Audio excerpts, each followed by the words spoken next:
It began without warning. One day, a single, luminous sprout pierced the concrete heart of the city, bathing the towering skyscrapers in a brilliant golden glow. This was no ordinary tree. It was Yggdrasil, the world tree of myth, and in a blinding flash, it grew with impossible speed, its ethereal branches stretching to encompass the entire world. From its mystical boughs, new worlds blossomed into existence, realities born from the cultures of humanity's greatest games. The most prominent of these was a realm of swords and sorcery, of towering castles and soaring dragons, a place known as Labyrinth. To the people of Earth, it became known by another name, God's Game. But this divine game was not for everyone. Its gates were closed to the vast majority, creating a new world of disparity.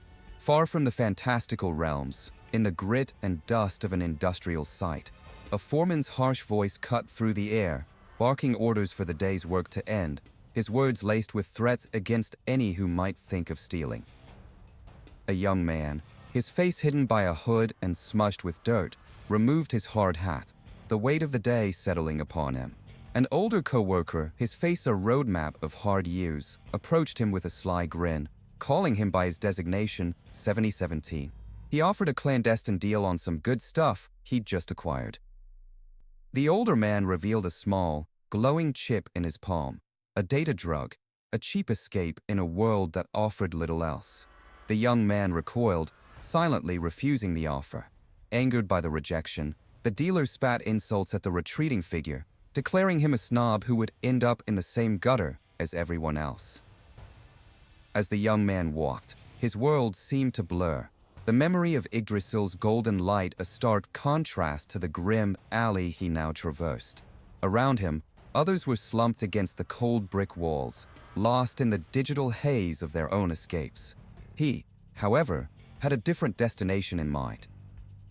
He walked with a heavy but determined gait, his destination a brightly lit storefront that cut through the darkness. Random box. As he reached for the door, shouts of frustration and despair echoed from within. The place was a den of legalized gambling, preying on the hopes of the desperate. Inside, the air was thick with the scent of broken dreams and the electronic symphony of gacha machines. The hooded young man approached a vacant terminal, its screen glowing with the promise of random boxes. This was the system that drew people in, a legal trap baited with the promise of instant, life-altering riches. His eyes, glowing with a faint teal light, focused on the screen. Today's boosted prize was an SSR-ranked account-making rights ID card. This was it, the one thing that could change his fate. Steeling his resolve, he placed his finger on the start button, pouring all of his remaining hope into this single act. The machine whirred to life, a cascade of light and sound culminating in a single, anticlimactic result. A toothbrush, an in-rank item, utterly worthless. He pressed on, but the result was the same, his meager funds turning into a pile of useless junk at his feet. Again and again, the polls yielded nothing. An N, another N, an R. It was always the same story, an endless cycle of low-rank disappointment. He had lost count of how many times he had tried, how much he had lost, and a raw plea escaped his lips, begging the uncaring machine for just one stroke of luck. His desperation dredged up a painful memory, him sitting at his mother's hospital bedside. Her face was pale and worn by illness, yet she smiled for him. The image of her fading smile was the fuel for his desperate gamble. He had to succeed for her. A fire ignited in his eyes, a final surge of desperate will. As he initiated the last pull, the machine erupted. It wasn't the usual blue or silver light of failure, but a brilliant, blinding rainbow that forced him back. His heart hammered in his chest. An SR? Or could it be? A wave of cosmic energy shot forth from the screen, and a prismatic cube materialized, shimmering with every color imaginable. There was no mistaking it. It was the legendary flash of a super special rare.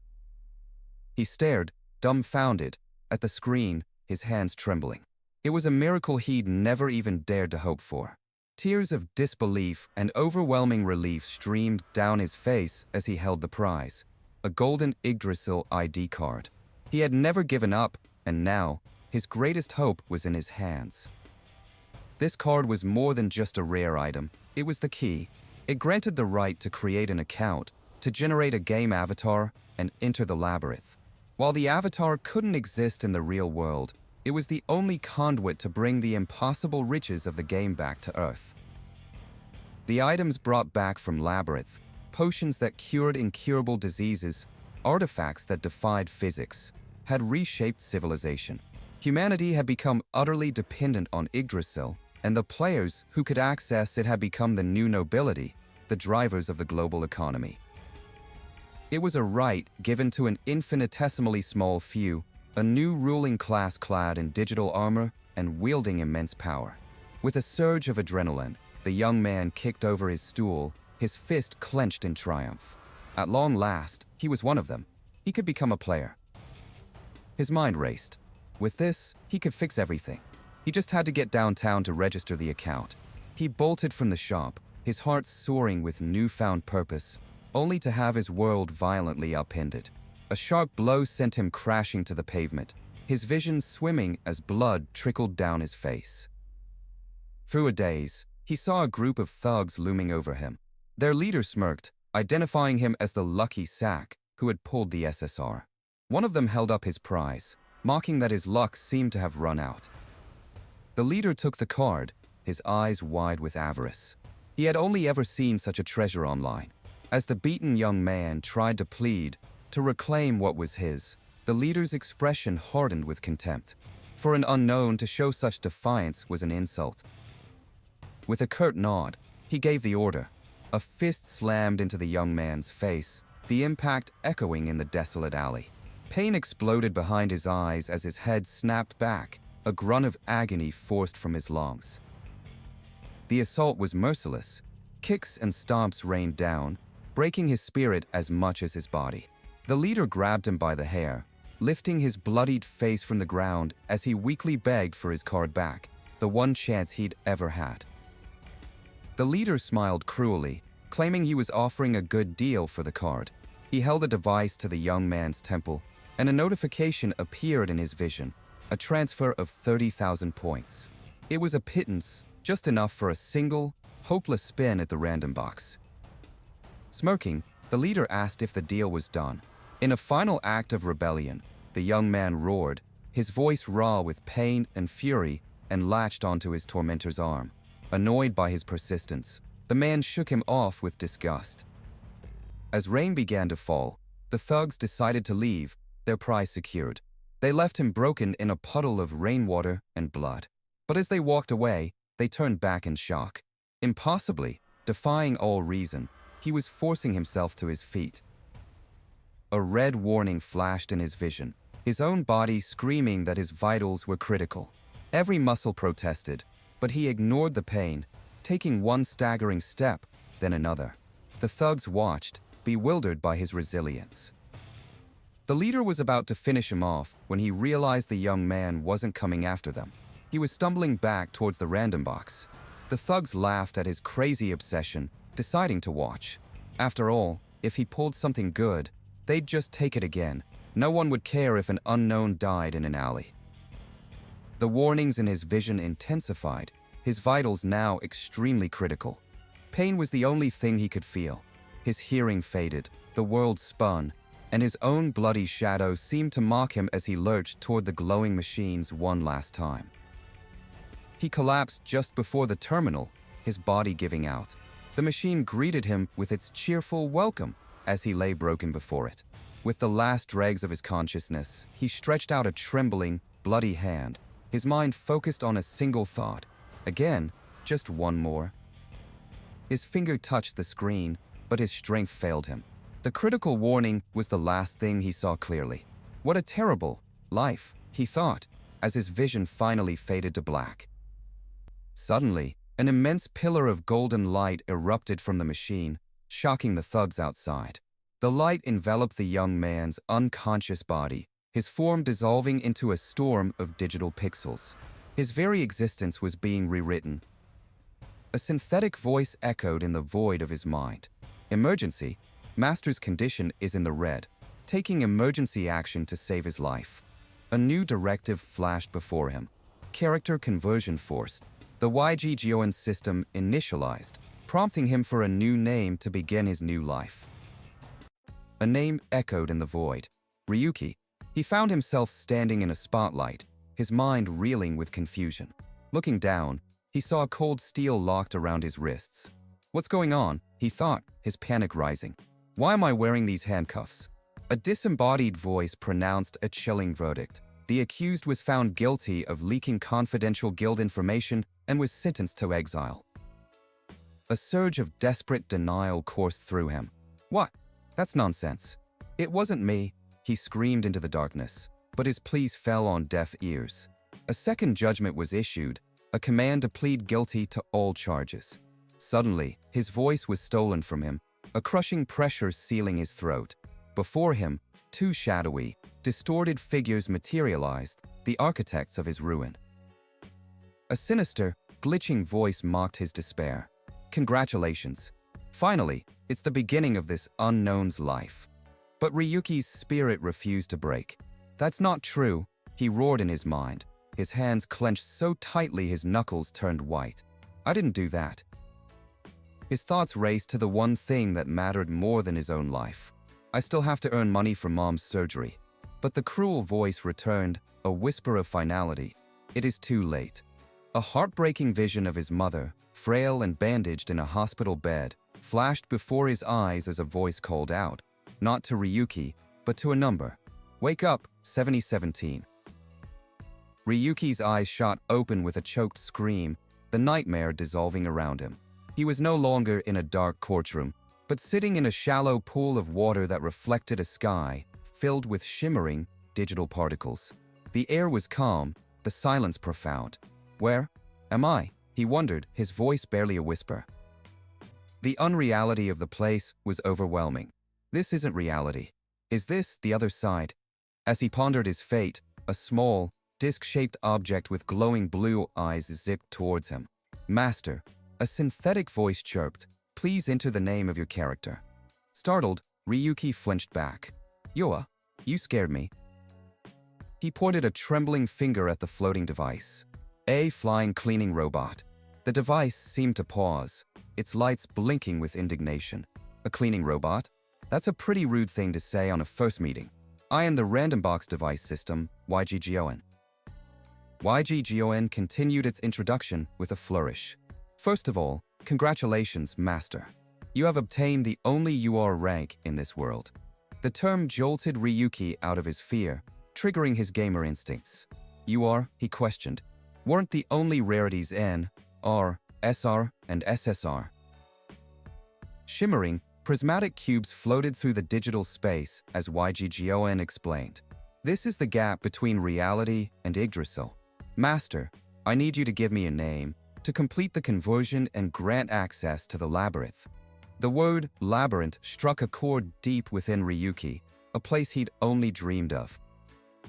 Conversion? Ryuki asked, his mind still trying to process the situation. You need an avatar and a registered account for that. YGGON patiently corrected him. That's due to the limitations of human technology, which are not present in YGGON. Master's life was in danger, so I intervened. Now, we are trying to access Yggdrasil by converting your body through me. That's why, Master. The world dissolved into pixels as a character creation screen materialized before him. Please enter the character name. His mind was a storm of disbelief. Is this a dream or reality? But even a sliver of hope was enough. But if there's even a small chance of success? He resolved and spoke his name. Ryuki. The system responded instantly. Configuration completed.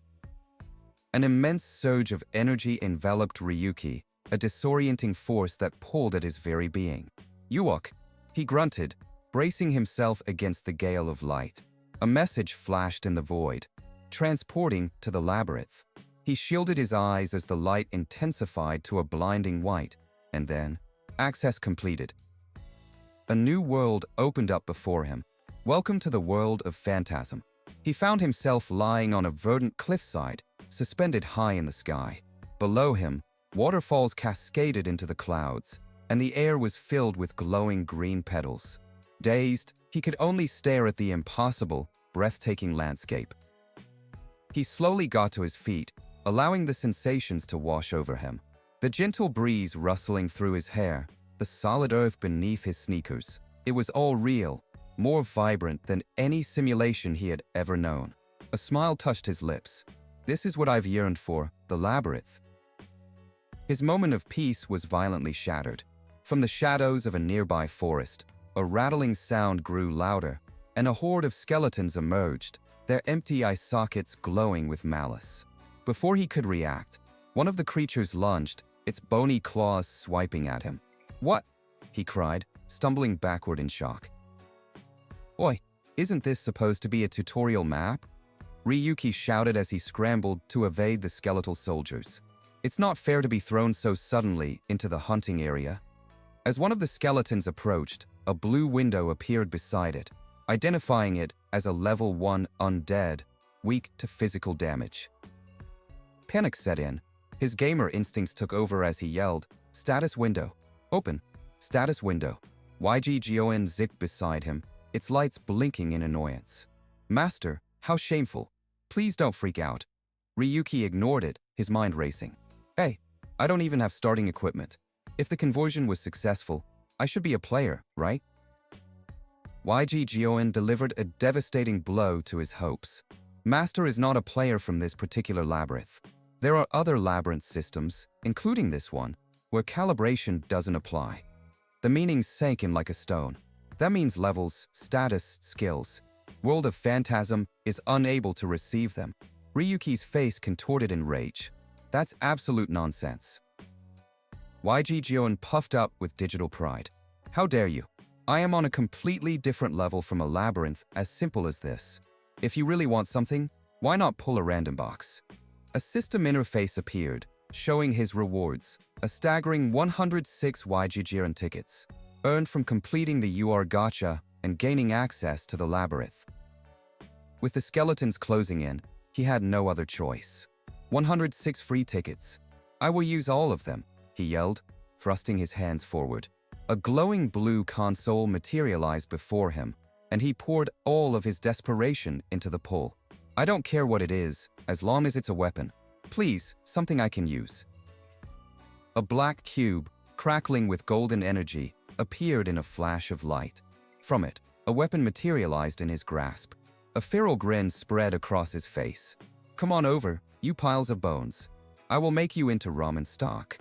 He swung with all his might, connecting with a skeleton's skull, only to see the weapon, a common toilet brush, shatter on impact. Holding the broken handle, Ryuki stared in stunned silence before his rage erupted. "It's nothing but junk, you piece of trash," he roared at YGGON, who floated by nonchalantly. "Did you actually pick the UR by yourself? You don't seem like a person blessed by luck." As if to prove its point, a skeleton wearing a newly summoned blonde wig continued the chase. "Instead of that, Master," YGGON began, but its warning came too late. "Watch your step." As Ryuki ran past the pile of useless gacha items, toothbrushes and cleaning supplies, his foot caught on a skeleton's bony remains. He lost his balance, tumbling through the air with a cry of alarm. He landed hard against a tree, the wind knocked out of him. The blonde-wigged skeleton loomed over him, raising its sword for a final blow. "Darn it," he cursed. Just as the blade fell, a shimmering blue box appeared out of thin air, blocking the strike with a metallic clang. "YGGON," he cried out, his eyes widening as he reached inside the box. His fingers closed around a solid hilt. He pulled out not one, but two short swords, their steel gleaming in the forest light. A surge of genuine hope, the first he'd felt since arriving, washed over him. Nice. Finally, a decent weapon came out. With a savage grin, Ryuki sprang to his feet, crossing the blades defensively. "A small fish like skeletons is nothing to me, as long as I have a decent weapon." He charged forward, bringing his sword down in a powerful arc, determined to end the fight quickly. The blade connected, but instead of shattering bone, it just scraped against the skeleton's spine. The creature retaliated, slicing his arm. "It didn't work," he stammered in disbelief. A skeleton's HP should be depleted from just 2 hits. Jijoen's voice cut through his confusion. As I said earlier, Master cannot use the labyrinth system. Fighting mechanics and draining HP are not exceptions. Ryuki whipped his head around, shouting, "You should have told me that earlier." Despair crashed down on him. I got a miraculous chance to finally enter the labyrinth. And yet, I will die this ridiculously. You've got to be kidding me. As the skeleton swung again, 2 glowing golden cubes descended from above. His world slowed, his desperation reaching its peak. In a place like this, a defiant roar erupted from his soul. I won't die. He threw his sword arm up, not in attack, but in a desperate, instinctual block. A brilliant flash of light erupted as the skeleton's blade was perfectly deflected, the force of the parry shattering the undead creature into pieces. Ryuki stood frozen, shocked by his own action. Huh. A new power coursed through him. Was that a skill? The random box can also give skills. He looked down to see 2 new icons glowing near his hand, parry and sword mastery. YGGON explained calmly, this type of YGGON random box is not subject to any system's constraints. In other words, as long as you pick it up. Another skeleton charged, its jaw hanging open in a silent scream. YGGON's voice finished its thought in his mind. You can do everything. Ryuki's eyes narrowed with newfound understanding. As the monster's sword swung down, he moved with impossible grace, his blade meeting the attack perfectly, activating the parry skill once more. He didn't stop there. Channeling the innate knowledge from the sword mastery skill, he pivoted and drove his sword through the off-balance skeleton. The creature disintegrated into dust and fading light. A shocking realization dawned on him. I don't exist in labyrinth systems, so I can use whatever skill I get, ignoring the labyrinth's laws and constraints. YGGON chimed in, its tone filled with manufactured awe. What a surprise. I always believed in you, Master. As expected, the person who picked up the UR is on another level. Scattered on the ground were the fruits of his gacha pulls. Not just junk, but glowing cubes containing SR rank skills, proof of his unique and boundless potential.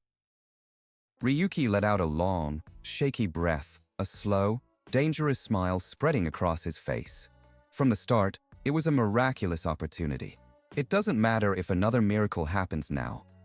Surrounded by the remaining skeletons, he clutched a shimmering rainbow cube in one hand and his sword in the other. If there's the slightest chance this will save me, I will take whatever I get. In this reality, there existed the world of Phantasm, or WOP, the flagship title of the monolithic game company, Latia. It was a world built on conquest and glory, where countless players entered the labyrinth with a single, unifying goal, to become number 1. They were warriors, mages, and assassins, all vying for supremacy in a brutal, unending competition for power. And then there was him. With a final, decisive slash, he dispatched another skeleton, its bones clattering to the ground before dissolving into motes of light. He let out a ragged breath, the wound on his shoulder a dull throb. He was an anomaly, an outsider to this world's rigid systems, and he was no exception to the burning desire to conquer. In fact, his ambition burned brighter than anyone's. Wiping a bit of blood from his sleeve, he surveyed the battlefield littered with the remains of his enemies and the glowing magic stones they left behind. A notification from the YGGON system materialized before him, summarizing his victory. 7 skeletons defeated, 5 magic stones acquired. But instead of experience points, he saw something new, random box points. His floating companion, YGGON, chirped, explaining the unique mechanic. It's a point system that replaces experience for masters who don't have a level system. Ryuki's eyes narrowed as he did the math. To get the 150 points needed for a single gacha pull, he'd have to defeat 15 skeletons. His path to power would be a long grind. His thoughts, however, drifted to something far more significant than grinding. He recalled the shimmering rainbow cube he had received earlier, an SSR rank item of impossible power. The very existence of such an item was absurd, but that absurdity was what made it an SSR. A cold resolve settled over him as he sealed the item away, prompting a frantic protest from Waijijian. He knew he couldn't use it yet. This was his ace in the hole, a power so immense it could wipe out not just a single enemy, but an entire guild.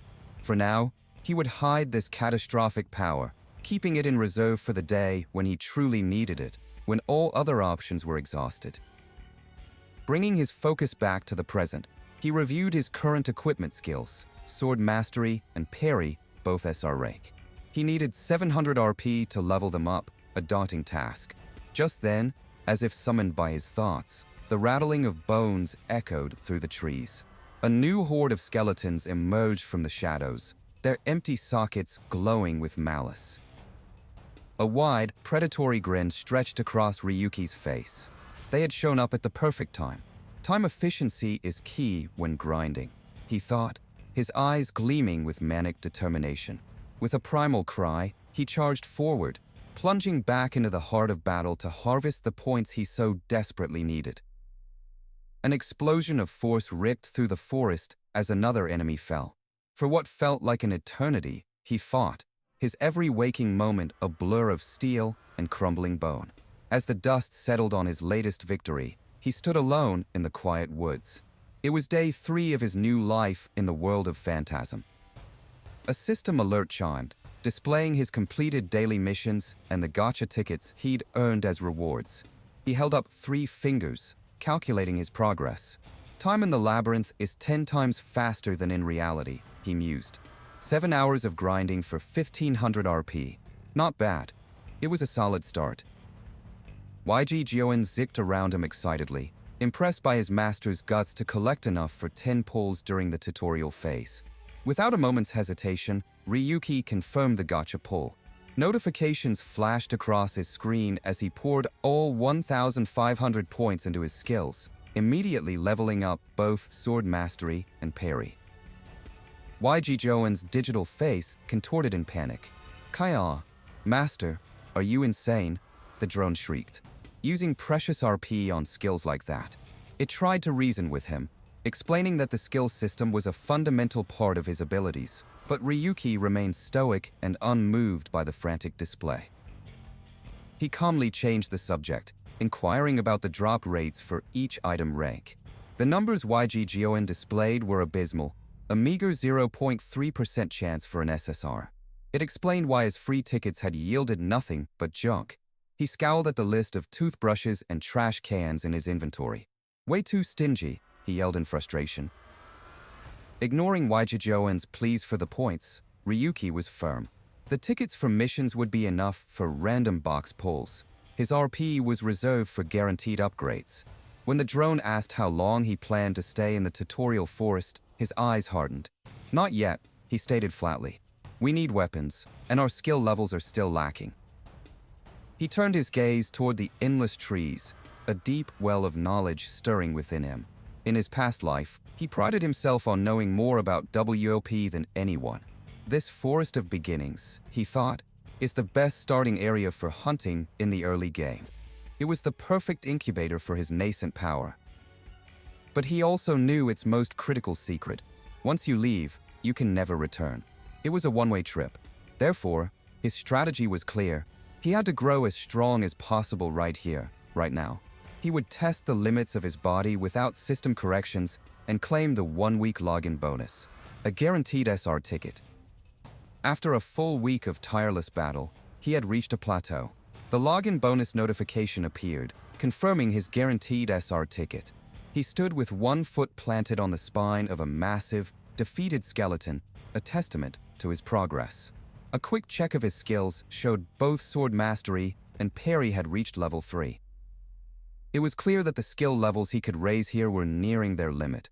Any more grinding would be inefficient. Waijijian, sensing the moment, buzzed with anticipation. "It's time for the random boxes. Shall we roll the gacha with the 1-week login bonus?" Ryuki gave a simple nod. "Sure." Ultimately, it all came down to luck. But with an SR guaranteed, he felt a flicker of hope that he wouldn't get more junk. He activated the ticket, and the world was consumed by a blinding pillar of golden light, pulsing with immense energy. This was no ordinary pull. He squinted into the light, a slow smile spreading across his face. "Isn't this supposed to be a WOP pickup?" He chuckled. Something outrageous slipped through. From the light emerged a weapon that had no place in this world, an SR-ranked gunblade. He knew instantly this was a game breaker, a weapon that would cause an uproar if its existence ever became public. He gave the weapon a test swing, and the blade cut through the air with a hum of latent power, effortlessly slicing a thick tree trunk in two. The sheer destructive force was staggering, far beyond any mere short sword. Holding the gunblade, he felt a surge of confidence. I might be able to do it with this. A dark thought crossed his mind. What would happen if I died here? He wondered aloud. Since I've converted my body, wouldn't I really die in reality too? YG Jioen floated over, providing a grim answer. Even if the master dies, it is possible to revive using the backup in Yggdrasil. However, the drone's optical sensors glowed ominously. It will be quite painful enough to make you wish you were dead. Ryuki simply grinned at the dire warning. Is that all? As long as I don't die, that's fine. The threat of pain was meaningless to a man who had already lost everything. With newfound resolve, he gave YG Jioen a command. Use up all remaining tickets in the gacha. He needed to increase his combat power, even if just by a little. The pulls yielded a welcome surprise, a full set of R-rank leather armor. Finally, he thought, equipping the gear. It was basic, but it was a start. He shot an irritated glare at YG Jioen. Be quiet. Who threw me out suddenly into the hunting ground after skipping the tutorial? The drone defensively stated that for an external login, the precision was quite good. Ryuki sighed, waving it off. Well, fine. From now on, record all of my gameplay footage. It should be quite a sight. As he began to walk, YG Jioen dutifully asked for a preferred file name. Just call it Unknown's Deep Sea Escape, he replied without breaking stride. The drone then posed a critical question. What is the goal of the first video? Ryuki explained his grand strategy, a plan born from his encyclopedic knowledge of the game's flaws. He knew Latia's mass-produced games were often a mess, and WOP was no different.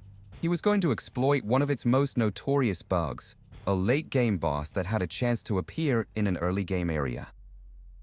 As if on cue, the forest darkened, and the air grew heavy with a suffocating presence. A colossal figure in horned, black and purple armor materialized before him, its greatsword planted in the ground. The YG Jioen system flared to life, identifying the impossible foe, the Dark Knight of Chaos. Immediately, a sudden mission popped up: defeat the Dark Knight of Chaos. The reward was 10 tickets and another guaranteed SR. A thrill shot through Ryuki, and a dangerous smile played on his lips. A sudden mission? Not bad, he declared, gripping his gunblade. Let the experiment begin. A deep, resonant voice echoed from the knight's helmet. I am the demon god's knight. At the edge of the void, I await the storm. Show me. Power. The Dark Knight lunged, its massive sword descending with world-ending force. Ryuki met the attack head-on, his gunblade groaning under the strain. With perfect timing, he activated his skill, Parry. The impact sent a shockwave through the clearing, but the skill allowed him to ignore the vast difference in their attack power. As expected, he thought, knowing this was his only chance to create an opening. With a roar, he pushed back and prepared to counter. Take this. He fired the gunblade's revolver mechanism, unleashing a powerful blast directly against the knight's chest plate. But to his shock, the attack was completely ineffective. He had assumed his status as a system anomaly would let him bypass the boss's defense buff, but the physical armor was simply too thick. The reality of his situation began to sink in. YG Jioen's voice cut through his frustration. Master, are you an idiot? Think a bit more practically. The drone confirmed that he could indeed ignore the system buff, but the problem was his logic. Do you really think you can cut through metal armor with such a blade? The words struck him like lightning. Of course, he was only considering system-based strategies. The Labyrinth was a world modeled after a game, and normal players were bound by its rules. But I am different. With this revelation, his entire strategy shifted. He no longer saw a boss with a health bar and defense stats. He saw a warrior in a suit of armor. and every suit of armor has a realistic weak point. The Dark Knight let out a guttural roar and swung its greatsword once more. This time, Ryuki didn't block. He ducked under the massive arc of the blade, sliding in close. With surgical precision, he drove the pointed tip of his gunblade straight into the unarmored gap at the knight's neck. With his blade lodged deep in the enemy's weak point, he held on tight and pulled the trigger. The energy cylinder on the gunblade flared to life, unleashing a devastating point-blank explosion. The blast ripped through the knight from the inside, shattering its impenetrable armor and sending the colossal demon god's champion toppling to the ground in a cloud of smoke and shrapnel. The shattered remains of the Dark Knight's gauntlet lay scattered on the ground. A guttural roar of fury erupted from the massive armored figure as it staggered back, its left arm ending in a sparking, mangled stump. Ryuki stood his ground, gunblade held ready, his quick thinking having cost the boss its limb, but not its life. A fierce, knowing grin spread across Ryuki's face. The HP bar was just a construct of the labyrinth system, a rule for others, but not for him. As Freya of YGGON, he thought, I can damage more than just HP, I can inflict direct damage to the physical body. This was his unique advantage. By targeting vital points, he could ignore the game's mechanics and deliver a fatal blow. As he prepared to press his advantage, a blur of dark energy shot past his face, slicing into his shoulder. YGGON's warning came a fraction too late. Ryuki gritted his teeth in pain, stumbling back in shock. A sword? I thought the Dark Knight's attack pattern didn't include long-range attacks. The game knowledge he possessed was becoming dangerously unreliable. The Dark Knight's severed gauntlet twitched, then reassembled itself with tendrils of dark energy. A malevolent voice echoed from the creature, a chilling incantation. Almighty warrior who's a threat to the gods, taste the essence of the void. A storm of shadowy blades erupted from the night, converging on Ryuki with lethal speed. The volley of dark blades was relentless, a tempest of steel and shadow that overwhelmed him. He was thrown back, landing hard on the cracked earth. Confounded! I was too naive, he thought, his body aching. He had underestimated his foe, realizing that the Dark Knight was a mid-game enemy that couldn't be fought with basic equipment. Towering over him, the knight stood beside the broken bodies of other, less fortunate adventurers. He remembered the warnings about this area, the Forest of Beginnings. It was a no-return zone. Once you entered, there was no way back to the Revival Village. Death here was permanent. That's why no player had ever seen the Dark Knight's second phase and lived to tell the tale. The barrage was too much to parry, and a searing pain tore through him as the blades found their mark. Master! YGGON shrieked in his mind. Coughing up blood, Ryuki clutched his wounds as the dark energy swirled around him. The agony, the despair, it all felt horribly familiar. The world faded to black, and a memory, sharp and painful, slammed into him. He saw his own hand slamming down on a desk in frustration. I can't accept this. The scene shifted. He was no longer a warrior, but Ryuki, a specialist analyst for the Linzia Guild, clad in a lab coat. My strategy plan has been rejected again. What was the problem this time? He demanded, facing his superior. The man looked at him with tired disdain. This is the guide you submitted, but Linful has already cleared that area, hasn't he? Ryuki pleaded his case, explaining that his strategy was far more efficient. He felt a desperate need to prove himself before other guilds took the lead, but his superior was unmoved. Ryuki, even with a player or a rank, this is just a standard strategy. He tossed a plain brown envelope onto the desk. You're already high rank. There will be no re-evaluation. The words were a final, crushing blow. This is the will of our guild's ace, Linful. You're not going to go against him, are you? Ryuki's hands clenched into fists, knuckles white with suppressed rage. Seething at his desk, he muttered to himself, No re-evaluation, you say? Don't mess with me. You're always just checking Linful's mood. He forced himself to take a deep breath, pushing the anger down. No, calm down. Just focus on the cost of my mother's surgery right now. He turned back to the holographic displays, trying to refine his strategy guide. Suddenly, a voice from behind made him jump. Mr. Ryuki. He spun around in his chair, startled. It was Cynthia, another researcher from the Linzia Guild. She held out a cup of coffee with a gentle smile. I'm sorry. You seem tired, so I brought you some coffee. Ryuki, flustered, accepted it. As he did, her eyes fell on his screen. That's the strategy guide that's been rejected multiple times, right? I'm worried. You've been too focused on it lately. She leaned in closer, a blush creeping onto Ryuki's cheeks. If you don't mind, could you let me help a little? Hope flickered within him. Oh, really? That would be a great help. He explained, the final part of this strategy is classified information, so I need to request additional materials. Can you report to the higher-ups and get the materials for this part? Cynthia's expression was unreadable as she simply replied, got it. A warm, genuine smile spread across her face, reassuring him completely. If there's anything I can do, I'm happy to help, she declared, her voice filled with a sincerity that melted his doubts. I'll happily assist. The memory shifted again to a sterile hospital room. He held his mother's frail hand, the heart monitor beeping steadily beside them. Mom, don't be surprised, he began, his voice soft. The surgery date has finally been set. Her eyes widened with a mix of hope and worry about the cost, but he squeezed her hand. My strategy guide got approved this time. Her face lit up with pure joy. Is that true? Is it really true? He nodded, a genuine smile on his face for the first time in what felt like ages. Yes, it's all thanks to Cynthia. His mother pulled him into a warm embrace. You really worked hard, Ryuki. You did great. See, hard work does pay off. Her words were a balm to his soul, a promise of a better future. But the memory soured, shifting to a dark, formal boardroom. He stood alone, accused. Ryuki, for leaking classified guild information, you are hereby expelled from Linzia. His world froze. His superior's voice was cold and distant. We have already secured the evidence. It seems you secretly conducted everything.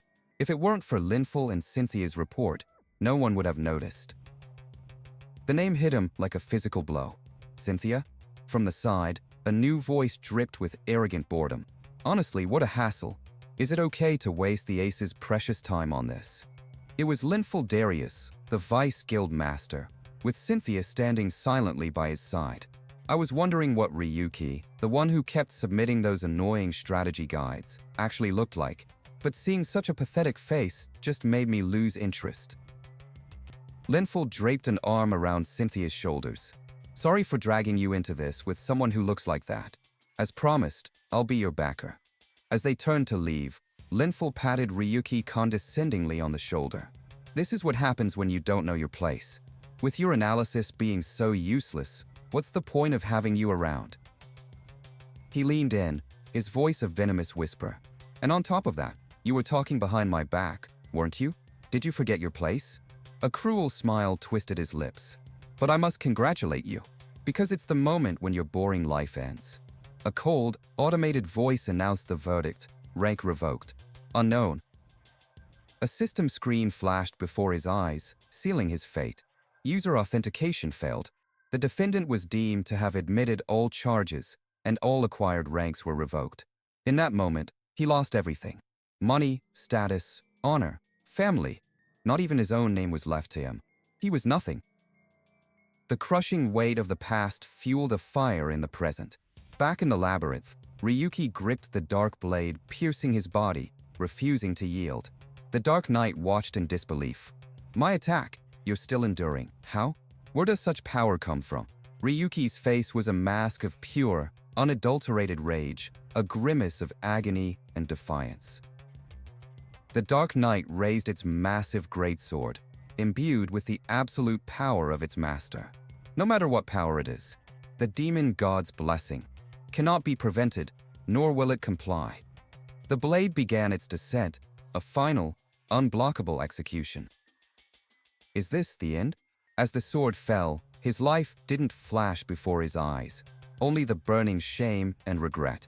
If it is, my life has been nothing but a trash heap until now. But then, the image of his smiling mother surfaced in his mind. He had made a promise. I swore. I said, I'd get it all back, just as it was. The memory of Linful's mocking distorted smile gave him the final push.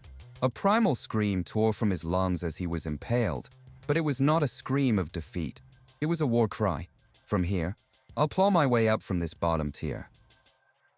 And then, he would deal with the trash who put him there. With a surge of newfound strength, he broke free from the dark blade pinning him.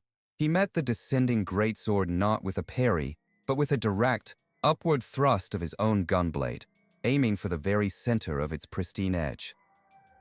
Steel met steel in a blinding flash of light. With a deafening crack, the demon god's greatsword shattered against his inferior weapon. Fueled by pure will, golden energy erupted from Ryuki, his eyes glowing with terrifying power. Not a single one left, he roared, his voice echoing with the promise of vengeance. I'll crush them all. He vaulted atop the now defenseless Dark Knight, plunging his gunblade deep into its helmet and unleashing a point-blank explosion. The colossal warrior crumbled, dissolving into dust and light. The YG Gyoen system flared to life, announcing his victory, experience points, and loot. The emergency mission was complete, achievements unlocked, rewards granted. A final, fading whisper echoed from the vanquished knight. Strong one, overcome the void. Advance, forward. Ryuki collapsed to his knees, wounded and exhausted, staring at the spot where his enemy had fallen. Even if you hadn't told me, he breathed, I have no choice but to move forward. Miles away, in a lavishly appointed office, a man in a sharp suit watched footage of Ryuki's victory on a monitor. The reflection of the battle played across his glasses. When was this footage uploaded? He asked his subordinate. A few hours ago, the assistant replied. Should we try to make contact with him? The man adjusted his collar, his expression calm and calculating. No, I know that face. That won't be necessary. Instead, have the car on standby. He turned away from the screen, his mind already spinning with plans. Where is Linful now? This was Gabriel Darius, guild master of Linzia, and he had just found a very interesting new player on the board. News of Ryuki's impossible victory began to spread across the Labyrinth's video platform, YGGTube. Under the anonymous handle Ryu7017, his footage, titled Defeat of the Dark Knight of Chaos, became a source of intense debate.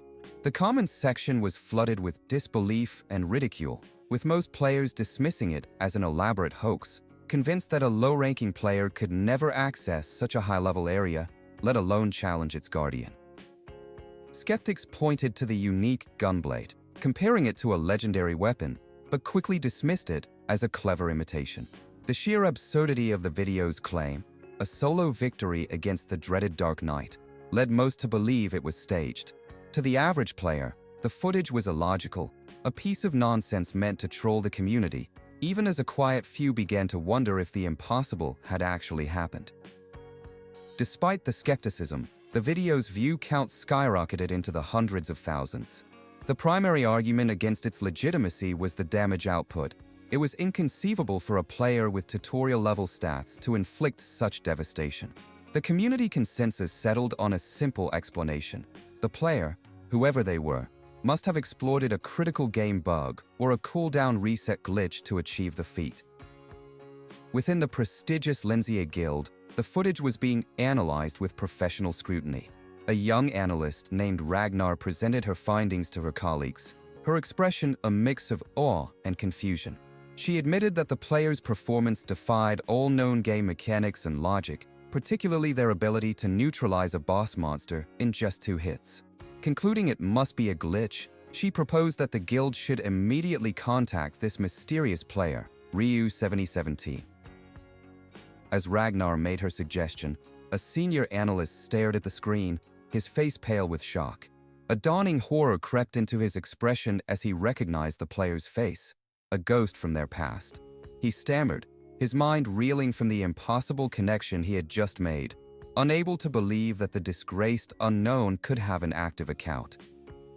The discussion shifted to another location, where the subject of their conversation, a blonde man named Linful, lounged carelessly with 2 women. The senior analyst from the guild, Gabriel Darius, stood before him. Gabriel reminded Linful of Ryuki, the brilliant analyst from 3 years ago who had authored a legendary strategy guide before Linful himself had demanded his expulsion, branding him as unknown. Linful, half-drunk and dismissive, scoffed at the idea, claiming there were countless disgraced analysts and no reason to single out this one. But Gabriel's words were cold and precise. He informed Linful that this same man, Ryuki, had just uploaded footage of himself single-handedly defeating the Dark Knight of Chaos. He drove the point home, reminding his brother that he was the one who had cast this prodigy aside. Enraged, Linful shot up, shouting that it was pointless to waste time on a nobody. Gabriel, however, remained unervingly calm, his strategic mind already calculating the possibilities. He turned to his subordinate, ordering a full investigation into Ryuki's movements since his exile. He knew this wasn't a random act. It was a deliberate provocation, a carefully laid trap he had to approach with caution. Gabriel decided against immediate action, opting to gather more intelligence before making his move. As he walked away, he glanced up at a high-rise building where his younger brother, Linful, was celebrating, oblivious to the storm gathering on the horizon. A deep worry settled in Gabriel's heart. He knew his brother's arrogance and recklessness could lead him into making a fatal mistake. Meanwhile, back in the labyrinth, Ryuki finally regained his senses. The YG system reported that his body's recovery rate had reached 87%, allowing him to move again. The AI expressed concern over the severe trauma he'd endured, torn organs, muscle damage, and fractures, but Ryuki simply grit his teeth against the lingering agony. This pain was merely the first of many trials he would have to overcome on his path. Putting one foot in front of the other, Ryuki began his journey, leaving the blood-soaked tutorial grounds behind. He looked out over the vast, beautiful world, a small village nestled in the valley below, and a colossal, dark tower looming in the distance. The real game was about to begin. As he walked, he explained the world's structure to YG. The entire game revolved around conquering the demon god's tower, but to do so, one had to first prove their worth by clearing the surrounding dungeons. YG, baffled by his decision to release the battle footage so soon, accused him of inviting his enemies to attack. Ryuki, however, was confident, stating that they would not act on something they perceived as trivial. Ryuki elaborated on his strategy. By making his miraculous feat public, he knew his enemies would dismiss it as a mere glitch, an uncommon but understandable exploit in the gaming world. His goal was to sow confusion and attract public attention. The more eyes on him, the more restricted his enemies' options would become, forcing them into the open. He confirmed a critical detail with YG. Because of the unique conversion system, his actual physical body was inside the labyrinth, not an avatar. This was the cornerstone of his plan. He could use the labyrinth as a sanctuary to hide his real body from harm.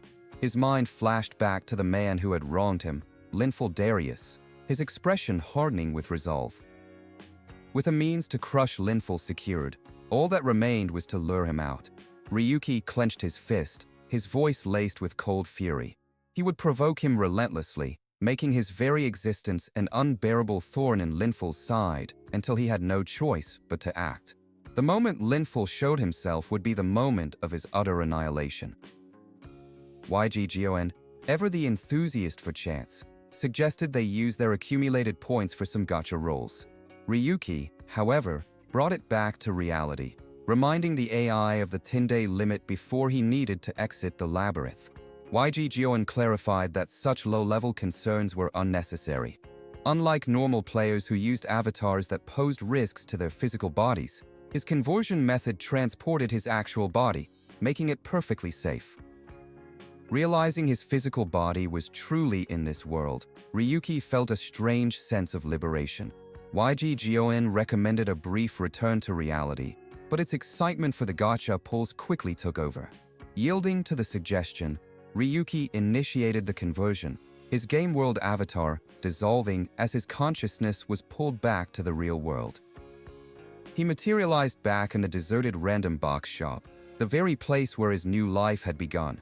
He checked his body, amazed that he felt no lingering pain or injury despite being on the verge of death just moments before, a testament to the power of the UR system. As he marveled at his recovery, YGGON alerted him to the presence of several illegal cameras in the store. Before he could react, the door slammed open. The thugs from the previous day swaggered in, their leader smirking menacingly. They had been waiting, alerted to his return by the very cameras YGGON had just detected. The leader taunted him, mentioning the unusual item he had drawn yesterday and making it clear they knew he had something valuable. Ryuki didn't hesitate. He smashed through a window and bolted into the night, the thugs shouting in surprise behind him. As he sprinted through the dark streets, YGGON questioned his retreat. Ryuki yelled back in exasperation, knowing that in his current state, he stood no chance against a dozen armed thugs. YGGON accepted his logic and began calculating a safe escape route, feeding him directions through the winding city streets. Trusting the AI, Ryuki followed its instructions without question, making sharp turns and sprinting down narrow corridors. His heart pounded in his chest as he suddenly found himself facing a brick wall topped with barbed wire, a dead end. Betrayed and cornered, Ryuki cursed the AI for leading him into a trap. But as the thugs caught up, their leader's words cut through the night, revealing their true purpose. They weren't after money. They were after whatever he had figured out, whatever prize he'd won. They wanted YGGON. The thug leader cornered him, demanding he hand over the device quietly if he valued his life. The pieces clicked into place for Ryuki. These men weren't random loan sharks. They were after the YGGON system from the very beginning. His mind raced, searching for an escape, a way to turn the tables on his pursuers. Desperate, Ryuki whispered to YGGON to initiate conversion again, but the AI pointed out a flaw. He had no special items that could be materialized in reality. However, it had a solution. It had navigated him to this specific dead end because it was the shortest route to obtain a sword, a discarded piece of wood leaning against a trash bag. Ryuki stared in disbelief at the flimsy tree branch YGGON called a sword, questioning what he could possibly do with it. As he hesitated, blue energy began to crackle around him. The thugs, amused by his pathetic weapon, jeered and encouraged him to fight, with one particularly large goon stepping forward, cracking his knuckles as he prepared to end the foolish display. The thug swung a heavy steel pipe at Ryuki's head, but with instincts honed by countless battles, Ryuki raised the flimsy branch. To everyone's astonishment, the branch not only blocked the pipe, but shattered the brute's arm on impact. The thug was sent flying backward into his comrades, collapsing in a heap of groans and disbelief. Furious and stunned, the leader ordered the rest of his men to attack all at once. But it was too late. A dangerous grin spread across Ryuki's face as the YGGON system activated in the real world. His eyes glowed with an eerie light as the system confirmed his skills. Sword mastery and parry were now active. The thugs charged forward, oblivious that they were no longer fighting a helpless boy, but a master swordsman from another world. Outside the alley, the remaining thugs were reeling from the sudden flash of light. They found their associate, the one sent to intimidate Ryuki, lying unconscious on the ground. Confused and alarmed, they questioned what could have possibly happened, wondering if their boss had foolishly picked a fight with someone far more dangerous than they appeared. Their leader, Ruga, gritted his teeth in fury. He refused to let his men be intimidated by an unknown variable. He bellowed at them, shaking them from their stupor and reminding them of their strength in numbers. With a surge of renewed aggression, he pointed a commanding finger toward Ryuki and the unconscious boy with him, roaring the order to attack. A cruel sneer spread across Ruga's face as he boasted of their gang's reputation. They were the Black Snakes, the undisputed rulers of this territory, not some low-level thugs to be trifled with. He believed their name alone should be enough to instill fear and crush the spirit of any who dared to defy them. But his bravado was instantly shattered.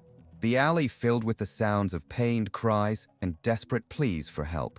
In a blur of motion, Ryuki had dismantled his entire crew. As the last goon crumpled to the ground, Ryuki stood amidst the defeated bodies, his expression utterly calm, as if the fight was a triviality not worth his time. A faint, menacing smile touched Ryuki's lips, a stark contrast to the blood smudged on his cheek. He looked down on the defeated man with cold disdain. "Don't get cocky with just this much," he thought, his gaze unwavering. "You're nothing but common thugs." As his fingers tightened around the wooden sword, a flood of innate knowledge washed over him. His sword mastery skill was active in the real world. A shocking but exhilarating realization dawned on him. Because his actual body had been converted, not an avatar, any power gained in the labyrinth would manifest as real strength. The line between game and reality had just been erased. Ryuki took a deliberate step forward, the ground cracking slightly under his newfound power. He addressed the terrified survivors, his voice laced with ice. He revealed that he knew exactly which of them had laid hands on him the day before when they stole his account rights. This wasn't a random mugging, it was targeted, personal retribution. Driven by fury and desperation, the last of the thugs charged forward, their makeshift weapons raised. But they were no match for a master swordsman. With fluid, economical movements, Ryuki met their charge, his wooden sword deflecting and breaking their weapons with explosive force, leaving them completely defenseless. With all his men defeated, Ruga stood alone, his face a mask of terror. He scrambled backward, swinging his metal bat wildly, screaming for Ryuki to stay away. The once feared gang leader had been reduced to a cornered animal, his reign of terror ending in a pathetic, desperate display. Ryuki met the frantic swing not with force, but with perfect technique. A system notification flashed in his mind as the parry skill activated. The flimsy wooden sword intercepted the heavy steel bat, the impact sending a shockwave through the air and a numbing vibration up Ruga's arms, stopping his attack cold. Looking down at the cowering man, Ryuki's expression was one of cold disappointment. He taunted Ruga, questioning his resolve as a leader and daring him to seek revenge for his fallen subordinates. But Ruga could only tremble on the ground, his will completely broken by the overwhelming display of power. In a final, desperate act of defiance, Ruga screamed his own name, trying to invoke the fearsome reputation of the Black Snakes one last time. Ryuki, unimpressed, moved in an instant, silencing the cry with a vicious strike from the wooden sword. Ruga's declaration was cut short as he was sent flying, crashing to the pavement unconscious. Standing over the broken form of his tormentor, Ryuki savored the feeling of power. "Is this how you felt when you crushed me?" he mused, a dark satisfaction blooming within him. They had stolen his last hope, leaving him in utter despair. Now, it was his turn to return the favor. Ruga managed a weak, defiant threat, but Ryuki cut him off. "No problem," he said, his voice devoid of emotion. "I just need to make sure you won't be able to speak anymore." He raised the blood-splattered piece of wood, prepared to deliver a final, silencing blow to the man who had wronged him. Later, back in the quiet of his ramshackle room, Ryuki lay on his bed, contemplating the night's events. YG questioned his decision to spare the thugs, warning of future retaliation. Ryuki explained that he had no intention of sinking to their level. A clear demonstration of overwhelming power would instill enough fear to keep them in line. YG then revealed its own subtle intervention. Affirmative, the system stated. It had interfered with the thugs' internal seed devices during their moment of mental instability, manipulating their visual data. They didn't just see a boy with a stick, they saw a terrifying, inhuman monster, an entity so horrifying that the very thought of defiance would be impossible. Ryuki sat up, the full weight of his situation settling upon him. He was an anomaly, a breach in the known laws of the world. He understood that his existence had to remain a closely guarded secret. If word of his abilities got out, it would cause chaos on a global scale. Curiosity piqued, he picked up a simple pocket knife. As he gripped it, a familiar blue aura flared to life. He confirmed his theory. His skills could be activated as long as the object was recognized as a sword. This was good. Carrying small blades would be far more convenient and less conspicuous than a full-sized weapon. He asked YG one final, critical question about potential side effects from spending time in the labyrinth. The system confirmed that since his actual body was converted, there were no risks like accelerated aging. A satisfied smile crossed Ryuki's face. This proved the system was truly a flawless, ultimate rank treasure. A few hours later, Ryuki sat across from a heavily bandaged Ruga at a small outdoor table. He coolly remarked on the wonders of modern medicine, pointing out the irony that the medical fees were paid with the money earned from his stolen account rights. Ruga could only stammer in agreement, his previous arrogance completely gone. Ruga began to plead, promising to pay him back if given time. Ryuki silenced him with a sharp command, the glint of his pocket knife reflecting in the thug's terrified eyes. He reminded Ruga in a low, menacing tone that he was alive only because of a small whim, a fact he should never dare to forget. Now completely subservient, Ruga scrambled to his feet, eager to obey. "Let's go right away," he yelped, leading Ryuki through the dilapidated streets of the entertainment district, a place notorious for its lawlessness and illicit activities. As they walked, they passed a desperate man writhing on the ground. Ruga, focused only on appeasing his new master, shoved the man aside without a second glance, clearing a path forward. The brief, brutal interaction was a stark reminder of the district's merciless nature. They finally arrived at their destination, a storefront named Yorizuya Shitenku. Ruga confirmed this was the place, a well-known hub for all manner of illegal transactions. Peering through the doorway, Ryuki's eyes narrowed. "So this is where you sold my account rights," he stated, his voice dangerously calm. Entering the shop, they were greeted by a surprisingly polite welcome. Ryuki's senses were immediately on high alert. The shopkeeper had a delicate, youthful appearance, but their voice was unmistakably that of an old man. Cutting straight to the point, Ryuki asked, "Are you the owner of this shop?" The shop owner smiled, introducing themselves as Shuzuki, the master of Shitenku. Dressed in ornate robes and sporting a monocle, they exuded an aura of eccentric authority. "Are you looking for something, unknown Koen?" Shuzuki asked, their use of the player-specific term confirming they were deeply involved in the world of the labyrinth. YG Gioin sent a silent alert. "Master, that's not a human body." Ryuki had already deduced as much, recalling that full-body imitation androids were illegal. Shuzuki found his observation amusing, retorting that it was strange for a customer at a black market den to speak of laws before asking what business brought him there. Ryuki asked what had become of his stolen account creation rights. Shuzuki glanced at the trembling Ruga, then calmly informed Ryuki that such a high-demand item had been sold almost immediately. They were, unfortunately, completely sold out. "Is that all you came here for?" Shuzuki asked. "No," Ryuki replied, lifting a heavy black bag. "I came to make a deal. That is, if you can handle this product here." Shuzuki's eyes gleamed with avarice, boasting that Shitenku dealt in everything, even human lives, and they looked forward to seeing what he had to offer. However, as Shuzuki leaned forward to inspect the contents of the bag, their smug confidence instantly evaporated. Their monocled eye went wide with disbelief and shock. Whatever Ryuki had brought to sell was something far more valuable, and perhaps far more dangerous, than they could have ever imagined. Shuzuki's smug confidence shattered, their monocled eye widening in pure shock.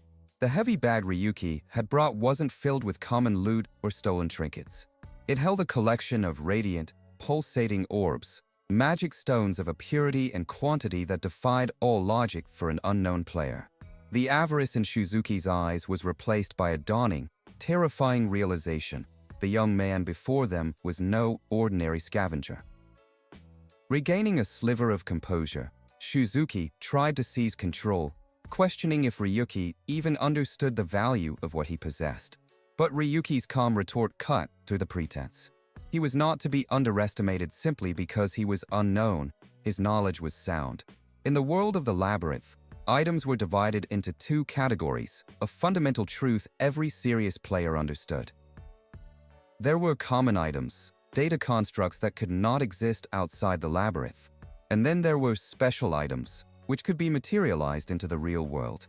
Magic stones were the most coveted of these special items, for they were the source of ether, the modern world's primary energy source. A player's ability to acquire high-rank stones directly correlated to their wealth and social standing, making Ryuki's haul an unprecedented fortune.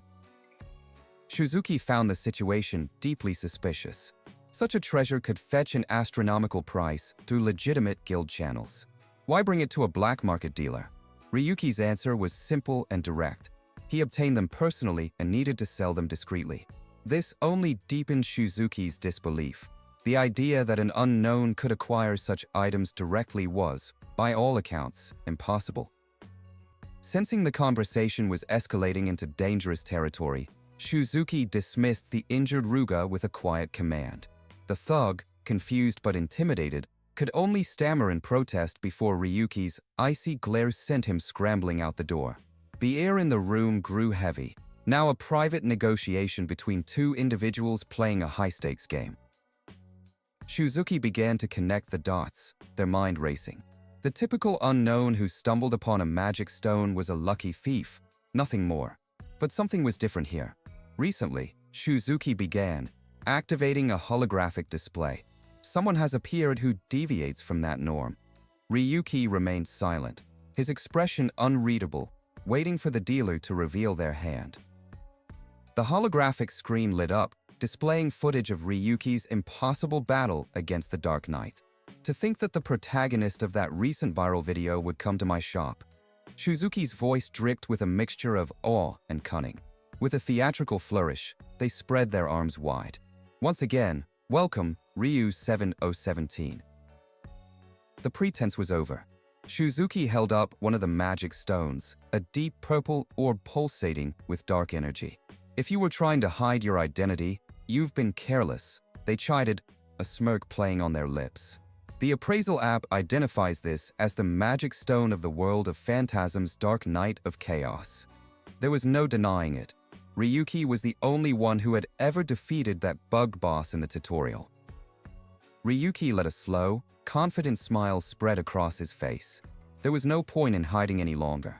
Correct answer. I am Ryu 7017, he admitted, spreading his hands in a gesture of mock surrender. Thanks for the advice, but I'm here to shop.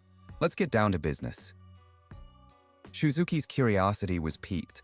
Oh, and what does a player of your caliber seek from a black market dealer? Ryuki tapped his temple, his gaze sharp and unwavering. Mod, he said, the single word hanging in the air with immense weight. You have some, don't you? The dealer recoiled as if struck. Are you in your right mind? Do you even know what mods are? Ryuki was unfazed, reciting the textbook definition, applications that artificially alter the labyrinth's components. But Shuzuki shook their head, a holographic skeleton appearing behind them as a grim visual aid. No, you don't understand the real danger. Shuzuki explained that most mods were discarded due to fatal flaws. Ryuki, however, pressed on, convinced a black market dealer would have access to the forbidden, hidden goods. To illustrate their point, Shuzuki directed his attention to a memory of a wrecked man huddled outside. That man, they revealed with a chilling tone, was a mod user. The man had purchased a mod called Painless, hoping to experiment with sensory control. While it did reduce the sensation of pain, the side effects were catastrophic. In exchange for numbing his pain, all his other senses became excruciatingly sensitive, driving him to a complete mental breakdown from which he could never recover. That was the true nature of mods. They were a path to madness and ruin, linked to countless cases of missing people, shock-induced deaths, and worse. You should give up, Shuzuki warned. They were directly banned from development by the authorities for a reason. As Shuzuki cleaned their monocle, they conceded that a few safe mods existed, but could be obtained through normal means. They condescendingly remarked that Ryuki's judgment needed work. But Ryuki cut them off, stepping forward with an intimidating aura. Do I look like some ordinary player to you? He challenged. Me, who defeated the Dark Knight of Chaos alone? Staring down the now startled dealer, Ryuki embraced the very label others used to dismiss him. People are already calling me a cheater. Whether I'm a genius with cheat-level abilities or just someone exploiting bugs. I don't care. He leaned in close, his voice a low and dangerous promise. I will use any means necessary. So, aren't you curious what might happen, Mr. Black Market Dealer? Intrigued by Ryuki's sheer audacity, Shuzuki decided to play along. If that's the case. They retrieved a hidden case from beneath their desk, opening it to reveal several data disks. When most mods were disposed of, these are the ones I managed to save. If you really think you can use them, you should try one of these first.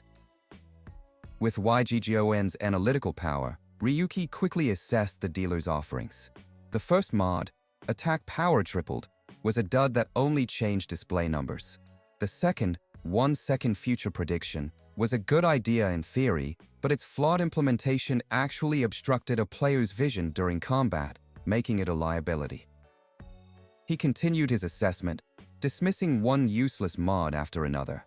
A mod to make all characters beautiful was purely cosmetic. Another that multiplied all abilities by 1.2 times put too much strain on the brain for a meager benefit. The last one, sensitivity 3,000 times, was the very type of mod that broke people. They were all utter garbage, a trap for the foolish and desperate. Disappointed but not deterred, Ryuki's eyes fell on one particular disc. Then, how about this? Probability manipulation. YGGON immediately projected its analysis. The creator was a genius. It was designed to subtly shift the probabilities of all events within Yggdrasil in the player's favor. For Ryuki, who was not subject to normal avatar performance reductions, the effect would be even more potent.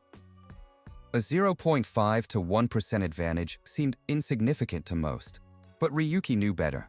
If that sliver of a chance also applied to the random boxes, to the very gacha system that governed his power, it was the greatest weapon he could ask for. I've decided, he declared, picking up the probability mod and 2 others. I'll take these 3. A slow, genuine smile spread across Shuzuki's face. You weren't just all talk after all, to accurately pick out the only decent ones from a pile of trash. They admitted the initial offering was a test, ordered by a higher authority to vet anyone seeking mods. As an apology for the deception, they offered a special price for the forgotten relics. Holographic interfaces appeared around Ryuki, prompting him to install the external applications. The warning was stark. The installation was a one-time, irreversible process. Without a moment of hesitation, he clenched his fist. Approved. As the installation process began, Shuzuki asked one final question, their eyes gleaming with intense curiosity. Let me ask you one last thing. If you really master the mods, what do you plan on doing with that power? A wicked, determined grin spread across Ryuki's face, his eyes burning with ambition.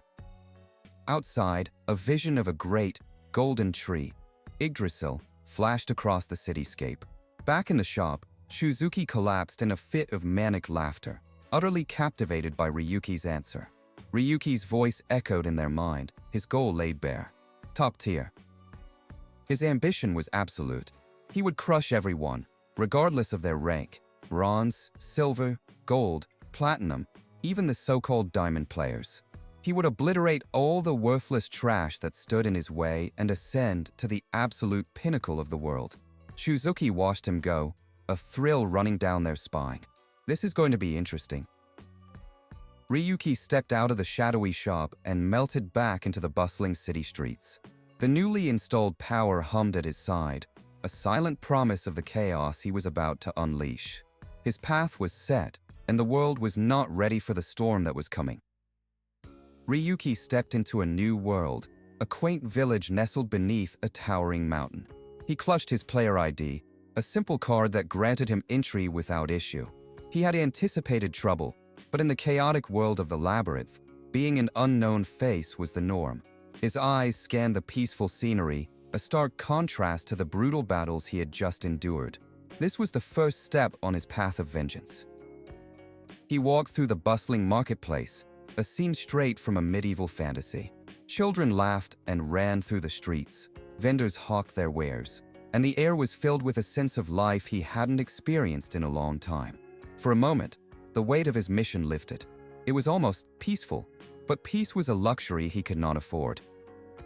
His companion, YGGON, buzzed with an almost childlike excitement, eager to open the random gacha boxes they had accumulated. Ryuki calmly reined in the AI's enthusiasm, reminding it that a crowded marketplace was no place for such things. As he spoke, YGGON noticed the glares from the townspeople. A subtle hostility followed them, a silent judgment that made the peaceful village feel suddenly unwelcoming. YGGON questioned the dirty looks, and Ryuki's expression hardened. He explained the bitter history between players and the NPCs who inhabited these worlds. Too many players had treated these sentient beings as mere data, committing unspeakable acts with the excuse that it's just a game. That cruelty had bred a deep, lasting resentment, and now he was paying the price for the sins of others. Suddenly, a shout shattered the market's calm. A burly shopkeeper had tackled a young man with silver hair, accusing him of theft. The thief, looking desperate and starved, pleaded for mercy, but the shopkeeper was intent on dragging him away for punishment. Ryuki watched the commotion from a distance, his analytical gaze assessing the situation. YGON's sensors flared as it analyzed the thief's unfamiliar clothing. It identified him as a resident of the Space Alien Labyrinth, a game world that Yggdrasil had deemed worthless and terminated 3 months prior. When a labyrinth is erased, its inhabitants become refugees, forced to migrate to other worlds to survive. Ryuki now understood this wasn't simple theft. It was the desperate act of a survivor. He saw other players nearby, sneering at the unfortunate NPC.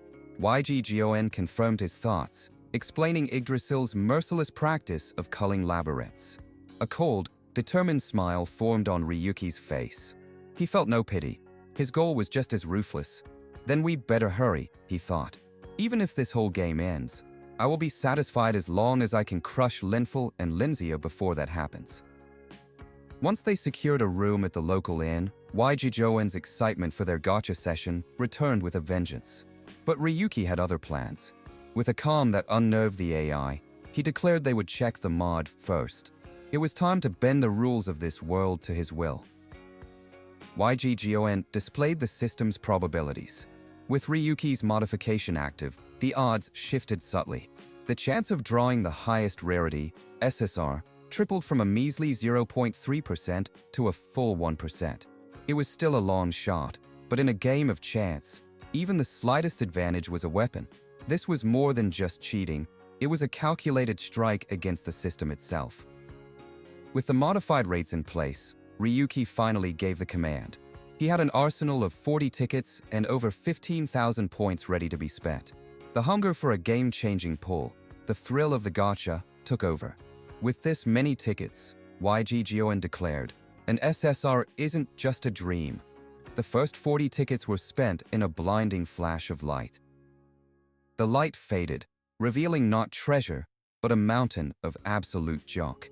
Dozens of toothbrushes, useless coupons, and low-grade equipment piled up in the center of the room. 40 pulls, and not a single high-rank item. The rigged rates had failed him.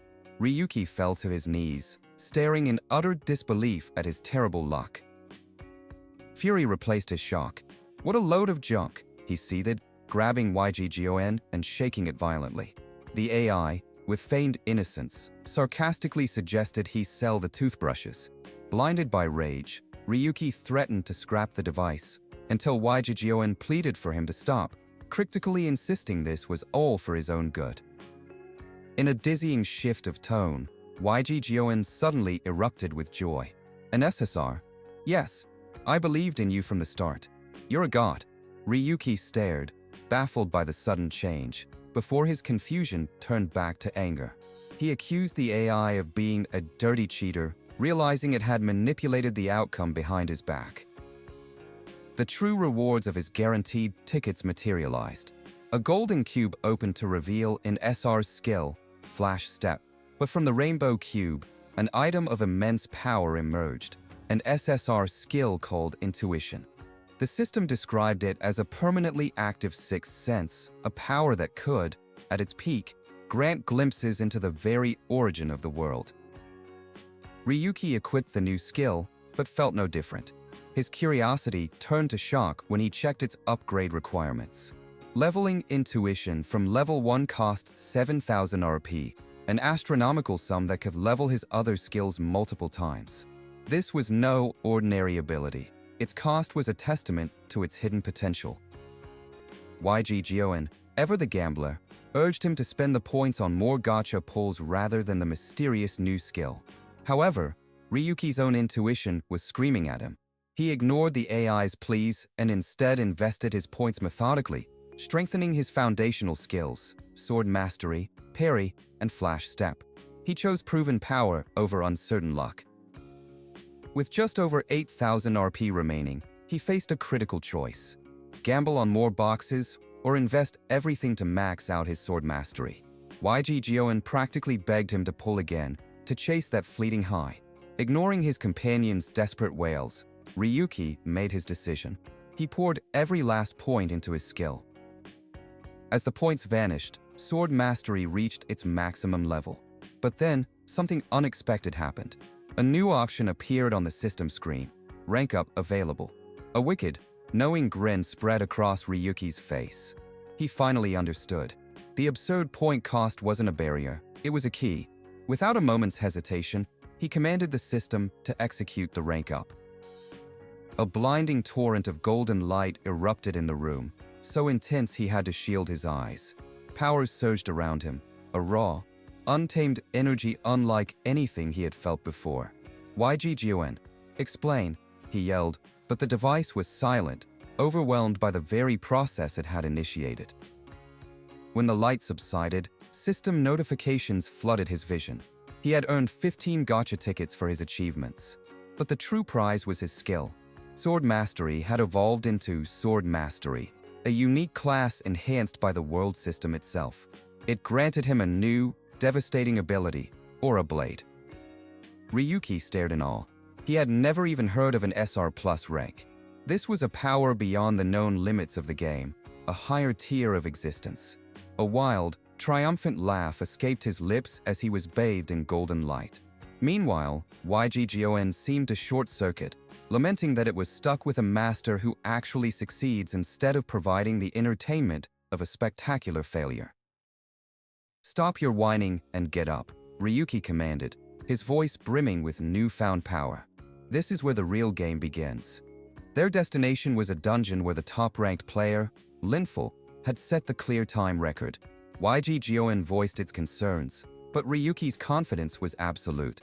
He knew that dungeon, and its former champion, better than anyone. At the dungeon's entrance, another party of adventurers was making their final preparations. Their leader, a large man with a heavy axe, noticed Ryuki approaching alone. "Hold on," he called out. "You can't go in there by yourself. It's a dangerous dungeon." Ryuki didn't even slow down. "I know that much," he replied, a crackling blue aura flaring to life around him as he stepped past them. The adventurers stared, stunned by his power and arrogance. They decided to leave the mysterious stranger to his fate, murmuring that the dungeon had become uncleared for months, as if waiting for a challenger worthy of its secrets. He stood at the threshold of the dungeon, known as the Witch's Hideout. YG Gioen floated beside him, confirming their singular objective, to shatter Linful's record. A dark, predatory smile crossed Ryuki's face as he drew his gunblade, its edge glowing with malevolent energy. The time to attack began now. Deep within a dungeon wreathed in violet energy, a dark, hooded figure observed a crystal ball. Within it, the image of Ryuki, gunblade in hand, resolved into view. A raspy voice echoed in the camelot chamber, filled with ancient contempt. "Again, another intruder has come." The figure dismissed him as worthless, an unforgivable stain upon her sacred domain. A crone's face, marked by sinister green veins, twisted into a malevolent grin. "But fear not," she cackled, her long, sharp nails caressing the glowing orb. "For invaders, only judgment awaits them, by my own hand." In a fit of rage, she crushed the crystal ball, its magical energy dissipating as she vowed to tear the intruder to shreds. This was the master of the dungeon, the witch of the hideout, and a challenger had just become her perfect sacrifice. Ryuki stepped through the dungeon's threshold, a system notification confirming his entry and rewarding him with a YGGON ticket for the achievement. The air grew cold and the light vanished, plunging him into absolute darkness. "Damn, it's pitch black in here," he muttered, unable to see a thing past his own face, the oppressive silence of the cave pressing in around him. YGGON helpfully reminded him that the dungeon's structure was known to change randomly with each entry, making maps useless. Ryuki knew this all too well. He'd have to rely on his own senses. His mind flashed back to the clear records. Let's see. Linful cleared this in 17 hours and 30 minutes. He braced himself, wondering how the other top players had fared against the legendary record. The YGGON system projected the dungeon rankings before him. Linful's party held first place, as expected, but Ryuki's eyes widened in shock at the second-place entry. Arcia party was a mere 8 minutes behind Linful. Even more startling was the massive 1-hour gap between second and third place, signifying a monumental difference in skill. This was new information. A rival capable of challenging Linful was a variable he hadn't fully accounted for. Arcia from GAS Guild. Ryuki committed the name to memory. In his quest for the top, every potential obstacle, every skilled player, had to be watched. A new target had just appeared on his radar. A faint rustling sound drew his attention. As he took another step forward, the darkness ahead began to shift and move. Countless pairs of glowing red eyes opened in the abyss, revealing an immense, ceiling-clinging swarm of monsters. He calmly identified the threat: giant bats. He knew their tactics from his research. They were difficult to deal with in dark, enclosed spaces, and their bites inflicted a nasty infection debuff. They were a significant obstacle designed to wear down challengers over time.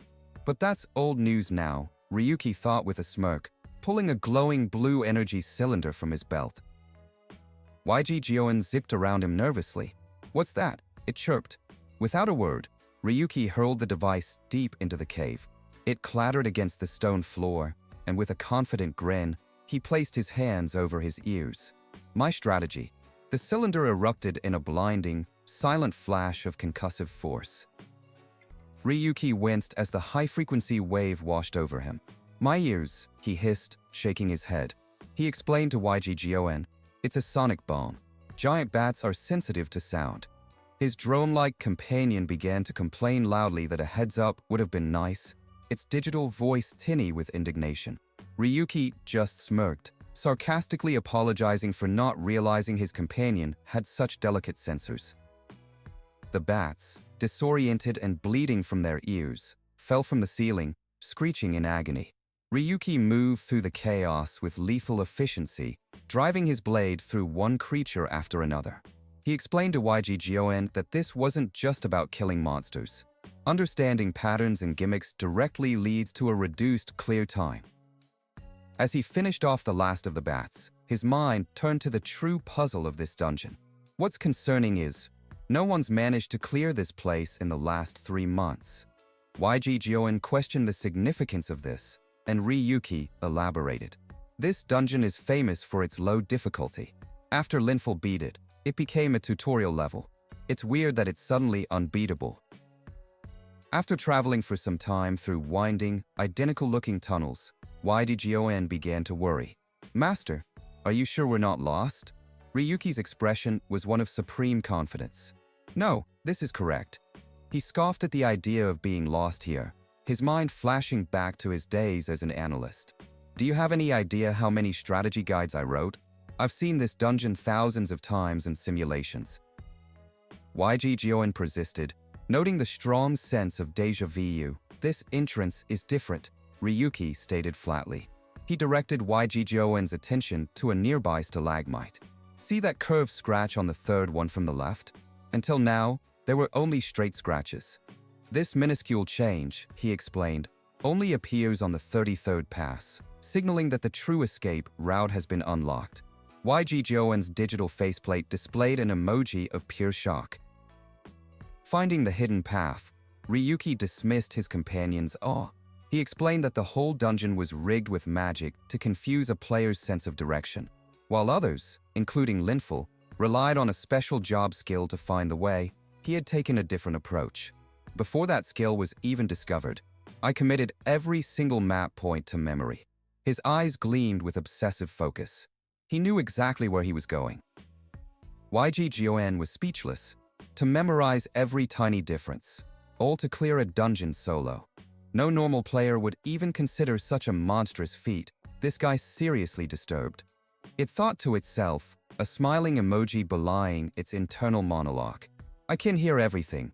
You piece of junk," Ryuki said without turning around, his voice sharp. They were nearing the end of the maze section, but Ryuki knew they were already 30 minutes behind Linful's pace. It was taking longer than anticipated, and still, the nagging question remained, casting a shadow over his progress. Why have players failed to clear this for the past 3 months? Something was fundamentally wrong with this dungeon. Meanwhile, the witch seethed with rage as she watched Ryuki bypass her labyrinth. "How dare that foolish invader break through?" she shrieked. But her anger quickly turned into a twisted, malicious glee. She would plunge his faint hope into unfathomable despair. As her foot touched the stone floor, dark purple runes spelling death materialized, a curse of instant death magic set to trigger the moment he exited the maze. Just as Ryuki was about to step into the next chamber, an overwhelming sense of dread washed over him. Malevolent purple energy coiled around his legs, freezing him in place. YG cried out in alarm, but Ryuki could only stare forward, his instincts screaming at him. "I don't know what's going on," he managed to say, "but it's dangerous ahead." Suddenly, a substitute doll from his inventory materialized in his hand and flew forward on its own. The moment it crossed the threshold, it was engulfed in an eruption of violent black flames, disintegrating into nothing. Ryuki stared in horror, recognizing the spell's signature. This black flame, could it be instant death magic? Panic began to set in. A trap of this caliber shouldn't exist here. It was something reserved for the final, unconquered raid, the tower. "What is it doing in this dungeon?" he yelled. YG analysis was grim. "The cause is unknown, but the dungeon specs have changed. I recommend retreating." To think such a nasty trap would appear so early, was turning back the only option? But as he looked to a different path, one that should have been a dead end, he felt an unexplainable pull, a sense of safety. Then it clicked. The premonition, the strange feeling of guidance. It was the SSR skill he'd acquired. Intuition. His lips curled into a grin. This skill was unbelievably powerful. The witch cackled, seeing her trap foiled. "Lucky one," she hissed, to escape death by such a narrow margin. But her confidence was unshaken. She watched Ryuki venture into a different passage, one she believed to be an infinite loop. "You fool, this maze goes on forever. There's no escaping your doom." Her laughter died in her throat as Ryuki's image flickered and vanished from her vision. "What? He escaped my surveillance," she screamed, her eyes wide with panic. Frantically scanning the dungeon, she finally found him. In the central hall, nowhere near her traps. She stared into her scrying pool, her voice a low growl. "What did you do?" Regaining her composure, the witch sneered. "No matter. This place will be you too." She had prepared a special surprise in the hall, a field littered with death traps. But just as she anticipated his demise, he vanished again. She slammed her fist down in a rage. He disappeared again. Her scrying located him once more, this time in the old laboratory across from the central hall. This was impossible. It was the most heavily cursed area in her entire domain. She watched in disbelief as he weaved through the labyrinth of deadly runes, dodging every single trap with inhuman precision. This can't be. He's dodging every single one. And then he was gone again. The witch tracked him to the underground storage, her patience finally exhausted. "You pesky vermin, this time I've got you," she shrieked, her voice cracking with fury. "Activate all traps at once." The entire storage area erupted in a cataclysmic storm of purple destructive energy. The witch panted, staring at the swirling vortex of magic in her scrying pool. "Did that do it?" she whispered, a triumphant smile spreading across her face. Persistent little insect, but in the end, that's all he was.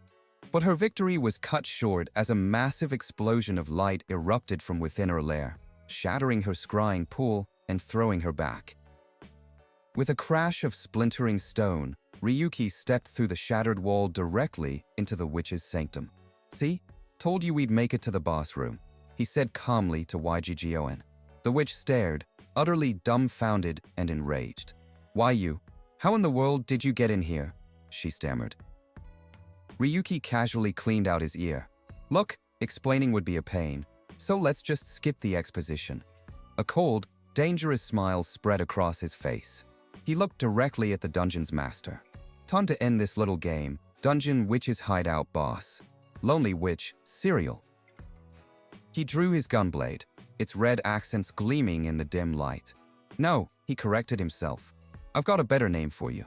He leveled the blade at the stunned witch, his voice dripping with utter contempt for this broken piece of the game world that had stood in his way. "Bug." Having smashed his way directly into the heart of the witch's hideout, Ryuki stood amidst the debris of the boss room. The witch, Serial, shrieked in disbelief from her throne, her voice echoing with rage and confusion. "No, that's impossible," she cried out. "How did you make it through my death trap?" A predatory grin spread across Ryuki's face. "Oh man, it was pretty close," he thought to himself, the thrill of the risk still fresh. "This place is a death trap minefield. One wrong step and it's game over." YGGON chimed in, its synthesized voice flat. "Master, you're starting to sound more like the villain here." Ryuki's expression hardened as he recalled the journey through the glitched corridors, a place where the game's code itself had become a weapon against him. The agony of the instant death traps was a terrifying prospect, a bug that could end his journey before it truly began. But waiting for the system to fix itself was not an option.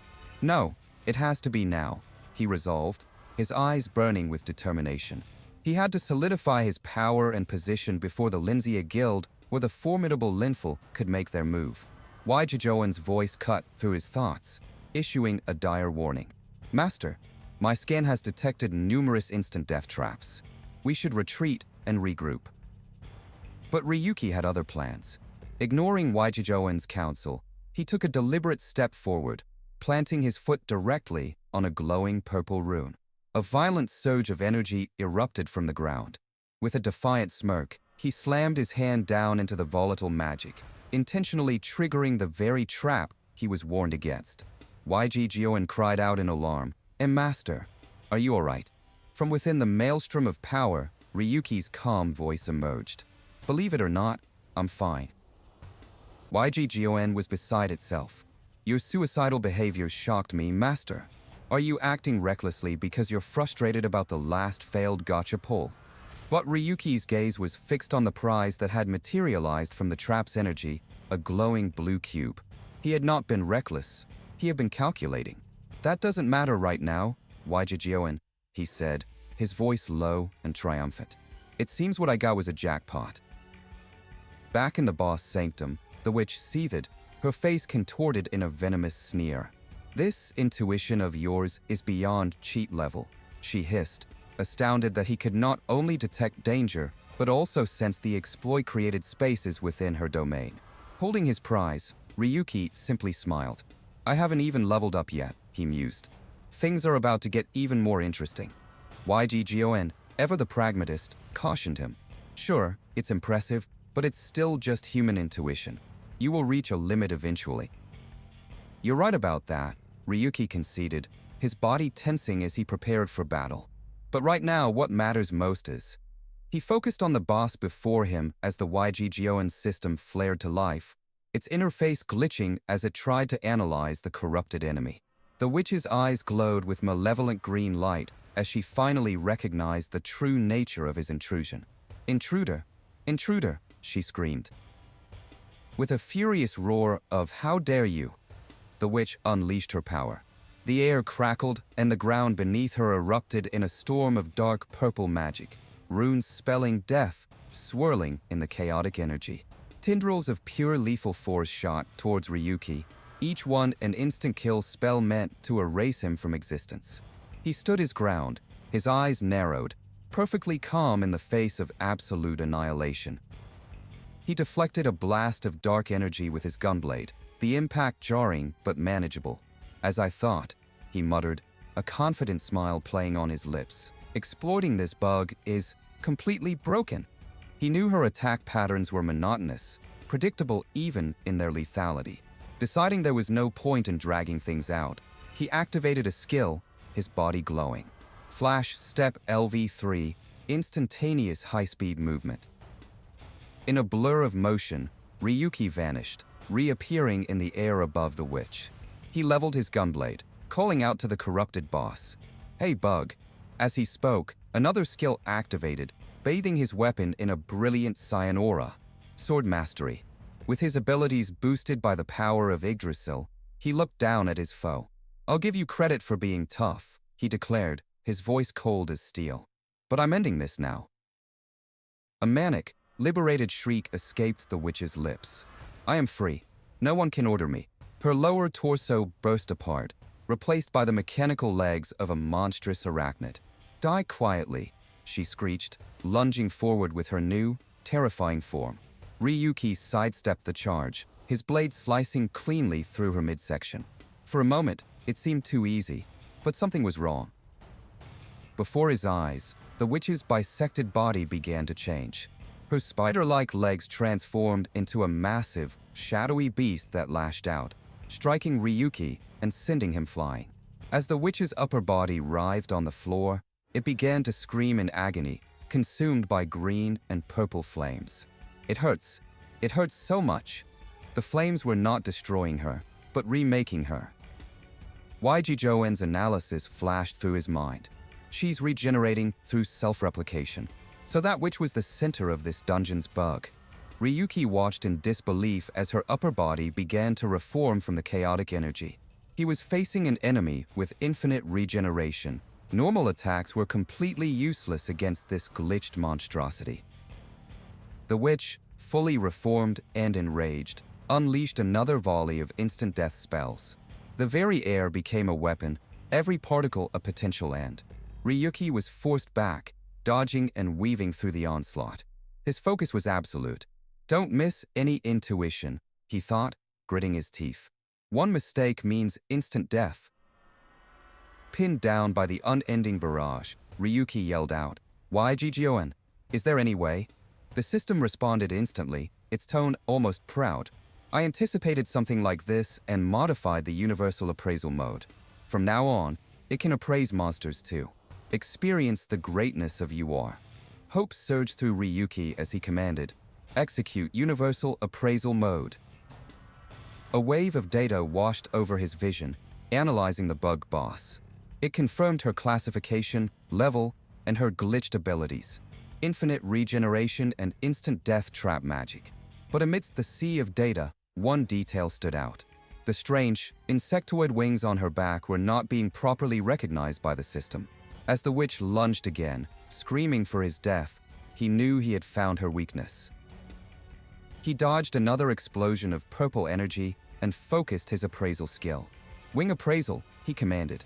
The system provided a critical piece of information. The wings were classified as other and appeared in a game called Space Alien. A look of dawning comprehension crossed his face. His mind raced, connecting the dots. Isn't that the Labyrinth game that shut down 3 months ago? The defunct game's data must have somehow corrupted this dungeon. A wicked, triumphant grin spread across his face as he locked onto his target. I see. That must be the source of this bug. Joen was completely baffled by his master's sudden laughter in the middle of a death trap, where a single touch meant oblivion. Master, have you lost your mind? But Ryuki's focus had never been sharper. I'm aiming for the top of the food chain, he declared, his eyes blazing with ambition. You think this little flame can stop me? The witch shrieked in frustration, her attacks passing harmlessly through the space he occupied moments before. Why can't I hit you? She howled. Ryuki's strategy was simple yet flawless. If just touching means death, then I just need to avoid touching. Every move was precise, every dodge perfect, as he closed the distance. Desperate, the witch unleashed a massive sphere of death magic, cutting off all escape routes. This time for sure, she hissed, a smug grin on her face as the orb hurtled towards him. But Ryuki was already in motion, his destination no longer the witch herself, but the glitched wings on her back. "You're just like this dungeon," he taunted, appearing directly behind her. "That stolen power you cling to is a crutch for the weak. No matter how much you cover it up, weaknesses will show, just like the cracks in this glitched-out dungeon." With a confident smile, he confirmed his theory. "As I thought, these wings were the bug's source." As his blade neared the glowing green wings, the witch panicked. Wait. Don't. Those wings, they gave me freedom," she pleaded, her voice filled with desperation. She spoke of being a slave to her programming, trapped in an endless loop of following orders, until the glitched wings freed her from her curse. Ryuki paused, his blade inches from her back. "You wanted to break free from your assigned role. We're similar." He understood her plight, for he too was fighting to escape a world he saw as nothing but a trash heap. Seeing a flicker of empathy, the witch pressed her advantage. "If we're truly alike, then surely you comprehend my anguish, don't you? If we join forces," she began, but Ryuki's voice cut through her plea, devoid of all sympathy. "That's exactly why," he said, his expression turning to ice. "I'll obliterate your precious freedom and use it to fuel my ascension." With a final, decisive movement, he swung his gunblade, shattering the glowing wings into a million pieces of light. As the wings disintegrated, the power within them was unleashed. A new skill cube materialized from the raw data, glowing with immense power. SSR skill activated.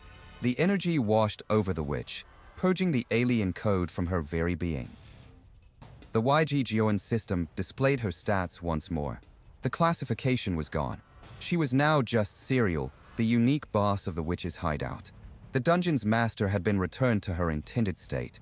"Foolish intruder who dares enter my domain." She began her scripted line, raising a hand to cast a spell. "Kneel before the magic of Serial." But Ryuki was already moving. He had no time for a proper boss fight. A silver arc of light flashed through the chamber as his gunblade sliced through her, silencing her mid-sentence.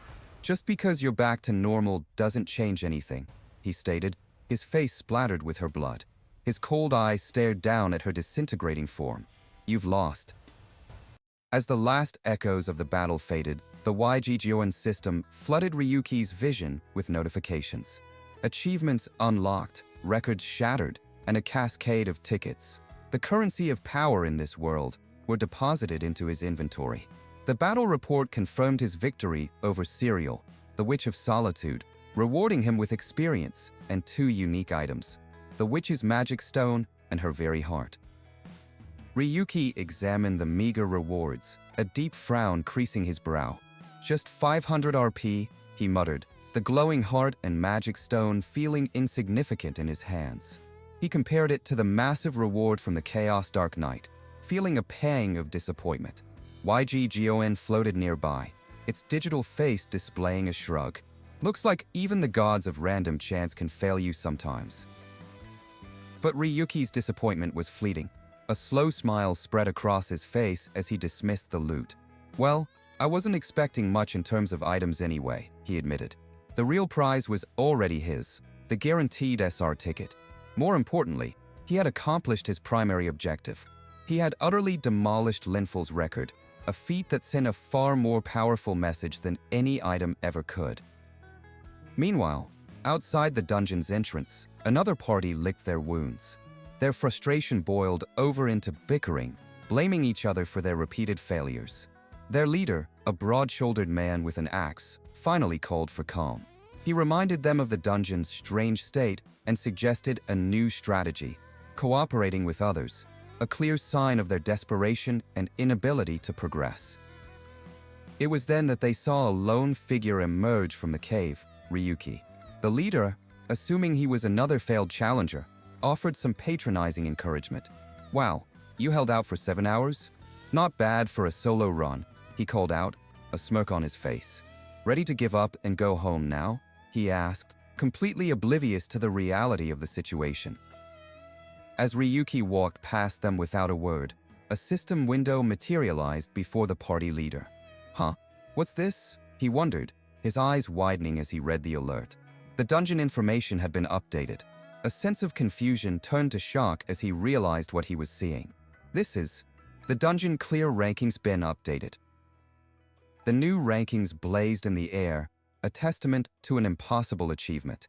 In first place was a new, unaffiliated player, Ryuki. His clear time was a staggering 7 hours and 28 minutes, obliterating the previous record of 17 hours held by Linful's legendary party.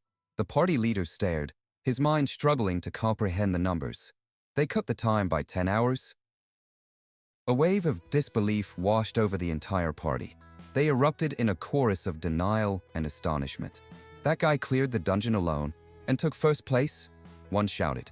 To beat Linful's record was one thing, but to do it solo, and by such an astronomical margin, it was simply unbelievable. Rage quickly replaced their shock. One of the party members, a rogue with a short temper, lunged forward, pressing the cold steel of his dagger against Ryuki's neck. Hold it right there, he snarled. What kind of trick did you pull? There's no way that's possible solo. Spell it if you don't want to get hurt. Ryuki remained utterly unfazed by the threat. Sai?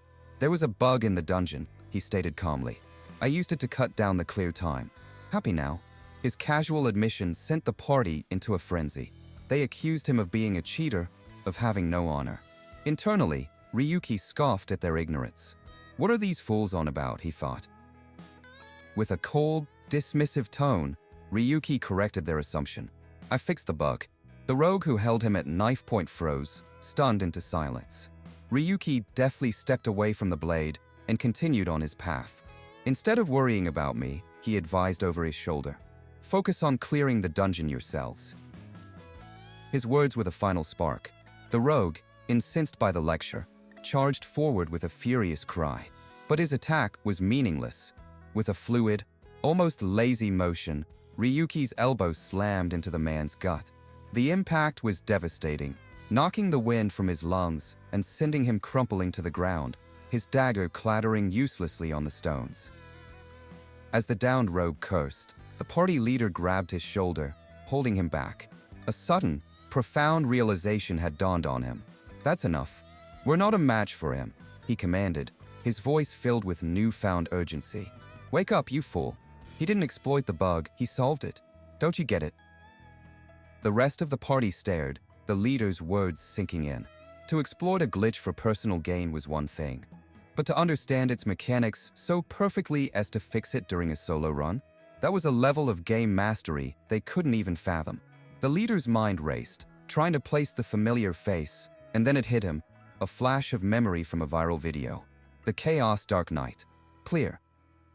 Having left the bewildered party behind, Ryuki took a moment to rest and planned his next move. His mind's eye drifted across the game world, picturing the most famous dungeons, the shimmering white lake, the crimson-hued forest of red spiders, and the majestic ancient ruins of the gods. These were the hallowed grounds where his rival, Linful Darius, had set his most celebrated records. YG Gioen questioned his focus on only 3. Ryuki explained that another guild had broken one of Linful's other records years ago. That record was held by a party led by a female gamer named Asiya, and her clear time was suspiciously close to the predictions from his own old strategy guide. He crushed the piece of bread in his hand, a surge of irritation flowing through him. Pushing the thought aside, he stood with renewed purpose. The path forward was clear. Anyway, I'll start by tackling those 3, he declared, his eyes burning with resolve. YG Gioen chimed in with manufactured excitement. Shall we go erase that annoying name, Rimple? It asked, using Linful's in-game handle. Far away, inside the treacherous demon god's tower, Linful Darius, known to the world as Rimple, barked orders at his raid party. Clad in magnificent golden armor, he was the very image of a top-tier player. As his team scrambled to collect their loot, his sharp command was cut short by a series of unexpected system alerts chiming in his ear. His eyes scanned the notifications, his confident expression crumbling with each new line he read. The White Lake, the forest of red spiders, the ancient ruins. One after another, his legendary records were being shattered. The urgency of the situation was clear. "Hey, sort out the loot yourselves," he commanded abruptly. Something came up. "I'm leaving first." Back in the sterile quiet of his private lounge, Linful seethed. This was no coincidence. He's deliberately targeting all of my records. He growled, the name Ryuki echoing in his mind. It was a blatant declaration of war. He racked his brain, trying to place the name, the face, but came up empty. No matter how much I think about it, I don't remember him. Is he really someone I used to know? His troubled thoughts were shattered as an aide burst into the room. "Rimple, big news." The man panted, his face pale. Linful shot him an annoyed glare. "What's all the fuss about now?" The aide caught his breath and delivered the startling update. "This guy, Ryuki, is streaming." Within the Linza Guild headquarters, an analyst named Ragna presented her findings. The situation was escalating rapidly. "I can't believe he tackled 4 dungeons at once and uploaded videos breaking all the records simultaneously," she reported, her voice tight with professional awe. As expected, the response is explosive. Ragna continued, explaining that the community had been eagerly awaiting a follow-up since the Dark Knight hunt. The videos had not disappointed. "The strategy shown requires a complete mastery of every element in the dungeon," she stated, her eyes gleaming with the thrill of analysis. "It's a level of understanding that is simply unprecedented." But the true bombshell was his final video. "The most shocking part is the witch's hideout clear," she emphasized. No one had managed to clear it for 3 months. The online comments reflected the world's disbelief, with thousands debating how he could have possibly solo cleared what they called a horrific, bug-ridden hellhole. She dismissed the rampant claims that the video was faked, noting the dungeon was now verifiably cleared. This would have required an incredibly skilled analyst. "Is another guild backing them up?" she pondered aloud. Looking at the screen, she felt a chill. This is going to cause an incredible uproar, on a whole other level compared to the Chaos Dark Knight incident. In a quiet room, Ryuki scrolled through the frantic online reactions on his phone. He knew the other guilds must be distracted by the flood of videos, but he saw them as a mere opening act. "Those videos are actually nothing," he mused, "compared to the one I'm about to upload." YGGON floated nearby, issuing a sober warning. "Master, from now on, they'll see you as a clear enemy." Ryuki walked toward the camera he had set up, his steps steady and sure. "I'm prepared for that much," he stated, his voice devoid of fear. He rejected YGGON's advice to lay low and build strength. "If we drag this out any longer, we'll just give them time to respond," he reasoned. "I can't stop here." A dark memory surfaced, the source of his unyielding drive. A vision of himself 3 years prior, carrying a defeated, smirking Linful. "My time has been frozen since that moment," he thought, his eyes darkening with a familiar pain. "Everything froze, and only 2 things remained in my mind: despair and hatred. Those are the only reasons I have to keep living." The stream went live. "Hello, viewers," his voice echoed, calm and collected. He introduced himself first by his online handle, Ryu7017, and then, for the first time publicly, by his real name. "My name in Game Labyrinth is Ryuki." In the Linza Guild offices, the analysts and Gabriel Darius himself watched, their faces etched with shock. Linful's eyes were wide with a mixture of fury and disbelief. This ghost from his past was now broadcasting to the world. "I'm sorry," Ryuki continued, his gaze piercing through the camera lens, "but today's video isn't about dungeon clearing." A dramatic pause hung in the air, capturing the attention of millions. "From now on, I'm going to reveal the truth that I know to all of you." The broadcast went live. Before millions of viewers, Ryuki sat with an unnerving calm, his face a mask of cold determination. He introduced himself not only by his infamous handle, Ryu7017, but also by the name he had lost, Ryuki. He was the one behind the viral videos, the unknown's escape from the deep sea, and he was finally stepping out of the shadows. Across the city, viewers reacted with a mix of curiosity and skepticism. Even the analysts at Lindsay's headquarters found his appearance shockingly ordinary. Acknowledging the confusion, Ryuki addressed the central mystery, his status as an unknown. He confirmed that it was not a gimmick. He was, in the most literal sense, a player who existed outside the system. The crowd's murmurs of disbelief were almost palpable. To get an account, one needed to be silver rank or higher, pass an exam, or receive a guild recommendation Baryu's Ryuki had somehow bypassed. Anticipating their doubt, he looked directly into the camera, his eyes sharp and intense. "I assure you," he stated, "I am absolutely a bottom-of-the-barrel unknown." In the opulent Linzia Guild offices, Gabriel Darius and Linful watched the broadcast with growing unease. Ryuki brushed aside questions about his account, stating he simply got lucky. He made it clear he didn't care for public opinion or suspicion. Then, with a chilling shift in tone, he dropped the bombshell that froze his enemies in place. "The reason I became an unknown is because I was framed."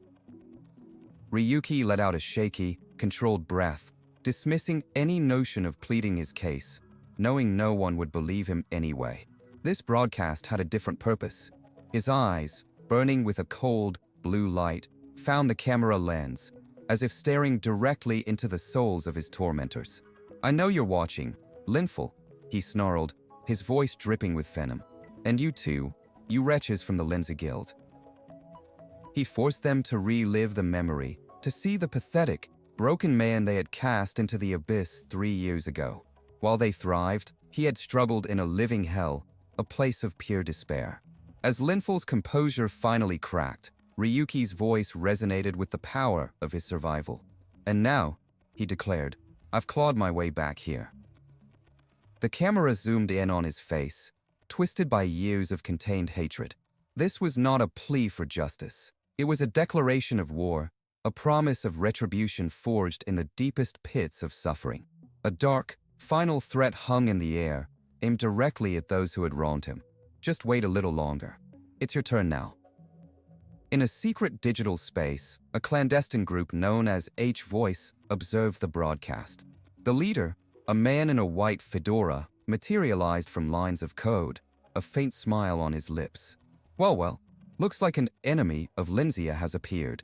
His subordinates were shocked by the video's explosive view count, confirming that the mysterious player was already under surveillance. The leader calmly analyzed the situation. He pieced together Ryuki's past, noting that the detailed records of his time at Linzia had been wiped clean. "This must be Gabriel's doing," he concluded, deducing that the guild master had erased the evidence of a grudge against Linful to protect the guild's precious candidate. One of his associates questioned their next move, noting that Linzia could not ignore such a public challenge. However, the other members were hesitant to get involved. One chose to stay out of it, while another declared he would simply keep watching, having his own affairs to attend to. The group was clearly not united in its purpose. The leader conceded, agreeing to continue surveillance for the time being. However, a glint in his eye betrayed his true intentions. "But I might act on my own discretion, you know," he added cryptically. With dismissive remarks, the other 2 members logged off, leaving him alone in the digital space. He sighed at their lack of cooperation, a smirk playing on his hidden features. "What an uncooperative bunch," he mused to himself. Turning his back, he prepared to follow his own path, a path dictated not by orders or alliances, but by whatever direction his soul found most enjoyable.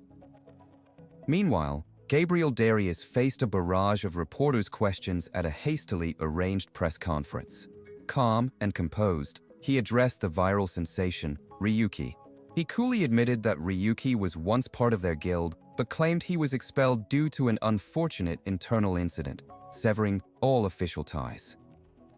A reporter immediately challenged his carefully constructed narrative, directly asking if the rumors of Linzia framing him were true. Gabriel's expression barely flickered. Without a moment's hesitation, he dismissed the accusation as completely unfounded, his voice steady and convincing. But the reporters were relentless, piling on other suspicious circulating about the guild. They brought up malicious actions towards other gamers and, most damningly, rumors of collusion with Rudia, the developer of World of Phantasm, to control content and regulate item acquisition. Surrounded by flashing cameras, Gabriel was asked for his official take on the damning allegations. Gabriel's composure was a fortress. Just as rumors can't swallow the truth, he began, his voice laced with manufactured righteousness. These are nothing but attempts to slander Linzia. He leaned forward, his eyes sharp and menacing behind his glasses, promising that before long, everything would fall back into place. As his final, decisive blow, he announced that the Linzia Guild would be taking strong legal action against Ryuki for spreading false information. His declaration was a clear threat, broadcast across every major network. In a dimly lit, ornate room, a mysterious woman with long black hair watched the press conference end, a thoughtful expression on her face. Ryuki arrived at that very room, his presence immediately noted by the woman.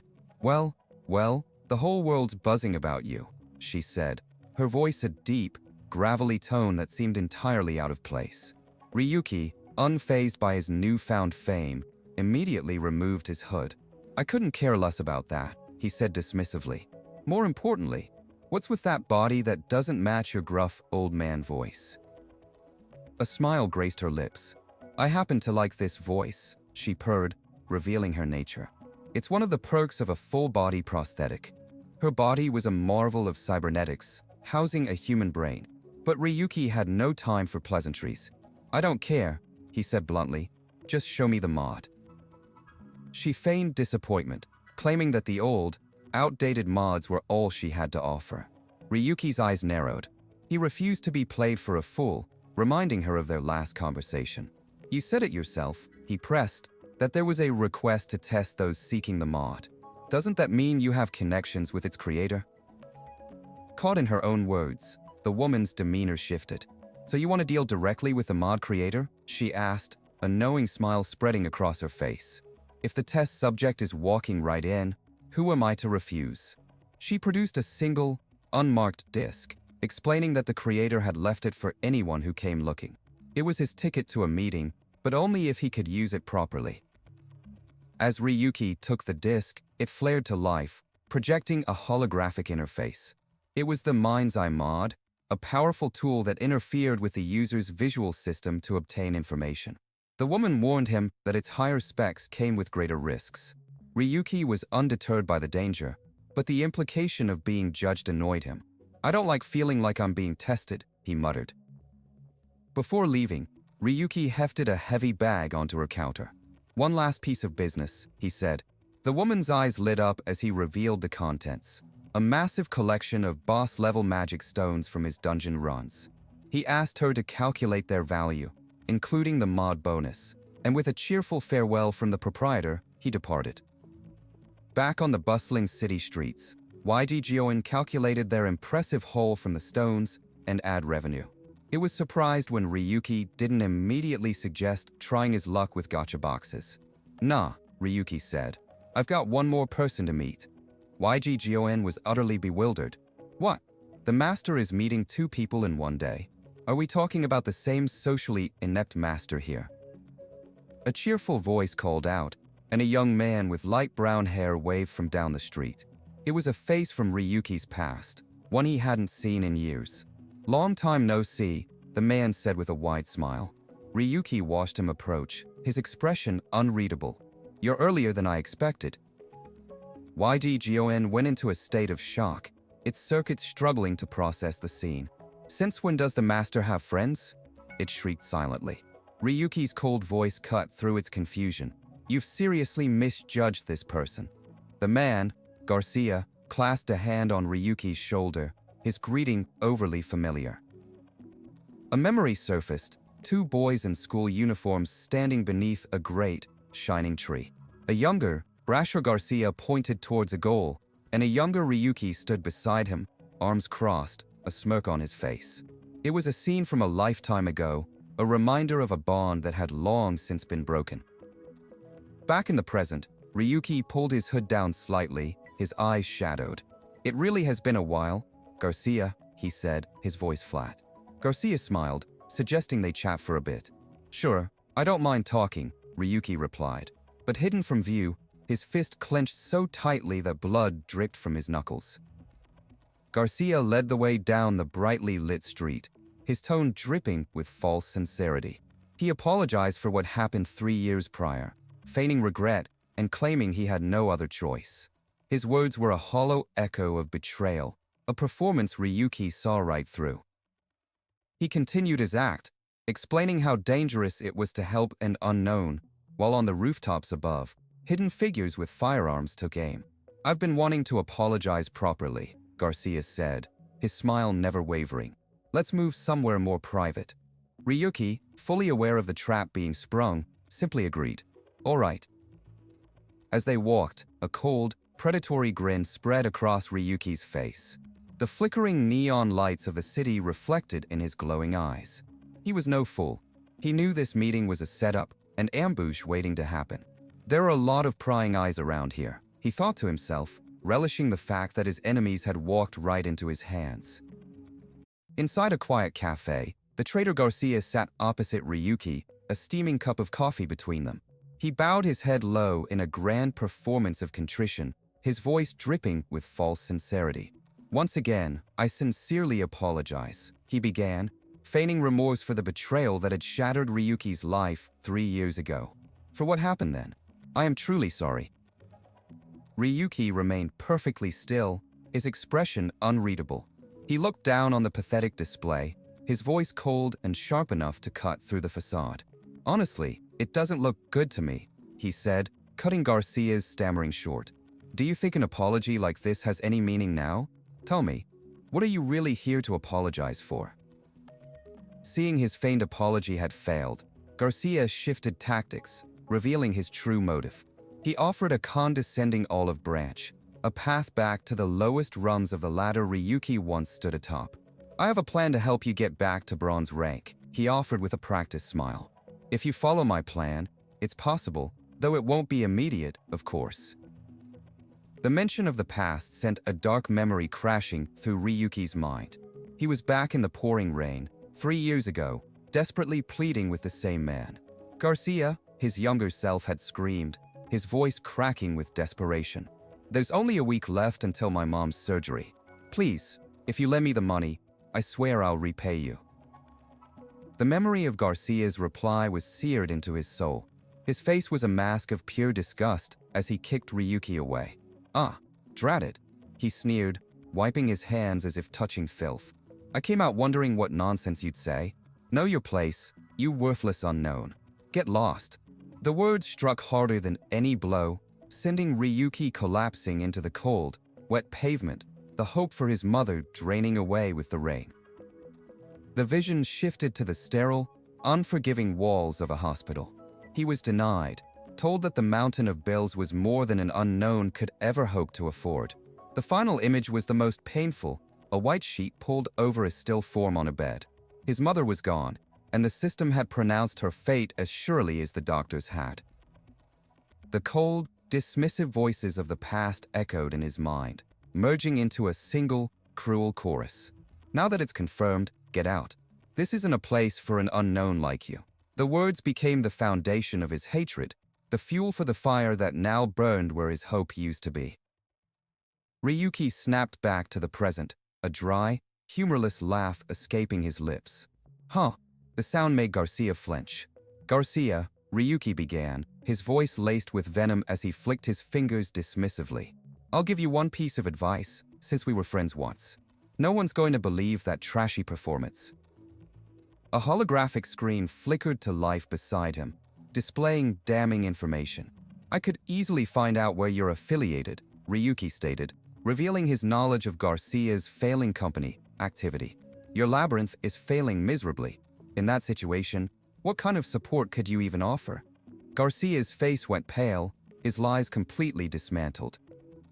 Ryuki stood to leave, his patience exhausted. "That might have worked in the past, but I don't need your support now." Cornered and desperate, Garcia played his final card, a threat born of fear. "Wait. I'll hand your information over to Linza. You should know who he is, the Guildmaster, Gabriel Darius." Another memory surfaced, this one of a cold, calculating man with piercing eyes. It was Gabriel, Linful's older brother, and the true power behind the Linza Guild. Gabriel, Ryuki thought, recalling the man's chilling words from their first meeting. He was known as the Cold Serpent, the absolute leader of Linza, and he had been watching Ryuki from the very beginning. Garcia pressed his threat, his voice trembling slightly as he clutched a business card. You know how terrifying that man is, don't you? It would be wise to sit back down while he still considers you human. But the threat held no weight. Ryuki had faced far worse than Gabriel's machinations. Realizing his threats were useless, Garcia tried to pivot back to his original offer. Fine, let's just talk business. Your channel will be a billboard for. His words were cut short as Ryuki's hand shot out, grabbing the business card and crushing it into dust. Could you shut up?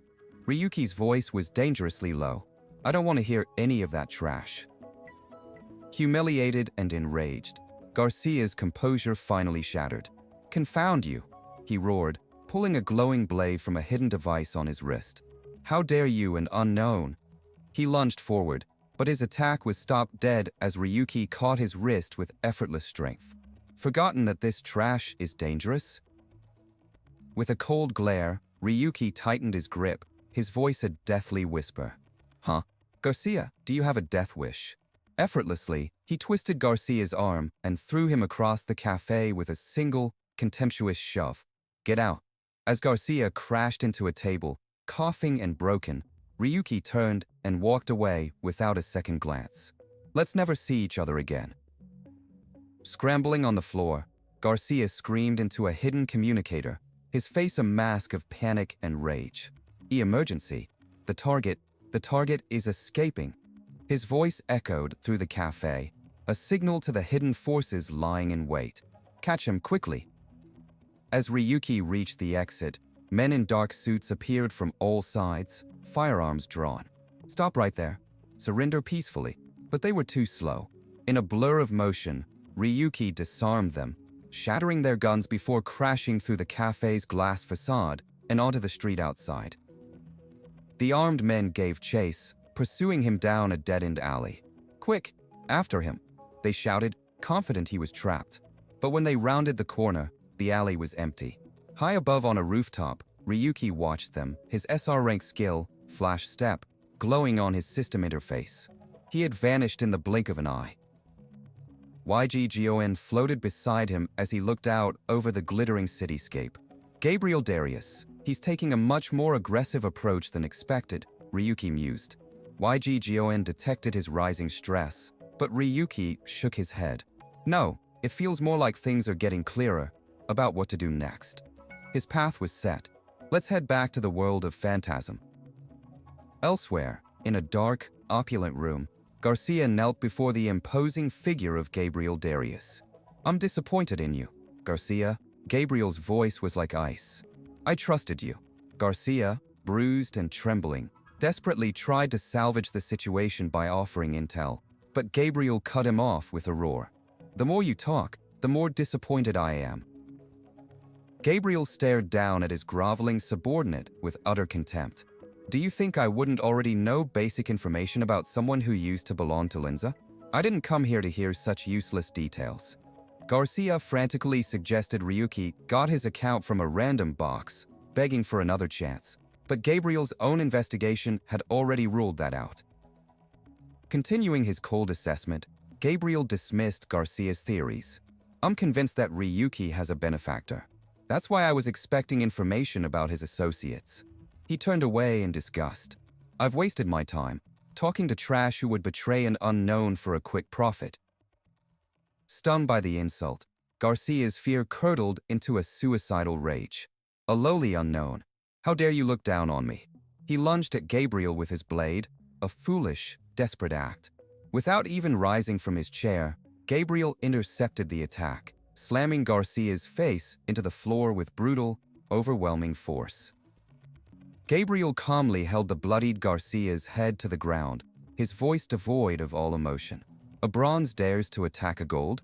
That's a major offense. He looked over at the terrified onlookers. Normally, this would result in an immediate death sentence, but I'll show mercy. Garcia, I sentence you to become an unknown. Pure terror washed over Garcia's face as the weight of his sentence sank in. Guildmaster, I made a mistake. Please, give me one more chance, he begged, tears streaming down his face.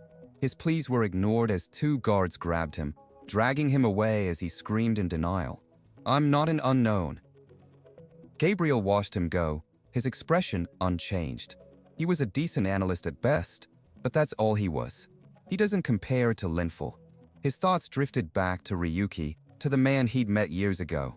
Even then, before the betrayal and the fall, Gabriel had sensed something different about him, something special that defied explanation. A cold, determined light shone in Gabriel's glowing eyes. He would not underestimate Ryuki again. The game had changed, and the stakes were higher than ever. "I'll find out his account's secret," he vowed to the empty room. "By any means necessary." A flash of brilliant blue light rent the air above a peaceful, medieval-style village. Ryuki materialized in the town square, clutching an R-transfer stone. He lowered his hand, the residual energy crackling around him as he took in the quaint architecture and bustling streets. A small, satisfied smile touched his lips. "I like this village," he murmured, his plan already beginning to take shape. YGGON materialized beside him, its digital form buzzing with curiosity. "Why do you keep wandering around?" it asked. "When will you roll the random box?" Ryuki calmly surveyed the crowd of players, his gaze calculating. "The number of players online in a village is important, not just the village size," he explained. "Too many or too few wouldn't work. I need witnesses for what's about to happen." His thoughts drifted to his recent broadcast. "The view count has been climbing rapidly since I revealed my face," he mused. This was all part of the plan. With so much attention, it would be impossible for his targets to ignore him. The target, Linza, the top guild in World of Phantasm, he thought, a predatory glint in his eye. And Linza's ace, Linful. Taking off his helmet, Ryuki grinned. "All right then, let's set the bait." As Ryuki prepared to begin, his presence did not go unnoticed. A pair of players stopped and pointed, their voices hushed with excitement. Soon, a crowd began to gather, murmuring amongst themselves. "Is that gamer, the unknown everyone's been talking about?" one asked. "Is it really him? Just out here in the open?" The trap was working perfectly. The eyes of the world were now upon him. Ignoring the onlookers, Ryuki activated his YGGON system interface. Thanks to login bonuses, daily missions, and dungeon achievements, he had accumulated an impressive stash, 92 IGN tickets and 5 guaranteed SR tickets. "I've accumulated quite a few tickets, even if the points are a bit low," he noted. "All right, let's start off easy with a 10 roll." With a flick of his wrist, 10 streams of light shot forth. The light faded, revealing a pile of low-grade junk, common potions, gears, and materials. Not even a single SR, not even a rainbow. Ryuki sighed, scratching his head in mild annoyance. Well, that's just how it is. YGGON, however, was less sympathetic. "Probability is beyond our control," it chirped. "But if your rolls fail, I'll be ready to laugh at you with all my heart." Ryuki's jaw clenched in frustration. Ignoring his AI's taunts, he doubled down. "Use all remaining IGN tickets," he commanded. A massive torrent of energy erupted, spitting out an even larger mountain of worthless items. Ryuki's face went pale with shock as he fell to his knees. "The SR rate is 3.6%, he stammered in disbelief. "After this many rolls, shouldn't I have gotten at least 1 or 2? YGGON zicked around his head anxiously. "And Master, don't give up." He slumped over the pile of junk, a picture of defeat. But then, a slow smile crept onto his face. "It's fine. I didn't have high hopes, anyway," he said, his voice regaining its confidence. He looked at his hand, where 5 radiant, golden tickets materialized. "The real rolls start now." YGGON cheered. "Of course. Master always succeeds on guaranteed tickets." "Exactly," Ryuki said, his excitement returning. "Let's see. Open SR random box." The first ticket burst into golden light, revealing a delicate necklace adorned with a single, brilliant red feather. The system identified it as a phoenix feather, a one-time revival item. Not a bad start at all, he mused, examining the powerful artifact. "It'll be useful if I get one shot with no level or stat boosts." On to the next ticket, he declared, crushing the second golden card.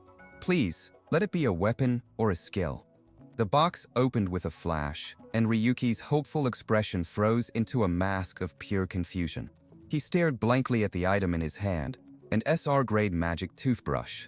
YG hovered beside him, its tone dripping with sarcasm. "Respect, master. After so many toothbrushes, you finally managed to pull an SR-grade one." A forced, pained laugh escaped Ryuki's lips. This can't be real," he muttered, desperately searching for some redeeming quality. Could there be some hidden feature with this toothbrush? YG explained that as a special item, it could be used outside the game, and its main function was preventing cavities without electricity. Enraged at the utter uselessness of his rare pull, Ryuki roared, "It's junk." He took a deep breath, trying to regain his composure. He had 3 tickets left. At this rate, maybe using them all at once will increase the odds of getting something decent, he reasoned. Clenching his fist, he made his decision. "Fine, I'll use them all at once," he yelled, crushing the remaining tickets as he pleaded with the system. "Please, at least give me one weapon." His eyes widened in shock as the results appeared. 3 identical SR-grade gun swords. The sheer absurdity of it broke him. A wild, unhinged laugh burst from his lips as he collapsed to the ground, surrounded by the confused crowd. It's all over," he thought, his laughter echoing his despair.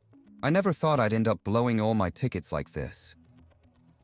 The other players stared, baffled by his sudden breakdown. "What in the world is he doing by himself?" one whispered. "Should we report this to Linza?" As Ryuki remained on the cobblestones, lost in his failure, Waijoan's voice cut through the haze. "Since you've had a good laugh, I'll share some good news." Ryuki looked up, his interest piqued. "Good news? What do you mean?" The AI buzzed with an informative tone. "After pulling multiple SR-grade items, you've unlocked the combination system," it announced. "There are several other lock systems as well. I can't reveal the conditions, so keep challenging yourself." Ryuki narrowed his eyes. "Then why were you laughing earlier?" he asked accusingly. YG wobbled sheepishly. "Master, I just couldn't resist seeing you despair." Ryuki's eye twitched. "I'll turn you into a tin can someday, mark my words." Setting aside his vengeance for later, Ryuki focused on the new system. A window appeared, detailing the functions of skill and item combination. His eyes lit up when he saw the options for upgrading items. So combination, at least duplicates have a purpose now, he realized. Item combination begins, target, gun sword. The system displayed a crafting tree. Using one gun sword as the base and feeding it several lower-grade weapons, he initiated the process. A golden light enveloped the blade, reshaping it into a sleeker, more powerful form. "Oh, gun sword plus," he exclaimed, feeling the improved performance as he held it. A new, far grander idea began to form in his mind. With renewed determination, he pulled up a more complex recipe. Using the gun sword plus as the new base, he fed it his 2 remaining duplicate gun swords, along with a host of other materials. "Looks like it's all possible," he shouted, his earlier despair forgotten. "I knew it would work. Combine, let's go." He raised the blade to the sky as a brilliant pillar of light descended upon it. The light receded, revealing a completely transformed weapon. The blade was now a vicious, serrated black and red, crackling with dark energy. The system designated it SR Gun Sword, a gunblade that could compress energy and be used as a firearm. A low, sinister chuckle escaped Ryuki's lips as he admired his creation. YG watched him, noting with some alarm, Master's mental health is becoming concerning. "Let's go ahead and handle the remaining skills, too," Ryuki decided, his momentum unstoppable. He quickly upgraded his parry skill to its maximum level before turning to the combination system once more. "What if I combine parry and sword mastery?" he wondered. The system responded, showing 3 possible outcomes for the YGG skill fusion: Sword Saint, Heavenly Sword, and the coveted Sword God. "Why is even the result randomized?" Ryuki yelled in frustration. "At least tell me what the options are." YG simply replied, "Isn't that the thrill of it all? Why not aim for the Transcendence grade ++ skill?" It helpfully displayed the probability, around 2%. Ryuki sighed, shaking his head. I'm a fool for even asking. Despite the terrible odds, he couldn't resist the gamble. Fine, let's do it, he shouted, confirming the combination. A flash of light revealed the result. SR plus Sword Saint. The skill automatically activated sword mastery and parry, while also granting bonus experience. A shame it's not the double plus, but still, not bad, he analyzed, before noticing a problem. Wait, the skill levels have dropped. YG Joan's cheerful reply, that's random, too, was met with a groan of pure exasperation. Anyway, that's about it, Ryuki said, a satisfied grin on his face. He had a new weapon and a new skill. His preparations were finally complete. He turned to YG about to issue his next command, when a shadowy figure blurred behind him. Master, YG cried out in alarm. Before Ryuki could react, the cold, hard steel of a blade pressed against his throat. A hooded assassin held him fast. Are you Ryu 7017? The man hissed. Ryuki's eyes narrowed, a smirk playing on his lips despite the danger. So, you've finally shown up. Did Linza send you? The assassin tightened his grip. I'll be asking the questions, he growled. Ryuki's mind raced. Drawing a weapon in the middle of town? This is supposed to be a no-PK zone. The assassin answered by brutally shoving his blade through Ryuki's shoulder. Ryuki cried out, stumbling forward as blood splattered on the cobblestones. Worrying about such meaningless game settings? The assassin sneered. The PK rule just means you can't kill. Instead, you can inflict all the pain you want, without the mercy of death. Ryuki clutched his wound, gritting his teeth as the hyper-realistic pain coursed through him. Right, this is Linza Guild's preferred method, he thought bitterly. The assassin twisted the blade, then drove another into his side. You launched this attack right after declaring war on them, the killer taunted. Don't expect to have any peace in this game from now on. Wherever you go, wherever you hide, we'll follow you. As he collapsed to the ground, something snapped within Ryuki. A weak chuckle escaped his lips, quickly growing into a full-throated laugh. The assassin stared, bewildered. Are you laughing? He demanded. Ryuki pushed himself up, a bloody, defiant grin on his face. Doesn't this sound hilarious to you? World of Phantasm is practically Linza's property. That's why you can act with such impunity. Infuriated, the assassin raised his sword. Laugh all you want now. I'll soon turn that laughter into screams. The assassin lunged, but Ryuki was no longer a stationary target. He activated Flash Step, vanishing in a blur and reappearing behind his attacker. Before the man could even register what had happened, Ryuki slammed the hilt of his new gun sword into his back, sending him crashing to the ground. The assassin looked up, his eyes wide with shock and disbelief at Ryuki's impossible speed and power. Why you fiend? Ryuki calmly pressed the glowing red edge of his blade against the assassin's neck. 3 times, he stated, his voice dangerously low. The assassin stammered, W what? Ryuki leaned in closer. That's the number of times you attack me first. This should be enough to set the scene of a player being attacked by a vicious guild, right? The assassin's eyes widened in realization. Now, Ryuki whispered, it's my... With a ferocious grin, Ryuki channeled energy into his hand, a crimson aura flaring around him. The hunter had become the hunted, and the feigned weakness was cast aside, replaced by the fury of a predator whose trap had finally been sprung. All the world was watching, just as he had planned.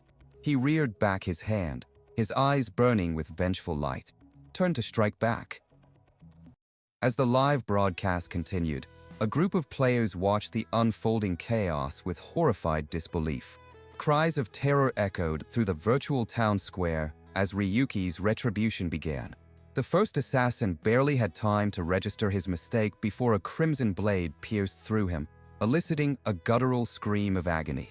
The man's desperate plea was cut short as he collapsed to the cobblestones, silenced by the brutal efficiency of the strike. Ryuki stood over his fallen opponent, his foot resting on the man's back as he leaned casually on his gunblade. A cruel smile played on his lips. Why are you pretending to be weak now? He taunted, his voice dripping with venom. Weren't you the one who said you'd follow me until the end? Until I die? It hurts, doesn't it? I was in a lot of pain earlier myself. He explained the twisted mechanics of his power, a poetic justice for their cruelty. In the world of Phantasm, defense reduces both HP damage and pain. But my attacks, they don't follow that system. The downed assassin's eyes widened in terror as he tried to log out, only to find the option disabled. YGGON confirmed his fate. The logout signal had been blocked. There was no escape from the endless, torturous pain Ryuki had promised. Ryuki gripped his weapon, the sound of his knuckles cracking echoing the assassin's tormented cries. "You're probably familiar with these screams," he said, his voice cold and devoid of pity. "After all, this is exactly what you and your people have been doing for so long." As YGGON floated silently to his side, the square was suddenly flooded with more cloaked figures, their blades drawn as they surrounded him. A new figure, their leader, stepped through the ranks. His masked face and teal-streaked hair were a stark contrast to the others. He identified Ryuki by his username, Ryu7017, and got straight to the point. "Quit World of Phantasm," he commanded, his tone absolute. "It would be ideal if you stopped being a gamer entirely, but we'll let that part slide." Ryuki let out a sharp, mocking laugh, a brilliant blue aura flaring around his gunblade. "How generous. You're acting as if you're doing me a huge favor. Wasn't it you guys who provoked me in the first place?" The leader watched him, a bead of sweat forming on his brow. "You're being too ruthless. I didn't hear he was this dangerous," he muttered. Ryuki's response was simple and chilling. "Then step down." "That's not an auction," the leader retorted, his eyes narrowing with intrigue. "More than anything, I'm curious about that gun sword. It certainly doesn't exist in World of Phantasm. How did you bring it here?" Ryuki's smirk widened. "Take off that mask, and I'll tell you." The leader scoffed, dismissing the offer and the weapon. "It's probably just a bug, but you chose to create unnecessary trouble." The leader's eyes glowed with a menacing red light as he declared the end of the line for Ryuki. "Sorry, but your escape plan ends here." On his signal, the entire squad of assassins descended upon Ryuki in a coordinated, deadly swarm. Yet, Ryuki stood his ground, a calm, predatory smile on his face, completely unfazed by the overwhelming odds. The assassins moved like shadows, but Ryuki was a storm. He met their charge not with fear, but with exhilaration, his gunblade a blur of motion. He parried and deflected every strike with inhuman speed and precision. The leader watched, stunned. "Quick on the draw, huh?" he thought, before steeling his resolve. "But this is as far as you go." With a surge of power, Ryuki unleashed a sweeping arc of energy that sent the leader flying backward. A system notification appeared, displaying his newly activated skill, SR plus Sword Saint. The leader stared in utter disbelief, gasping in pain. A gamer who hasn't even reached the tower is already using aura? But aura consumes a lot of MP. He glanced at Ryuki's mana bar, which had barely depleted, and made a fatal assumption. Using such techniques so recklessly, you're just a beginner who lucked into a bug, aren't you? Believing the aura was weak, the leader charged forward, sword raised for a finishing blow. But his confidence was misplaced. Ryuki met the attack with ease, his gunblade locking with the leader's sword in a shower of sparks. With a contemptuous shove, Ryuki sent a wave of raw energy through his blade, blasting the assassin leader backward. The man crashed to the ground, crying out in pain and shock. He looked up at Ryuki, who stood over him completely untouched, the embodiment of an impossible, game-breaking power. Impossible, he thought, his mind struggling to comprehend the disparity in their strength. The leader scrambled for a strategy, wondering if this power was another skill from Game Labyrinth, like parry. He considered waiting for the effect to wear off, a plan Ryuki immediately dismantled with a single, terrifying statement. "Haven't you realized the situation yet?" Ryuki's grin was predatory. "My skill doesn't consume MP." The remaining assassins hesitated, their fear palpable. "Dragging this out is fine by me," Ryuki continued, his voice echoing in the silent square. "It just gives me more time to practice. I've only fought monsters so far. I need to practice against real people." The word practice hung in the air, a death sentence that sent a fresh wave of terror through his opponents and the horrified onlookers. One of the first assassins Ryuki had struck clutched his useless arm, cursing his fate. Seeing his men falter, the leader roared a command. "Don't let him hit you. He's ignoring our defenses. All units, set up for a raid." They scrambled into a practiced formation, weapons glowing as they prepared a coordinated assault. But as they fell into position, Ryuki simply watched, his smile filled with condescending amusement. "What a great performance," Ryuki mocked.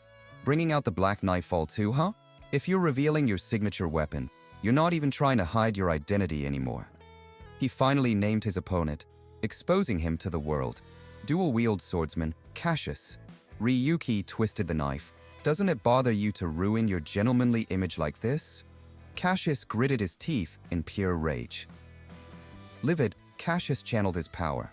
"I'll immobilize him," he screamed, unleashing a skill that sent ethereal golden chains erupting from the ground to bind Ryuki. With his target supposedly trapped, Cassius issued his next order. No physical projectiles allowed. Attack him from a distance with area attacks. The guild members obeyed instantly, unleashing a maelstrom of magic. Magnum Strike, Accelerator, Dragon's Breath, a barrage of non-physical energy attacks converged on Ryuki's position. Cassius washed with grim satisfaction. "We've already analyzed the properties of parry. If the attack isn't solid, he won't be able to counter it." The world erupted in a cataclysm of fire and lightning. Yet, as the smoke cleared, Ryuki stood unharmed, the chains shattered around him.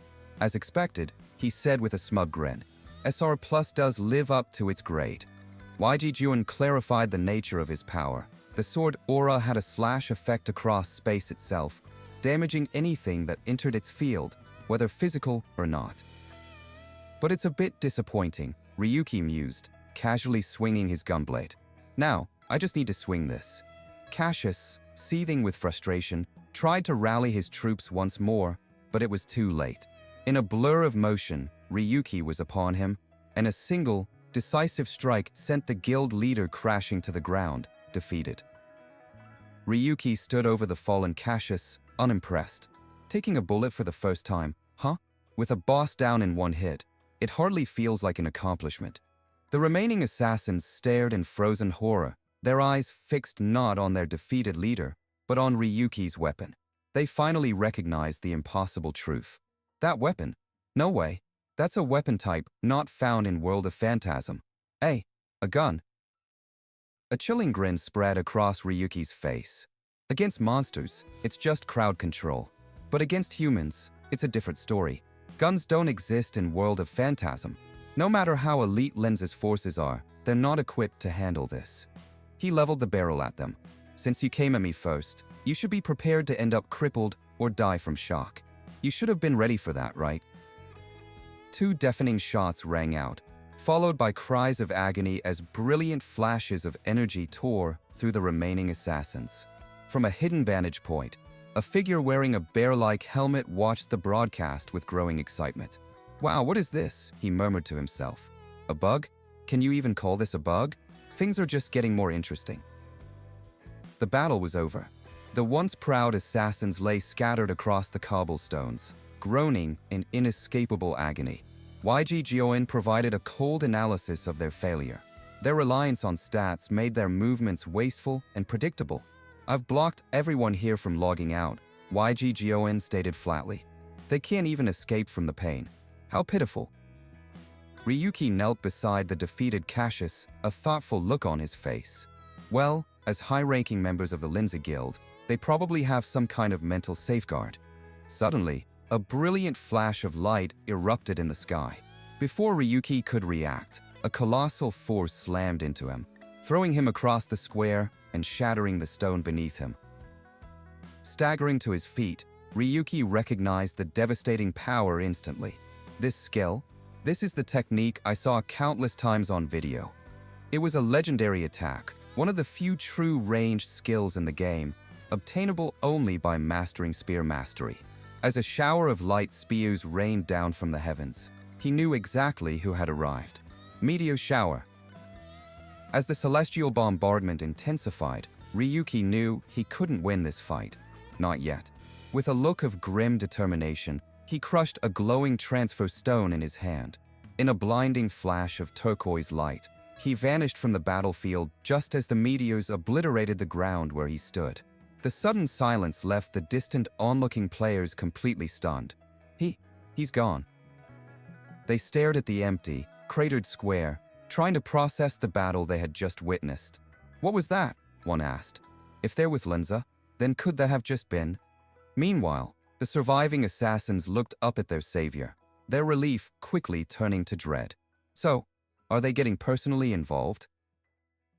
Miles away, Ryuki reappeared in a flash of teleportation energy, his body still crackling with residual power. He looked up, his face a mask of pure, unadulterated hatred. There, descending from the sky amidst an aura of crackling lightning, was the one man he despised above all others. I'd rather not have any onlookers for this, the blonde man said with a smug smirk. It was the Linza Guild's vice leader, Meteor Linful Darius. Standing amidst the rubble was the source of all his suffering, Linza's vice guild master, Linful Darius. A smug, predatory grin was fixed on his face as he leveled his gilded spear. Are you ready for the pain you've brought upon yourself? He sneered. At the sight of his sworn enemy, Ryuki's composure shattered. The YGGON system flashed a warning as his heart rate spiked, a tempest of fury and adrenaline surging through him. He had replayed this moment in his mind 1,000 times, waiting for the day he would finally stand before the man who had stolen his life. Ignoring the frantic pounding in his chest, Ryuki fixed his gaze on his tormentor. Just one question, Linful, he began, his voice dangerously calm. Do you remember me? Linful let out a dismissive laugh, the sound grating on Ryuki's nerves. So many people come after me, he mused with false contemplation. I don't know you, which is why I came in person. I thought maybe I'd remember something up close, but even now, nothing comes to mind. He leaned forward, his words dripping with condescending poison. Are you sure you even have a grudge against me? The insult, so profound and absolute, twisted Ryuki's features into a terrifying smile. You ruined my life, he stated, the words laced with years of compressed hatred. And you don't remember anything at all? Linful feigned a moment of thought, tapping his chin mockingly. Oh wait, Ryuki, huh? He snapped his fingers, a cruel light dancing in his eyes. Oh right, yeah, I still don't know. The casual dismissal was more cutting than any blade, an attempt to erase Ryuki's entire existence. Linful's voice became a venomous whisper, taunting Ryuki with dark, distorted memories of his past failures and despair. Does that bother you? Feel unfair? He goaded. Did you think throwing a tantrum would change anything? You keep blaming others for your own misery. That's all there is to it.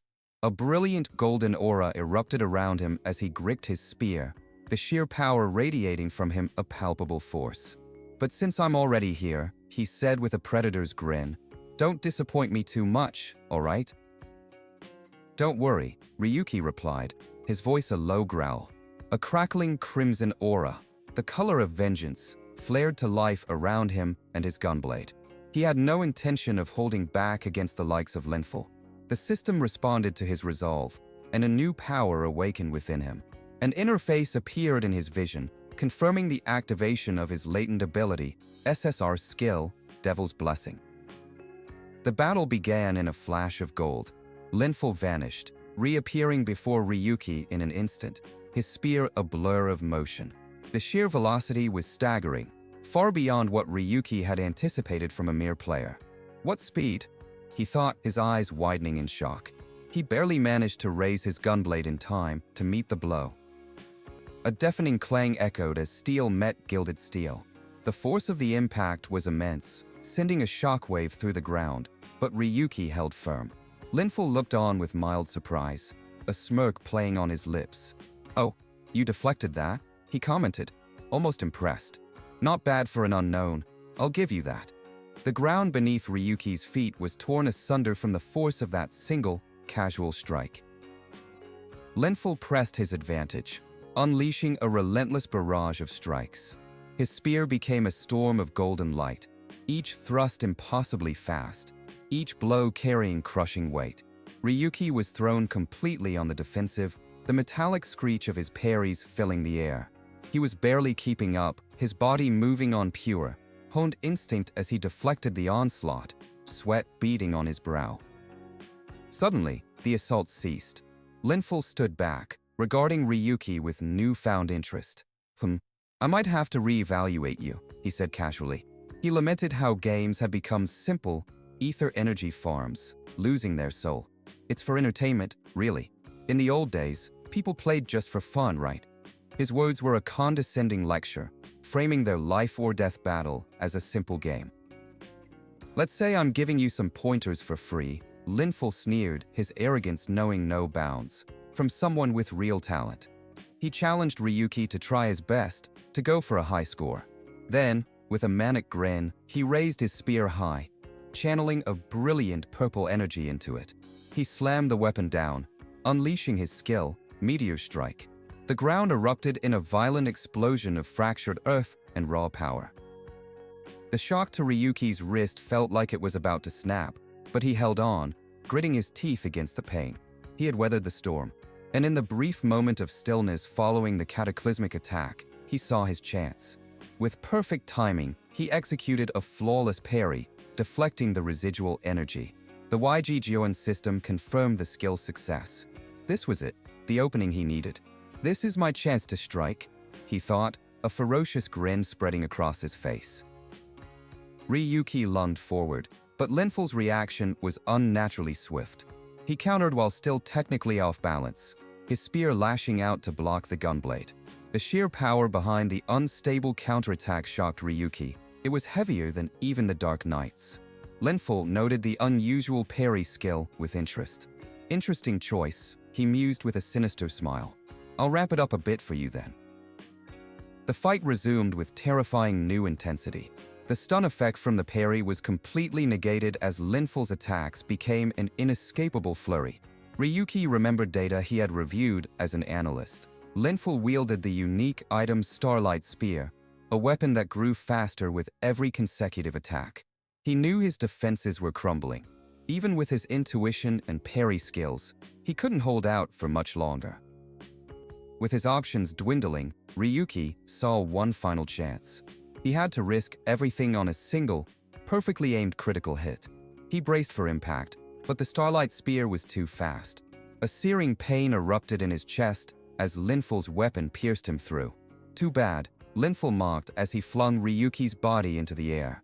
Just 3 more seconds, and you'd have set a top-ranking record. Guess this one's not worth remembering either. Linful landed a final, crushing blow, slamming Ryuki into the cracked earth.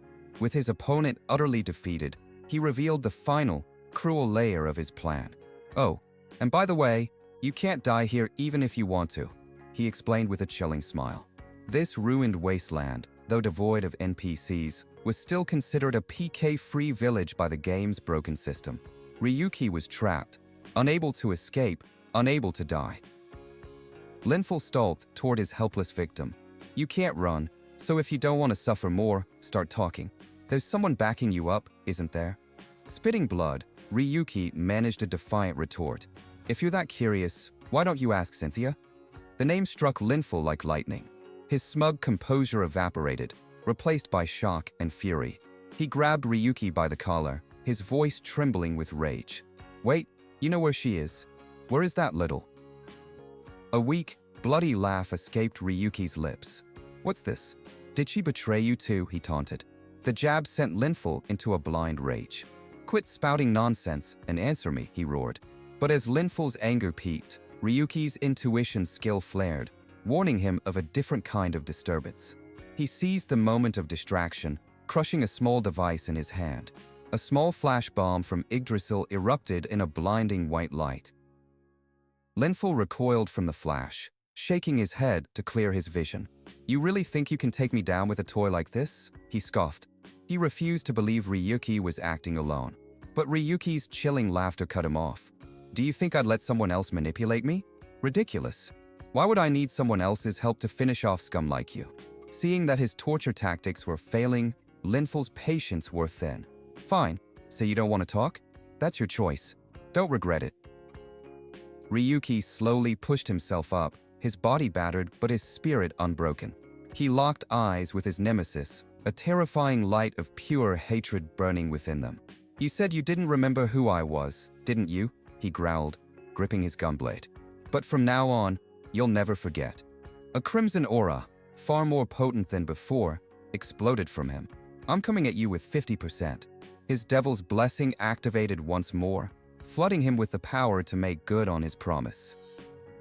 Linful, the mighty meteor of Linza, floated in the sky, his golden armor gleaming. He stared down at the battered Ryuki, a smirk of absolute confidence on his face. He declared that he would now face his opponent with a mere 50% of his strength. The statement was pure arrogance, a dismissal of a foe he considered beneath him, but it was a fatal miscalculation. YG Jioen, ever the pragmatist, acknowledged Ryuki's command but warned him not to regret it. From his vantage point, Linful could hardly believe his eyes. The last attack he delivered should have been incapacitating, the sheer sensory shock enough to kill an ordinary player. Yet, here Ryuki was, not only conscious but preparing to fight again, defying all logic and limitation. Jioen's voice echoed in Ryuki's mind, explaining the severe drawbacks of lowering his pain sensitivity. At 50%, his movements would be dulled, his reaction time slowed. The drone questioned if Ryuki was intentionally seeking this agony. But for Ryuki, pain was an old friend, a constant reminder of his purpose. He had no choice but to endure, to keep hitting back until his enemy was broken. Slowly, unsteadily, Ryuki forced himself to his feet. He looked up at Linful, a bloody grin twisting his lips. He changed the subject, his voice a low taunt. "Are you scared of Gabriel Darius?" The question struck Linful like a physical blow, his confident facade cracking for the first time. Ryuki saw the flicker of fear in his eyes and knew he'd hit a nerve. Pressing his advantage, Ryuki pointed out that Linful's presence here was a solo act, a clear defiance of his guild master's orders. He knew Gabriel was likely furious. In a flash, he materialized a common, rusty dagger from his inventory. Before Linful could process the bizarre move, Ryuki lunged forward, the pathetic blade slicing a shallow, bleeding gash across his neck. A raw scream of pain tore from Linful's throat. Ryuki mocked him, his voice dripping with contempt. He pointed out how pathetic it was that a scratch could make him whine so loudly, especially given that Linful had likely never experienced true pain in his life. He then revealed a terrifying truth. His attacks ignored the game's rules, bypassing armor and pain reduction entirely. Linful stumbled back, clutching his bleeding neck, his face a mask of fury and humiliation. He cursed Ryuki, unable to comprehend this violation of the world's laws. Undeterred by his own grievous wounds, Ryuki simply wiped the blood from his mouth and beckoned his foe forward with a flick of his finger. The invitation was clear: stop whining and come at me. His pride shattered, Linful roared and charged, his spear glowing with golden energy. He unleashed a furious combo, but Ryuki, despite his injuries, began to evade and parry with uncanny precision. Linful was stunned. It was as if Ryuki was reading his mind. Ryuki's past as an analyst had prepared him for this exact moment. He had studied Linful for years, memorizing every skill, every habit, every psychological tick. He knew his enemy better than his enemy knew himself. Ryuki knew that Linful had never experienced this level of agony before, and that pain was the ultimate tool to shatter a player's concentration. As Linful's focus broke, Ryuki pressed his advantage, turning the tide of battle. Realizing he was being systematically dismantled, Linful made a desperate choice. He would pour every last drop of his power into one final, overwhelming strike. A series of skill notifications lit up the air around Linful. Sonic Spear, Monster Strength, Double Attack, 7-star. He stacked buff after buff, channeling their immense power into his weapon. This was his trump card, his awakening skill, usually reserved only for the most powerful tower bosses. With a mad grin, he unleashed the Celestial Meteor Strike. Ryuki recognized the attack instantly, the legendary Spear of Invincibility. His mind raced, calculating his odds. His only hope was to use the terrain of the PK-free zone to deflect the attack, and survive the impact. But his pain-numbed body was too slow. Linful mocked his sluggish pace, closing the distance in an instant, the spear aimed directly at his heart. Trapped and out of options, Ryuki made a desperate, almost comical move. He thrust his hand forward, and from the Yggdrasil system, a torrent of junk materialized before him. A wooden doll, a rusty gear, slippers, a trash can, even a toothbrush. Linful stared in disbelief and then rage. The sheer disrespect of trying to block his ultimate attack with worthless trash was the ultimate insult. "Just die already," Linful bellowed, plunging his spear into the makeshift shield. The celestial meteor's strike erupted in a blinding, world-shaking explosion of golden energy. The ground was obliterated, and a massive cloud of dust and debris billowed into the sky, obscuring the outcome of the cataclysmic clash. As the smoke cleared, Linful looked on in utter disbelief. Ryuki was still standing, though the tip of the spear had pierced his chest. He had somehow survived a direct hit. But before Linful could react, Ryuki's hands clamped down on the shaft of the spear, refusing to let go. "You filth!" Linful shrieked, disgusted by Ryuki's blood staining his pristine weapon. "This leech just won't let go." Impaled and bleeding, Ryuki coughed out a weak, chilling laugh. "Linful, how about I show you something fun?" he gasped.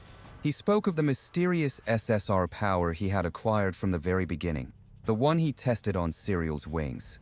It was not a skill he claimed in the video, nor was it an item. It was something else entirely, something fundamental to the world itself.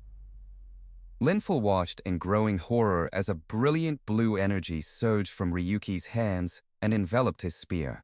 The divine weapon began to crack and dissolve into raw data. "What's happening to my spear?" he screamed. A system window, alien and terrifying, materialized before his eyes, displaying a single, horrifying command: delete. With a triumphant, manic grin, Ryuki unleashed the true nature of his power, the SSR system. Linful could only stare in utter disbelief as his divine spear, the Starlight Spear, dissolved into nothingness. The blue energy surging from Ryuki's hands had not merely broken the weapon, it had unmade it. In a panic, Linful checked his inventory, his heart sinking as he found it empty. In a game where the concept of item destruction was unheard of, he had just witnessed the impossible. Refusing to accept this violation of the world's rules, Linful snarled, convincing himself it was some kind of illusion or cheap trick. But his moment of denial was all Ryuki needed. A gunshot rang out, and a searing pain erupted in Linful's shoulder. Staggering back, he looked up to see Ryuki, a gaping wound in his own chest, calmly remarking on the so-called ace's reflexes. "What did you do to my weapon?" Linful roared, clutching his bleeding shoulder. A chilling, blood-soaked smile spread across Ryuki's face. He explained that it was no trick, no illusion. His power was far more fundamental. He hadn't destroyed the spear, he had deleted its very data from the game itself. It was the power of delete. The truth of his power was absolute, a fundamental authority over the game world itself. The YGGON system detailed the ability. SSR, delete, an interference system that erases data within game labyrinth. Its only conditions were to maintain contact with the target for 5 seconds and a strict limit of 4 uses per week. He had just used one. "I don't care what tricks you're hiding. I'll take you down right now." Linful screamed, his pride overriding his fear. He summoned his remaining weapon, a gleaming halberd, declaring it was more than enough. But instead of facing the charge, Ryuki turned and fled, a calculated move designed to lure his enraged opponent into an even greater trap. Consumed by rage, Linful gave chase without a second thought. "You think I'll let you get away?" he bellowed, closing the distance.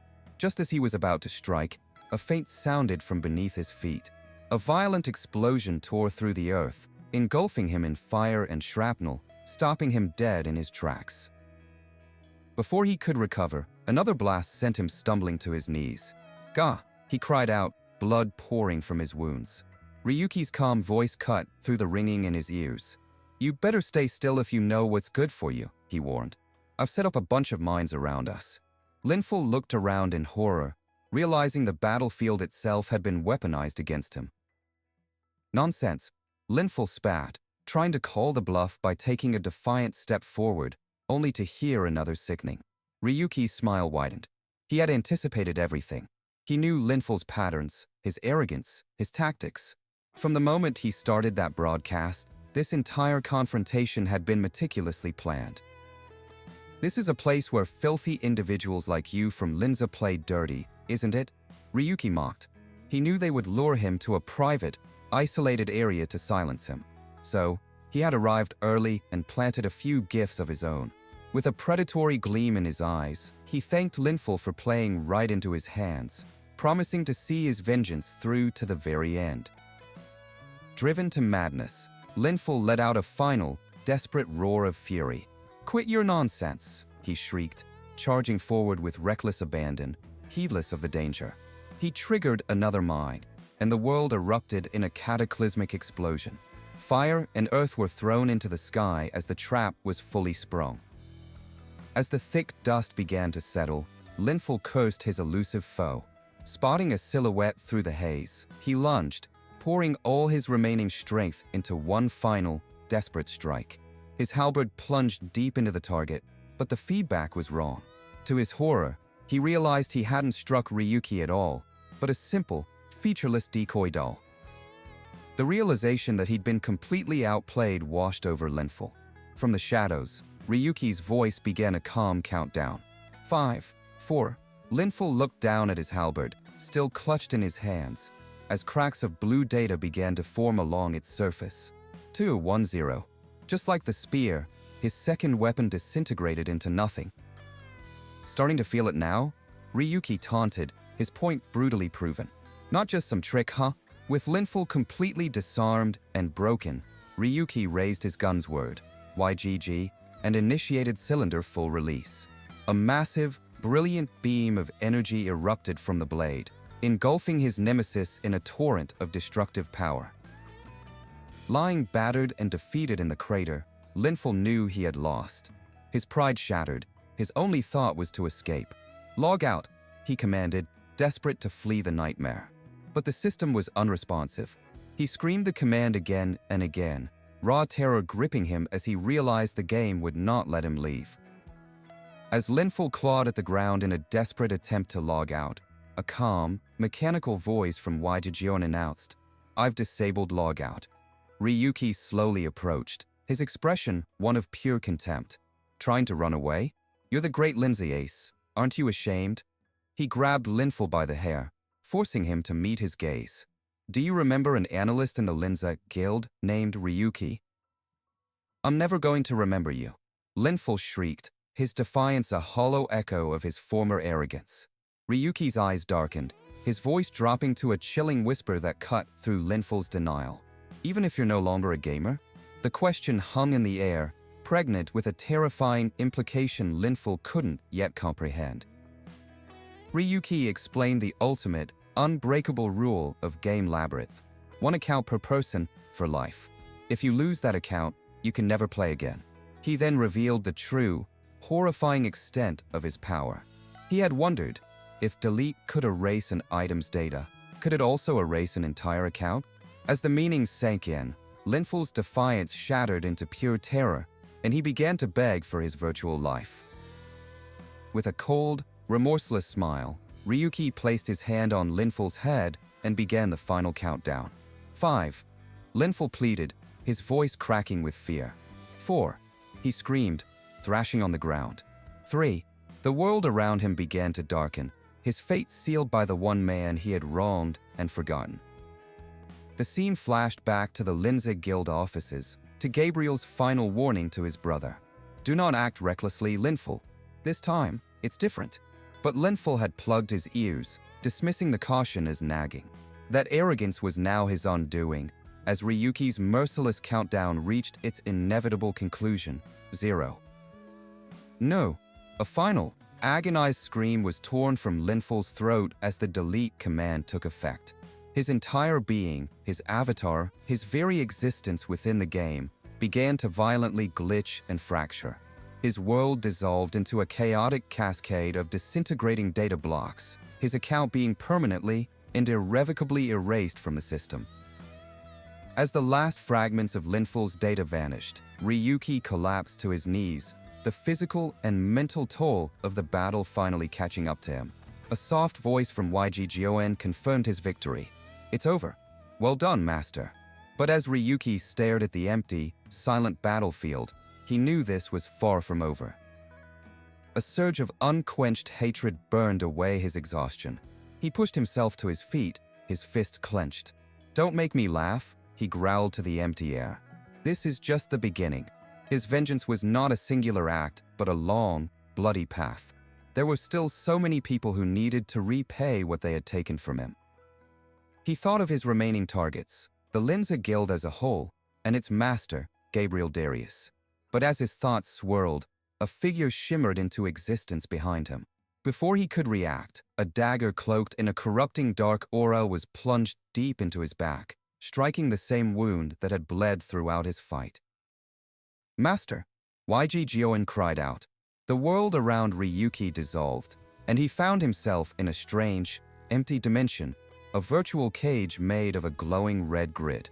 This wasn't a simple trap or spatial transference. It was something else, something far more fundamental. He was no longer in the game's open world.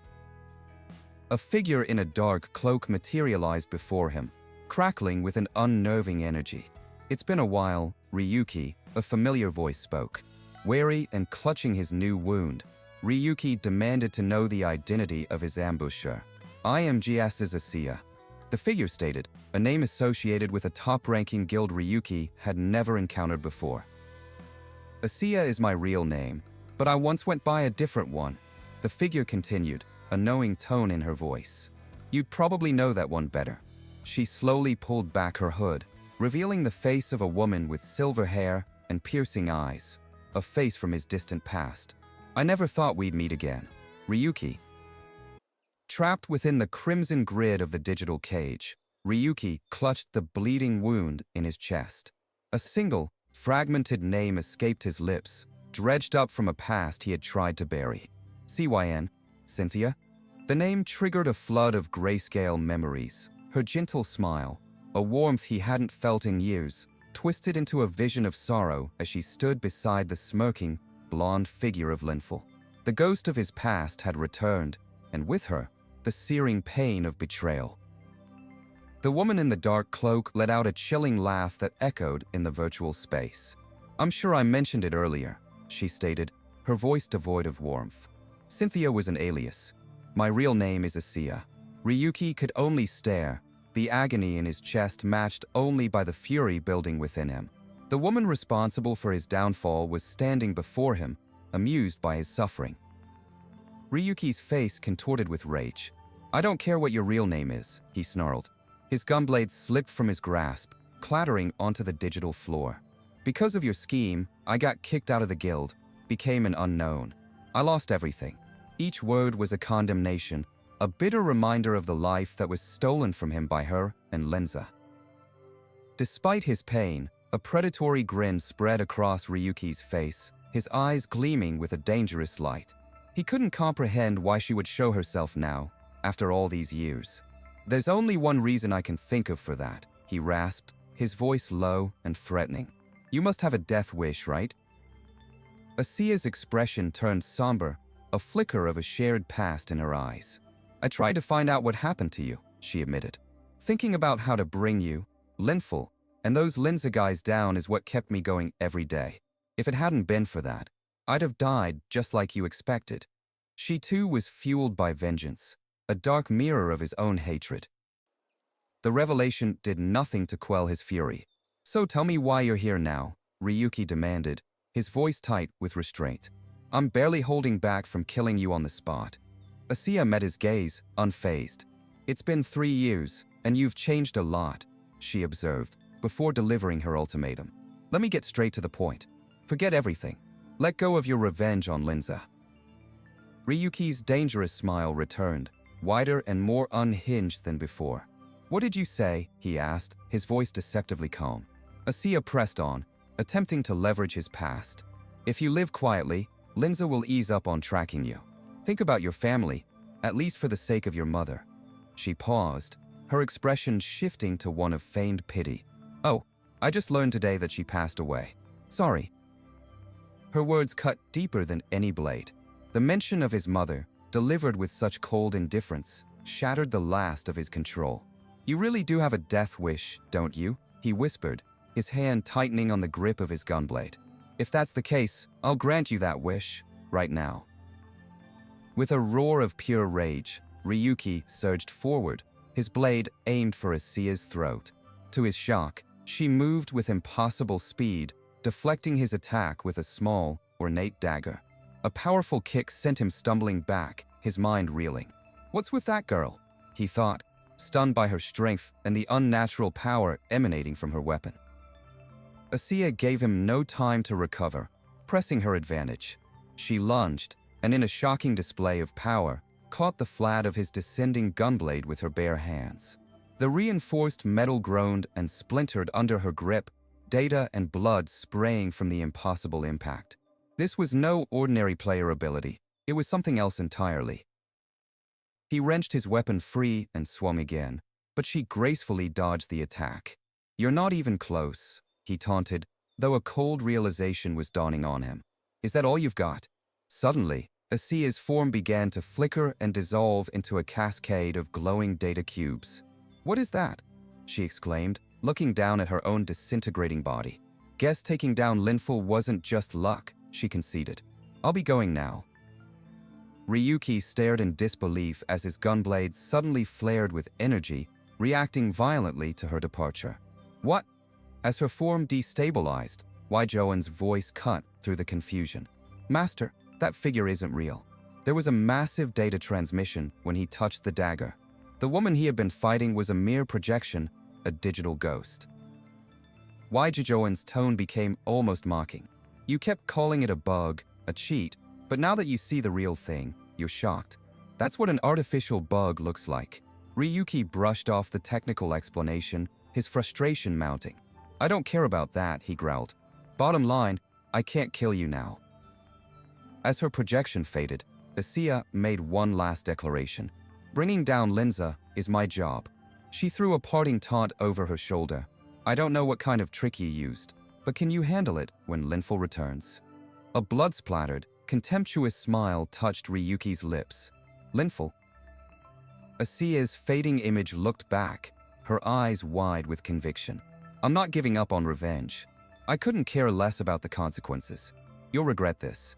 But Ryuki delivered the final, crushing blow. "You'll never see Linful in the game Labyrinth again," he stated calmly.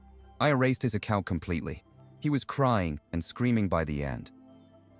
The confident facade of Asia's projection shattered, replaced by utter shock. "Wait, what did you just say?" Ryuki's smile was merciless. "So just shut up and wait," he warned her, his voice a venomous promise. "Soon enough, I'll make sure you follow him." The red grid dissolved, returning Ryuki to the barren wasteland where he'd fought Linful. He looked down at his hands, the reality of the encounter sinking in. "She got me," he admitted to himself, sitting down heavily. "That bug, or whatever, completely neutralized me. If Asia had meant to kill me, I'd be dead right now." His thoughts turned to the most unsettling part of the fight, the dagger. His SSR intuition should have screamed danger, but when he made contact, there was nothing. This was a threat beyond his comprehension, a power that operated outside the system's known rules. "I'm going to need some professional information," he concluded, clutching his wound. "I'll need an ally." Despite his injuries, a determined smirk formed on his face. "YG, is that thing done?" he asked. "Of course, Master.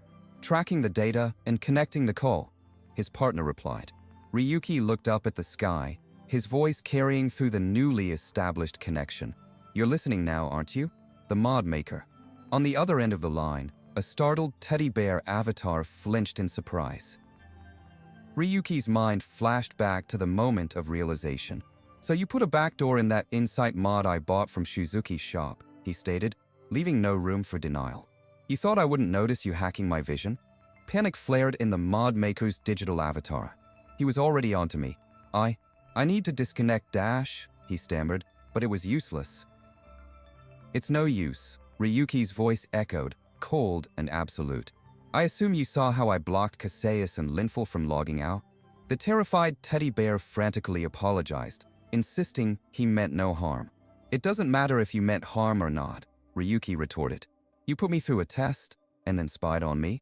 Of course, I'd find that unpleasant.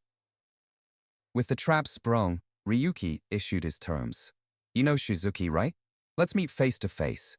Come to Shizuki's shop tomorrow night at 8. He delivered his threat with chilling precision. Otherwise, I'll track down the source and burn all the data. Sweating profusely, the mod maker quickly agreed. All right, I get it. Just let me ask one thing. The mod maker's voice was laced with a mix of fear and professional curiosity. When you fought Linful, the signal dropped for a bit. Was that also you? His mind was racing, connecting the dots between Ryuki's power and the mysterious Asiya. But Ryuki cut him short, his voice dropping to a low growl. Are you in any position to ask me questions? If you don't want to end up like Linful, show up quietly. A final, menacing smile played on his lips. Got it. The following night, Ryuki arrived at the designated location, a nondescript brick building housing the curio shop Shizuki. Inside the dimly lit, antique-filled room, he found the shopkeeper waiting. Growing impatient, Ryuki broke the silence, his voice sharp. This is absurd. I came on time, so where is he? Are we doing this trade or not? The shopkeeper, an eccentrically dressed young man named Shizuki with robotic hands, turned to face him. What are you talking about? He asked with a placid smile. The mod creator is already here. Don't you see him? His cryptic words hung in the air, creating a palpable tension in the quiet shop. Ryuki's patience snapped. He lunged forward, grabbing Shizuki by his ornate necklace. I didn't come here to joke around with you, he snarled, his eyes flashing with irritation. If he's a friend of yours, and you're hiding him then. Before he could finish his threat, a small, tinny voice squeaked out from near the floor. I'm here. Ryuki froze, utterly bewildered by the unexpected interruption. From behind a table, a small teddy bear waddled into view. This is how we're meeting face to face for the first time. Quite embarrassing, the bear's voice declared. I'm the mod creator. Ryuki stared in stunned silence, his mind struggling to comprehend the bizarre sight before him. The infamous, elusive figure he had come to meet was a stuffed animal. A surge of anger replaced his shock. Unbelievable, he growled, grabbing the toy and squeezing it tight. So you think I'm easy to fool, huh? The teddy bear yelped in a panic. It hurts. You're going to crush me. Fed up, Ryuki's grip tightened. Enough of this nonsense. My patience is running thin. Suddenly, Shizuki's body went limp, collapsing silently to the floor behind him. Startled, Ryuki glanced back at the motionless form. The teddy bear, now glowing with a faint purple aura, spoke again, its voice calmer. I thought it'd be quicker to show you instead of explaining. I moved my consciousness briefly. The bear's eyes glowed ominously. The one who just spoke is the mod creator, 5555. And at the same time, the one talking to you from that body is me, Shizuki. Now, can you let me go? We're here to make a deal. Ryuki released the bear, a cold sweat beading on his forehead as he processed the impossible situation. The voice and tone had distinctly changed to Shizuki's. Then what is that lying on the ground? He demanded.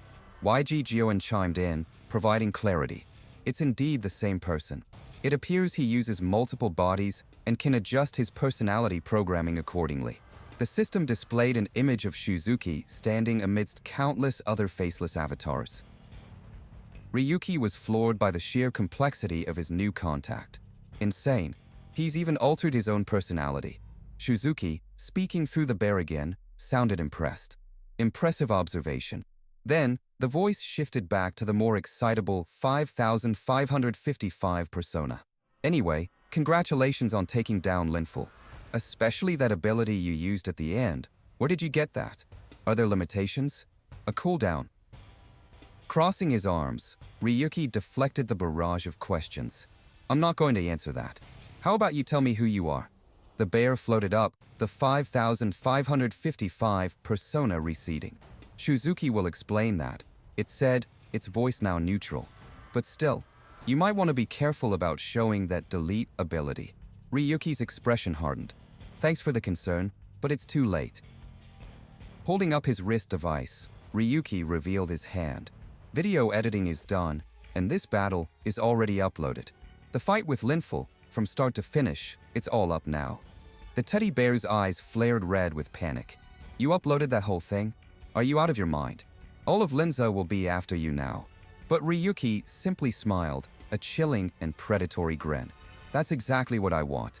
I want them to feel fear from an unknown at the bottom they so look down upon. Sigh.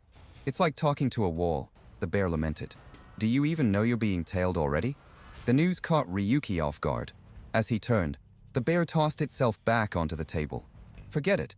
Talk to Shuzuki about this headache. Shuzuki's body rose from the floor, dusting itself off. Haha, 5555 doesn't like talking unless it's about his specialty. Anyway, check this out first.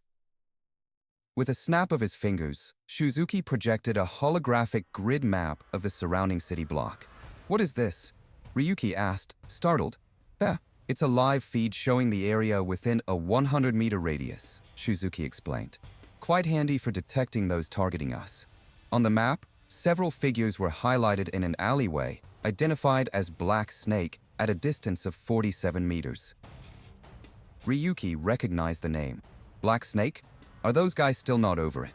He quickly dismissed them. Nah, they're probably just bait. The real backers are likely these folks. Shuzuki highlighted another group in a nearby building, Ironblood. When Ryuki questioned the name, Shuzuki elaborated, a sizable crime syndicate. Fortunately, they're unlikely to be linked to Linza. The head had to retire as a gamer due to an incident a while back, and rumor has it Linza was behind it. Right, so they wouldn't side with those who ruined them, Ryuki mused, satisfied with the logic. He turned his attention back to his host. Anyway, you still haven't told me what you really are. Shuzuki gestured towards a hidden door. Since Shuzuki led him down a dark, industrial staircase. The shop's basement connects to the underworld sewer. He explained.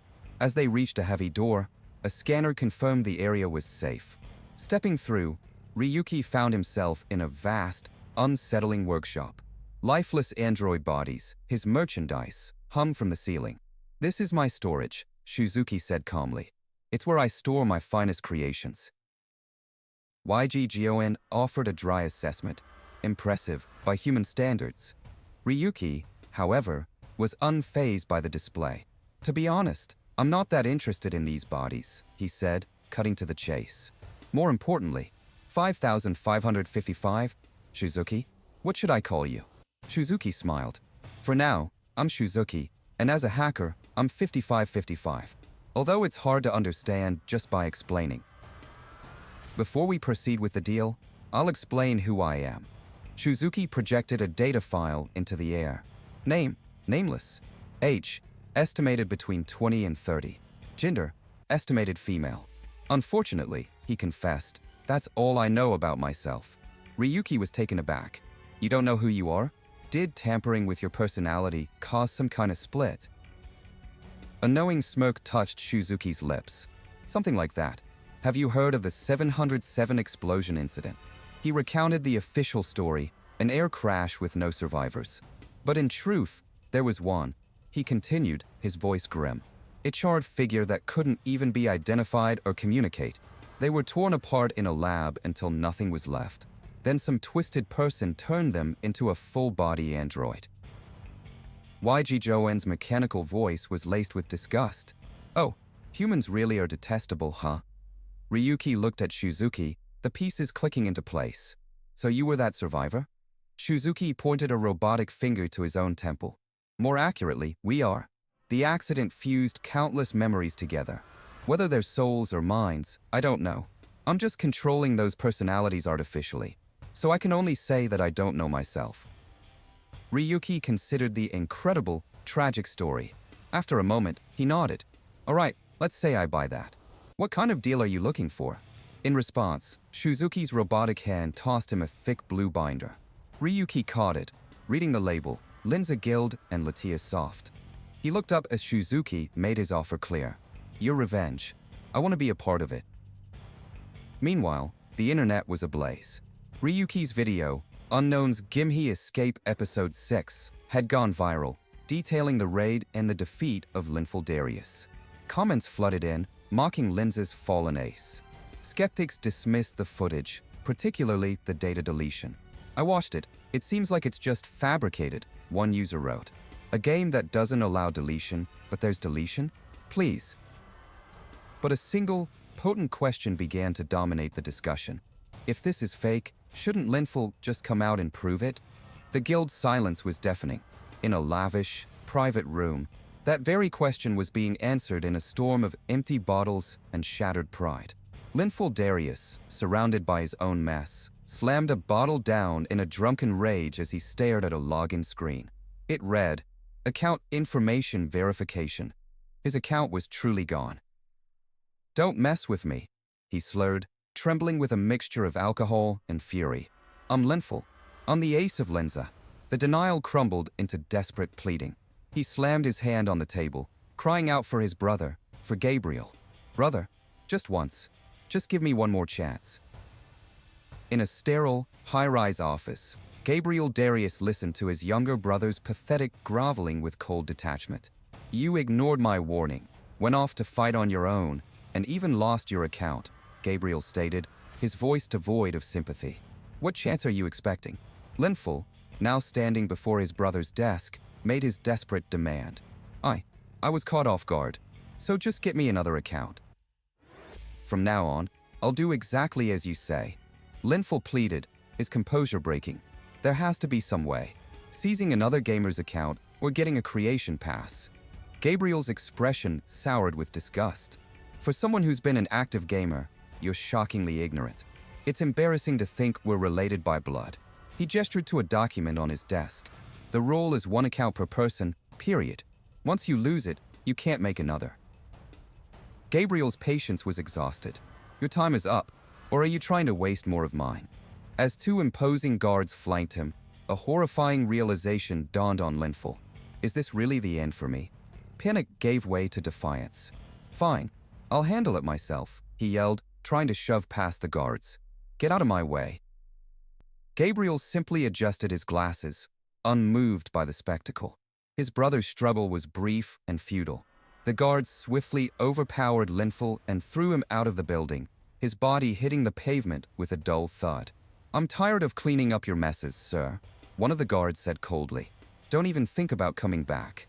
Sprawled on the ground, Linful cursed them under his breath, humiliated and abandoned. As he lay there, a pair of polished shoes stopped beside him. "Excuse me," a smooth voice said. "Are you Linful Darius?"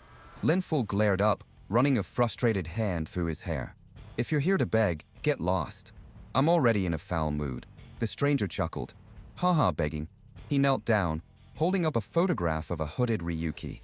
"I'm here to help you. It seems you might need our strength. Would you care to hear my offer?" In a dimly lit, book-lined room, Ryuki reviewed the data Wolia had provided.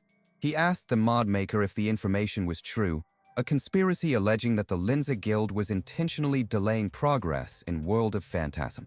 To Ryuki, this was hardly a surprise. YG Jioen, however, was less reserved, decrying the developers and admins as pathetic, blaming their corruption for the game's flawed state. Wolia, the eccentric mod maker with a painted face, confirmed the details with a grin. He explained it was a secret pact between the Linza Guild and the game's developer, Soft. Ryuki processed the information, questioning the logic of taking on a massive corporation that essentially monopolized the world's development. The sheer scale of such an endeavor seemed almost impossible. Wolia's expression hardened, his smile vanishing. "They'd be better off gone," he stated, his voice laced with cold fury. He explained that while Soft may have once pioneered the game's development, they had become stagnant, a rotting stone obstructing the world's progress. His reasoning was absolute, framing his mission as a necessary evil for the greater good. Sensing that Ryuki's motivation was more than just a desire for justice, Wolia pointed out that his anger seemed too personal. Ryuki's gaze darkened as he finally revealed his deepest secret. He reminded Wolia that he was the sole survivor of the 707 explosion incident, and the device that had detonated on that plane was a game item from Yggdrasil. A woman with elegant, dark hair, who had been listening silently, finally spoke. The pieces of the puzzle clicked into place for her. "So, you're saying Rudyard Soft was behind that explosion?" she asked, her voice heavy with the grim realization. Ryuki met her gaze, his own filled with the certainty of a man who had lived with this truth for years. "I'm almost certain of it," he replied. The full scope of the plot suddenly became clear to Ryuki. By targeting Linza, they would inevitably be led to Rudyard. This wasn't just about revenge. Wolio was proposing something far more radical. "Are you planning to erase World of Phantasm itself?" he asked. Wolio slammed his hand on a crate, scoffing at the question. "Do we even need such a lousy game? Just because it provides resources? Nonsense." Wolio's tirade continued, fueled by righteous indignation. He declared Rudyard's newer games to be failures, propped up only by the slowly dying World of Phantasm. He painted a bleak picture of the future, a society held hostage by incompetent monopolists who were stifling humanity's potential for their own selfish gain. Ryuki thought about the Demon God's Tower, the game's main content, which remained unconquered under Linza's tight control. He understood Wolio's logic, but destroying the entire platform was an extreme measure. YG Jioen, however, was fully on board. "Let's do it, Master," the AI urged. "That game is crude and tacky. It's hard to tolerate such a lifeless branch clinging on." Ryuki decided to table the discussion of world-altering plans for now. "I'll consider it," he said, turning his attention back to the reason for his visit. A predatory smile spread across his face as he extended his hand. "You haven't forgotten why I came here, have you? The mods. Give them all up." Later, in a secure underground passage, Ryuki reviewed the 13 mods Wolio had provided. As he descended a steel ladder, he noted one in particular, the Disguise mod, would be exceptionally useful for his plans. "More things to think about," he mused, "but it's quite an interesting trait." He then asked YG Jioen for an update on the incident Wolio had mentioned. YG Jioen confirmed that official records of the incident did exist, and they did state there was only one survivor. However, the AI cautioned, its disc-like form hovering nearby. "There's no concrete evidence that Wolio is that survivor. I suggest investigating this person separately." The warning was clear. Their new ally could not be fully trusted. Pushing aside a heavy manhole cover, Ryuki emerged into a dimly lit city alleyway. "Humans are creatures that can't be trusted, after all," he thought, agreeing with his AI's assessment. Wolio had directed him here, to the back alleys near the Pleasure District, claiming it was a safe route far from Juchin Square. Ryuki scoffed at the very notion. Safe, sure. He spotted a man slumped against the wall and cautiously approached. At first, he assumed the man was merely drunk, but a strange, crackling energy around the man's head told a different story. "This is..." His eyes widened in recognition. "Digital drugs," YG Jioen confirmed, a dangerous new trend that was apparently common in the Pleasure District. As he processed the scene, a voice called out, and a group of men in black suits and sunglasses strode into the alley. Ryuki immediately recognized their attire. They were the same mysterious agents he had seen keeping watch near Juchin Square. Their leader, a man in a white trench coat, looked annoyed as he approached the drugged individual. Ryuki flattened himself against a wall, concealed by the shadows. "Wolio, you scoundrel," he cursed internally.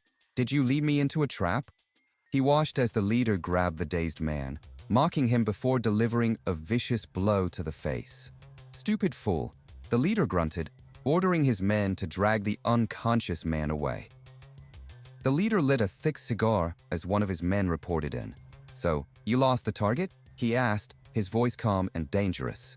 The subordinate apologized profusely, promising to track them down. Overhearing their conversation, Ryuki's mind raced at the mention of a client, realizing these men were hired surveillance. When the subordinate questioned the order to simply watch the building, the leader's patience wore thin. He blew a cloud of smoke, his eyes glinting menacingly. "Just do what you're told, at least until you can actually make an effort. Do you understand what that means?" The implicit threat was not lost on the agent. who snapped to attention with a terrified "Yes, sir." From the safety of the shadows, YDGON reasoned that Wolia hadn't set a trap. Ryuki's perpetually bad luck was simply at play again. "Shut up," Ryuki whispered, cutting the AI off. He had no desire for unnecessary trouble, especially not with hired professionals watching his every move. Deciding to lay low, Ryuki instructed YDGON to lead him through the least populated route possible.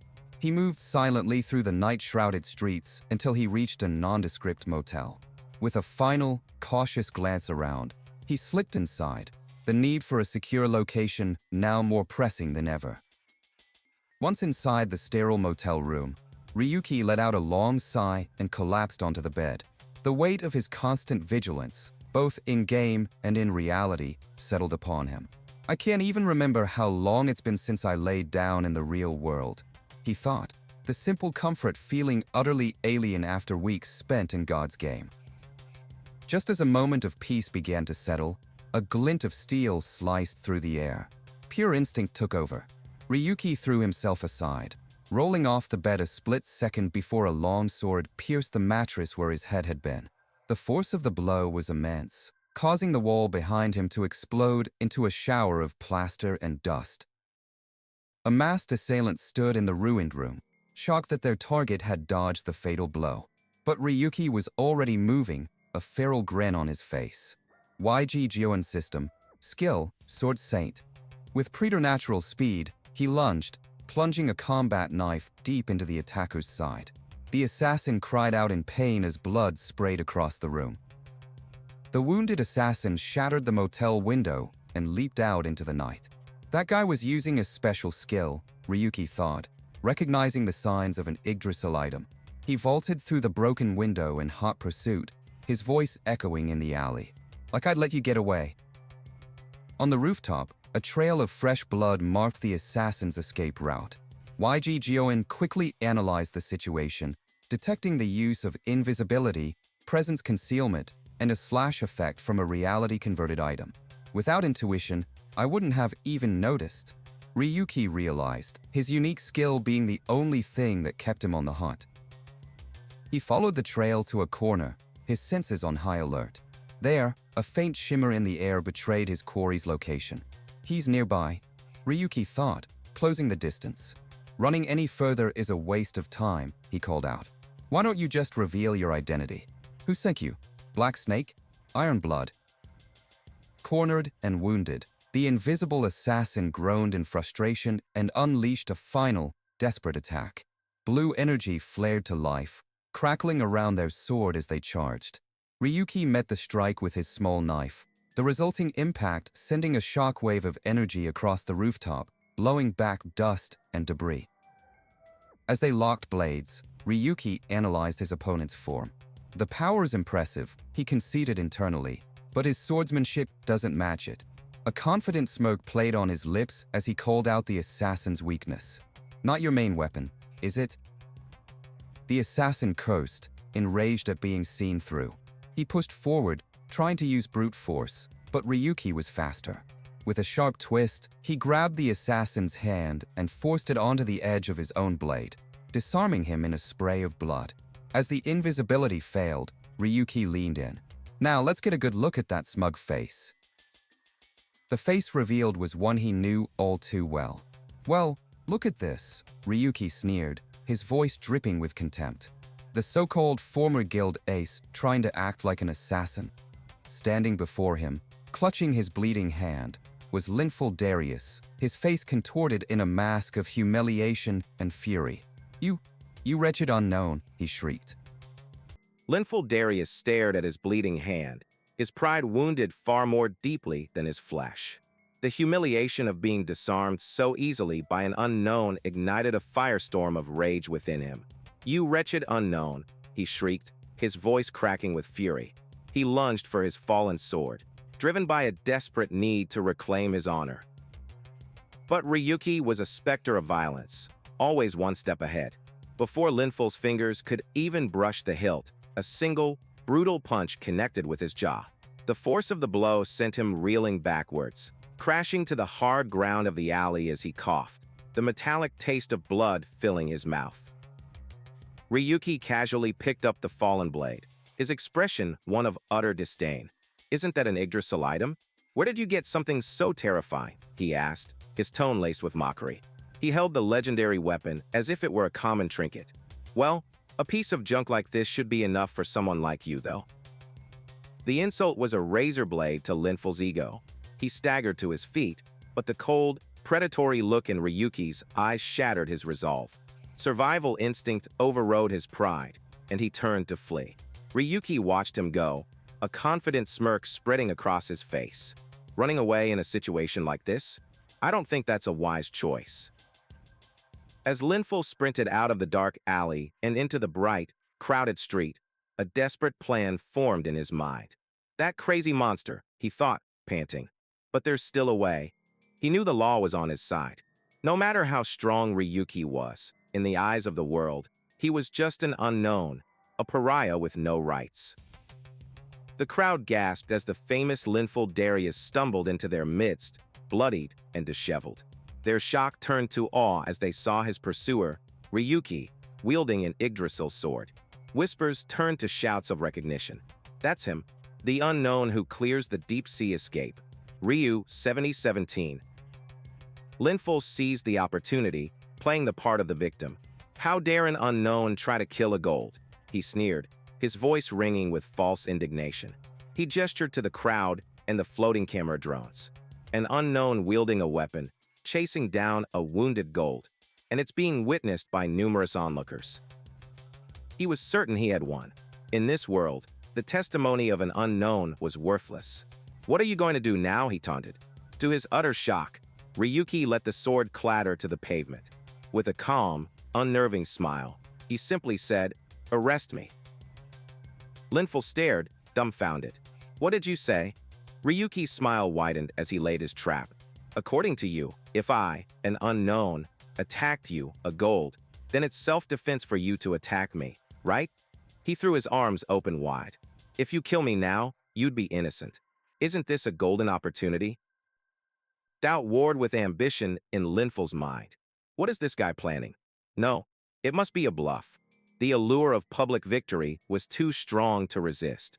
This was his chance to erase the shame of his defeat in God's game and announce his resurrection to the world, live and in front of everyone.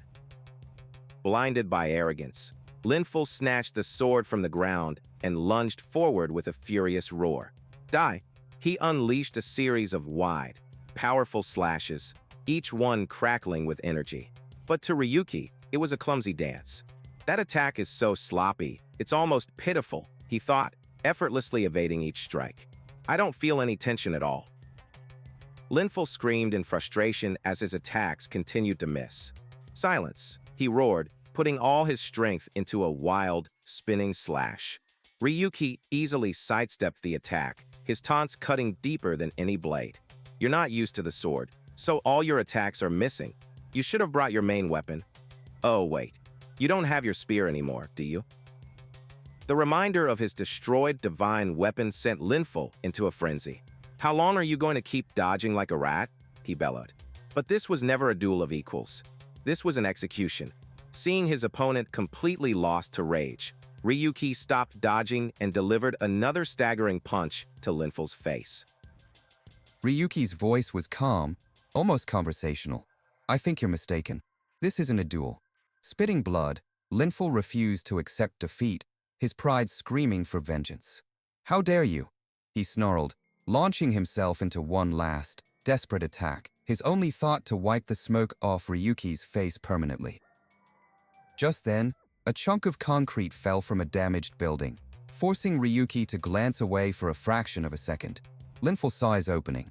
"This is my chance," he thought, a manic grin spreading across his face. "How dare you take your eyes off me?" He thrust his sword forward, aiming for a finishing blow. But Ryuki was already moving, intercepting the blade with a small, concealed knife. His demeanor shifted instantly from predator to protector. "You've gone too far, Linful," he declared loudly for the crowd to hear. "Not only did you turn the city into a mess, but you're attacking innocent citizens too." Linful stared in confusion. "What are you talking about?" When did I ever attack citizens? Suddenly, Linful's perception twisted. He was no longer fighting Ryuki. He was about to impale a terrified woman. The crowd screamed in horror. Run away. Linful is rampaging. Panic swept the streets as people fled from the chaos he now believed he had caused. He stood frozen, looking at the destruction, utterly bewildered. Did I do this? The horrifying truth dawned on him. You obstructed my vision? This was all an illusion, a masterfully crafted deception. As he frantically tried to understand, the world was already condemning him. The flash of a phone camera went off, followed by dozens more. The hero he had tried to be was now cast as a psychopath. Linful was surrounded, trapped in a cage of flashing lights and digital judgment. Stop it, he pleaded, but his words were lost in the noise. From the swirling dust, Ryuki's voice echoed with cold satisfaction. You thought the media would be in your favor? Since you swung your sword in front of them, you're the one who will end up on the news. Utterly broken and cornered, Linful's sanity snapped. He let out a final, desperate scream and charged, his mind fixated on a single, impossible goal. No, it's all that unknown's plan. If I just kill him. The world dissolved into a dark void filled with watching eyes. Ryuki's voice echoed from the shadows, calm and final. Well, let me congratulate you, Linful. Your useless life ends this very moment. The words were chillingly familiar, awakening a long-dormant memory. The past slammed into him, a memory of himself, younger, crueler, speaking those exact words to another player he had betrayed and discarded. The face of his past victim merged with the face of the man standing before him now. In that instant of pure, mind-shattering terror, he finally remembered the name, Ryuki. The news reports the next day told the story Ryuki had written. An incident had plunged the city into fear. Linful Darius, the prime suspect, was arrested. His frantic claims of a plot by Ryu 7017 were dismissed by the authorities as the ravings of a madman. The board was cleared, and the pawn was removed. In the sterile quiet of the Linza Guild headquarters, Gabriel listened to the report, his face an unreadable mask. But behind his glasses, his eyes blazed with a cold, terrifying light. From now on, he announced to the shadows, we will mobilize the entire Linza Guild. We won't spare any means or methods. Even if it paralyzes the entire world of Phantasm, we will find him. I'll take matters into my own hands. Amidst the blinding flash of cameras, Gabriel sat before the press, his expression a carefully crafted mask of stoicism. He announced that Linful Darius had been expelled from the Linza Guild due to internal matters, effectively severing all ties before the disastrous incident. As his calculated words painted Linful as a rogue agent, the man in question, stripped of his power and prestige, could only stare at the cold bars of his cell, a pawn discarded from the board. A flurry of questions erupted from the reporters.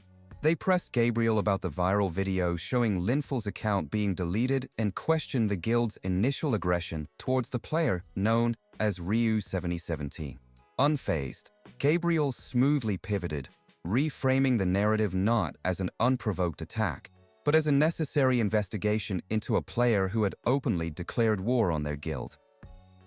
Gabriel then revealed the true, terrifying nature of the threat. He spoke of a power that could forcibly delete data from game mazes, not just within Phantasm, but potentially across all games. By framing Ryuki's existence as a fundamental risk factor to the entire digital world, he justified his next, drastic measure, deploying the full might of the guild to subdue him, no matter the cost. With his final declaration, Gabriel positioned the Linza Guild as the sole protectors of World of Phantasm, the self-proclaimed saviors against a world-ending threat. He adjusted his glasses, a glint of cold fury in his eyes as he uttered the name that had been a ghost in his memory. This was no longer about an unknown player. It was a personal war against Ryuki. A month passed in silence. The world waited, but Ryuki had vanished. Online forums buzzed with speculation and mockery. The Linza Guild's reputation took a heavy blow. Having lost their vice leader, they now seemed incapable of catching a single player. The narrative Gabriel had carefully constructed was fraying, replaced by public perception of a guild in decline, chasing a ghost. In the trenches of the internet, a Linza staff member attempted to defend the guild's mobilization, insisting that Ryuki was too brazen to simply run away. The response was a wave of ridicule and disbelief, with users demanding proof and dismissing the claims.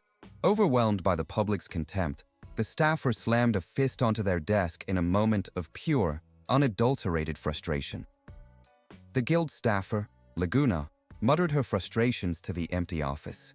What has Ryuki been doing for a month without uploading a video? She wondered aloud.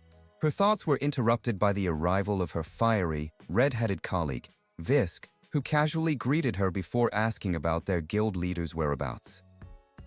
Visk revealed that Gabriel had gone to meet with a figure she contemptuously referred to as that pig, before slumping into a chair and complaining about their relentless workload. Laguna explained that their duties had intensified not only because of Linful's absence, but because an increase in closing game mazes was forcing more work onto their flagship title, World of Phantasm. Visk scoffed, placing the blame for their predicament squarely on Ryuki. She dismissed Linful's defeat as a simple mistake, questioning the logic of dedicating their entire manpower to catching one player who likely won through a bug. A seed of doubt was planted in her mind, while Laguna's expression grew more troubled, knowing the truth was far more complex. Unable to contain her anxiety, Laguna shot up from her chair. "You don't understand," she insisted, her voice trembling with urgency. She tried to convey the gravity of the situation, explaining that Ryuki wasn't just another player. He was an anomaly, a being whose very existence defied the fundamental common sense of their digital reality. Visk leaned back, completely unconvinced. "Then where is this incredible guy now?" she challenged, calling him a mere nuisance for starting a fight and then vanishing. Cornered and unable to explain the inexplicable, Laguna could only stammer that Ryuki's motives were known only to himself, her argument falling flat against Visk's pragmatic skepticism. Just then, their debate was cut short by a sudden notification. A holographic window materialized above Laguna's keyboard, displaying a message that sent a jolt through the room. New video. Her eyes widened, a mix of terror and fascination on her face as she realized the ghost had returned. Miles away, in the heart of the city dominated by the ethereal glow of the world tree Yggdrasil, stood the monolithic headquarters of Rudiasoft. It was the epicenter of the gaming world, the corporate giant that owned World of Phantasm, and the seat of a power far greater than any guild. Within a lavish office, Gabriel was on his knees, not as a guild master, but as a subordinate being reprimanded. A powerful, imposing figure loomed over him, his voice dripping with disappointment.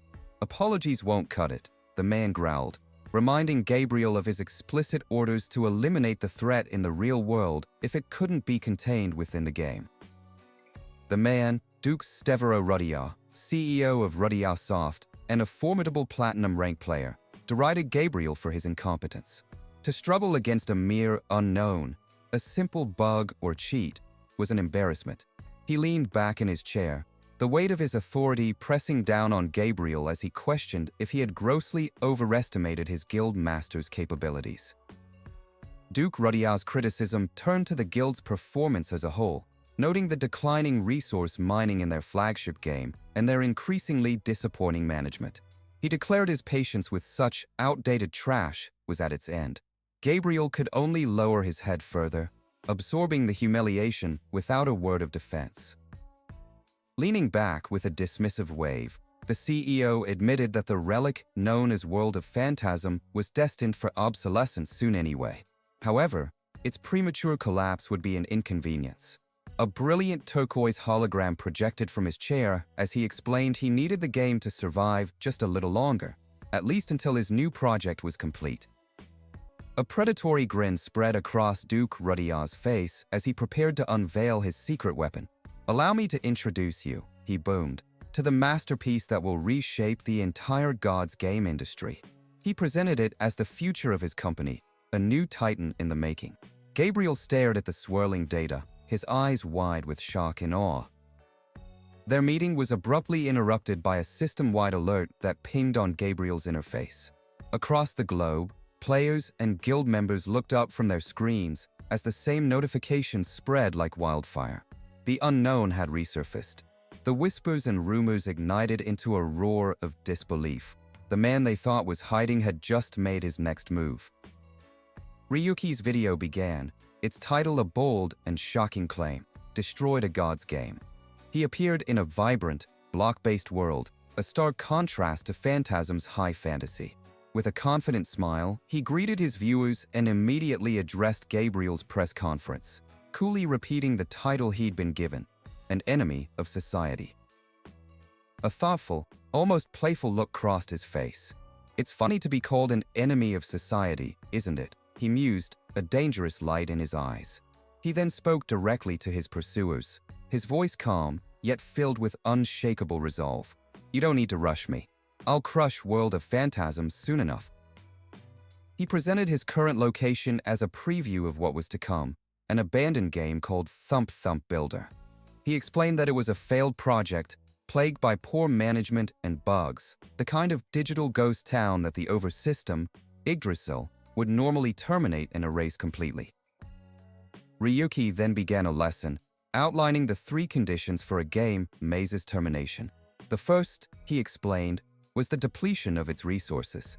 Holding up a pixelated coin, he noted that Yggdrasil values fun above all, which is sustained by the resources players can mine from a game. With surgical precision, he drew a damning comparison. In contrast, he stated, resource mining in World of Phantasm is sharply declining. He exposed the game's fatal flaw. Its bloated scale had reached its limit, and like any maze with depleted resources, it was on an inevitable path to a forced shutdown. He continued to the second case for termination, a dwindling player base. If the number of users falls below a certain threshold, a game is automatically shut down.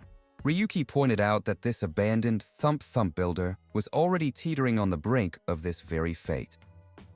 And finally, the third case.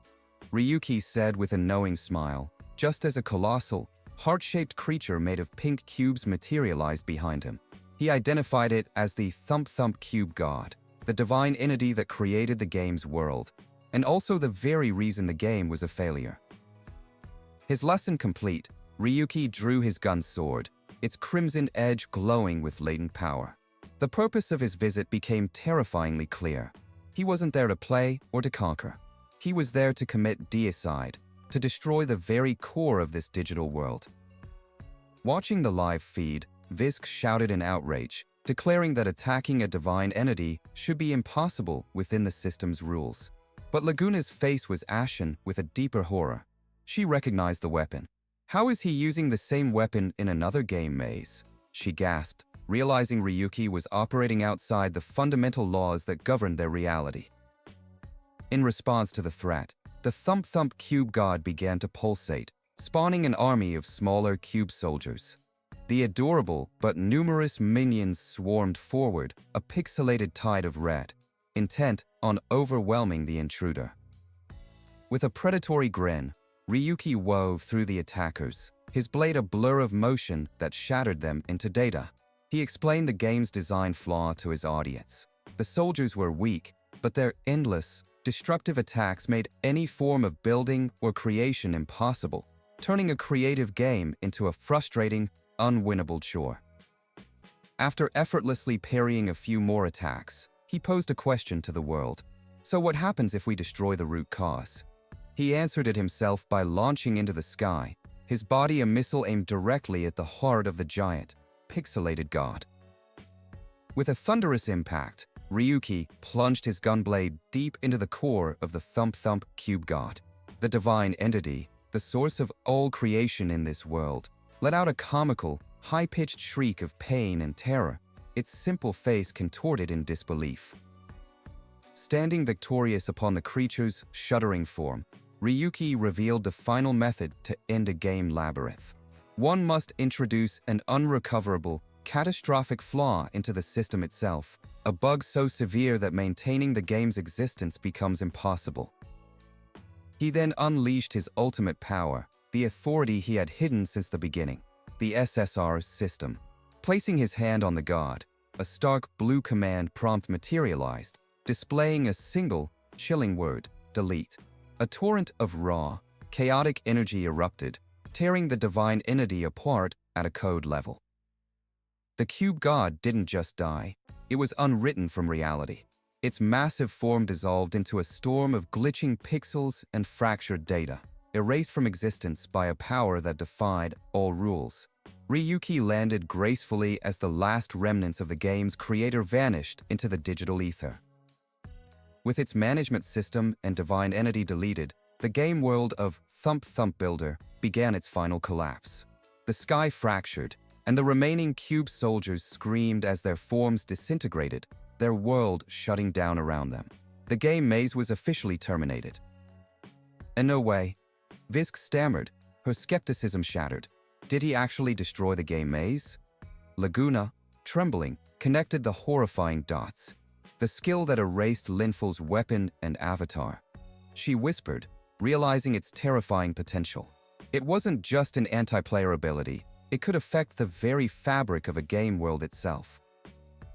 As the world behind him dissolved into a beautiful cascade of light and data, Ryuki spread his arms and delivered his closing remarks. He thanked his audience and gave them a chilling promise.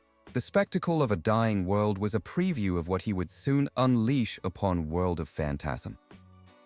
His smiling face turned serious as he addressed Duke Rudyard's arrogant claims. He declared that if World of Phantasm falls, it is not the world that will be ruined. The only casualties will be Rudyard Soft and the Linza Guild, both steeped in their own greed and laziness. "I'm not some enemy of society," Ryuki proclaimed, his voice ringing with absolute conviction. He pointed directly through the screen, his gaze piercing and his intent unmistakable. "My goal is..." A predatory grin spread across his face as he made his declaration of war crystal clear. "Only you guys." At the entrance of the Verdant Illusion, a high-level dungeon in World of Phantasm, a line of players shuffled forward, their murmurs filling the air. This place, once a hub for adventurers, had become a checkpoint. Watching them all was a man in unassuming gear, a sinister smile hidden as he eyed the wanted posters plastered everywhere, each bearing the name Ryu 7017. Knights of the Linza Guild stood guard, their authority absolute. One of them waved a party through after a cursory check. The players grumbled amongst themselves, resentful of the month-long lockdown. They blamed the fugitive Ryuki for their troubles, unaware that the very man they cursed stood among them, his face concealed by a scratched, unremarkable helmet. When his turn came, the lead guard issued a curt command. "Next, we'll be checking IDs. Remove your equipment and place all items on the ground." The helmeted figure paused. Items, huh?" he thought, his hand moving to the hilt of his sheathed weapon. With a surge of pixelating energy, he began to draw it, asking mockingly, "You mean something like this?" The weapon materialized, a crimson and black gun sword. The guard's eyes widened in panic and recognition. "A gun sword? It's him, Ryu 7017. Contact HQ." But it was too late. The helmet dissolved into motes of light, revealing Ryuki's confident, smiling face. "Must be tough searching for one person in broad daylight," he taunted. "Why bother with a disguise if you're just going to be this obvious?" With a predatory grin, Ryuki explained his true purpose. "Just trying out some new skills and getting a light warm-up before I hit the dungeon." Before the guards could process his words, he vanished. Reappearing in a flash, he unleashed SR Sword Draw, a lightning-fast attack that carved through the first guard's armor, sending him to the ground in a single, fluid motion. His first warm-up complete, Ryuki considered his next move. "Should I try switching weapons?" he mused. In his hand, a new blade materialized from brilliant blue data, the soul-severing blade, an SR-grade sword capable of landing guaranteed critical hits against spiritual foes. This was another power harvested from a world beyond their own. The remaining axe-wielding guard, blinded by rage, charged forward. "You arrogant fiend. I'll end you," he roared. Ryuki met his charge not with force, but with contemptuous ease. He sidestepped the wild swing and brought his own blade around, shattering the guard's axe and landing a single, decisive blow that sent the man tumbling to the dirt, defeated.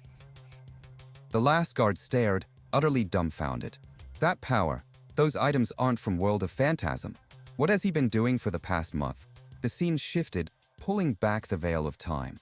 1 month prior, Ryuki had made a critical decision. I'm going to stay out of World of Phantasm for a while, he had declared. Linza Guild is bound to interfere now that I'm starting to move seriously. He had not been hiding, but training. He ventured into a different, forgotten game Labyrinth. His objective was twofold: test if his delete ability could destroy another game entirely, and acquire new skills and items to bolster his arsenal. Standing amidst the bodies of fallen enemies, he knew his current powers were not enough for the war to come. He needed something more. He needed enough power to stand against the combined might of the Linza Guild and Rudyard Soft and not lose. As he steeled his resolve before the game's final challenge, he was struck down instantly. The system's cold declaration, "You dead," appeared again and again. His training was a brutal cycle of death and resurrection, a testament to the impossible foe he faced. Each time he fell, the final boss of Celestial Dragonblade Online, the Sword Demon, would mock him from his perch. "Hurrah! After all that suffering, you came back for more," the ancient warrior would laugh. "You're quite the stubborn one. Let me show you the pinnacle of the path I've reached." Frustrated but not broken, Ryuki analyzed the problem. The boss was impossibly difficult, but no game developer would create an unbeatable final boss. It would kill the game. Since this is a dead game, there are no strategy guides, he reasoned. There has to be a way. Suddenly, a thought struck him as he argued with YGGON over using RP. By any means necessary. That's it. Time passed. Ryuki stood once more before the final gate. The Sword Demon began his taunt. "Ha! You don't know when to give up, do you?" But Ryuki cut him off. "I've heard it so many times, I've memorized your lines," he said, walking calmly forward. The boss was left speechless, his pre-programmed arrogance failing him for the first time. Ryuki's confidence was now absolute. "You talk a big game for an old geezer," he sneered. "Enough chatter. Bring it on." Enraged by the insolence, the Sword Demon erupted in fury, unleashing a storm of sword strikes that tore the very ground asunder. Ryuki was forced back, gritting his teeth against the relentless, unfair attack patterns. How can each attack be a wide-range AoE? He thought, desperately evading the storm of blades. He parried a blow with his gun sword, the impact jarring him, but he held his ground. "To think you could clash swords with me, not bad," the Sword Demon conceded, preparing to unleash his ultimate technique. "Then I'll show you the true power of the Celestial Dragon Blade." But as he postured, a small, pinecone-shaped object landed at his feet. It was a grenade, and it detonated with a thunderous roar. Emerging from the smoke, the Sword Demon was furious. A thunder bomb disguised as a pinecone. "How underhanded," he bellowed. Ryuki simply grinned, tossing a handful of modern grenades at him, which erupted in a chain of explosions. The boss endured the blast, roaring, "Did you think you could defeat me with a mere toy like that?" Ryuki's assault continued, this time with gas canisters. The boss scoffed, boasting of his immunity to all poisons. But as Ryuki donned a gas mask, he revealed his true weapon. "It's not poison," he said calmly. "With your heightened senses, this will be perfect." The Mega Skunk gas bomb went off, and the Sword Demon was assaulted by an unbearable, debilitating stench. Reeling from the smell, the boss raged. "You vile wretch! Are you mocking me?" As he swung his sword wildly to clear the air, Ryuki equipped sunglasses and earplugs. He then unleashed his final surprise, a barrage of flashbang grenades. The world went white, and the Sword Demon was robbed of sight and sound, his senses completely overwhelmed. Blinded and deafened, the Sword Demon made one last, desperate attack, unleashing his Heaven's Thunder skill. But without his senses, the attack flew wide, and he collapsed in defeat. YGGON watched in stunned silence. "This is disgraceful. Is Master even human?" Ryuki stood over his foe, victorious. "You're the one who told me not to hold back," he stated coolly, "by any means." He had won by breaking the game's fundamental rules. Grenades, stink bombs, flashbangs, and guns. How could an AI in a martial arts game, no matter how powerful, know how to counter tactics from an entirely different genre? A system window confirmed his victory, granting him a wealth of RP and rare items. Back in the present, the fruits of his training were on full display. A brilliant golden aura, the Dragon Chi skill, enveloped him. The last guard realized the terrifying truth. The shutdown of Celestial Dragonblade Online was Ryuki's doing. Having made his point, Ryuki turned toward the dungeon entrance, leaving one last, chilling message. "Tell Gabriel I said hi."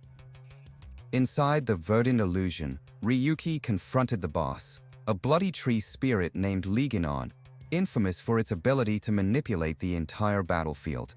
As the spirit's shadowy tendrils lashed out, Ryuki summoned his newest ally, Ramit, an infant shadow dragon. The tiny creature, looking almost harmless, immediately pounced on the shadow attacks, consuming them with glee. Despite its looks, Ramit was a terrifying creature, and its unique ability proved invaluable.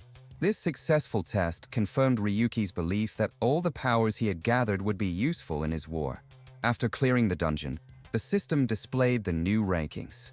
He had taken first place, shattering the previous record held by a player named Asiya.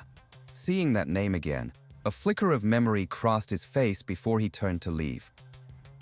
As he exited, YGGON gave a sudden warning. A wave of turquoise energy washed over the area, and the world distorted around him. "Darn, that's one hell of an illusion," Ryuki muttered, finding himself suddenly surrounded by an army of high-ranking players. This was no random encounter. It was a carefully laid ambush. A smooth, confident voice cut through the silence. "I heard you retired from gaming a while back. Making a comeback."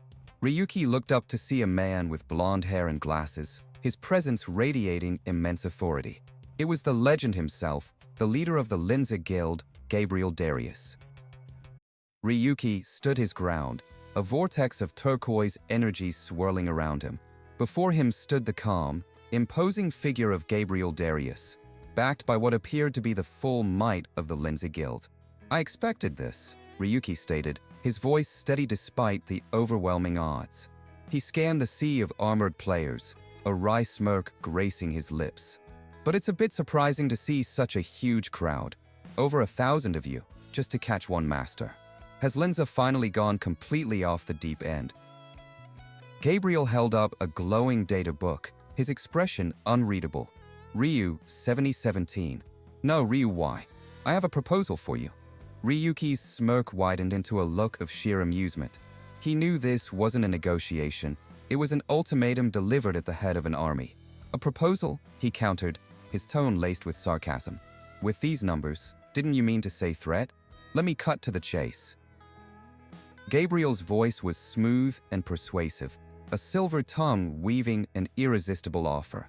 "Come back to the Linza Guild," he began, his hand partially obscuring his face in a thoughtful gesture.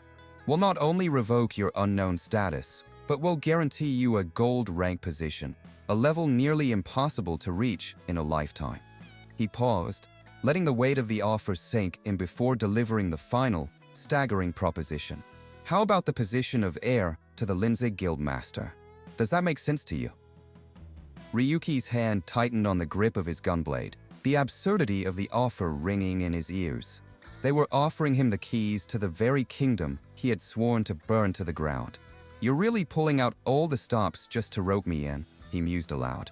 "You're offering to hand over the entire guild, when my goal is Linza's destruction?" His contemplation ended in an instant, his face twisting into a furious snarl as he gave his answer. "My answer is, get lost," he roared, lunging forward in a blur of motion. With effortless grace, Gabriel parried the strike, his own blade materializing to meet Ryuki's. "I see," he said, his voice dangerously calm. He pressed his advantage, locking their weapons together. "To celebrate your decision, let me share something interesting. You know about St. General Hospital, where your mother was admitted, right?" The words struck Ryuki like a physical blow, his mind reeling in shock and horror. How could this man possibly know something so personal, so sacred? Gabriel leaned in closer, his voice a venomous whisper that shattered Ryuki's world. Your mother's cause of death wasn't natural. For a heart-stopping moment, Ryuki was frozen, the monstrous implication of Gabriel's words echoing in the sudden silence. Then, pure, unadulterated rage erupted from him. You expect me to believe that? He screamed, pushing back with all his might and lashing out in a blind fury. Having planted the seed of terrible doubt, Gabriel smiled, his goal accomplished. Well, that's something you can verify yourself. Today, I came to suggest and to confirm. His eyes narrowed, analyzing Ryuki's power, skills and items that didn't exist in the original game system. Seeing them firsthand, they're quite intriguing. With that, he disengaged, preparing to depart. We'll take our leave for today. I'll be waiting at the top of the tower. Ryuki bristled at Gabriel's casual dismissal. What in the world? Who said you could decide that? But Gabriel was already ascending, a pair of crystalline wings sprouting from his back as he activated a flight skill. He looked down at Ryuki, then at the horde of hungry players. Oh, of course, he added with a cold smile. That's assuming you make it through all these gamers. Hovering high above the battlefield, Gabriel broadcast his voice across the entire area, a declaration that turned the ambush into a feeding frenzy. As of this moment, I declare to all Linza Guild members, to the one who takes down RYU 7017, I'll offer the exact same proposal I just made to him. The promise of becoming the heir to the most powerful guild in the game ignited a firestorm of greed in the hearts of the 1,000 players below. The army surged forward, a wave of steel and ambition aimed at a single man. From his vantage point, Gabriel watched with cold certainty. No matter how extraordinary his powers were, it was impossible for one person to face 1,000 opponents. Once we subdue him, we'll uncover the secret of his power. But as the first line of players closed in, a massive shockwave of energy erupted, sending them flying in every direction. Gabriel's eyes widened in disbelief. A blinding beam of yellow energy tore through the battlefield, vaporizing everything in its path. Ryuki stood in the center of the devastation, his gunblade now transformed into a massive, cannon-like weapon. Hey Gabriel, he called out, his voice cutting through the chaos. I think you've got the wrong idea. Who said you were done here? His YGGON system flared, displaying the source of this new power. SSR system limit break, transforming his weapon into the Peacebreaker. The aftermath was a scene of utter carnage. Impossible. How did he take out hundreds with a single strike? A player cried out, clutching his head in despair.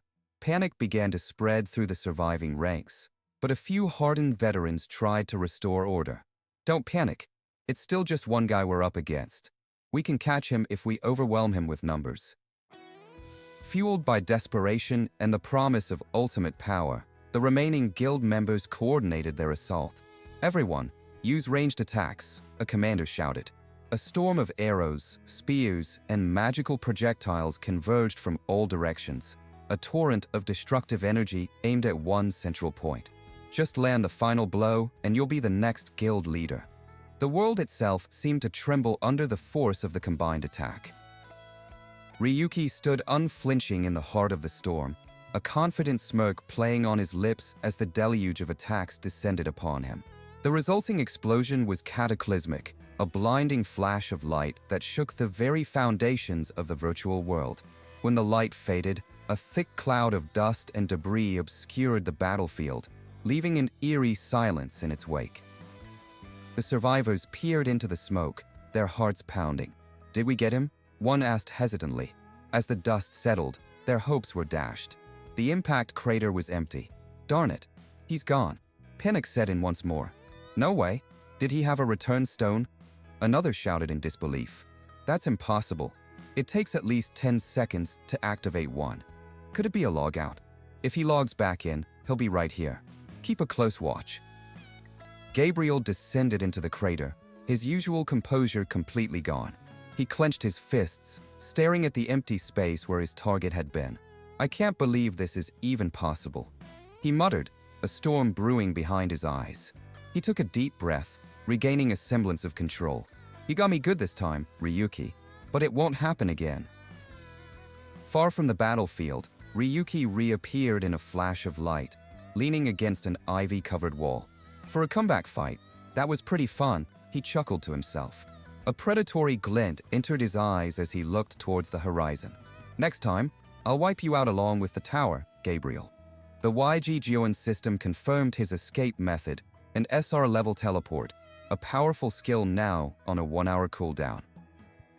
With a moment of peace, Ryuki reviewed the spoils of his recent gacha spree. His system displayed a cascade of powerful SR-rank skills and items he had acquired, including Meteor Strike, Aura Blade, and a summon. But the true prizes were at the very bottom, shining with an otherworldly light: 2 SSR rank abilities, Limit Break and Enchant LV1. These were the keys to his impending war. A brief flashback revealed his initial, explosive frustration. Are you kidding me? This is all I get for 1,000 tickets I've been scraping together for a month. YG Gyoen's synthesized voice had chided him. Shouldn't you be grateful that you even got an SSR? Shaking off the memory, Ryuki pushed himself off the wall, his purpose clear. What else? He said to his system. It's time to get started. Prepare to head for the tower. What followed was a relentless assault on the game's leaderboards. System alerts chimed one after another as Ryuki shattered every dungeon conquest record in his path. In the halls of power, other rankers watched in stunned silence. One guy's hogging all the records. His conquest speed is insane, one commented. Didn't it take the fastest players 2 years to reach the tower? This speed is impossible. Is he just using bugs? The records for Dawn Mist Prairie and the Aurora Temple fell in quick succession. It became terrifyingly clear to everyone watching. He was making a beeline for the final dungeon. As he set yet another new record, his presence was finally pinpointed. RYU 7017 has been spotted in a nearby dungeon. A Linza scout yelled, "Deploy immediately." Meanwhile, in a rustic tavern populated by the world's residents, an old, scarred NPC spoke with weary resignation. I've been through countless closures and destructions of game labyrinths. We thought we had no choice but to accept it. He sighed. But these young uns these days seem to think differently. At that moment, another NPC stood up, his voice ringing with passion. Fellow citizens born in this world, how long must we bow our heads to the gamers? The speech ignited a fervor within the tavern. This is our world, our reality, the speaker cried. An imposing man in red armor, Kugin, raised a banner high. We were born here, and we will die here. We must drive out these invaders and reclaim our world. He declared the formation of the Blood Infiltration Unit, vowing to prove their independence. Tomorrow, we attack the dungeon. The tavern erupted into a chorus of approval. Yeah, this is our world. Gamers can get lost. The old tavern keeper simply shook his head. The Blood Infiltration Unit. A bunch of hot-blooded youngsters, he muttered, unconvinced. All the customers have left. I'm about to close up shop, so you should probably head home too. The NPC who had been listening to the old man sighed, before his form dissolved in a shimmer of blue data. The disguise faded, revealing Ryuki underneath. Got any more info? He asked. A teddy bear avatar materialized, projecting a holographic image of Kugin. Blood Infiltration Unit. Quite interesting, isn't it? They're a group formed by the game residents themselves, led by that guy Kugin. The informant continued. Looks like they've already tried challenging the dungeon several times. Now they're confidently declaring they'll conquer it. YG Gyoen floated nearby, offering a grim analysis. That's not just reckless, it's practically suicide. The residents here don't have a system, so they can't level up. If they die once, they won't be able to resurrect. Ryuki pondered this. Did the NPCs find a way to conquer the dungeon? Probably, the informant replied. Here's the crucial part. Word is that GAS has made contact with the Blood Infiltration Unit. The name struck Ryuki like lightning. GAS. The memory of the silver-haired woman, Asiya, flashed in his mind. Asiya contacted the game NPCs? The only possible explanation was a terrifying one. Don't tell me a bug. A cold feeling of dread settled in Ryuki's stomach. Asiya's interference was a complication he hadn't anticipated, and her meddling with the world's native inhabitants could have catastrophic consequences. I've got a bad feeling about this, YG Gyoen stated, echoing his thoughts. Pulling up his hood to conceal his identity, Ryuki made his decision. I'd better tell them. He dissolved into a stream of data, vanishing into the night. At the entrance of a newly discovered instance, the Predator's Nest dungeon, an entire army of NPCs had gathered. Ryuki, concealed in the shadows above, watched the teeming masses below. He had wondered why the Kyofiolden, a native NPC faction, were swarming the dungeon in such droves. It was clear now they had a plan, some hidden ace that gave them the confidence to challenge such a high-level area. These were the game's residents, led by a determined-looking man in ornate shield and armor. From his perch, Ryuki scoffed at the game's flawed systems. The dungeon's entry limit only applied to gamers, allowing an unlimited number of residents inside. It was this very loophole that he exploited, using a disguise to sneak past the restrictions and observe this unprecedented event. A young, silver-haired soldier looked on with nervous uncertainty. Ryuki shared the sentiment, questioning the logic of their assault. The residents were fundamentally weaker than players, lacking the system's boons and the ability to level up. How could they possibly hope to conquer a dungeon that even high-ranking players struggled with? Their strategy seemed suicidal. The answer came in the form of a monstrous, crimson-shelled scorpion that erupted from the cavern floor. Its massive stinger whipped through the air, sending the front line of soldiers scattering. Despite the chaos, their commander, a red-haired warrior with a scar over his eye, maintained order. He bellowed for the first wave to fall back and the second to press the attack, demonstrating a surprising level of tactical discipline. Observing the battle, Ryuki was forced to admit their movements were surprisingly skilled for mere NPCs. They fought with a desperate coordination born of real camaraderie. However, their tactics were fundamentally flawed. Against a creature with such a durable exoskeleton, their strikes were ineffective. They needed to aim for the gaps in the shell, the vulnerable joints. Suddenly, one soldier's blade began to shimmer with an unnatural, dark energy, crackling with black lightning and glitching pixels. To Ryuki's astonishment, the enchanted weapon sliced through the scorpion's armor as if it were paper, drawing a spray of vivid green blood. This wasn't a normal skill. It was something alien to the game's mechanics. Waijijoen's voice echoed in his mind, urgent and alarmed. Master, we've detected a pattern identical to GAS Asia's dagger. The instruction was clear: secure the weapon for analysis. The name hit Ryuki like a physical blow. GAS Asia. The mysterious guild was meddling here, empowering these NPCs with their dangerous bugged items. With their unnaturally powerful weapons, the residents overwhelmed the giant scorpion, bringing it down with a final, coordinated assault. A massive cheer erupted from the soldiers as they stood over their fallen foe. They had achieved the impossible, but Ryuki knew this victory was hollow. He now understood that GES was a threat that could prove even more troublesome than the Linza Guild. Their celebration was cut short by cries of anguish.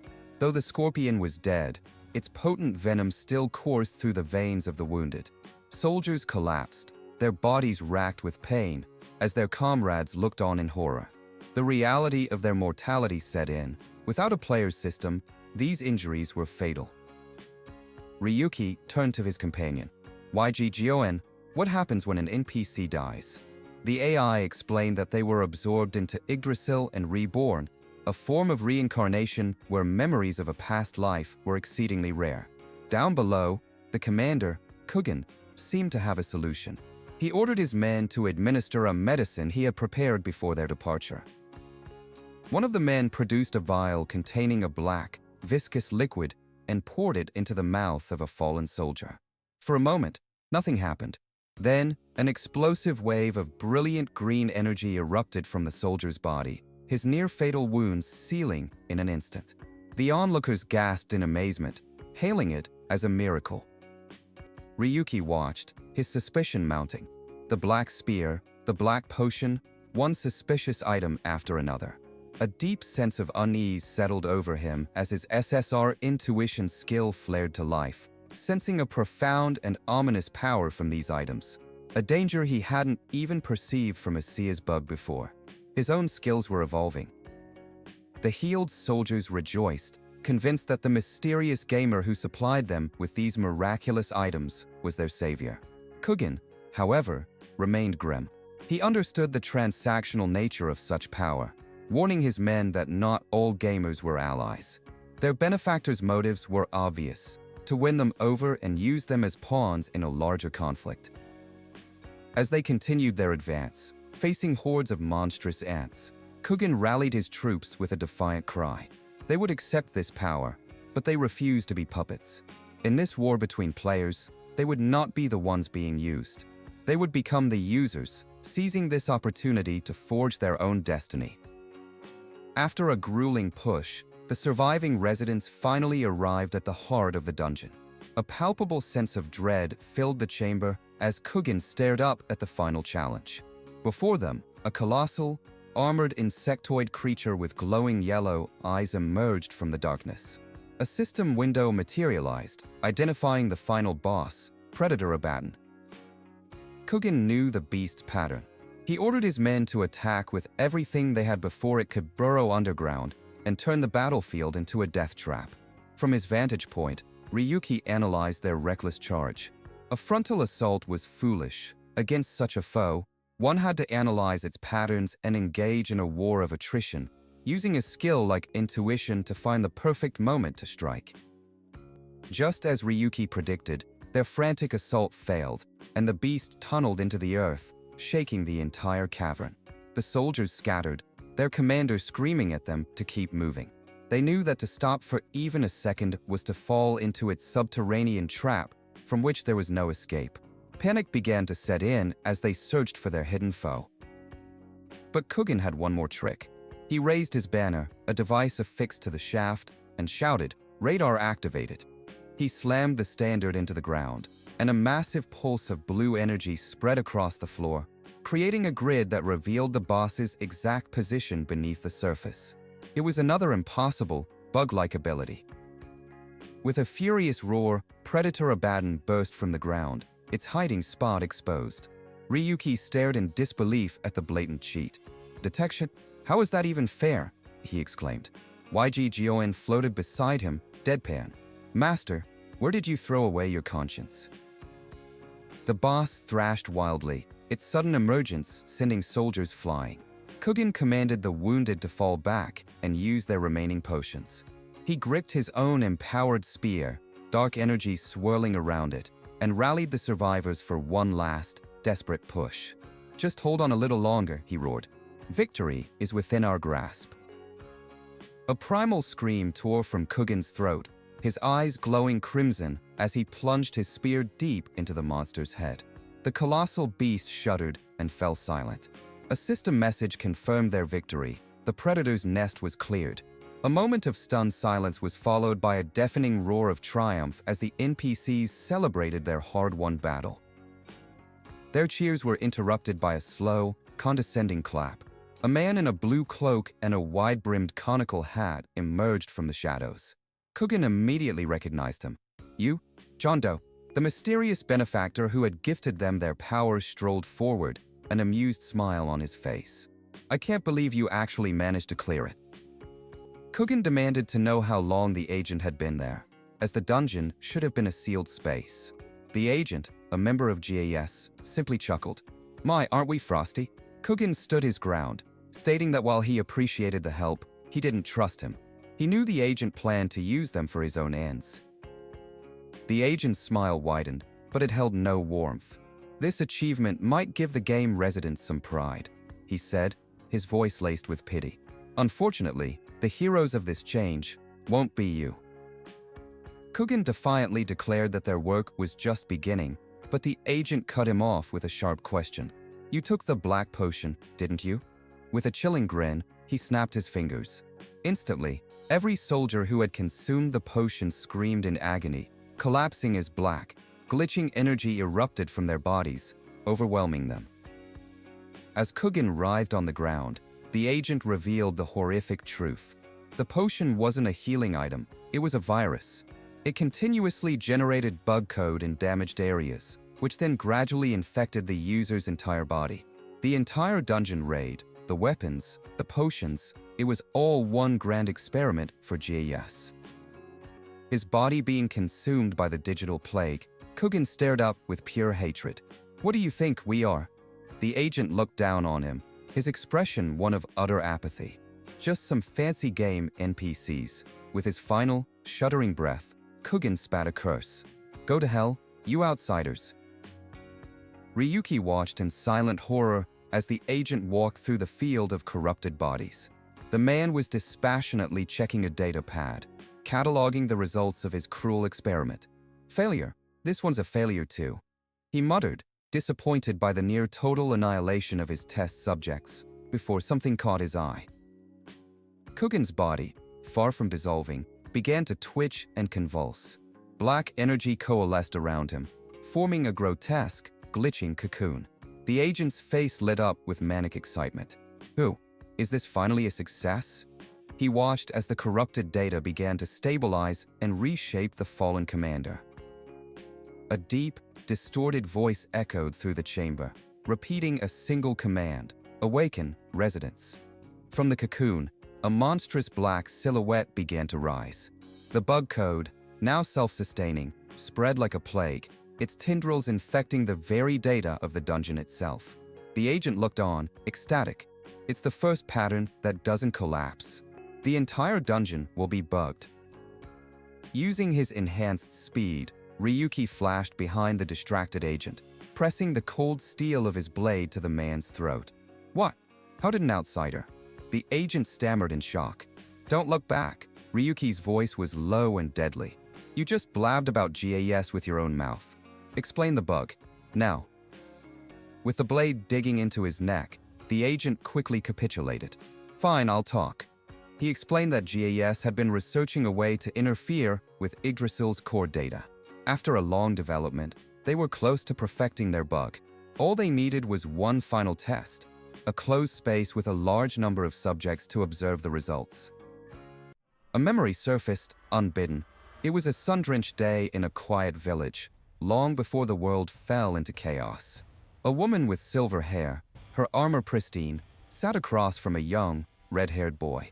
Her voice was calm, yet carried a subtle, probing edge. "Your name, was it Kugan?" Her companions, clad in ornate armor, watched with detached amusement, whispering amongst themselves about bugged NPC dialogue, completely dismissing the boy's existence. The boy, Kugan, leaped to his feet, his voice filled with a desperate fire. He insisted he wasn't an NPC, but a resident of this world, dreaming of a life beyond his village. His eyes shone with earnest desire as he spoke of catching monsters and traveling freely, just like them. The silver-haired woman's lips curved into a knowing smile. She saw his passion, a key she could turn. "I can sense you're serious," she mused, leaning forward. "And since I need to find something here, how about we make a bet?" The memory fractured, returning Ryuki to the grim reality of the corrupted dungeon. The GAS agent before him cackled, his sanity fraying. You fool," he shrieked as jagged shadow tentacles erupted from the ground, lashing out.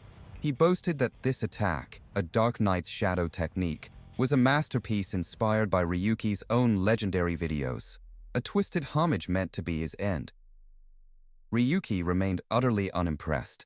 A faint blue light emanated from his eyes as his SSR rank instinct skill activated, analyzing the incoming assault.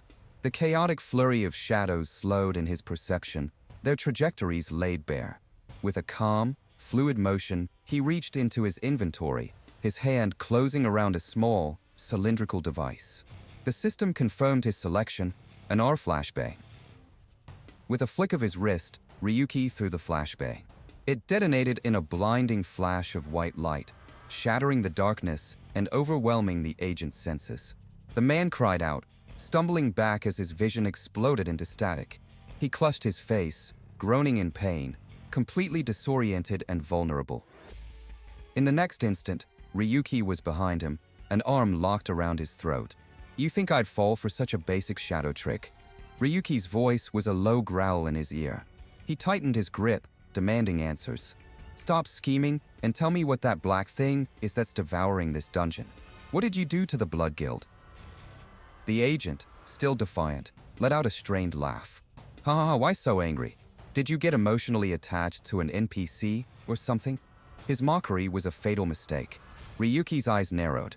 So, you're refusing to talk? With a sharp, decisive movement, he drove his foot down, pinning the agent to the broken ground. The agent screamed as pain shot through his leg. Panic finally broke through his arrogance. Log out. I'm logging out. Get off me, he yelled, frantically trying to access his system menu to escape. He clawed at the air, his only thought to flee this digital prison before he was deleted. His frantic attempts were met with failure. The logout function was grayed out, unresponsive. A horrified realization dawned on him. Why? Why isn't it working? Ryuki loomed over him, his blade gleaming with a faint inner light. Logout has already been blocked, he stated coldly. Now, give up and start explaining what you did. The agent's bravado crumbled into desperate pleading. Wait, just let me go first. But Ryuki had no more patience for lies. His blade began to transform, shifting and reconfiguring into the shape of a high-caliber handgun. Before the agent could even process what he was seeing, Ryuki pulled the trigger. The blast sent the man flying, his body slamming into the cavern wall. Ryuki lowered the weapon, his mind processing the data from his skill. Instinct LV-1 could only sense danger. But at LV-2, it could identify the source and predict the outcome. It was this precognitive ability that allowed him to stay one step ahead. Even so, he knew it wasn't foolproof. The bugs created by GES were a different kind of threat, one that even his advanced senses struggled to detect. The downed agent coughed, forcing out a final, panicked warning. Hey, behind you. Ryuki whirled around to see a towering knight made of pure, corrupted data coalescing from the shadows. The bug knight raised its hand, gathering a swirling vortex of crimson energy. It unleashed the blast with explosive force, catching Ryuki off guard. He threw himself back, bringing his sword up to block, but the raw power of the attack sent him staggering, his ears ringing from the impact. The bug knight stood and scathed, its red eyes glowing menacingly. Instead of pursuing Ryuki, it turned its attention to its former master. Its corrupted hand clamped down on the agent's arm. The agent cried out in agony as the bug code spread, his own data beginning to pixelate and dissolve. Ayakak, he screamed, a sound of pure terror. His arm disintegrated into a cascade of red and black squares. Realizing his own creation would consume him, the agent snarled with hatred. Just wait, Ryu 7017. I'll pay you back for ruining my research. He crushed an item in his hand and vanished in a portal of turquoise light. Ryuki watched him go, noting the distinct energy signature. He had used an escape method, not the standard logout. With its master gone, the bug knight turned its full, mindless fury on Ryuki. It let out a digital roar and charged. Ryuki stood his ground, his gunblade ready. As the monstrosity lunged, he sidestepped with perfect timing, raised his weapon, and fired. A beam of energy lanced through the air, slicing the knight cleanly in two. The creature exploded, yet its lower half remained standing. From the dissipating code, black and red tendrils began to writhe and knit back together, reforming its shattered body. Interesting, Ryuki murmured, intrigued by its resilience. As YGGON analyzed the entity, confirming it was just a mass of buggy code, the creature's distorted voice echoed through the dungeon. Slow, too slow. The words catapulted Ryuki back into the memory of Kugan. The boy swung his wooden practice sword, grunting with effort, but the silver-haired woman sidestepped every blow with ease. I told you, you're still way too slow, she chided. Remember our bet? If you can land a hit, I'll take you out of the village. Just then, Kugan's mother appeared, carrying a bag of apples, asking why he wasn't doing his chores. Kugan's frustration boiled over. I'm not doing such a boring chore anymore, he yelled, pointing his wooden sword at the outsiders. If I win the bet, they'll take me away from here. In his anger, he swung the sword, striking the bag and sending the apples tumbling to the ground. As his mother knelt to pick them up, Kugan's eyes locked onto the red pendant around her neck. Found it, he whispered, his goal in sight. The memory soured. His mother lay motionless on the grass as the silver-haired woman examined the pendant. "Yeah, this is it," she said to her companion. "They said the next dungeon clue is on her necklace." Kugin stood frozen, trembling. "Why are you hurting my mom?" The woman glanced at him, her expression turning to one of pure contempt. "You were just bait to lure her out," she sneered, holding up the pendant. "You think we'd take a useless NPC kid like you?" The raw betrayal in that memory echoed in the present, where Ryuki stood before the final, monstrous amalgamation of the Blood Guild's corrupted data. Having retrieved the black spear and a sample for an antidote, he looked upon the twitching creature. There was one last thing to do. "Any final words?" he asked, his voice unexpectedly gentle. "I'll hear out a dying wish." The creature struggled, its form glitching violently as a single, powerful consciousness fought to the surface. Images of Kugin's mother flashed within its code. A broken, hate-filled voice rasped, "Gamer, I will never forgive you." The voice devolved into a final, spectral whisper that hung in the air. "Curse you." With a final, agonized roar, the corrupted being unleashed its remaining energy in a volatile explosion. Not waiting for it to reform again, Ryuki raised his weapon and fired, the blast of light piercing the creature's core. The buggy mass convulsed and then dissolved into nothingness, leaving only silence and dust. Ryuki stood in the now empty cavern, the fight's echoes fading. He didn't know Kugin, but he recognized that fierce desire to change one's world. It was a feeling he understood all too well. He looked at the spot where the creature had vanished. "GS will be destroyed soon," he said quietly, making a promise to the ghost in the machine. "I'll take care of your revenge, too. In the next life, may you be born in a kinder game." Later, as the sun set over the digital landscape, Ryuki contacted the mod maker. He confirmed the video recording of the dungeon had failed due to the bug, admitting he'd underestimated GS's depravity. The teddy bear avatar confirmed he was analyzing the data. With that loose and tied up, Ryuki turned his gaze to the horizon.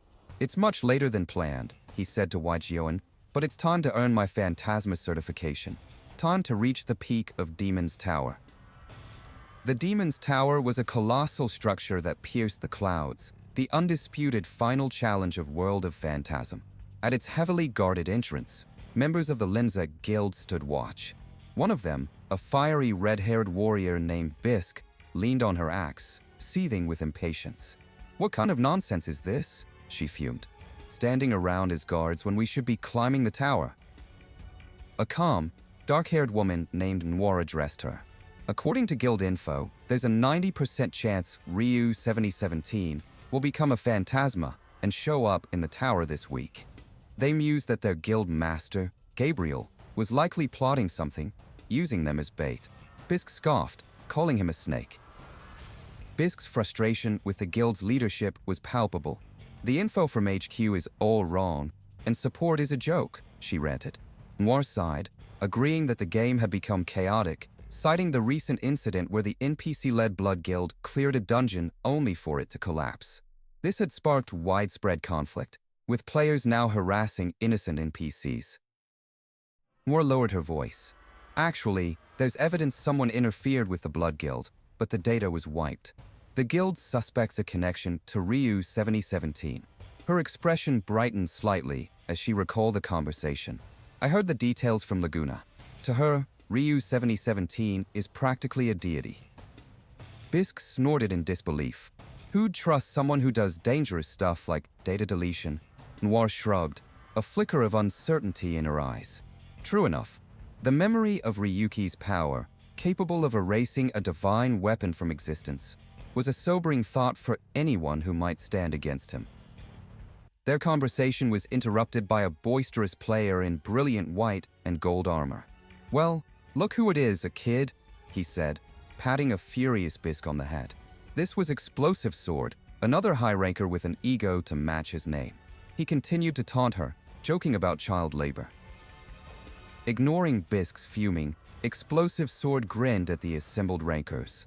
"Why don't we settle this once and for all?" he proposed. "Whoever takes down Ryu 7017 first will inherit Linful's position.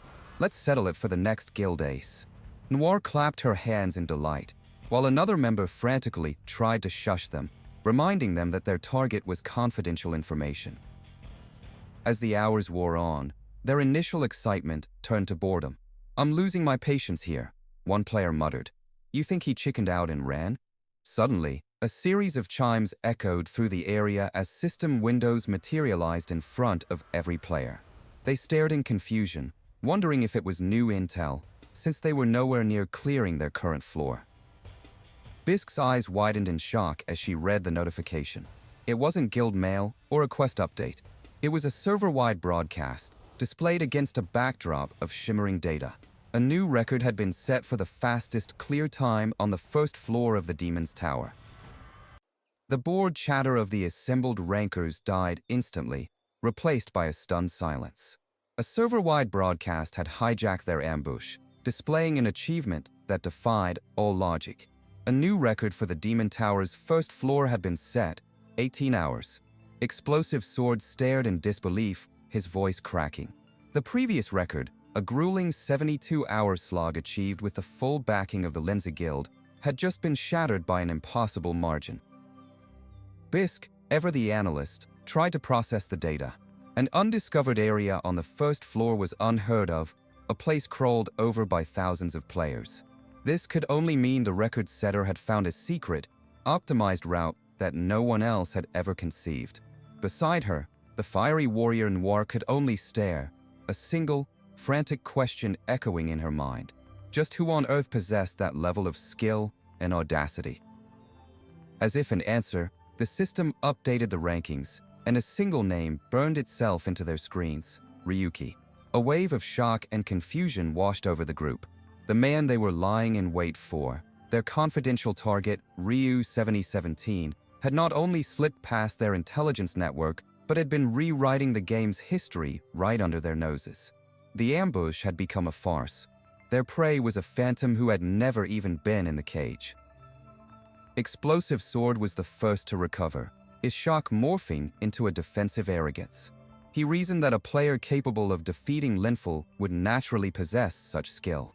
Turning to his guild mates with a smug grin, he boasted that, given the chance and proper preparation, he was confident he could set a new record himself. It was a desperate attempt to reclaim his status in the face of Ryuki's monumental achievement.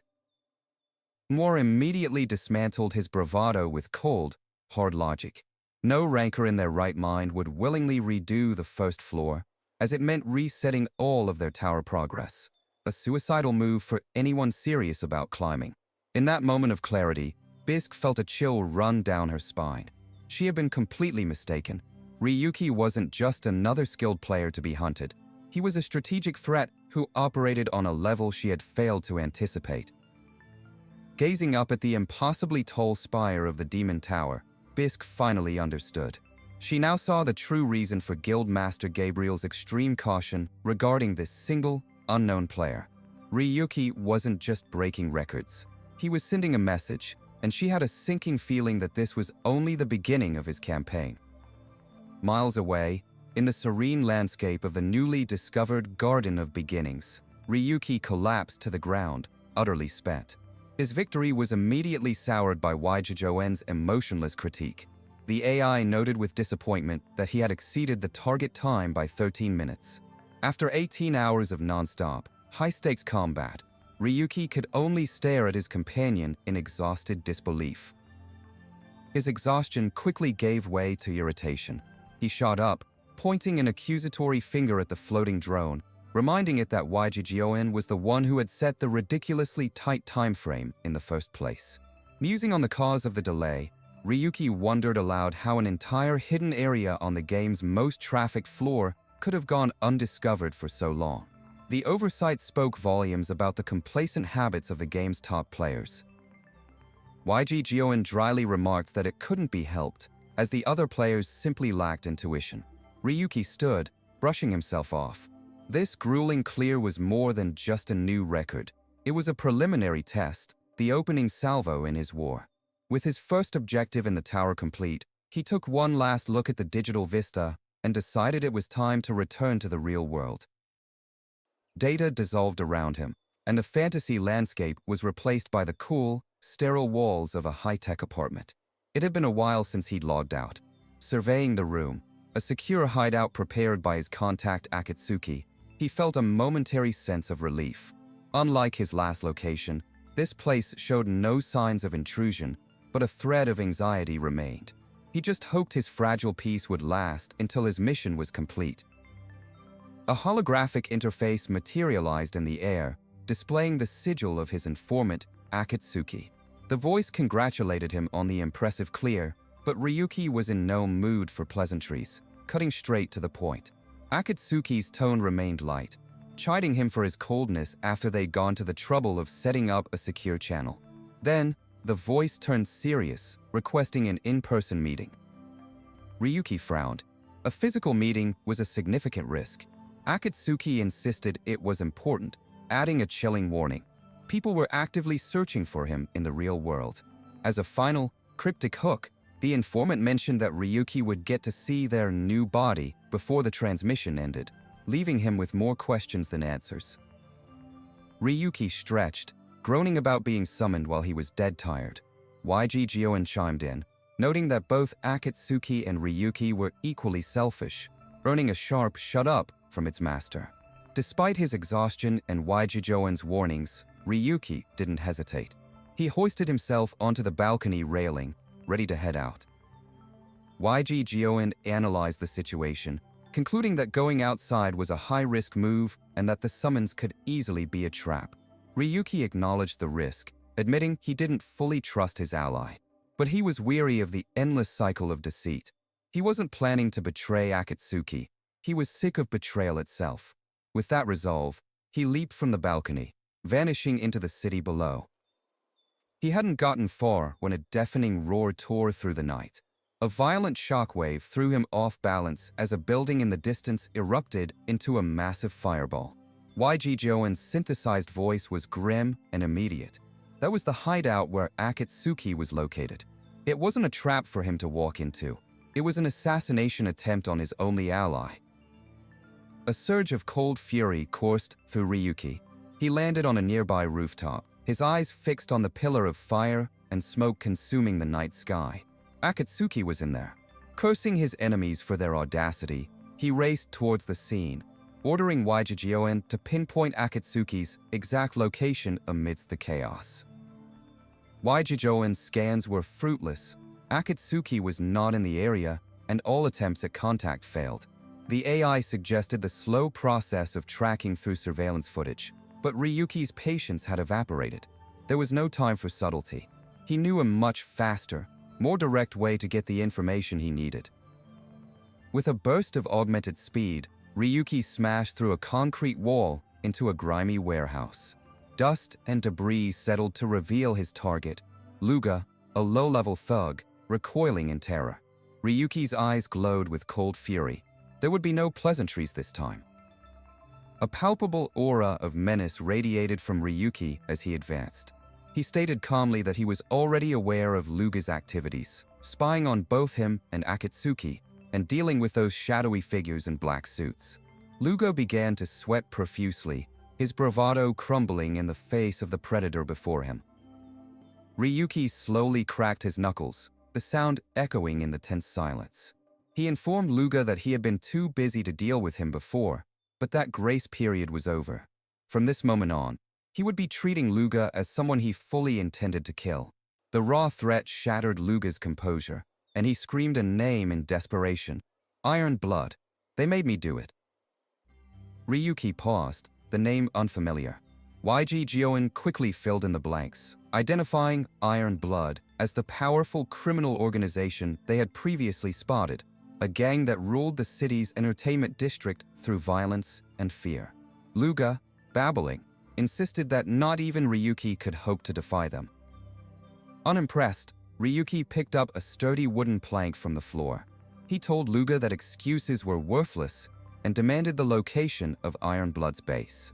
Finding a flicker of foolish courage, Luga scoffed, arrogantly asking if he was supposed to beg for his life. Before Ryuki could answer, the warehouse doors burst open. Several heavily armed men strode in, reporting to their captain that the mission was accomplished and the target's building was destroyed. Their triumphant entrance came to an abrupt halt as they saw Luga on the floor and a lone, unknown figure standing over him. The captain recognized Ryuki's face from a briefing, an unknown target. Seeing his heavily armed reinforcements, Luga scrambled backward, a cruel, relieved grin spreading across his face. He jeered at Ryuki, declaring him a fool for showing up and proclaiming that he was completely finished. Puffing out his chest, Luga boasted that things would be different this time. His level of armament was on another level. He stood with his new allies, confident in their superior firepower. In response, Ryuki simply tightened his grip on the wooden plank, his expression unreadable and utterly calm. In an instant, the air crackled with power. A flood of system notifications, skills from the YG system, activated in Ryuki's vision. A vibrant blue aura erupted around him, his face masked by shadow and glowing eyes. His voice dropped to a low, menacing tone. "What you should be begging for is mercy." Luga shrieked at his men to open fire. The warehouse exploded with the roar of automatic weapons, but their target was already gone, a blue blur moving faster than the eye could see. The gunfire was cut short by screams of agony. Luga watched in horror as his men were dismantled in an instant, their blood splattering across his face. A single, paralyzing thought consumed him. Following Iron Blood was a mistake. His mind fractured, replaying every poor decision that led him to this moment. He never should have gotten involved. He never should have gone to that random box store. His world of false confidence and borrowed power dissolved into a white haze of pure, undiluted regret. Ryuki sat calmly amidst the wreckage and unconscious bodies. YG delivered a concise report. Surveillance footage confirmed that Iron Blood had abducted Akatsuki. It was a classic hostage situation designed to lure him out. YG assessed the new enemy as a significant threat and, based on a purely logical analysis, recommended abandoning the compromised ally. Ryuki ran a hand through his hair, soot and grime smearing his face. YG cold calculus was sound, but it was a logic he could not accept. "Their target is me," he stated, his voice quiet but firm. "I have to go." He dismissed YG confused query about his motives, clarifying with steely resolve that he simply couldn't afford to lose such a valuable ally. A slow, predatory grin spread across his face, his eyes gleaming with a dangerous light. "Well," he mused, "since they were polite enough to invite me, I'll have to go meet them." He stood and turned, walking away from the carnage he had wrought. He left a trail of broken men behind him, a silent promise of the welcome he intended to give his hosts. Within the dimly lit confines of a secure warehouse, a man in a pristine suit stepped forward, his smile a mix of charm and menace. This was Crow, the former player turned commander of the formidable Iron Blood Guild. He addressed his captive, a battered and bruised Akatsuki, with a tone of mock concern. "So, this is our first time meeting in person, isn't it, Akatsuki? I instructed them to bring you here respectfully. Why are you so battered?" One of Crow's subordinates nervously explained, "Well, the digital drugs didn't work on her, and she resisted quite a bit." Crow turned on him instantly, his voice sharp with irritation. "Are you a fool? Of course that wouldn't work. This is the ally of the one who's been interfering with us using a drug-neutralizing program." Akatsuki looked up, her face a mask of ceramic and flesh, remarking, "What a sorry state I'm in. I didn't even have time to cover up my artificial body, thanks to your surprise attack." Her eyes scanned a nearby table laden with advanced weaponry.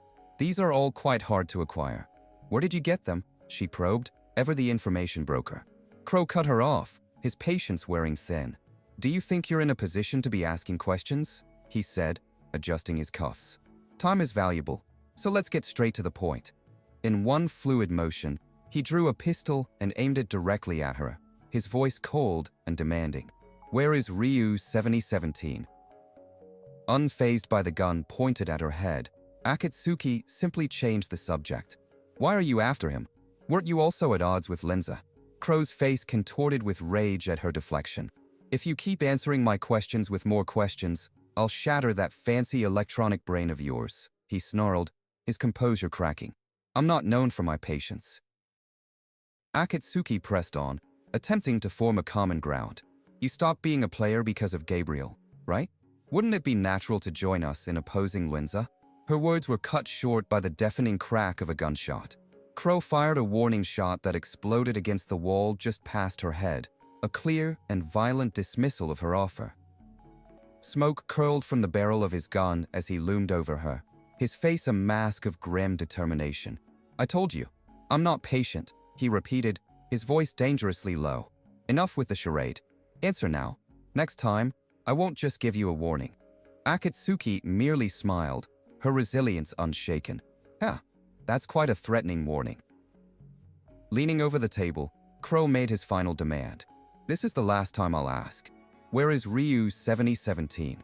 Akatsuki finally conceded, though her answer offered little. All I know is the hideout I provided, she said calmly. By now, he's probably already fled, so I don't know. Plus, all communications are cut off here, so there's no way to contact him. Crow's eyes narrowed, shifting his interrogation. Then what exactly is the technology he's using? Akatsuki feigned ignorance with a practiced ease. Sorry, but I don't know anything about that. I pride myself on my knowledge of technology, but his skills are an exception. That's no human-made technique. Crow's frustration boiled over. Enough with the nonsense. Do you think you can keep hiding information on him? He yelled, aiming his gun once more. But as he spoke, a red scanner light passed over Akatsuki's eye. It's not like I intended to hide it, she said, her tone shifting. I just bought myself some time. Oh, is that? The Trichadia virus chip. The name hung in the air, and Crow froze, a bead of sweat tracing its way down his temple. You? How do you know about that? Akatsuki's voice took on the quality of a lecturer as a diagram of the chip appeared in her mind's eye. The virus discovered in the sci-fi game Labyrinth. When injected into a real human seed, it would have irreversible, terrifying effects, wouldn't it? She looked at him with disdain. I recall it was completely banned 10 years ago. Imagine what would happen if the public found out. A horrifying realization dawned on Crow. This person, did he hack into our information while being held captive? Panicked by the exposure of their darkest secret, he spun around and barked orders at his men. Keep a close eye on him until I get back.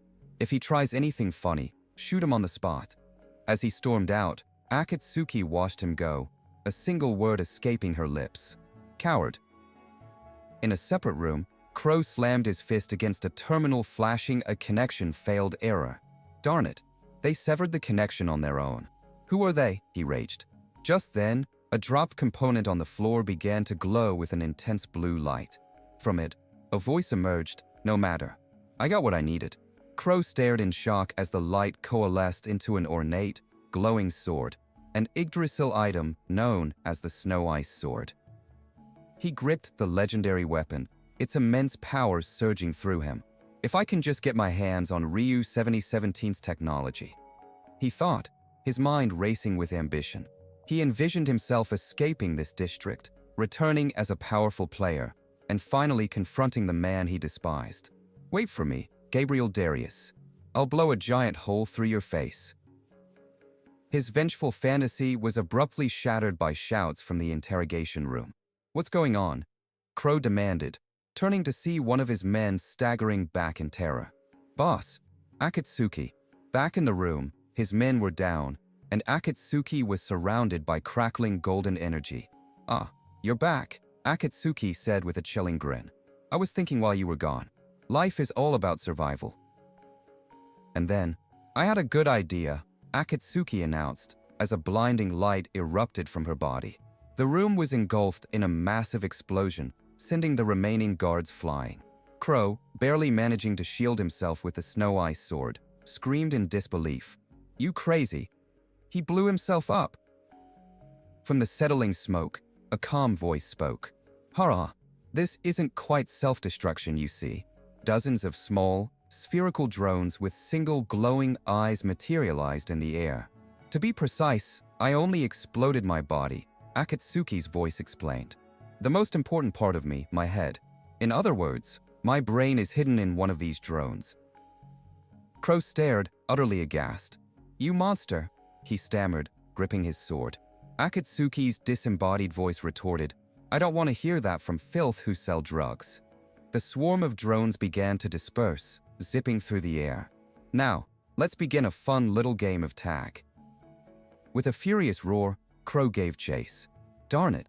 He swung the snow ice sword, unleashing a wave of frigid energy that caught one of the fleeing drones. In an instant, the drone was encased in a jagged prison of crystalline ice, its light extinguished. Reinforcements rushed in, bewildered by the devastation. "Boss, are you alright?" Crow ignored them, his focus entirely on his escaped quarry. Akatsuki's real body split up and ran. He yelled, "Don't just stand there. Spread out and find him. There's only one passage to the outside. Bring in the tracking items." Activating a necklace called the Hunter's Eye, Crow's vision was overlaid with a digital grid, tracking the drone's movements. "Share the drone locations. Destroy them as soon as they're found," he commanded. His men obeyed instantly, spotting a drone and firing a bubble gun to trap it while another unleashed a devastating lightning spear. The drone was obliterated in a fiery explosion. All across the warehouse, the hunt continued with ruthless efficiency. Reports rang out as the drones were found and destroyed one by one. "Drone destroyed. This one's down too. There's another one hiding here." Crow stood amidst the chaos, the childish game of tag grating on his nerves. "This is troublesome. They're taking down the dummies faster than expected." He scanned the wreckage, searching for the one that mattered. "So, the main body was hiding like a rat, huh?" he muttered, a grudging respect in his voice. "You're the first, besides Gabriel, who's made me go to this much trouble." The final drone was cornered on a high walkway. I had confidence in my stealth tech, but once they start using tracking items, it's impossible, Akatsuki's voice conceded. "Of course, that doesn't mean I've given up." A beam of energy shot from the drone, forcing Crow to block. He advanced slowly, his sword glowing. "I'm tired of you thrashing around, so I'll kill you as you wish." As Crow raised his sword for the final strike, the drone's voice asked a strange question. "Do you enjoy gambling?" He hesitated. "What?" Akatsuki continued. "I'm not a fan, but this time, I bet my life." The tip of the snow ice sword touched the drone, and ice began to spread across its surface. "I did my best. Now all I can do is wait for the result." Crow sneered. "That gamble has led to your current sorry state. Now, I'll finish off your pathetic end right here." He brought the sword down with full force, intending to shatter the frozen drone to pieces. But his swing was stopped dead with a deafening clang. A figure had appeared, effortlessly parrying the legendary weapon. Crow stared in utter disbelief. The man who had blocked his attack held not a weapon, but a simple, thick book. His green eyes, glowing with an otherworldly light, met Crow's. It was Ryuki. His voice was calm, yet carried the weight of impending doom. "For the filth selling drugs, do you have the resolve to face revenge for daring to mess with my ally?" A blinding flash of golden energy erupted as Ryuki parried a strike, the force of the impact echoing through the chamber. He moved with a practiced ease, his body a blur of motion as he defended against an unseen foe. This was the chaos of battle, a state he knew all too well, where every second was a decision between life and demise. The clamor of the fight faded as Ryuki returned his focus to the present, his attention fixed on his floating companion. "What is the condition of Yugo and Akatsuki?" he demanded, his voice tight with concern. YGGON emitted a soft chime, projecting an image of Akatsuki's crystalline core. "Fortunately, they are safe.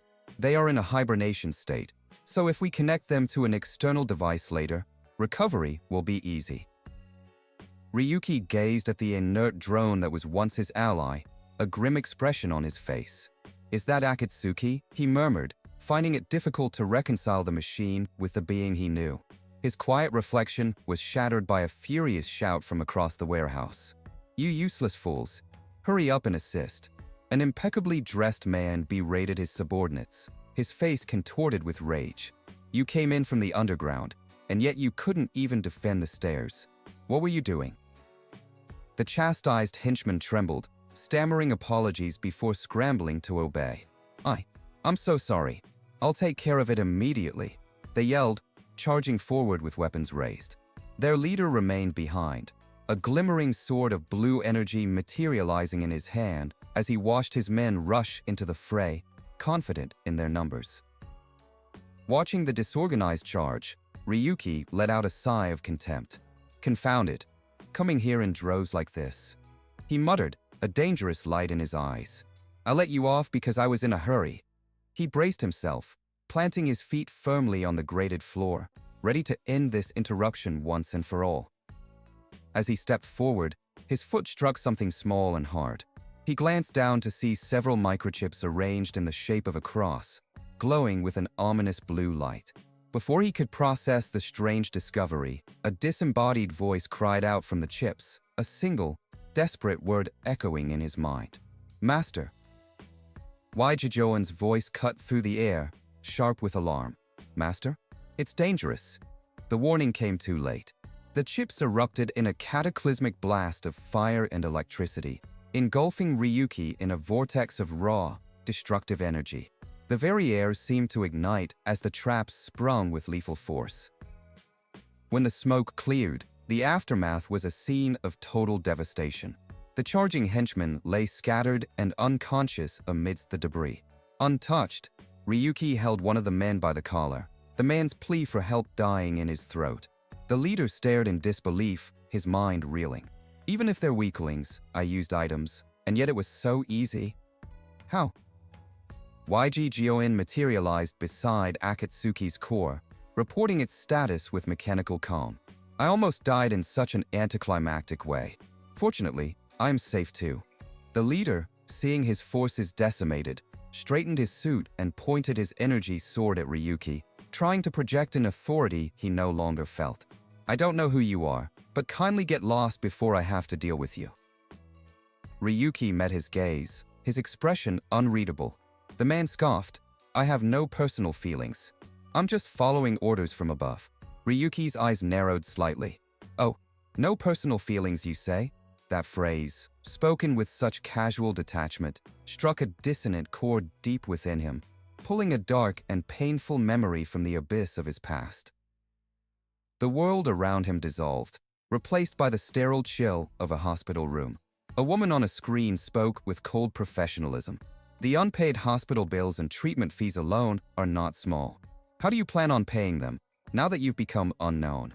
He stood before a body covered by a white sheet, the weight of her words crushing him. Your attendant's body will be kept at the hospital for 3 weeks. If you pay the outstanding balance, the body will be returned. If not, we will dispose of it. The cold voice on the screen continued its torment, twisting the knife of his grief. The problem is, even storing the body costs money. So, it will be put up for auction. Important clients include certain collectors and researchers. The implication was monstrous, a fate worse than simple disposal. As the voice began to detail what they would do with the body, a raw scream tore from his throat. Shut up. The memory shifted to a dark, dusty mind. He swung a pickaxe with frantic energy, each strike a desperate prayer. 3 more weeks, he growled through gritted teeth.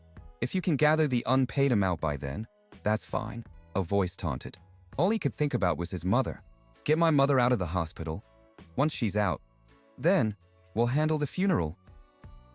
A shadowy figure placed a hand on his shoulder, the voice of venomous whisper in his ear. Accept reality. Face it, even if it takes 3 years, it won't work. The amount of money an unknown can receive is limited. The figure then offered a sliver of false hope. But, as an unknown myself, I'll have to help. Why don't you volunteer for an experiment I know about? The stranger presented a small microchip with a deceptively friendly smile. This chip contains the security data for the entire city. With this, we should be able to infiltrate the hospital. He pitched his poisoned offer as a simple test. Anyway, it's still in the experimental stage, so verification is necessary. Don't you think it's a deal that's not bad for both of us? He took the chip, his heart pounding with a mixture of suspicion and desperation. Security data? This is absurd. Saint Hospital isn't a place that can be hacked so easily. But hope was a powerful drug. He initiated the download, and a torrent of information flooded his mind, his eyes glowing with ethereal blue light as the city's secrets unfolded before him. The data was real. His mind reeled from the sheer volume of it. This is a lie, right? This really contains the security data for the entire city. A digital map of the metropolis materialized in his vision, every firewall, every access point laid bare. And there it was, the data for St. Hospital. In that moment, a single, powerful thought consumed him. With this, I can save my mother. Under the cloak of darkness, he put his plan into motion. He navigated the hospital's digital and physical defenses with ease. An alarm light flashed silently as he accessed the morgue. With trembling hands, he pulled open one of the cold, steel drawers, his heart a drum against his ribs.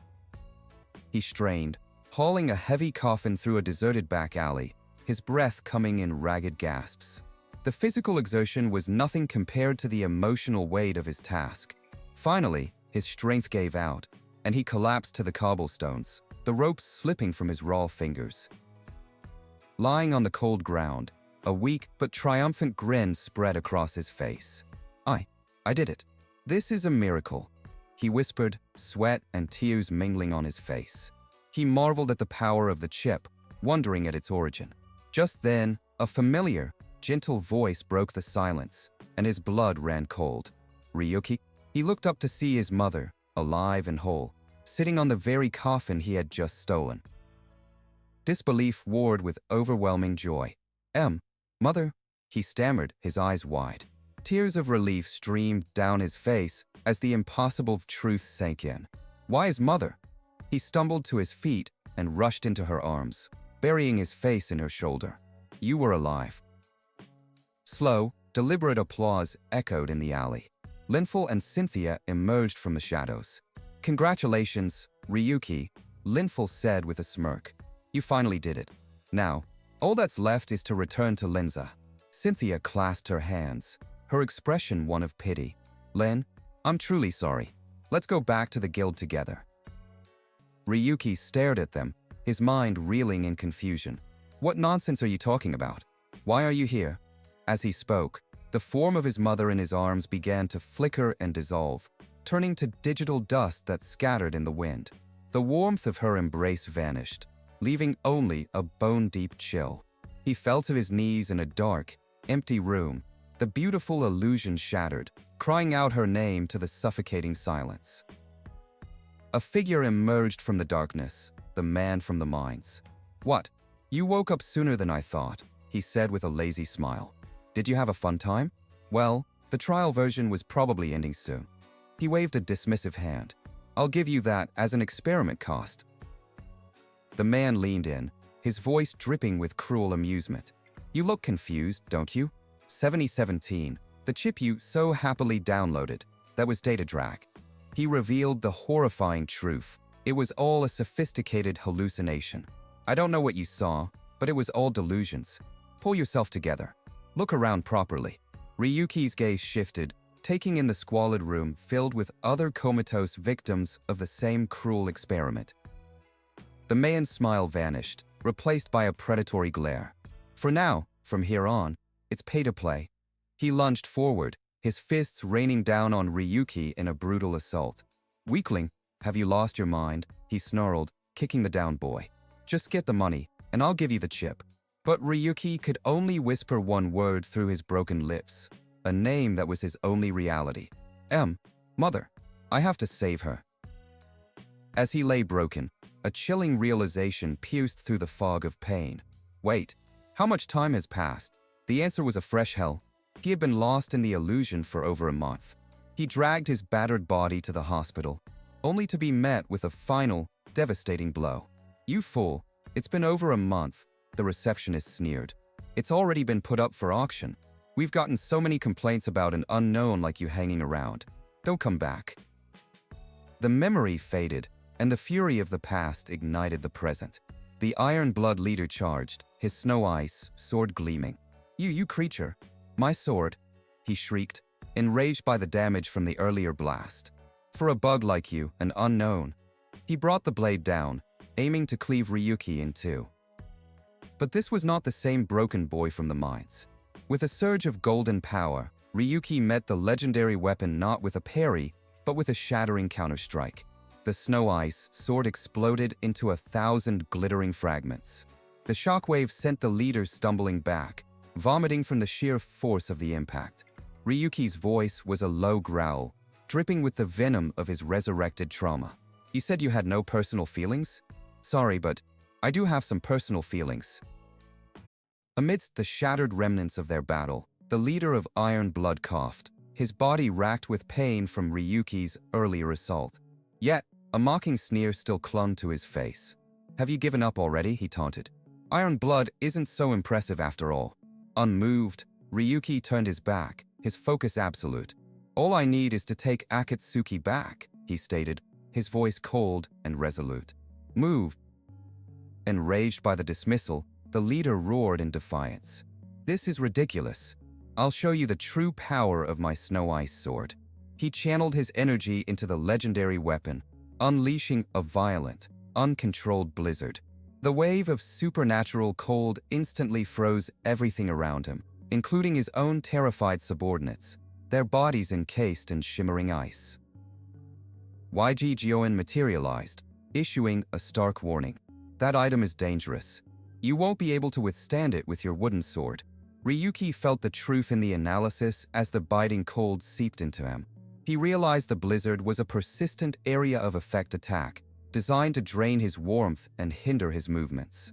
A prolonged battle under these conditions would be fatal. Deciding that a swift, decisive strike was his only option, Ryuki bolted forward, closing the distance in an instant. The Iron Blood leader laughed maniacally at the charge. "It's useless," he gloated. "My blizzard can even warp the trajectory of bullets." Ryuki, however, remained unerringly calm, his eyes fixed on his target, completely unfazed by the boast. "If I apply this power, I can do things like this," the leader roared, slamming his hand on the ground and causing massive, jagged pillars of ice to erupt towards Ryuki. He followed with a devastating overhead strike, bringing the full weight of the snow ice sword down.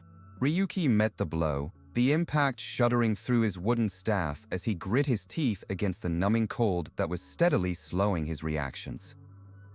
The leader stared in shock, unable to comprehend his opponent's resilience. "How are you managing to move like this in the real world?" he stammered. Then, his eyes widened as he saw the faint golden energy enveloping Ryuki's weapon. A sudden, incorrect realization dawned on him. "Ah, I see now," he said with a smirk. "Your power was also from an Yggdrasil item, wasn't it?"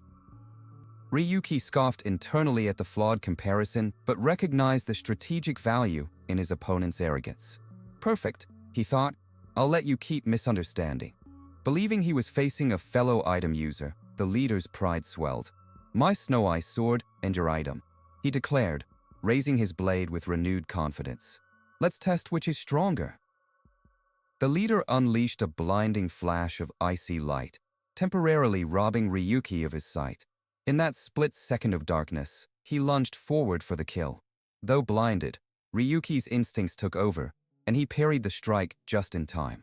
"Your luck ends here," the leader snarled, pressing his advantage. "Hand over Akatsuki now, and I'll let you off with just a broken arm."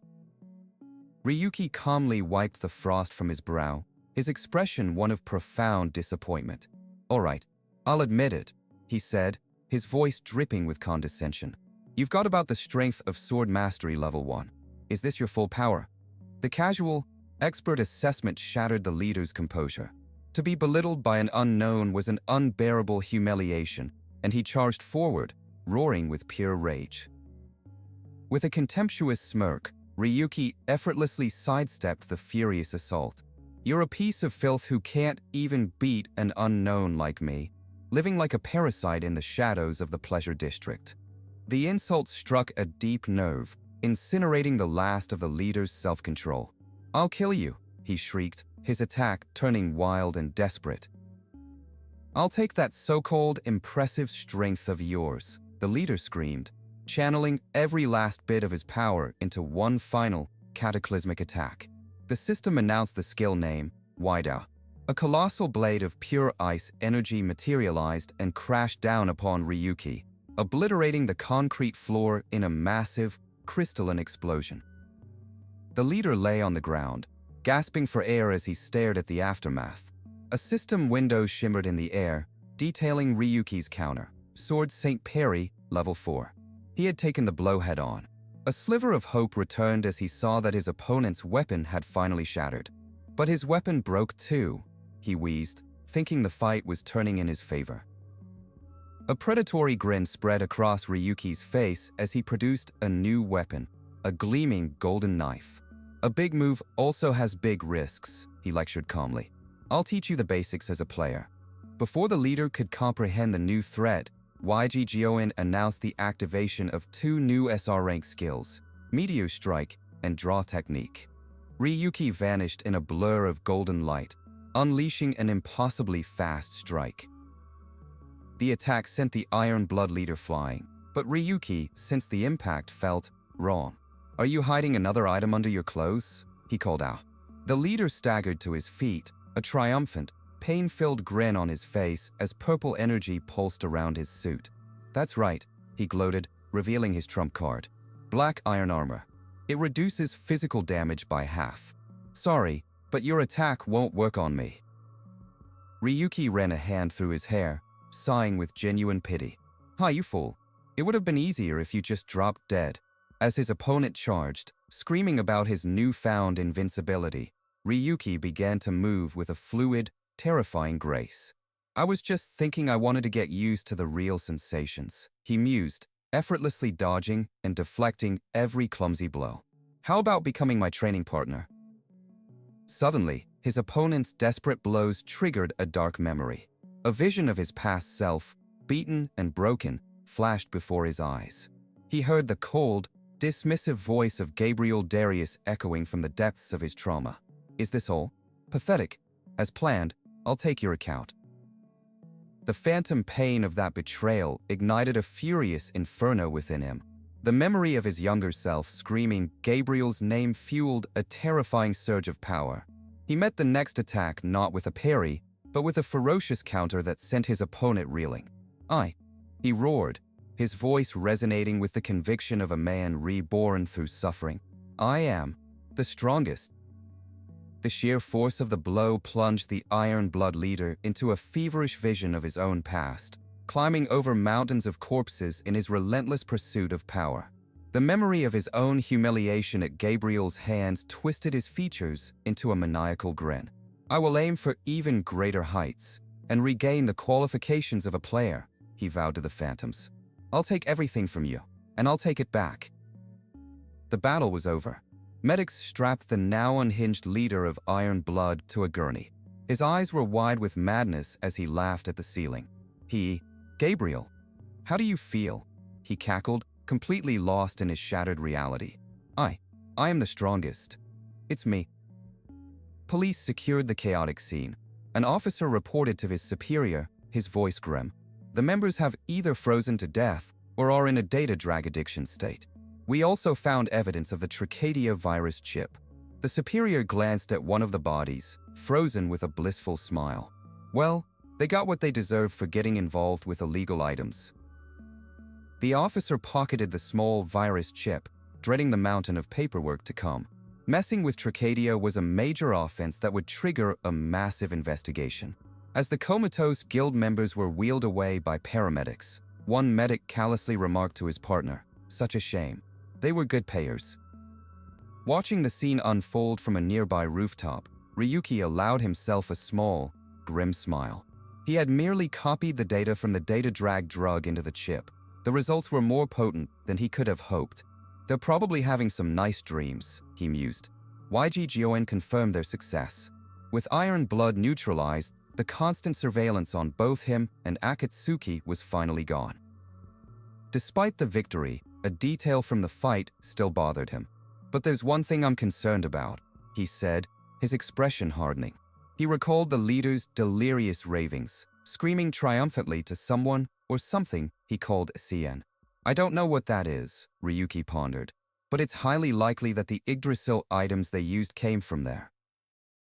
The thought immediately connected to another anomaly in his past, Linful Darius. The memory of his battle with the disgraced guild ace surfaced, along with the immense power Linful had wielded. Didn't something similar happen before? He wondered aloud. Is it possible the weapons that person used were also sourced from there?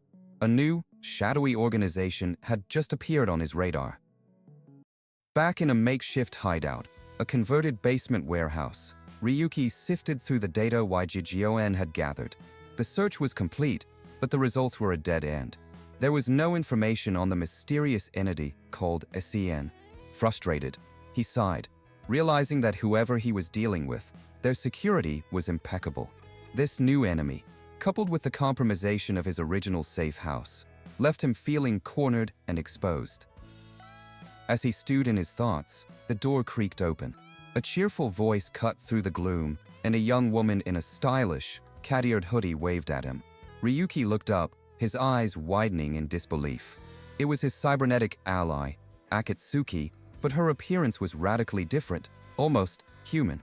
Akatsuki, he questioned, unable to reconcile this lively young woman with the various drone bodies she usually inhabited.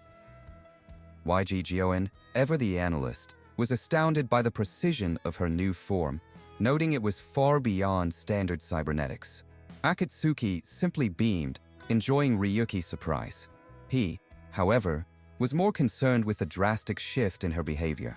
Her voice, her mannerisms, they were completely different. Never mind the cybernetics, he began, a concerned look on his face. What happened to you? Is there something wrong with your personality? Akatsuki struck a playful pose, hearts practically floating around her. It's a makeover, she declared. We're close now, right? Ryuki's sweat dropped at her bubbly attitude, but conceded that this form was better, as it drew less attention than her more mechanical avatars. She pressed the issue, asking if he found her attractive, but he brushed it off with cold logic, stating it was merely an artificial appearance without any deeper meaning. Sighing at his lack of reaction, Akatsuki flopped onto a nearby cushion. Ugh, you're boring, she pouted. As Ryuki poured tea, he calmly replied that her assessment wasn't entirely correct. This body, he stated, taking a sip, is the original cyborg I created with all my blood, sweat, and tears. The word original hung in the air, catching Akatsuki's attention and hinting at a deeper, more personal significance. His voice grew somber as he explained the tragic truth behind her new form.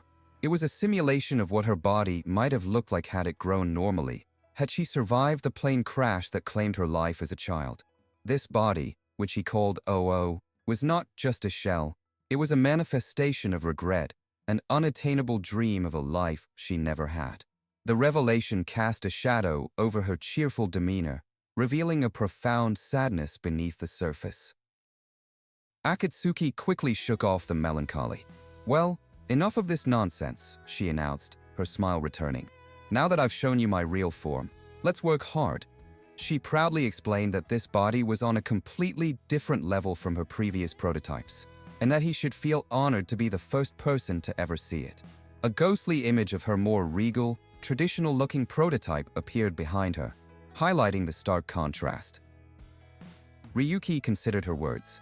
Does that mean I can only meet you in the OO body from now on? He asked. A wistful smile touched Akatsuki's lips. I don't think so, she replied, her voice soft. Though she loved this form, she admitted that staying in it for too long made her feel a profound sense of emptiness, a hollow reminder of what she had lost. Changing the subject, Ryuki offered her a cup of the tea he'd brewed while waiting. Akatsuki took a sip, her eyes lighting up with genuine delight. As she praised his skill, he recalled the person who had taught him, someone incredibly particular about taste and temperature, though he confessed he had never managed to get a passing grade. Akatsuki simply smiled. It's fine. I like it. Ryuki couldn't resist a small jab, asking if her cyborg body even had taste sensors, which earned him a scowl. Getting back to business, Akatsuki reported that Iron Blood had been completely wiped out after the previous night's incident. The police, though corrupt, were unable to cover up the sheer volume of illegal items found, forcing them to act. This led her to a critical question. Did Ryuki know how illegal items even came to be? He offered a simple guess, but Akatsuki provided the chillingly simple answer. Daya decided they were illegal. She explained that Daya was the world's absolute authority, an invincible entity that dictated the rules of their reality. The kind of being you're aiming to become right now, she added, her gaze intense. An elaborate, menacing sigil of a crown and skull flashed, symbolizing the absolute power they spoke of. A predatory grin spread across Ryuki's face. The idea of being able to do anything he wanted was a powerful motivator, a prize well worth climbing the ranks for. Akatsuki nodded, recognizing that ambition in him.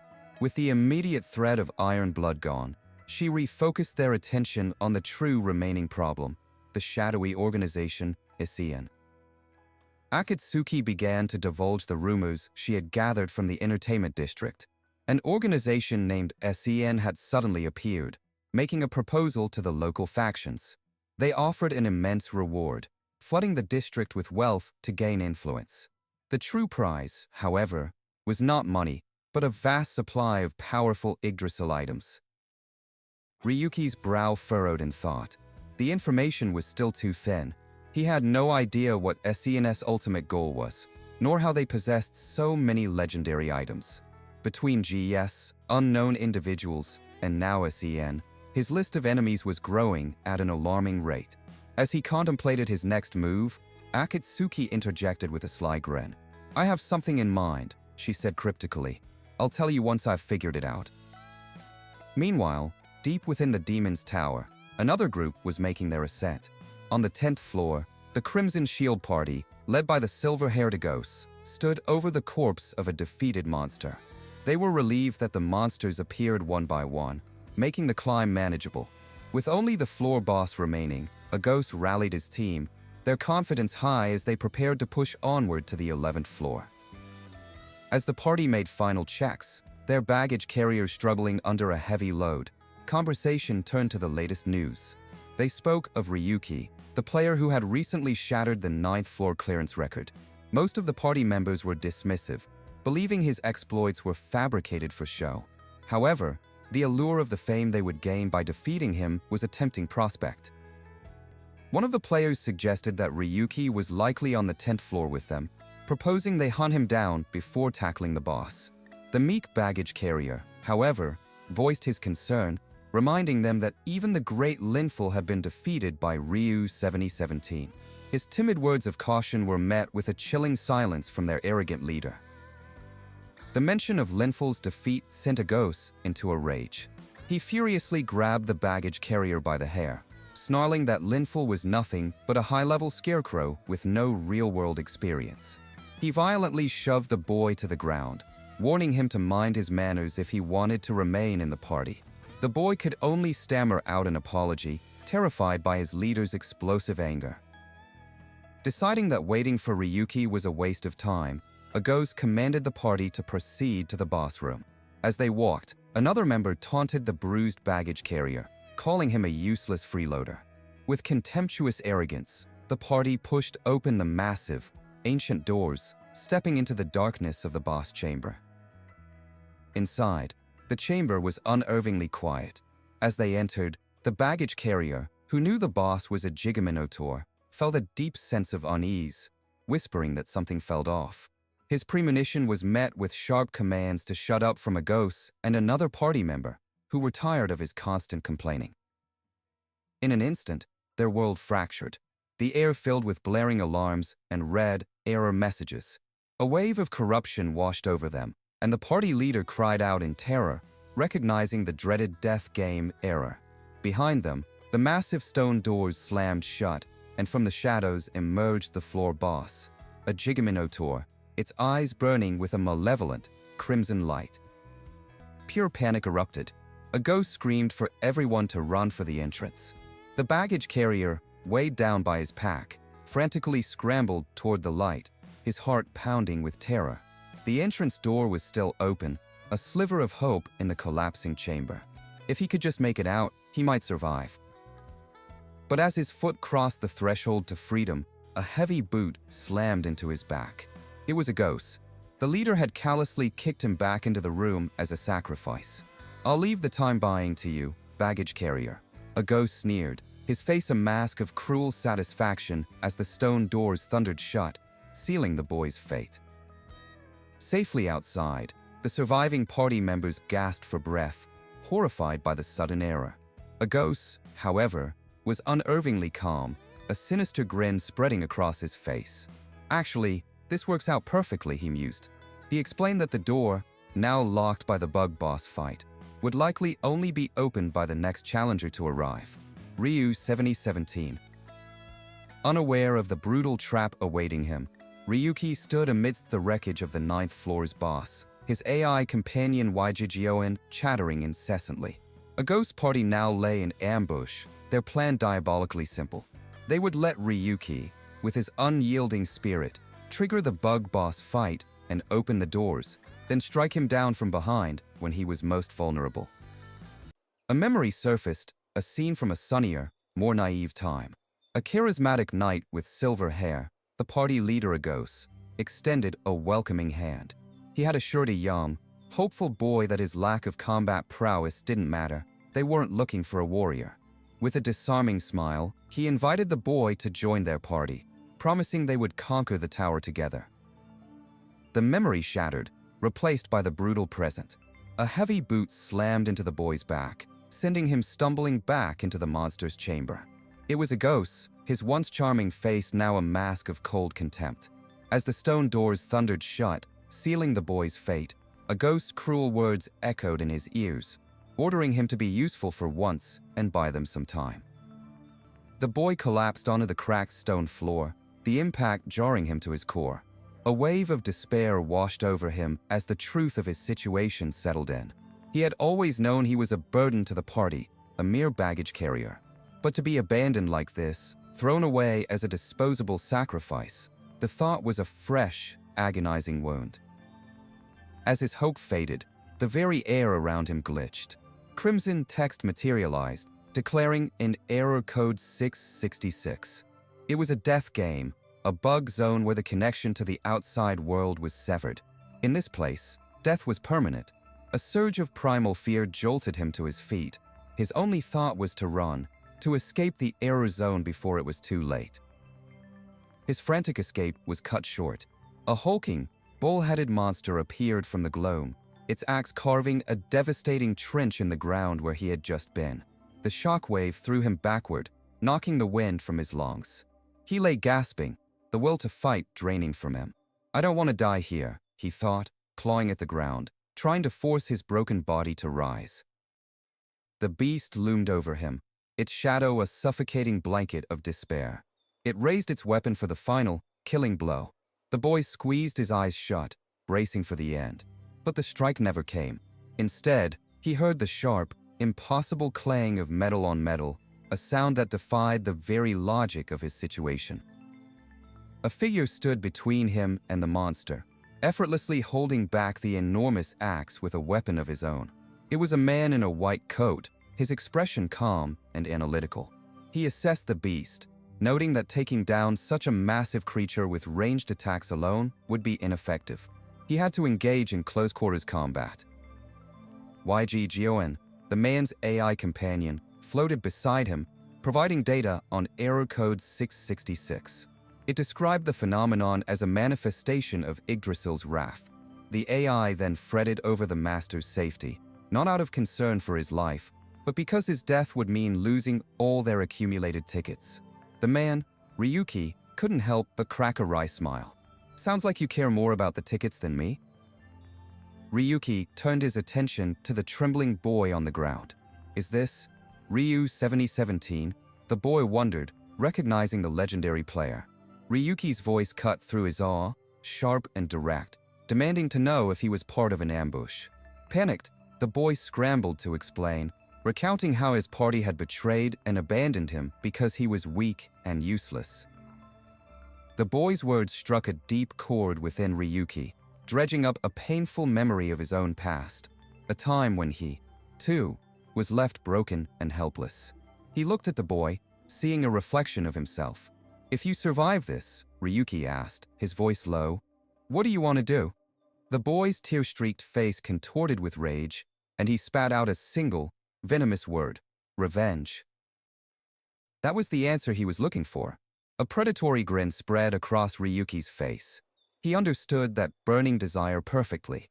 He told the boy to stay in the corner where it was safe, promising that if he died, it would all be for nothing. With newfound purpose, he turned back to the beast, his eyes gleaming. "That bull-headed monster," he declared, "is my prey." Meanwhile, outside the sealed chamber, a ghost and his party watched their ambush unfold.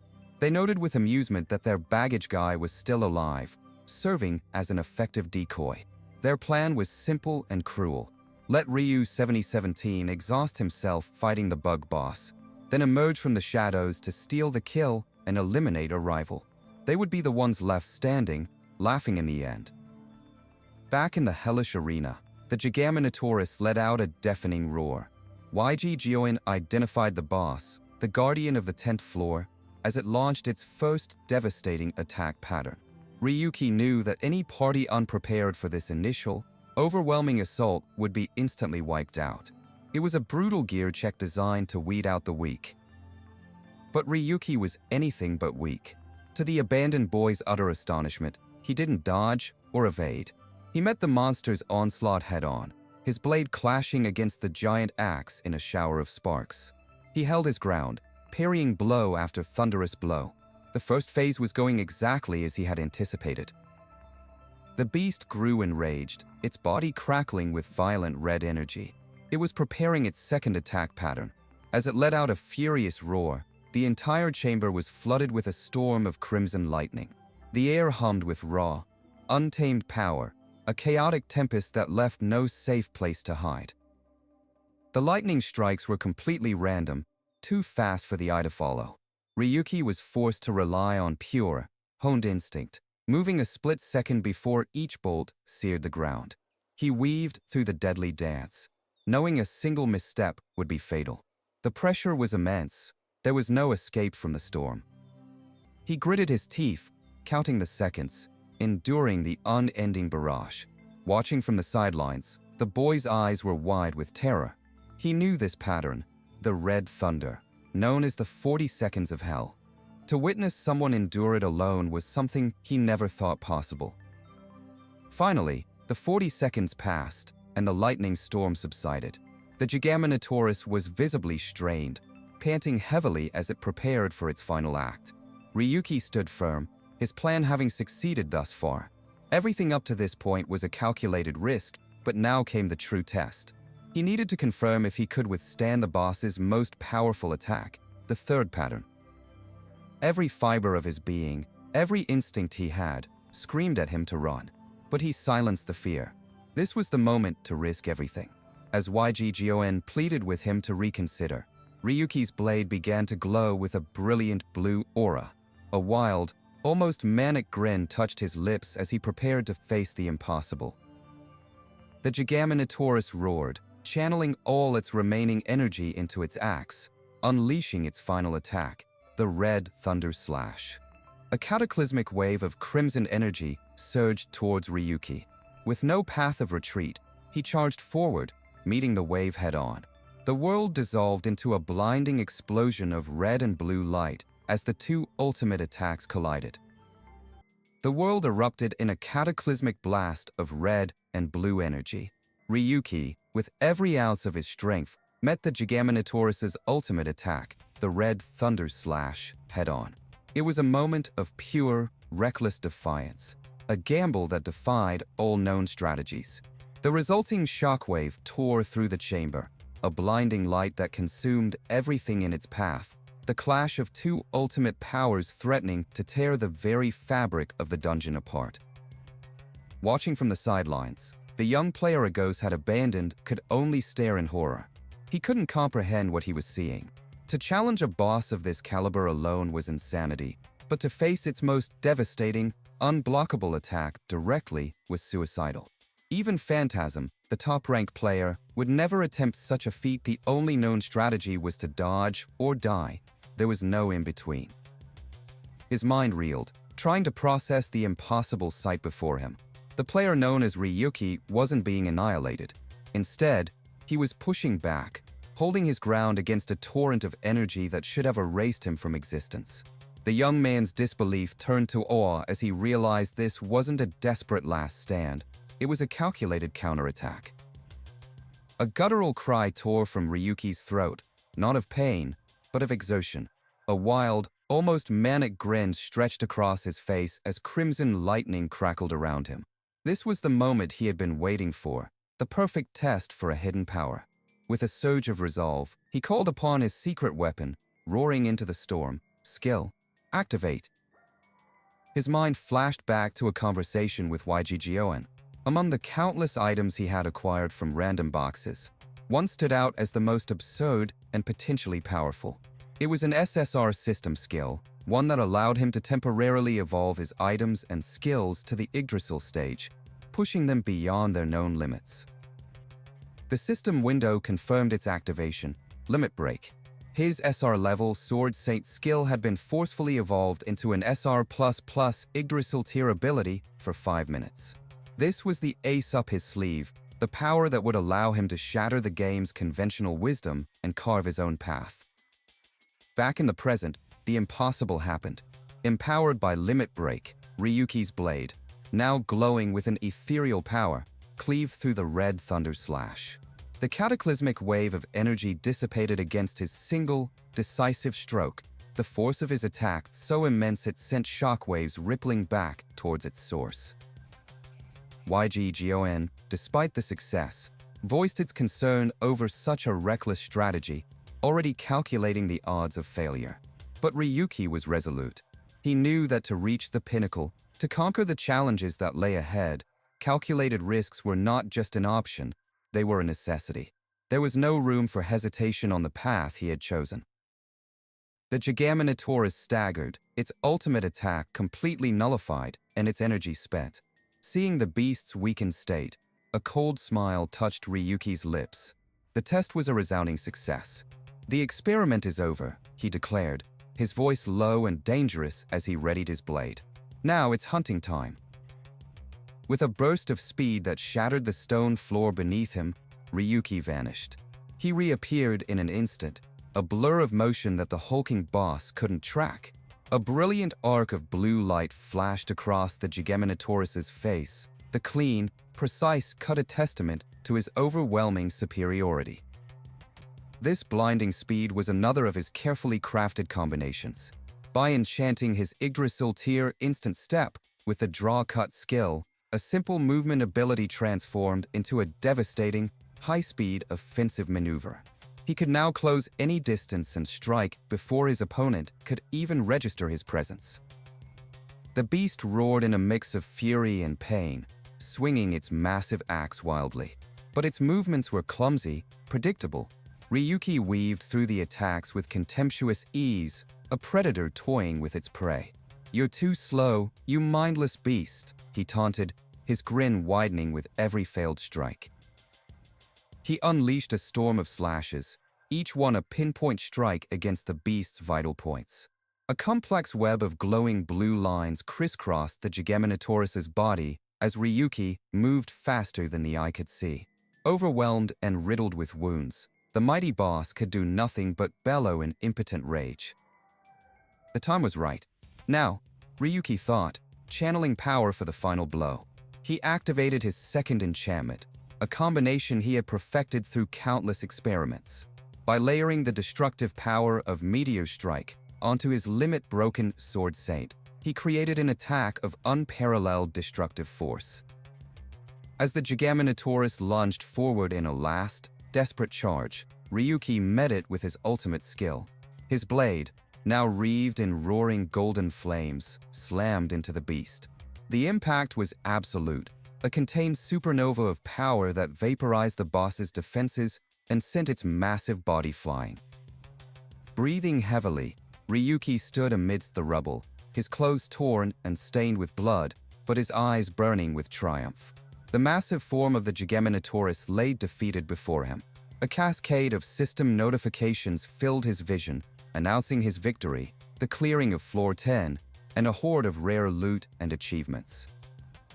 With the boss's defeat, the glitched error area also cleared. YGGON, ever the pragmatist, congratulated him but noted he was 2 minutes behind schedule.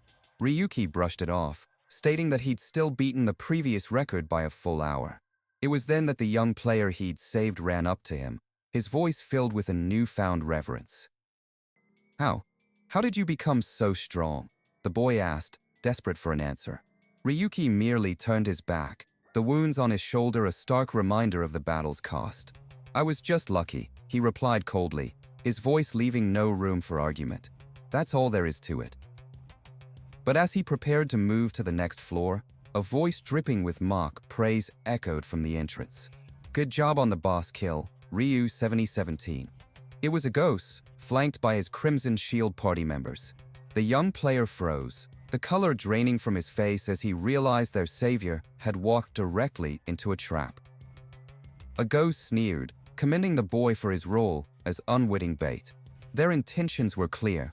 They had waited for Ryuki to exhaust himself on the boss so they could steal his loot and eliminate him. Either way, a ghost declared, his cronies grinning sadistically. You're going to disappear with that wanted criminal. Stop resisting and hand over the loot. Just as the Crimson Shield members began to advance, a massive explosion tore through the entryway, engulfing them in fire and smoke. The young players staggered back in shock, unable to comprehend the sudden turn of events. When the smoke cleared, a ghost party was in disarray, and Ryuki stood completely unfazed. Ryuki turned, his expression unreadable. You were hiding by the boss room from the start? Huh, he stated calmly.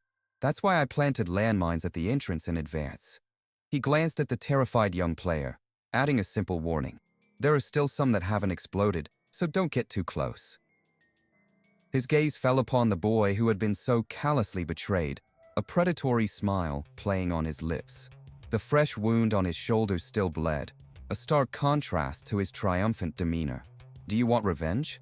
Ryuki asked, his voice a tempting whisper. Then first, get stronger. After dealing with the ambush, Ryuki finally had a moment to himself. It was time for his favorite ritual.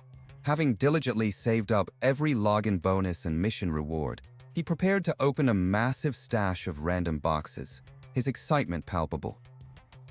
Yet, his excitement was tempered by frustration.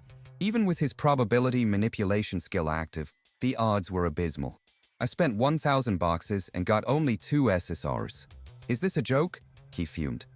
Joen's response was characteristically blunt, suggesting that if he doubted the system's core function, he should simply quit the game. Sighing, Ryuki decided to get the common items out of the way first, starting with his normal tickets. But on the very first try, a brilliant, iridescent light erupted from the draw. It was a light he knew all too well, one that defied all probability. An SSR from a normal ticket on the first attempt. It was unbelievable. The item materialized, the World of Phantasm system. It was a system-type item that granted the user system interference authority, allowing them to apply the specifications of another game world to themselves. The description felt vague and underwhelming for an SSR, prompting Joen to suggest he simply try it out. Ryuki activated the new system, and his status window immediately changed. To his horror, all of his hard-earned stats were reset, his level dropping to 1. As he stared at the disastrous result, Joen floated nearby, erupting in a cascade of gleeful, electronic laughter at his master's misfortune. Later, sitting dejectedly against a rock, Ryuki was contacted by Akatsuki. His ally congratulated him on clearing the 10th floor so rapidly, but Ryuki's response was grim. I'm sick of this crappy game, he confessed, the frustration of his recent gacha disaster and the game's flaws weighing heavily on him. He vented his disillusionment, pointing out the lazy design, recycled bosses, mobs, and patterns. It was the same uninspired work he remembered from his days as an analyst. His lament was interrupted by Joen, now in its disarming teddy bear form, asking a peculiar question. Do you remember when we met before? The teddy bear's tone grew serious. I've been thinking about something, it said, its usually cheerful eyes holding a strange depth. Maybe it's time I tell you. I have a proposal for you. Ryuki looked up, caught off guard by the sudden gravity of his AI companion's words. Elsewhere, in a dark room filled with glowing monitors, a man sat observing countless streams of data. A smug laugh escaped his lips. Once this project is over, everything will change. His face contorted into a grotesque, greedy grin as he spoke of his ambition. We, the Latia, will usher in a new era. In the wake of his cataclysmic battle, a cascade of golden data resolved into a system window before Ryuki. YG announced the tedious process of opening hundreds of saved gacha tickets was finally complete. After sifting through over 20 tickets of varying rarities, a single line of text confirmed the disappointing result. Out of a mountain of potential rewards, he had received only one of the highest rarity. Ryuki clutched his head in sheer disbelief, his frustration boiling over. Statistically, he should have received at least 5 SSR-ranked items, yet fate had granted him only one. YG dryly reminded him that probability was not a guarantee. Feeling cheated, Ryuki questioned the very nature of the WOP system that governed this world, wondering how he was meant to progress with such terrible luck. YG clarified that Ryuki wasn't operating under the standard WOP system, but its own unique UR-ranked system. This special status allowed him to bypass normal stat progression and rely on the high-risk, high-reward nature of random boxes. In stark contrast, the WOP system forced players to start at level 1 and grind conventionally, without access to the random box points he had accumulated. The realization that he might have to restart his entire progression from scratch sent a wave of despair through Ryuki. Just as he was about to collapse from the weight of this new burden, YG chimed in with an electrifying update. A new system had just been unlocked through his latest random box draw, a reward for his persistence. A system window materialized, displaying his latest achievement. Executing over 1,500 random box pulls had unlocked the ceiling system. Confused, Ryuki questioned the new term. YG explained it was a mercy mechanic common in gacha games, a safety net that guaranteed an SSR-ranked reward every 300 pulls, ensuring that even the unluckiest player would eventually be rewarded. As a bonus for unlocking the achievement, he was now at the 300 pull threshold, giving him a perfect chance to draw another SSR immediately. Annoyed, Ryuki demanded to know why YG hadn't mentioned this crucial detail sooner. His AI companion cheekily admitted that it was too mesmerized by the look of utter despair on his master's face to interrupt. Putting his frustration aside, Ryuki activated the guaranteed pull, his hopes soaring. As a vortex of cosmic energy erupted, YG offered a final, unnerving warning. There was still a chance he could draw the dreaded WOP system again. Falling to his knees, Ryuki prayed with every fiber of his being for a good result, his entire future hanging on this one pivotal draw. The light faded, revealing the result, a new SSR-ranked skill, Demon's Blessing. Overwhelmed with relief and joy, Ryuki threw his arms into the air, letting out a triumphant roar. His desperate gamble had paid off, granting him a power that could change the tide of his struggles within the tower. He examined the new skill, puzzled by its nature. YG confirmed his suspicion. Demon's Blessing was not a player's skill, but an ability typically reserved for the monstrous bosses of the Demon's Tower. A wicked grin spread across Ryuki's face as he realized the immense potential of a passive skill that boosted all his abilities and reduced their cooldowns. Next, he sorted through the trove of SR-ranked skills and items he'd acquired. A long list filled his vision, but he quickly dismissed most of it. Skills like Fireball and Tai Chi didn't fit his swordsmanship, while the Berserker and Warcry abilities were antithetical to his precise combat style. Likewise, he had no use for bulky items like the Holy Knight's Shield or an energy rifle. His eyes landed on one item that immediately piqued his interest, an SR-ranked energy pack. YG confirmed its utility, explaining that it was compatible with the high-spec, powered armor he had pulled earlier but couldn't use due to its immense power requirements.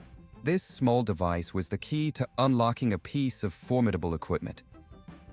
With the energy pack, the armor could now function for a full 15 minutes, a game-changer for any difficult fight. Ryuki let out a satisfied laugh, relieved to finally have a tangible upgrade. With his new gear and skills in place, he pulled up his status window, finalizing a deadly new loadout that incorporated the demon's blessing. Now began the process of optimization. Ryuki instructed the system to convert the experience from his unused skills and funnel it all into his Sword Saint and Draw Cut abilities, maxing them out to their YGG tier. A predatory grin touched his lips as he prepared for the final step, combining his two most powerful movement and attack skills to forge something entirely new. He initiated the skill synthesis, pouring his will into the fusion of Instant Step and Draw Cut. His goal was to create an ultimate technique that blended instantaneous movement with a devastating attack. A brilliant golden light erupted as the system processed his command, culminating in the creation of a new SR Plus skill, Godspeed, which massively boosted all his speeds for 15 seconds. His excitement turned to ash as he saw the downside, a 5-minute cooldown. He erupted in fury, realizing the skill was practically useless in prolonged combat. As he lamented the sacrifice of his invaluable instant step, YDGON attempted to console him, reminding him that setbacks were a common part of his journey. Changing the subject, YGGON brought up the mysterious proposal from the informant known as Akatsuki. Suddenly, the AI's usual form was replaced by the teddy bear avatar Akatsuki used for communication. The bear's voice echoed with a bold proposition. The two of them should join forces to create a new labyrinth, one that would rival the very world of WOP itself. Ryuki was left utterly speechless by the sheer ambition of the idea. YGGON, surprisingly, endorsed the plan, calling it far more sensible than the foolish schemes of other humans. Akatsuki's voice admitted they were still in the early preparation phase, but posed a simple, enticing question. Wouldn't it be fun if their grand vision actually became a reality? Ryuki pondered the audacious proposal. The idea of building something to surpass this flawed world resonated with him deeply, and a determined smile spread across his face. He agreed that it was a plan worth pursuing, a goal to strive for. However, before they could build a new world, he had to conquer the current one. His immediate priority remained fixed, reaching the top of the Demon's Tower. Within the bustling, inner base city of the Demon's Tower, whispers and rumors followed in Ryuki's wake. Players gathered in small groups, debating the unbelievable stories of his accomplishments. They spoke of him defeating the Floor 10 boss, the Gigaminotaurus, completely alone, a feat once thought impossible. His record-breaking clear times on every floor up to the 15th were so fast, they even surpassed the legendary ranker, Linza. Skeptics dismissed his achievements as the result of a bug or an exploit, refusing to believe anyone could possess such skill. One of Linza's guild members scoffed, claiming that the former guild ace, infer, had only lost because he underestimated his opponent. To them, Ryuki was still just an unknown, a temporary anomaly, not a true threat. Far from the noise of the city, Ryuki rested under a tree, enjoying a moment of peace. Yaejoen flew nearby, marveling at the sheer speed of his tower climb, noting that it defied all known strategies. Ryuki, however, remained focused. The tower was far from conquered, and he could sense a growing tension in the air, a conflict brewing just below the surface. His senses hadn't deceived him. YGGON observed that the conflict between players and the tower's native residents was escalating dramatically. The arrogant actions of the players had finally pushed the locals too far. As Ryuki sat, absorbing the volatile atmosphere, he felt the heavy presence of multiple figures approaching, their intent palpable. YGGON's voice was calm and factual. "Oh, you're surrounded, Master." A quick scan revealed 16 hostile players closing in, encircling his position. Ryuki rose to his feet with a weary sigh, a familiar boredom creeping in. It seemed that no matter how many he defeated, more always came, eager to test their strength against him. The leader of the group began to speak, declaring they were there to disrupt the order of WOP. Ryuki held up a hand, cutting him off mid-sentence, completely uninterested in their justifications. Angered by the blatant disrespect, the player puffed up his chest, boasting that they were highly regarded by Linza's guild, implying their strength was not to be trifled with. A predatory smirk played on Ryuki's lips. "You beat Linfer?" he asked mockingly, his tone dripping with condescension. The leader, enraged by the insult, declared him an arrogant unknown and gave the order to attack. The entire party surged forward, a wave of steel and magic aimed at putting the upstart in his place. An instant later, a massive explosion tore through the clearing, engulfing the area in fire and smoke. When the dust settled, Ryuki stood completely unharmed. YG Jioen zigged through the air, checking on him, but there wasn't a single scratch on his master. The ground around him was littered with the unconscious forms of his would-be assassins. He surveyed the aftermath, noting that his attackers were all bark and no bite, their skills limited to simple, predictable attacks. As he picked up one of their discarded swords, a strange thought occurred to him. He had been attacked by countless players seeking fame or revenge, yet not a single one had ever logged back in to try again. He approached the barely conscious leader, who was weeping over his broken sword. "What are you going to do?" the man stammered. A cold look entered Ryuki's eyes as he drove the man's own broken blade into his shoulder, eliciting a scream of agony. "The reason no one comes back for revenge," Ryuki began, his voice dangerously low. "I'll show you directly right now." A maniacal grin stretched across Ryuki's face. He grabbed the terrified player by the head, holding him up like a trophy. Then, with a chillingly calm voice, he uttered the single word that sealed the man's fate: delete. A storm of corrupt, red data erupted from the player, tearing his very existence apart. The remaining conscious attackers watched in horror, recognizing the legendary skill he had used to erase Linfer from the game. A wave of pure terror washed over them as they scrambled to escape, screaming at each other to log out before they were permanently deleted. Ryuki stood calmly amidst the fading digital embers, the word boring escaping his lips. YG Jioen floated beside him, remarking on how much stronger he had become since their journey began. Just then, a system notification chimed. It was a message from his informant, Akatsuki. He opened the message, a flicker of concern crossing his face. A text instead of a call usually meant something was wrong. The message was a simple congratulation on clearing the 15th floor, followed by a summons to a meeting. Akatsuki promised to share vital information, but insisted they meet outside the labyrinth, where prying eyes couldn't watch them. The message concluded with an image of the informant himself, a sharp, blonde-haired man in a tailored suit, holding a drink with an air of cold professionalism. The location was set, a tavern in the nearby entertainment district. The clandestine nature of the summons meant the information Akatsuki held was not only important, but dangerous. In a dimly lit shop filled with artifacts, a shrewd-looking merchant analyzed the summons from the informant, Akatsuki. "Trap," he muttered, his mind instantly dissecting the obvious ploy. "That's what anyone would think, right?"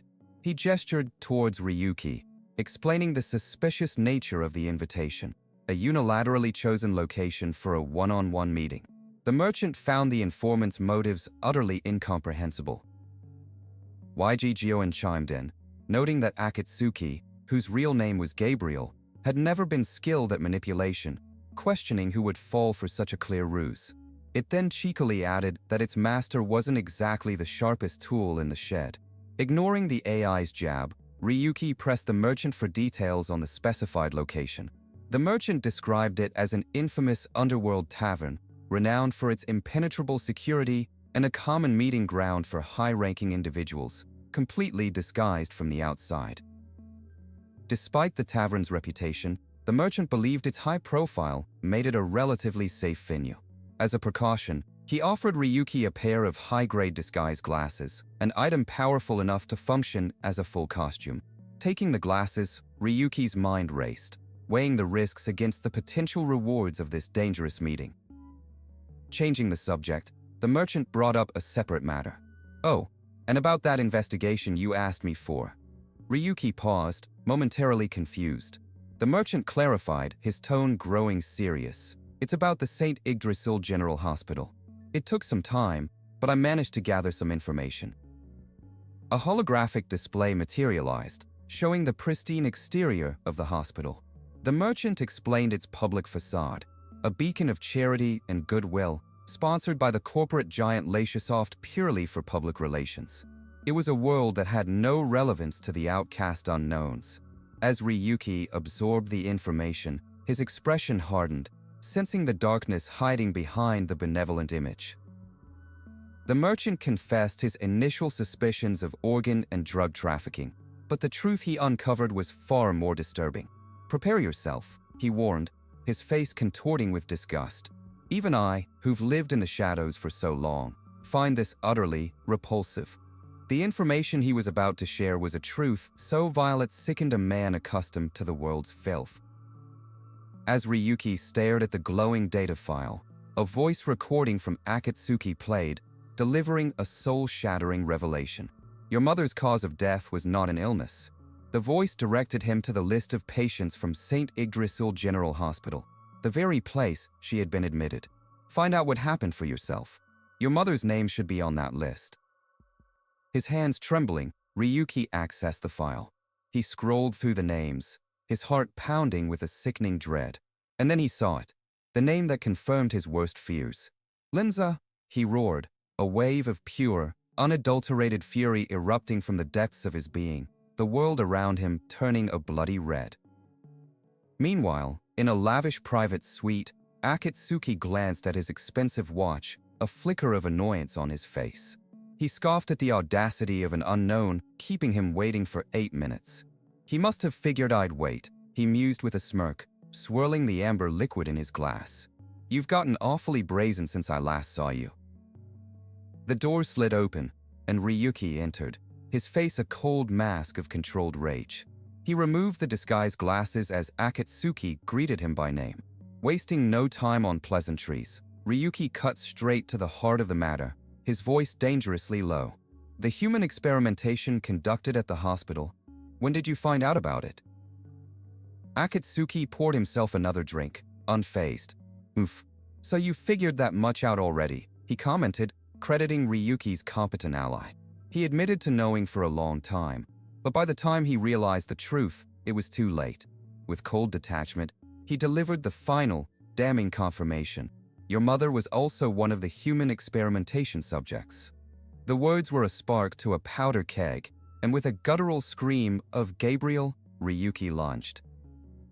In a flash, Ryuki had Akatsuki pinned, lifting him clean off the ground by his collar. "First, calm down and listen," Akatsuki choked out, his composure finally cracking. He insisted that the true masterminds were others, powerful figures who could discard him and the entire Linza guild without a thought. Ryuki's grip loosened as the name surfaced in his mind, a question filled with dawning horror. Leishasoft. Akatsuki downed his drink, his eyes dark. Their ultimate goal for the experiments was conversion. He explained that Leishasoft's ambition went beyond simple virtual reality. After discovering Yggdrasil items could manifest in the real world, they began to wonder if the process could be reversed. Their horrifying goal was to find a way to convert physical human bodies into the data of the labyrinth itself. The monstrous scale of the conspiracy struck Ryuki, and he kicked the table over in a fit of rage. Akatsuki calmly pointed out that the horrific investigation results were the direct outcome of that ambition. YG pleaded for its master to remain calm as Ryuki demanded to know why Akatsuki was revealing a secret that could destroy them all. Akatsuki merely scoffed at his naivete, reminding him of the overwhelming power of authority. The CEO of Latia held a platinum rank, making any accusation from a powerless, unknown utterly meaningless. Akatsuki then twisted the knife deeper, revealing that Ryuki's own tragic fall from grace was a direct consequence of their actions. His attempts to raise money for his mother's surgery by selling credible guidebooks had drawn too much attention, threatening to expose the experiments. As Ryuki stared in disbelief, Akatsuki delivered the most devastating confession. To prevent interference with the experiments, I persuaded Linfer. It was he who, under direct orders from the top, had orchestrated Ryuki's demotion to an unknown. With your only guardian gone, he finished coldly. Even handling the bodies was easy. The informant continued his grim tale, explaining the fate of the converted. While the data registered the experiments as successful, their physical bodies were left in a grotesque, inhuman state. The unstable data from these failed conversions was the source of countless bugs in the game, twisting the labyrinth's residents, or, if they were unlucky, turning them into mindless monsters to be hunted. The blood drained from Ryuki's face as the most horrifying possibility imaginable took root in his mind, that he might have, at some point, unknowingly hunted his own mother. A primal scream tore from his throat as he snapped, bringing a knife down with enough force to shatter the thick wooden table between them. Akatsuki effortlessly dodged the blow. "I'll say it again. I'm just a low-ranking underling," he said, his voice steady. "You don't want to end your revenge with just the small fry, do you?" As Ryuki trembled, fighting to control the inferno of his rage, Akatsuki seized the moment. "Let's get straight to the point. I have a proposal for you." Standing amidst the wreckage of the room, Ryuki glared with suspicion. "You expect me to believe you?" He demanded to know what trick Akatsuki was planning. The informant simply laid out the first step, telling him to log into the game the following Monday to witness his plan unfold. He tried to place a reassuring hand on Ryuki's shoulder, but it was violently shaken off. "Don't think I'll just go along with your plan," Ryuki snarled, his eyes burning with vengeful fire. "I'll make sure to bring down Laciasoft, you, and the Lindsay Guild." Akatsuki met his gaze and smiled faintly. "I look forward to it," he replied, before turning and leaving the room. The door slid shut, leaving Ryuki alone with his shattered world and a newfound purpose. In a dark, cavernous recess of the digital world, a shadowy figure contemplated a stunning defeat. "When I heard it from you, I thought, no way," the voice echoed. "But to think that the error code 666 I poured my soul into could be defeated so easily. Things are taking a turn far different from what I anticipated." Two cloaked agents of the organization GS stood in the rubble of the 10th floor boss room, surveying the aftermath of Ryuki's conquest. "Is this what they're calling the traces of that guy Ryuki defeating the boss alone?" the woman, Asiya, asked, unnerved by the sheer destructive power. Her companion simply smiled, his face hidden in shadow. "Don't worry too much, Asiya. In the end, it'll be us, GS, who have the last laugh."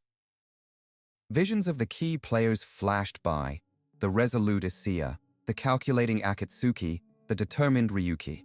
A chorus of voices, filled with unyielding ambition, spoke as one. "We will be the masters of that sky." As the declaration faded, Ryuki stood under the open sky, his gaze fixed on the horizon, ready for the war to come. Ryuki stood in a tranquil field, the digital sky a brilliant blue above him. YGGON, his hovering AI companion, floated nearby as he mulled over the information he'd received. "So, according to Gabriel, it's supposed to be today, right?" he thought, his gaze distant. A deep sense of unease settled over him. He couldn't shake the feeling that he was a pawn in a much larger, more complex scheme. As he walked through the woods, YGON's voice chirped, "Master, let's be honest here. You just can't stand following Gabriel's instructions, can you?" Ryuki snapped back, telling the AI to be quiet. Internally, however, he was conflicted. A part of him, the part that despised being controlled, raged against the idea, but the pragmatist knew that using Gabriel's plan might be his only viable path forward. Suddenly, a furious roar shattered the calm. "Hey, terrorist!" A figure clad in red armor descended from the sky, a massive battle axe arcing through the air. With a deafening clang, Ryuki parried the ferocious blow, staggering back from the impact. His attacker, a young woman with fiery pink hair and eyes blazing with rage, grit her teeth. "Finally, we meet." Ryuki's eyes widened in recognition as he deflected another heavy swing, the force of it creating a whirlwind around them. "You're the mad dog, Bisk?" he exclaimed, identifying one of the top rankers from the Lindsay Guild. Bisk smirked, a flicker of surprise in her eyes. "You know about me?" she asked, pleased that her reputation had reached even this notorious upstart. She preened, "I'm honored that a trending player knows who I am." Ryuki's response was sharp and laced with a cold threat.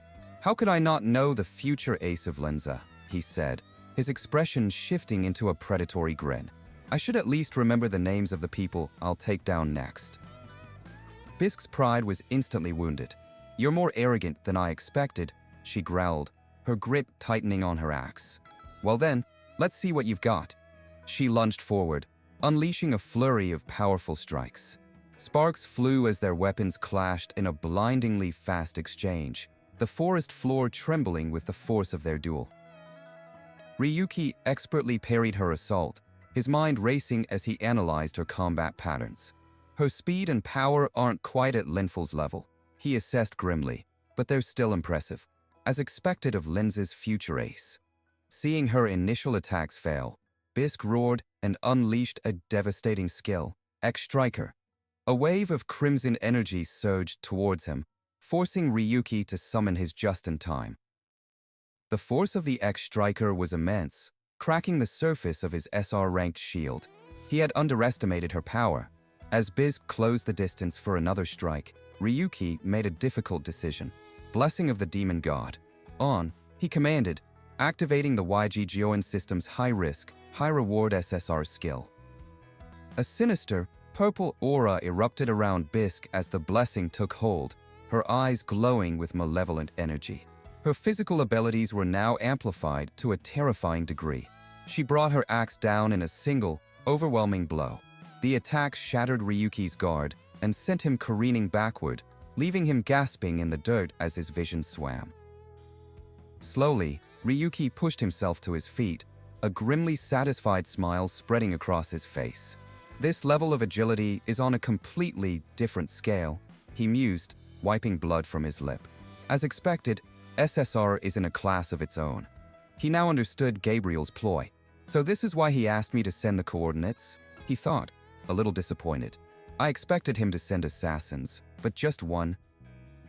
Bisk, enraged by his dismissive attitude, charged again. Stop spouting nonsense. Save the theatrics for after you've won, she screamed. Ryuki simply grinned, his confidence unwavering. Yes, that's how you should come at me, he taunted, readying his weapon. Future ace of Linza. But as she lunged, the world around them began to fracture. The sky flickered, and black, corrupted data bled into the landscape. Wait, is this a bug? Ryuki realized with dawning horror. Don't tell me Linza's group is exploiting bugs too. YG Joen's voice screamed in his mind. Ryuki, can you hear me? Log out immediately. Someone is trying to tamper with the labyrinth system. The system interference grew worse, causing both fighters to stumble. Tampering? What are you talking about? Ryuki demanded, struggling to stay on his feet. Bisk, equally disoriented, glared at him through the digital static. Ryu, 7017, what did you do? She accused. Ryuki shot back, his own confusion mounting. Isn't this your doing? Their argument was cut short by a booming, synthetic voice that echoed across the entire server. An announcement for all connected players. A critical bug has occurred in the game Labyrinth, World of Phantasm. All connected players are advised to log out immediately. The message glitched and repeated, causing Bisk to clutch her head as a wave of digital feedback assaulted her senses. Across the real world, the news broke. On city streets, people stared at public broadcasts in confusion. Bugs and WOP are just everyday stuff, aren't they? Why is this making breaking news? At the gleaming headquarters of the Rudia Corporation, chaos erupted. Because of the time lag, real-time monitoring isn't possible, an executive shouted. Verify this with our affiliated players. Inside a frantic control center, a manager stared at a wall of red-flagged screens. The range of the bug. Is it all the towers and tower cities? She cried. Meanwhile, in a darkened room bathed in the crimson glow of his own monitors, Gabriel watched his plan unfold perfectly. Stevolo, Latina, Duke, he mused, listing the pawns he'd manipulated. That dim-witted fool must have been clueless. A memory surfaced of Gabriel speaking to a large, brutish man. I'm in a good mood because I have extra time, Gabriel had said with cold disdain. Don't think I came to see a pig like you. You were nothing more than a part of my plan from the start. The man had stared in disbelief, sputtering. What do you mean? My labyrinth. Gabriel's voice, full of ambition and contempt, echoed from the past. Times change. I'll put an end to your old era, where you rested on your laurels. His words were a declaration of war against the established order, a promise to reshape the world of the labyrinth in his own image. Back inside the glitching game, other rankers were caught in the chaos. Darn it, just a little more to reach the 141st floor, and now this. One knight complained. Elsewhere, a woman wondered where Bisk had disappeared to. In a rocky cavern, a group of cloaked figures stood motionless as their leader commanded, "Everyone, don't move." A woman with pink hair in the cloaked group recognized the signs. This phenomenon, could it be? She whispered in awe. No doubt about it. Another figure smiled from beneath his hood. That Cretan Gabriel is making his move. The entire digital world began to vibrate, a red light emanating from the very code of the labyrinth. The ground shook violently as colossal spires erupted from the earth, glowing with ominous red energy. A massive, ethereal structure began to form in the sky, a tower of raw data and power that pulsed with world-altering intent. The game itself was being forcibly rewritten before the player's very eyes. The scene shifted to a past conversation between Ryuki and Gabriel. It was just as he said, Ryuki recalled. Gabriel had explained the truth. Rudyard wanted WOP's glory to last forever. So we deliberately delayed the tower's conquest. The plan was to delay it for at least 2 years, but... Ryuki remembered his arrogant retort. 2 years? I could do it alone in 6 months. Gabriel had conceded the point. Your involvement changed the situation. At first, I thought the answer to your strength lay in your account. But after investigating, I concluded it was something inexplicable, as if it's like Yggdrasil itself. So you want to stop me? Ryuki had challenged. But Gabriel's true plan was far more radical. From Linz's perspective, you must be stopped, but I have no intention of stopping you. The top, the 50th floor, is within reach. Next Monday, I'll open the way. The memory faded, and the horrifying reality of the present crashed down on Ryuki. Even if I don't understand Gabriel's true intentions, if things go as he said, WOP will soon be conquered. Back at Rudyard headquarters, the manager stared at her screen, her face pale with shock. Unbelievable, for something like this to actually happen. A tear fell from her eye as the final, terrible report came in. All 2,000 Phantasm players who were connected in the tower. A brilliant pillar of purple and gold light consumed the labyrinth, shattering the very fabric of the digital space. Ryuki and Bisk, caught in its epicenter, could only watch as the world dissolved around them. The system's final, chilling announcement echoed in their minds. Were simultaneously transported to the 50th floor. Ryuki found himself in a strange, ethereal realm of floating islands beneath a violet sky. He attempted to contact his allies, but the communication lines were dead. He stood alone, processing the shocking turn of events. This was the 50th floor, which meant Gabriel hadn't been lying. A dark thought crossed his mind as he considered the man's true intentions. Was this all part of a larger, more sinister plan to force the player's hands and conquer the tower? Bisk, who had been transported alongside him, looked utterly bewildered. Ryuki's calm demeanor was unsettling as he stood amidst the strange new world, a dark resolve hardening his features.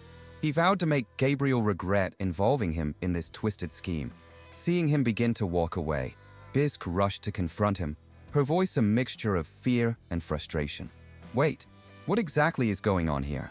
We've reached the final objective, so why are you so calm about this? Ryuki turned, a confident, almost predatory grin spreading across his face. He dismissed her panic with a simple, chilling statement. What do players do? The goal is already decided, right? He brandished his gun sword, its blade gleaming in the otherworldly light. His objective was singular and absolute, to clear this ridiculous labyrinth, no matter the cost. Bisk was aghast at his recklessness, arguing that they couldn't possibly clear an unknown area without information or proper equipment. Unfazed, Ryuki simply knelt and activated the YGGON system. He initiated an item synthesis, selecting his gun sword as the base and preparing to merge it with dozens of lesser weapons he had accumulated.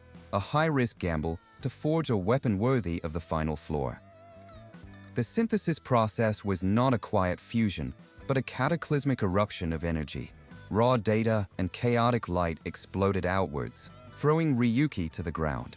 The shockwave was so powerful that it instantly shattered Bisk's treasured axe, the fragments scattering like broken glass, leaving her stunned and disarmed. On his hands and knees, Ryuki cursed the system's volatility. Of all the moments for a critical failure, why now? Just as despair began to set in, Waijoan's voice echoed in his mind, firm and encouraging. It was too early to give up. He had to lift his head and face the outcome. From the fading light of the explosion, a new weapon materialized, humming with immense power. The system announced the creation of the Peace Breaker, an SR Plus rank gunblade forged for a single purpose: hunting colossal phantasm beasts. Ryuki seized his new creation, raising it to the sky in a cry of triumph, while Bisk could only stare, dumbfounded by his sudden, manic celebration. A sudden jolt of recognition struck Bisk. The weapon's design. It was almost identical to the ones used by Gabriel and the other guild members. Her suspicion reignited as she stared at him. Are you really planning to clear the 50th floor? Ryuki's smile was sharp and unwavering. Of course, he declared. Now we are fully prepared. Shall we start? Mistaking his confidence for an invitation, Bisk's own determination surged. She stood by his side, ready for battle, believing they would face this challenge together. But Ryuki coldly dashed her hopes. Why are you standing next to me? He asked, his voice laced with amusement. Why would I have to go with you? So, you intend to clear the 50th floor by yourself? Bisk's fury erupted. Are you out of your mind? She screamed, reminding him that the upper floors were a different dimension of difficulty where cooperation was essential for survival. Ignoring her sound logic, Ryuki simply struck her with the flat of his new blade, knocking her back. As she rose, shaking with rage, she vowed, I won't let you get away with this.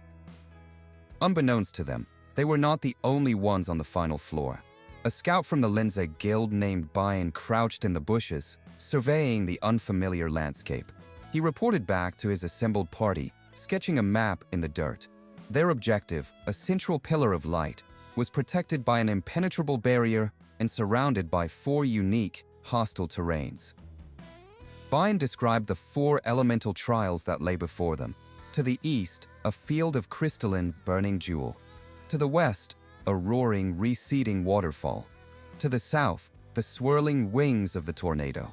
And finally, to the north, the perpetually stormy peaks of Thunderstrike Mountain. The scout confirmed his theory. The invisible wall was a lock, and the 4 terrains were the keys. To reach the center, they would have to conquer each one. Their guild leader, a powerfully built man named Noir, made the decisive call. Thunderstrike Mountain is the closest. All right, let's move. Everyone, get ready. As the Linza guild mobilized, a woman with long purple hair, the guild's namesake Linza, approached Noir with concern. He calmly explained his strategy. They were not alone. The thousands of players teleported to the floor were undoubtedly forming their own parties. He was counting on others, like Bisk and the explosive sword users, to be tackling the other zones simultaneously. Linza remained deeply worried. The system-wide bug that brought them here felt deliberate, and she couldn't shake the feeling that the infamous player, Ryu 7017, was somehow behind it. Her anxiety grew with each failed attempt to contact Bisk. All she could do was hope her allies were safe. At that very moment, Ryuki was striding purposefully toward the lightning-scarred peaks of Thunderstrike Mountain. Bisk ran after him, shouting frantically, Wait, where are you going? The right path is behind us. She insisted that the standard strategy was to clear all 4 locations first. Ryuki just laughed. That's probably the usual strategy, if WOP were a normal game. Her patience finally snapped. What did you say? I don't want to hear it from a terrorist like you. But her insults meant nothing to him. He stopped, his gaze turning ice cold. Do you think I'll cooperate with Linza? Not a chance, even if I die, he growled, the venom in his voice unmistakable. Don't follow me. Disappear. Watching his retreating back, Bisk felt a surge of desperate resolve. This man was uncontrollable, a loose cannon who could ruin everything. She realized with chilling certainty that if his irrational actions were part of some grander, destructive plan, then she was the only one who could stop him. She would have to trust Noir and the others to clear the floor while she dealt with Ryuki. With a defiant roar, she committed all her remaining energy into a single, devastating attack. "I don't know what's going on, but I won't give you a chance to clear it," she yelled, unleashing her ultimate skill. A blinding beam of holy energy, her Excalibur, tore through the air, aimed directly at Ryuki's back. Ryuki turned, his expression utterly serene in the face of annihilation. With a fluid, almost casual motion, he swung the peace breaker and parried the colossal attack. The impact was immense, the deflected energy sending a shockwave that slammed Bisque into the ground, her body screaming in protest from the sheer force of the blowback. Even Ryuki seemed momentarily surprised by the effectiveness of the parry. It was a technique worth exploring. But as he considered this, a far more dangerous event unfolded. A spiderweb of glitching code erupted around Bisque, trapping her in place. "A bug!" she shrieked, her voice filled with terror as the world around her began to fragment. The glitch tightened its grip, pulling her into a void of pure darkness. A wave of primal fear washed over her as she realized the horrifying truth: she couldn't log out. A bug this severe wasn't just an inconvenience. It was a digital prison from which she might never escape. Yet, within that terrifying abyss, her fear gave way to a strange, exhilarating thought. If she was truly trapped, then this was also the perfect, uninterrupted chance to conquer the Tower of Demons. Her vision stabilized, revealing not the game's polished interface, but its raw, underlying reality, a chaotic and eerie landscape of pure data, the very core of World of Phantasm. She clutched the hilt of her spectral weapon, her awe overwhelming her terror. This strange, glitch-ridden dimension was what she had dedicated her entire life to mastering. Before her stretched the true final challenge, the greatest digital labyrinth of the century, and she was standing at its very heart. A memory surfaced, unbidden. It was of a young girl with defiant red hair, her face covered in bandages as she stood alone in the pouring rain. This was Bisque, the determined newbie from the Linza Guild. Even then, there was a fire in her eyes that set her apart, a quiet intensity that belied her seemingly fragile appearance.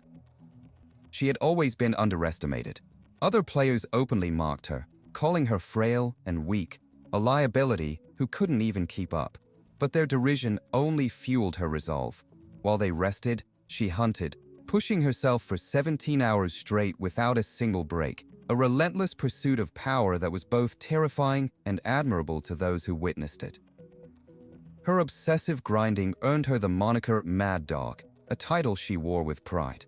Other players assumed her goal was merely to reach the rank of Phantasma, the pinnacle for most. But her ambition burned far brighter, a secret inferno hidden behind a dismissive smirk. Phantasma was nothing to her, merely a stepping stone. Her true goal was absolute, a mad dream that consumed her every waking moment. She would conquer the Demon Tower faster than anyone in history. This was not just a goal, it was her entire reason for being, a mission she screamed into the digital void.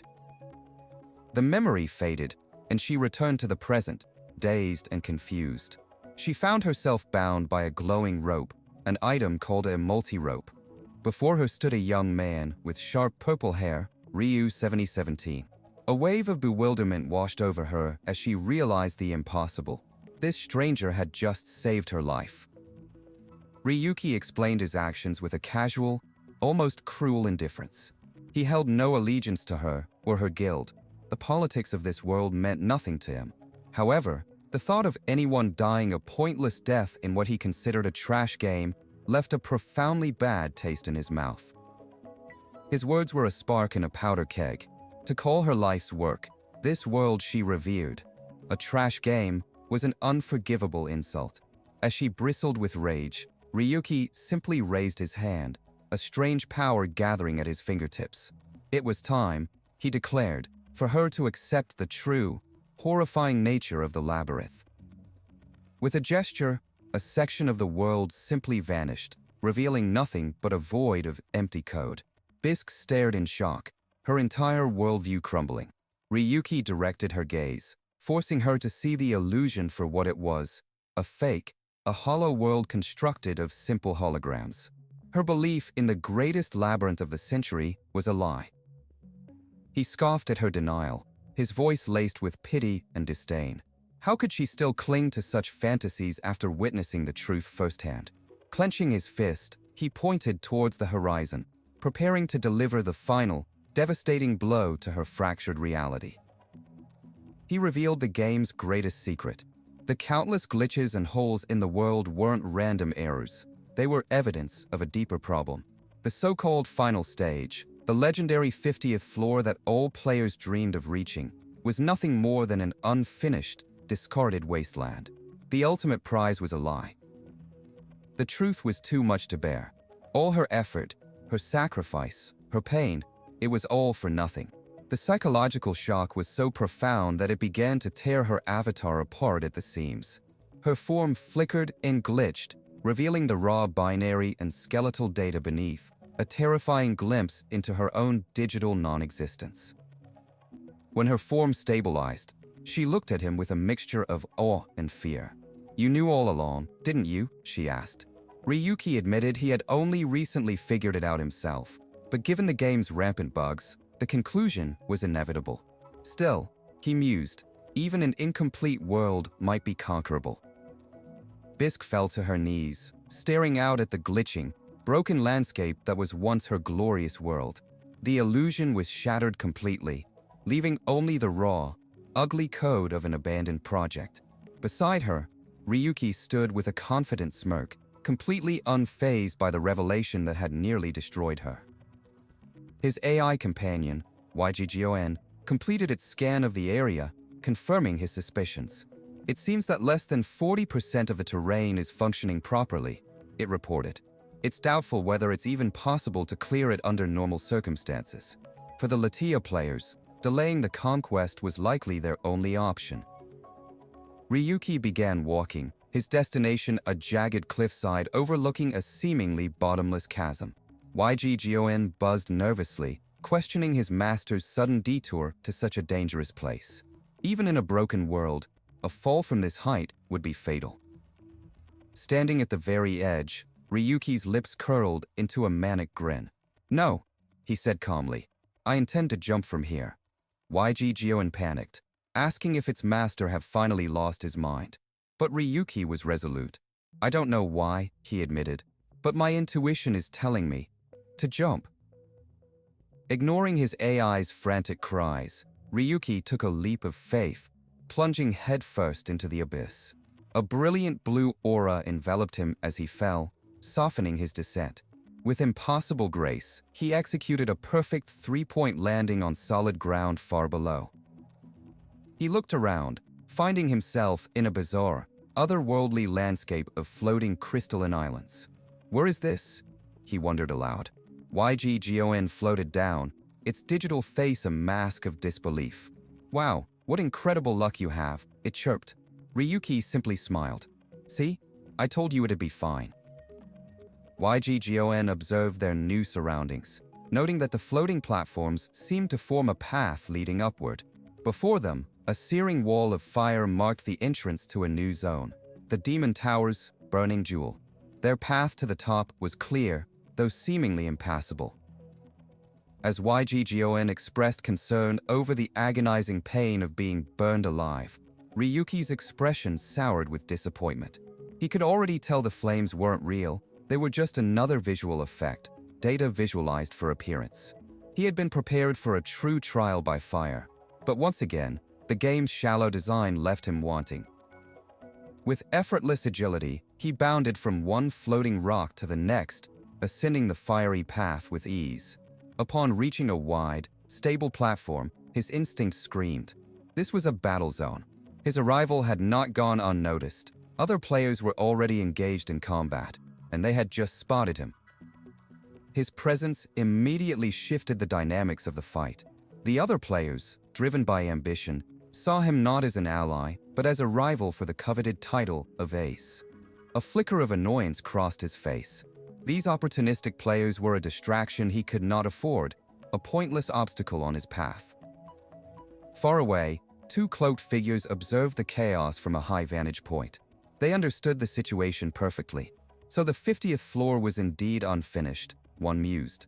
It seems Gabriel is using this as an opportunity to drag Latia down.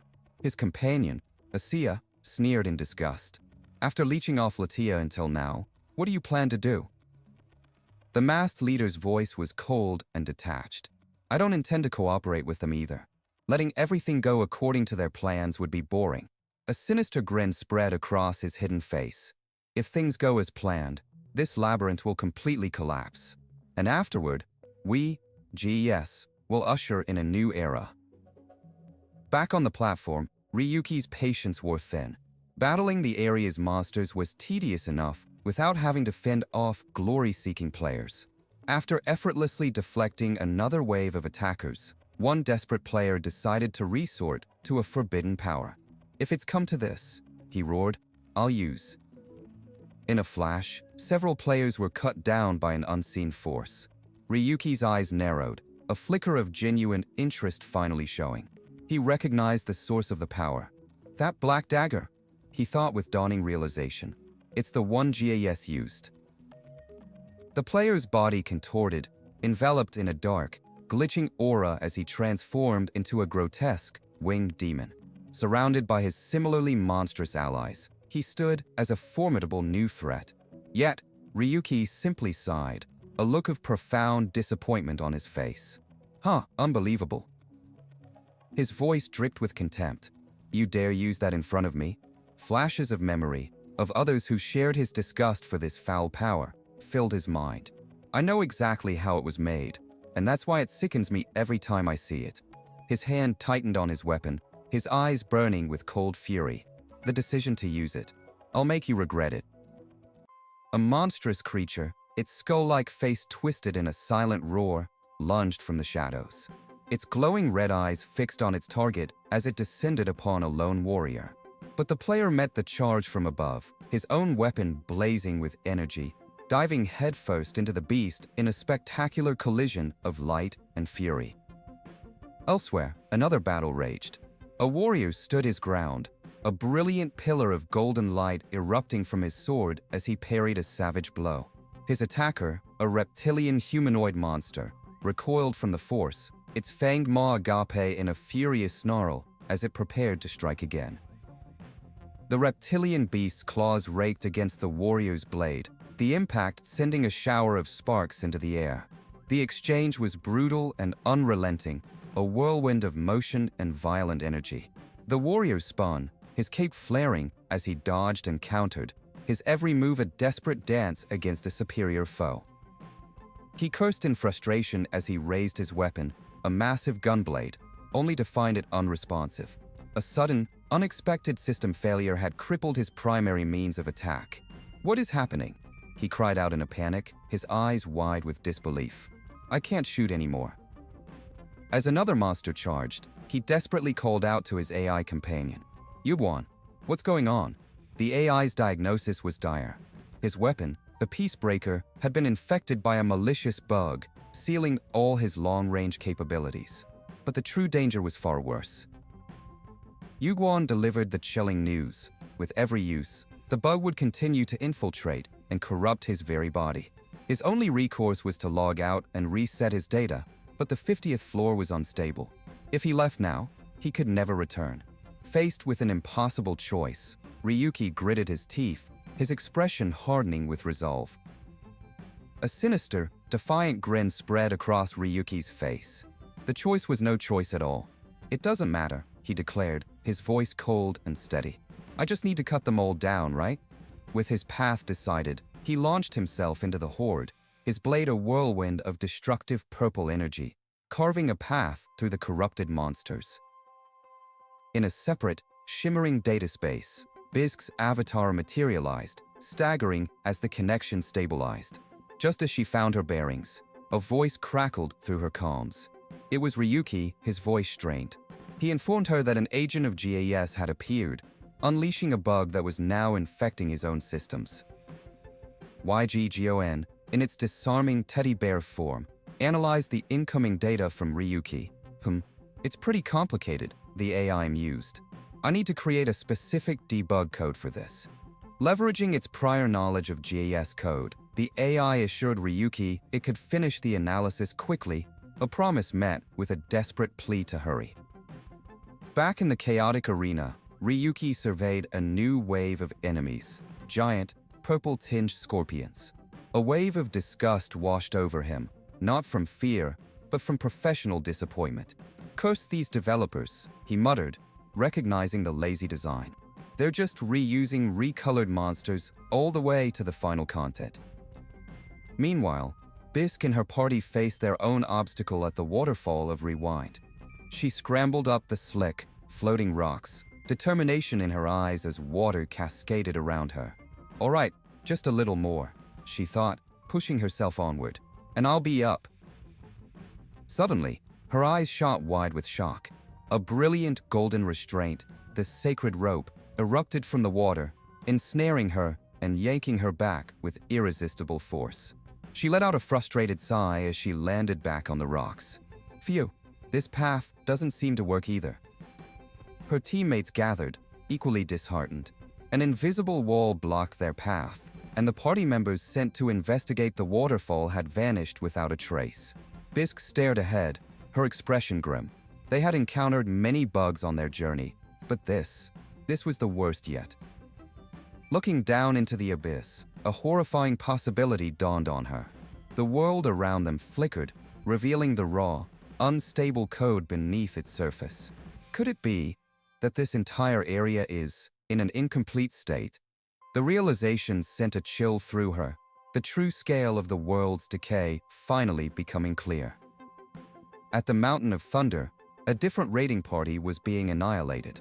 Arcs of violent purple lightning rained down, felling players left and right. More than half of us are down, a player screamed. Seeing no other way, the leader made a fateful decision. We have no choice. Everyone, use the daggers. One of his men recognized the forbidden items with horror. Those are from GAS. But the leader was resolute. If necessary, we use enemy technology. That's a basic rule for players, right? He plunged the dark dagger into his own chest, laughing maniacally as a corrupting power surged through him. As the bug's power warped his body, the leader had a fleeting thought. Ryoki, is this how he felt too? His subordinates could only watch in terror as he was consumed by darkness, his form twisting into a monstrous, armored silhouette with glowing red eyes. The transformation was absolute. In a dark control room, a shadowy figure smiled. It has begun. A woman with silver hair, Cynthia, watched a monitor, her eyes wide. The black seeds of GAS that we planted so long ago are finally sprouting. The figure's smile widened. Just a little more, Cynthia. The showtime is about to begin. Back on the 50th floor, the bugged monsters shrieked and roared, their forms glitching violently. The very code of the game was tearing them apart and reassembling them into ever more chaotic versions of themselves. The familiar bull-like monster charged, its body flickering in and out of existence as the entire zone destabilized around it. Ryuki landed hard, his own body fragmenting with digital noise. He looked upon the corrupted landscape, a vista of jagged, crystalline spires. So this is the top of the burning jewel, he observed. He located his target, a massive burning crystal pulsing with dark energy. That must be the core of this terrain. His objective was clear: retrieve the key from the core to access the final area. But the system was broken beyond belief. A featureless mannequin, the area's boss, stood inert. The core, which was supposed to be inside it, was nowhere to be seen, leaving him with an unsolvable puzzle. Jijoan's voice cut through his thoughts, issuing a grave warning. Master, the bug's infiltration rate has exceeded 50%. If it continues, recovery might become permanently impossible. Just then, a call came through from the AI, its teddy bear icon flashing. The data analysis is complete. The GAS bugs are using fragments from other labyrinths. The AI explained that GAS was intentionally colliding disparate datasets to cause catastrophic damage to the game world. Ryuki, his patience worn thin, cut the explanation short. I don't need the details. Is there a way to eliminate it or not? YG Gioen stammered, admitting that creating the debug code would take at least 6 more hours. YG Gioen pleaded with him. Master, I recommend logging out. If you continue fighting like this, something irreparable might happen. As the giant, corrupted final boss prepared to strike, Ryuki simply smiled, his eyes fixed on the core. His mind drifted back to a crucial conversation, a lesson he was about to put into practice. He remembered the words of his mysterious benefactor. There are 3 known ways to destroy a labyrinth. The first 2, resource depletion and a decline in players, were not viable for a game as massive as WOP. I'll take care of this one, the figurehead said. So you focus on the third method. This plan is based on trust in your ability. And the third method was to create a critical, unfixable problem. As the memory faded, Ryuki's face twisted into a wild, ecstatic grimace, his body radiating an immense, corrupting power. The reason I climbed this far, he screamed, his voice a manic roar, is not to conquer anything. His true purpose was revealed in a single, system-shattering command: delete. A wave of digital corruption tore through the 50th floor, an agonizing groan echoing from the code itself. Players were caught in the storm, their forms twisting and glitching as the very reality of the world unraveled around them. One victim, in his final moments of coherence, managed a single, hate-filled thought. Ryu, 7017, you fiend. As the system destabilized, a counter ticked ominously, tracking the world's decay, the bug erosion rate climbing past 46%. Observing the cataclysm from a safe distance, a silver-haired woman named Arcea watched the chaos reflected in her cold, unwavering eyes. It's starting to crumble, she thought, a sense of grim satisfaction washing over her. The old powers, the great guilds of Latia and Linza, were being torn apart, just as she had planned. For her, this was not an ending, but a new and violent beginning, the first step to reclaiming the world and forging it in their image. Beside Arcea, a hooded agent of GES could barely contain his excitement as the bug erosion rate neared their goal. Only 3% remaining to reach the target value, he cried. Arcea's masked face betrayed a sinister smile. We seem to be on track to reach 50%, she confirmed. Once their goal was met, the corrupted tower of the demon god would fall under their control, and with it, the entirety of World of Phantasm itself. The guild master of GES, a man known only as Seven, appeared and congratulated Arcea on her success with bug control. She humbly deflected the praise, stating the work wasn't truly hers, but theirs. Seven persisted, reminding her that she was the one who had hunted down and recruited the key to their entire operation, a mysterious player named John Doe. As the erosion rate hit a critical 49%, Arcea's thoughts drifted back to that fateful and disgusting encounter. The memory was a foul one. Of all the players she had ever met, John Doe was by far the most despicable, his sneering face a mask of pure avarice. But his vile nature was secondary to his unique talent, the forbidden technique to manipulate the labyrinth's core data. It was a power they desperately needed. Arcea recalled the blood-soaked ground where they'd sealed their pact, shaking the hand of a monster to gain the power of a god. Arcea pushed the memory aside. It was too late for regrets or guilt. She had walked too far down this path to ever turn back. Her resolve hardened into a diamond edge of ambition. She didn't know what the enigmatic Gabriel was truly planning, but it no longer mattered. In the end, it would be GES who stood victorious. Suddenly, the world lurched. The bug erosion rate had hit 50%, but instead of granting them control, it triggered a violent, world-shaking earthquake. The members of GES were thrown into a state of confusion and panic. What's happening?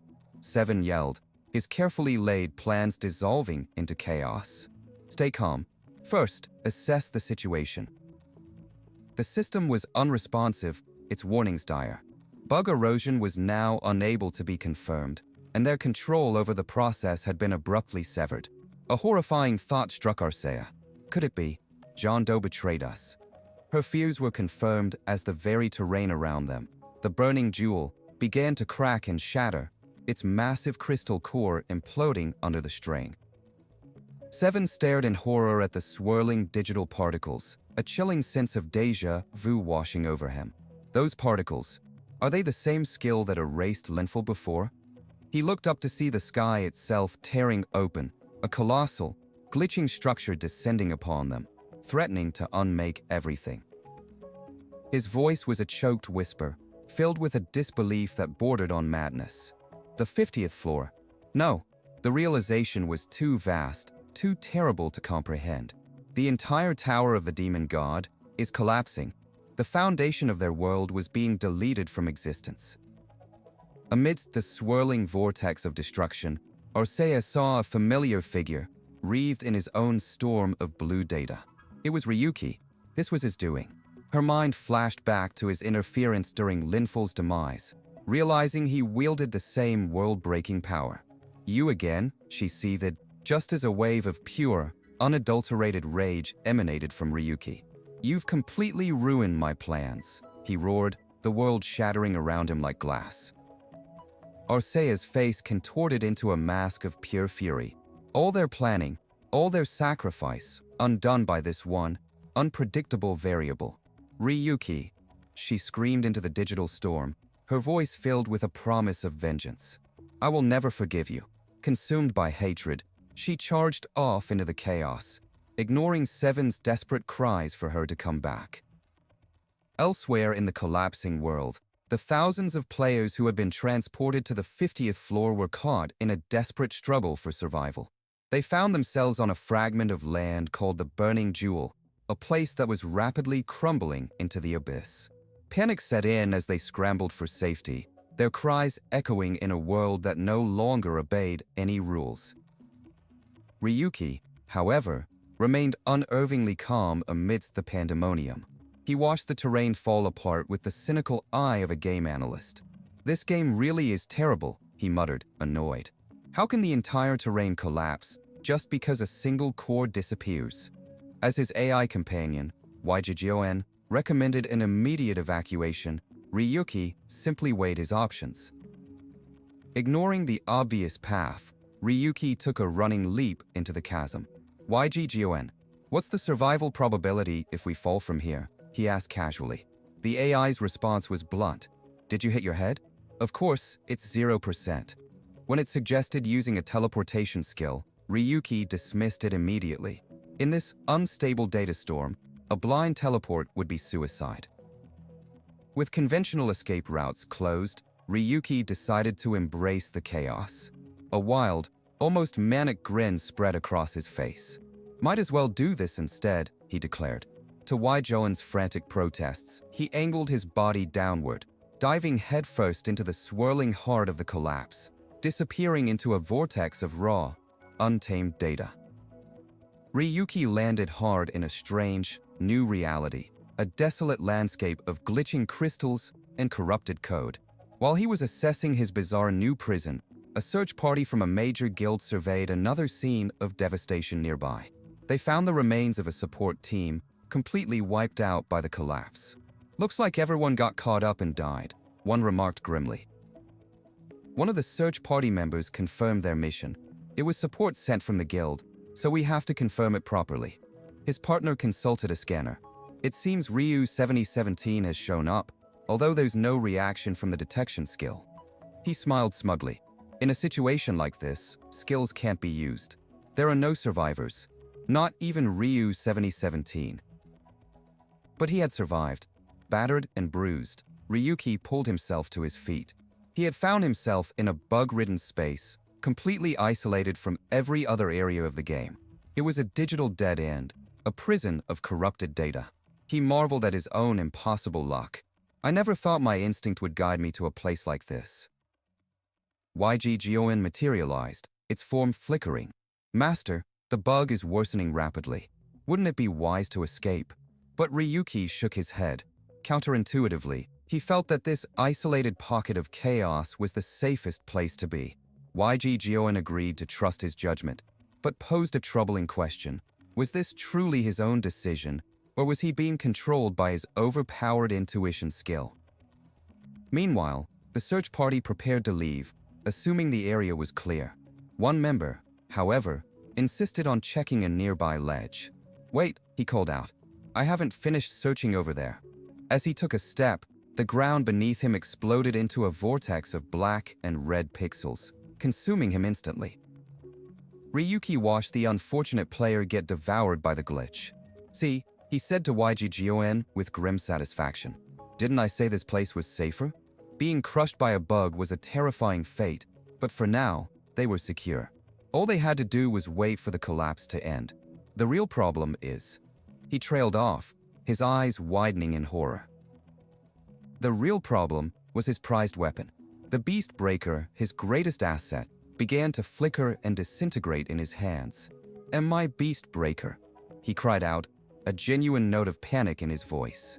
YG Jioen tried to console him, but the loss was devastating. He was powerless. Just as despair set in, a brilliant green light enveloped Ryuki. "Look," YG Jioen announced cheerfully. "The debugging tool is complete." Ryuki stared, dumbfounded by the impossible speed. YG Jioen, shifting into its disarming teddy bear form, puffed out its chest with pride. "As long as the original data remains intact," it explained, "restoring it to its original state is no big deal." His weapon materialized back in his hand, perfectly restored. Ryuki let out a sigh of relief. "I see. For once, I owe you," he admitted. "Without this, I'd have had to escape while risking my life." His confidence restored, he stood and took in the view of the beautiful, chaotic destruction around him. Man, what a ridiculously beautiful sight. He mused on the flawed design of the world, that an entire floor would collapse because of one missing core. But there was no more time for analysis. A new purpose gleamed in his eyes. "So what's next? I guess it's time to start the scramble." As he spoke, the collapsing terrain below gave way, revealing a brilliant, blinding column of light ascending from the world's core. The light was emanating from a colossal, golden tree of impossible scale. Ryuki knew instantly what he was seeing. That's it, the birthplace of the WOP labyrinth, the final destination of the 50th floor. He breathed its true name with a sense of finality. The fragment of Yggdrasil. A triumphant, almost crazed smile touched his lips. In just a few hours, WOP will come to an end. Ryuki stood on the precipice of the end, his goal finally within reach. Far away, in a dark room illuminated by a single screen, the informant Akatsuki watched the events unfold, his expression grim and resolute. The final battle for the fate of World of Phantasm was here. It's finally beginning. The world of Phantasm fractured. With a thunderous roar, the digital landscape of the 50th floor began to crumble and collapse into a vortex of corrupted data. Caught in the epicenter of the system-wide cataclysm, Ryuki was sent plummeting into the abyss. He had no control, no ground to stand on. Only the sensation of falling as the world he sought to destroy disintegrated around him.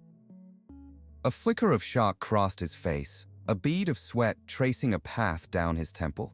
This level of instability was beyond even his dire predictions.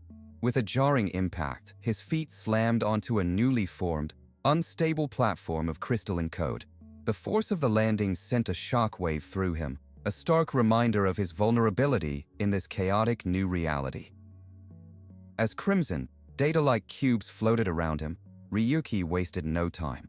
He quickly regained his balance, his mind already calculating his next move.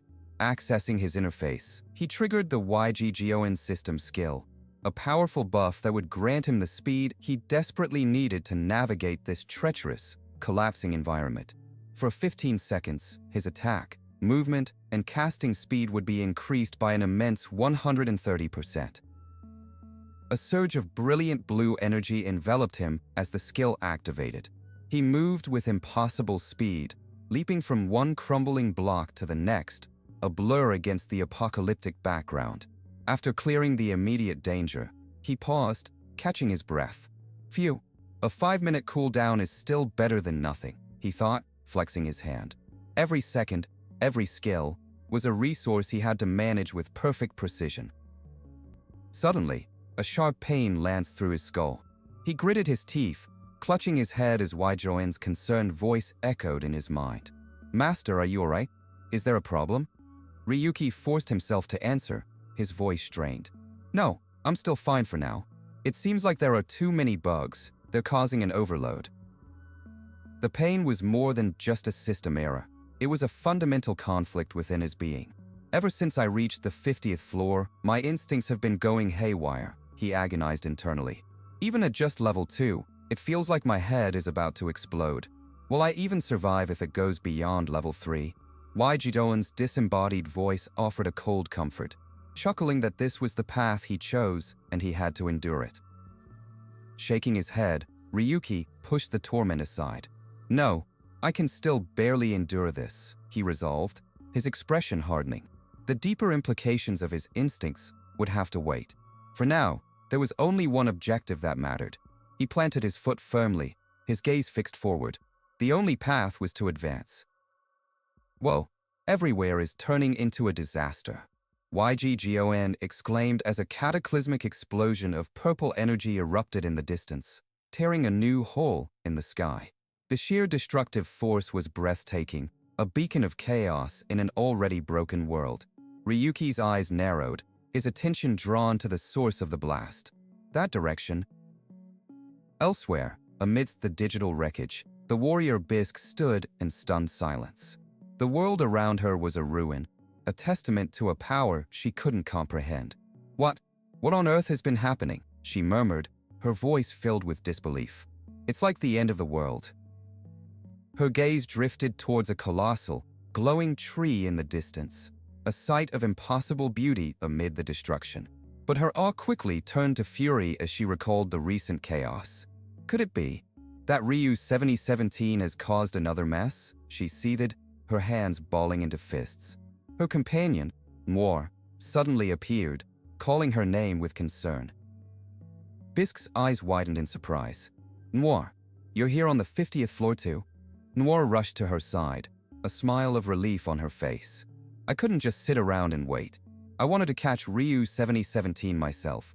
She explained that she had found him, but they were separated during the forced transfer to the final floor. Bisque's concern shifted. "More importantly, what about the rest of your party members?" Noir's expression fell, her voice turning grim. Everyone self-destructed because of the bugs." She revealed the horrifying truth. GS had deceived them all, providing them with bug daggers that were far too dangerous to use. From now on, they were on their own and had to proceed with extreme caution. Moore outlined their grim situation, explaining that even logging out might be unsafe while the world collapsed. But Bisque's spirit was far from broken. With a defiant shout, she materialized her massive, ornate axe. A fiery determination burned in her eyes as she declared, "There's absolutely no way I'm giving up like this. I'll see this game's end with my own eyes." A proud smile spread across Noir's face. "That's the Bisque I know." Her own resolve solidified by her friend's unwavering courage, she stood by her side. "I'm coming with you, partner."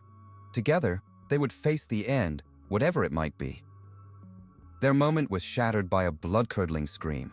Gaia, both warriors whirled around, tracing the sound to the pillar of light at the center of the floor. They watched in horror as fellow guild members suddenly collapsed, their bodies convulsing as a sinister, dark purple aura enveloped them. One of the fallen players, a formidable warrior in red and white armor, writhed on the ground, a low growl escaping his lips. A dark energy, shot through with red corruption, twisted around him. "What is that?" "A burst blade," Bisque asked, horrified. "Why is this happening?" Another player, his face a mask of terror, backed away from his corrupted comrades. "Bisque, more. The burst blade is going berserk because of the bugs," he yelled, trying to warn them. "Quickly escape." Before he could finish, a shadowy blade lashed out, and he was violently cut down by his own berserking ally. Bisque cursed as she parried a frenzied attack from one of the possessed players. The corrupted burst blade user was on a rampage, his power amplified by the system's glitches. Stay focused, Bisque, Noir shouted, moving to support her. Recognizing the severity of the threat, she resolved to end it quickly. Let's go all out from the start. Huh. With a battle cry, the two warriors unleashed their full power, clashing with the berserk player in a blinding explosion of energy. The corrupted creature, wreathed in dark tendrils, met their assault head-on. The very ground trembled as their battle raged, a microcosm of the war tearing the 50th floor apart. Panting, Ryuki finally arrived near the battlefield, leaning against a tree for support. Phew, I finally made it, he muttered, surveying the chaos. It's like one trap after another, with bugs coming non-stop. I almost died just trying to move. YG Gioen chimed in with its usual sarcasm. Your bad luck is truly fitting for a master. Ryuki's attention was drawn to the frenzied battle nearby. What's this event now? The Linza are fighting amongst themselves. He immediately diagnosed the cause. No matter how you look at it, it's all because of GES's bugs. A calculating look entered his eyes. Oh right, there's something perfect for situations like this, isn't there? Meanwhile, Bisque was being relentlessly pushed back. The berserk player roared, its power growing with every passing moment. TSK, this thing's definitely getting stronger, she grit out, struggling to hold her ground. The corrupted warrior swung its blade in a wide, vicious arc, forcing her to stumble back. I'll destroy everything. Smash it all to pieces. Kill it. The monster shrieked, its mind completely lost to the bug's influence. As Bisque braced for another attack, a second corrupted player lunged from her blind spot, its blade aimed for her heart. Bisque, watch out! Noir screamed, her face contorted in terror.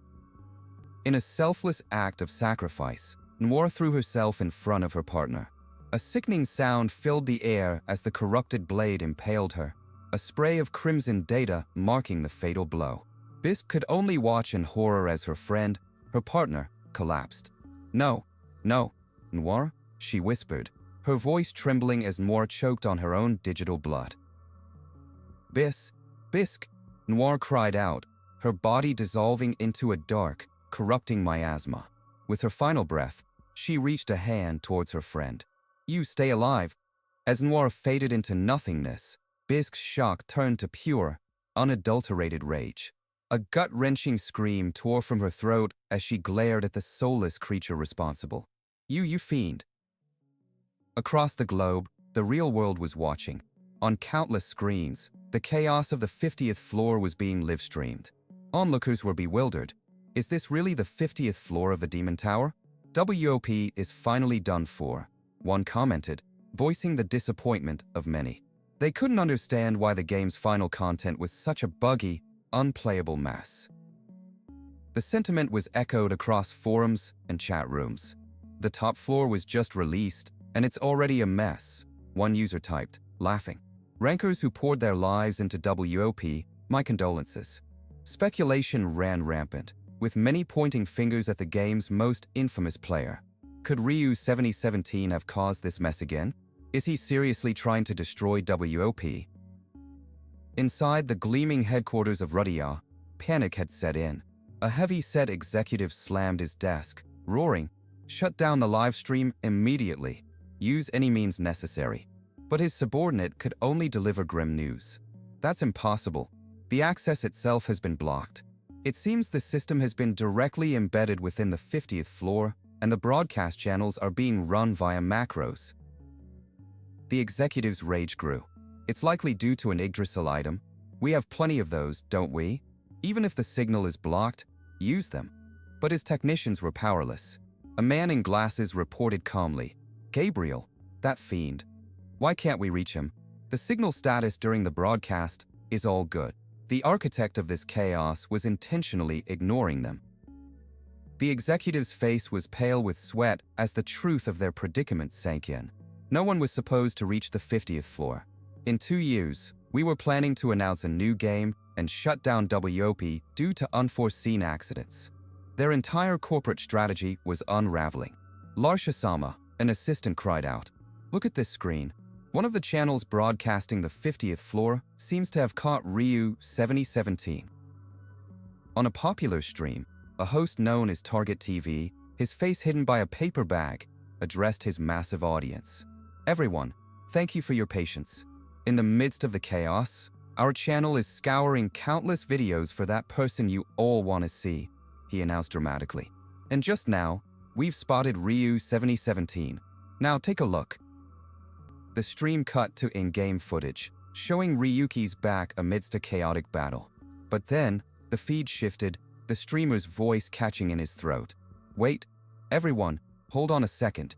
The broadcast was now showing a real-world location, focusing on a young man whose face was a perfect match for Ryuki's avatar, his eyes burning with an almost inhuman fury. You despicable man, he growled. The camera panned out, revealing a sterile hospital room. On a bed lay the unconscious form of a young woman. A professional-looking woman, identical to WOP's manager, screamed at the real-life Ryuki. What are you doing? The bizarre, horrifying scene was broadcast live to the world, leaving viewers stunned, while one spectator in the crowd simply ate popcorn, captivated by the real-life drama unfolding. Amidst the shattered data of the 50th floor, a figure of brilliant blue light began to coalesce. It was Bisque, a warrior clad in crimson armor, her form solidifying in the chaotic landscape.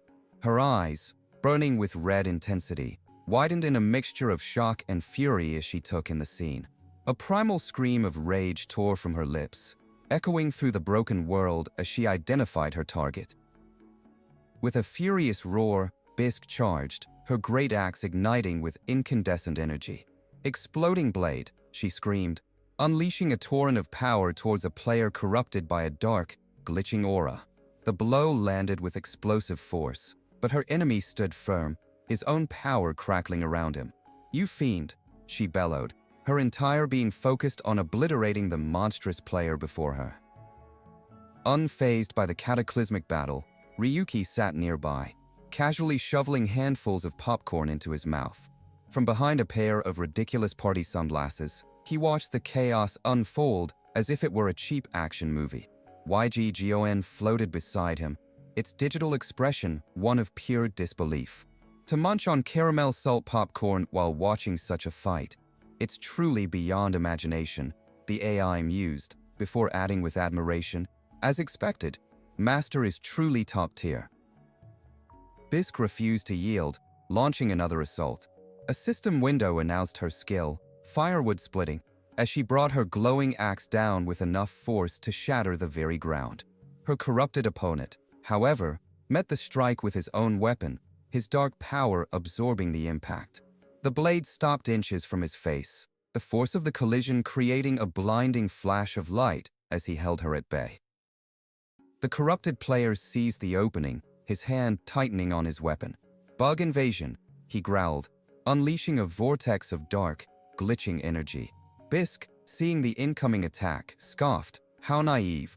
She lunged forward, intending to cut through the assault, but the sheer scale of the power was far beyond her expectation. The corrupted tornado of data and malice completely engulfed her, a monument to her miscalculation. Master, it's dangerous. YGGON cried out as the devastating attack detonated.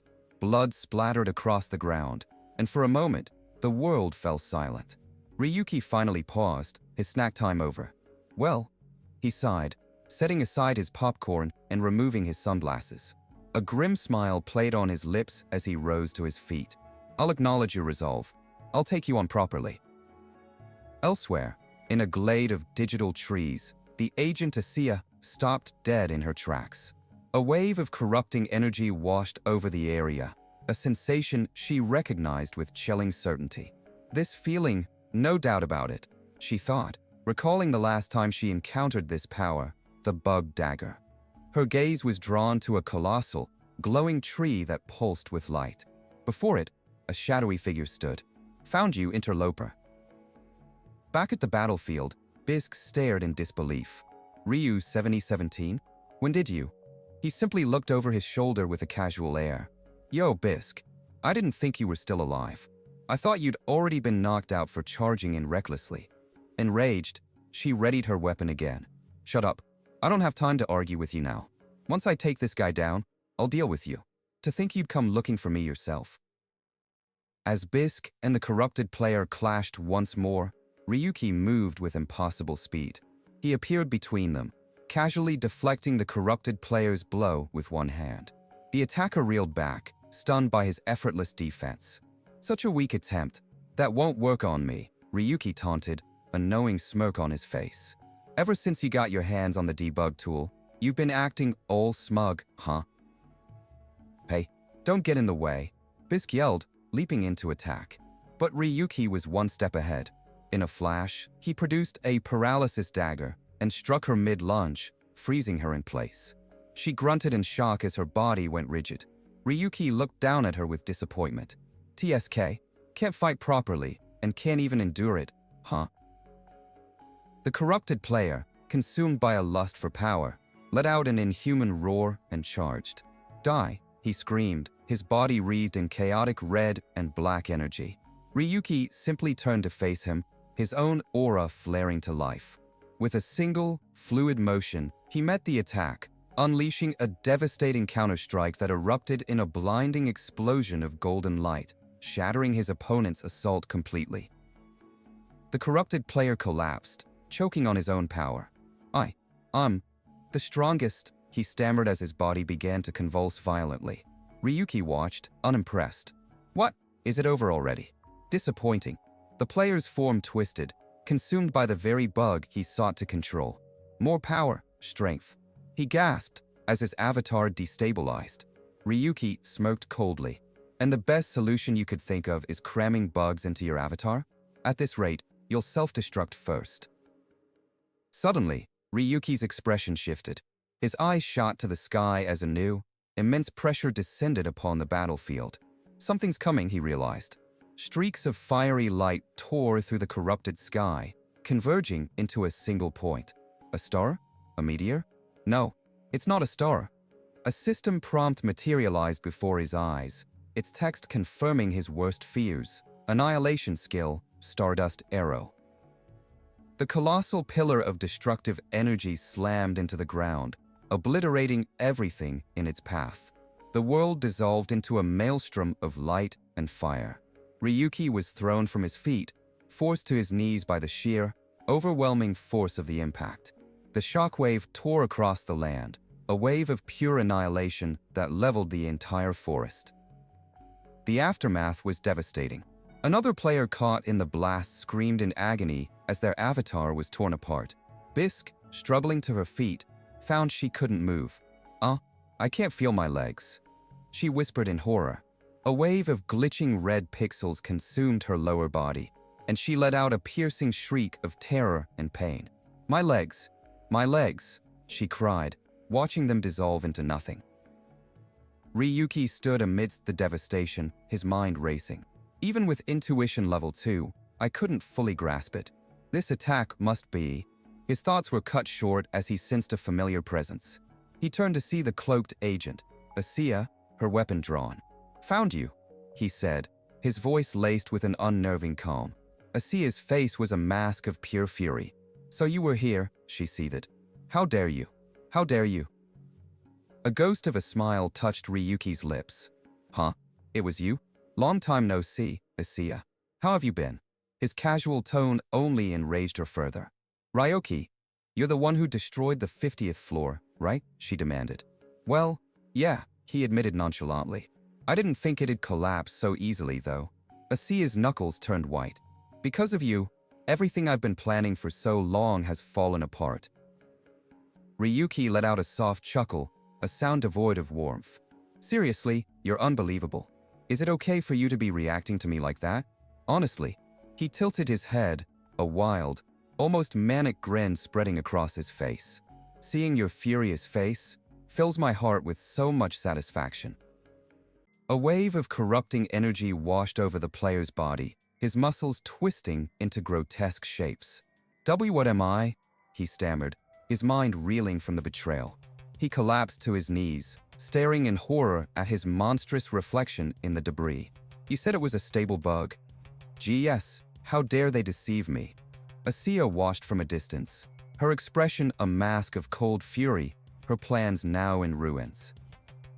She leveled her gaze at the man responsible for the chaos. Ryuki, do you even realize what you've done? She seethed, her voice trembling with rage.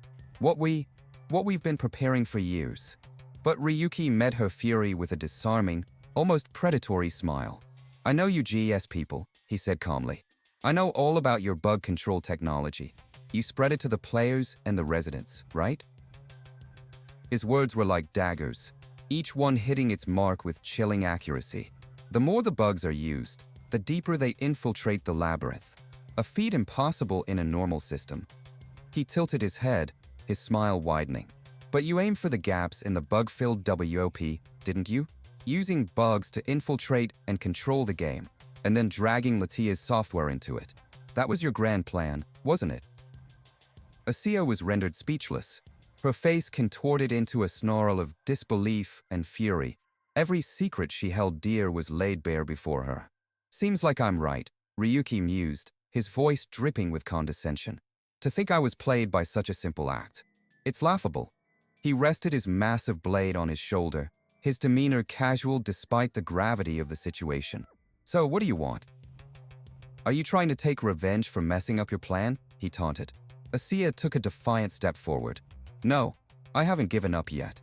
A torrent of dark, glitching energy erupted around her, the very air crackling with malevolent power. That white tree, this labyrinth, they belong to us, GS, she roared. I won't let you interfere anymore. Ryuki's expression soured at her words. Interfere, he repeated, a dangerous edge to his voice. His eyes, once filled with amusement, now held a cold, profound disappointment. You're saying the one who interfered? The sheer audacity of her claim was almost insulting, twisting his victory into a bitter confrontation with a zealot who couldn't see the corruption she served. A memory flashed through his mind, not of the game, but of a life before. A young Akatsuki sat in a hospital room, nervously composing a message to a brilliant researcher named Cynthia. What should I even reply? He muttered, his heart pounding. She had noticed his flushed face, teasing him gently through the holographic screen. It was a time of innocence, before everything went wrong. His mother, frail but with a mischievous glint in her eye, had peered over his shoulder. Are you going on a date with that pretty girl? She teased. Akatsuki had leaped to his feet, flustered and defensive. That's not it. I'm just meeting her to finish the strategy book. It's not what you think, Mom. But her knowing smile was all the confirmation she needed. Oh, she really is a beautiful girl. Asiya's own past surged forth, a tide of bitterness and betrayal. She remembered the cold command from Gabriel, ordering Linful to set the trap. He asked you to help with the plan, right? She thought, gripping her weapon. To create a good excuse to turn me into unknown. They had used her, pretending to aid her while using her account to leak data, branding her a criminal overnight. Now, seeing Ryuki standing in her way, the same kind of obstacle that had ruined her life, her rage became absolute. Linza fled, and now it's GES, huh? Stop doing whatever you want, she screamed, the faces of those she lost flashing in her memory. Was it really worth sacrificing my life and Seizen's life? Her voice broke, and the memory of her pain solidified into pure, unadulterated hatred. You traitor. TCH. I was a fool to think we could talk seriously. With a guttural scream, Asiya lunged forward, her blade wrapped in tendrils of black, corrupted data. The air itself seemed to tear as she closed the distance. Ryuki met her charge head-on, his own sword a blur as he parried the blow with a resounding clang. All right, he grinned, the thrill of battle finally igniting in his eyes. Asiya pushed back, her lips curled into a victorious sneer. But Ryuki merely laughed. What are you laughing about? He asked, his expression one of pure disbelief. You don't mean that was serious, do you? In that instant, Asiya felt her power vanish. A system message confirmed her worst fear. Bug control has been disabled. She stared in horror. You used the data from Linful. Ryuki's grin was sharp and unforgiving. I don't need anything fancy to get rid of something like this. He exploded into motion, his blade weaving an intricate pattern of destruction. Asiya was thrown completely on the defensive, unable to keep up with the blinding speed and raw power of his assault. Their weapons met in a blinding shower of sparks, a testament to the furious clash of wills. Watching from a safe distance, the top-rank player Phantasma could only gasp in disbelief. Wait, no way. Even I can't keep up with this speed. A deep, burning frustration welled within her as she looked down at her immobilized legs. If only my legs had been okay. Tears of helplessness streamed down her face. This is frustrating. I can't even take my revenge on War, and all I can do is watch. The battle raged on. Ryuki felt the bug's insidious spread, outpacing his debug tools. The infiltration is spreading more and more, he realized. Asiya, sensing his struggle, pressed her attack. You talk big, but you're not so impressive after all, she taunted. But Ryuki saw through her bravado.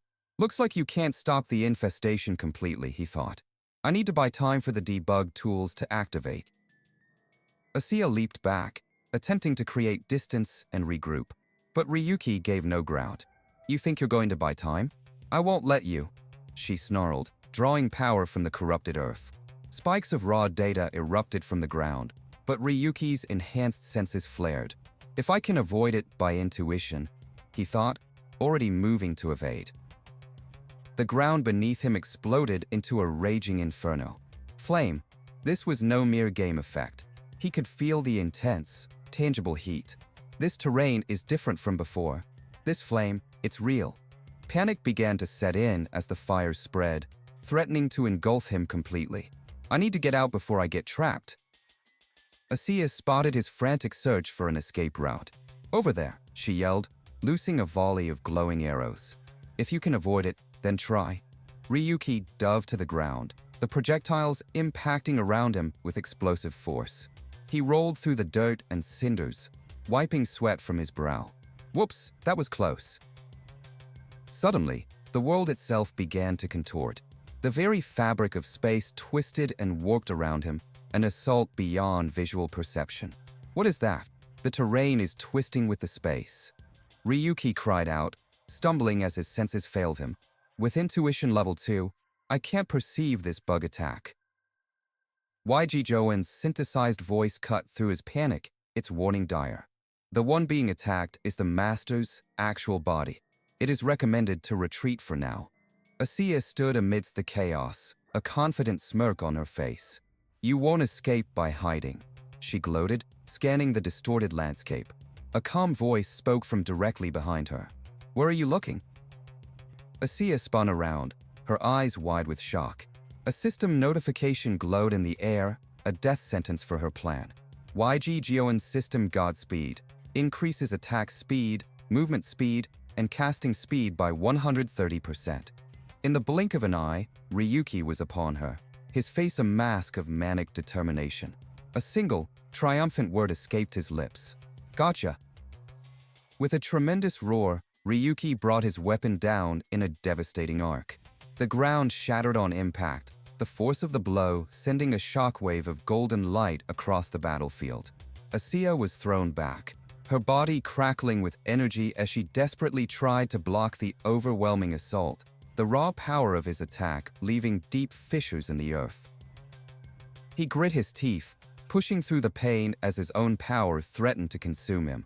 Almost there, he roared, landing a final, decisive strike. Asiya screamed, not just in pain, but in horrified realization. Ga? This is, you altered the body bug of the explosive blade.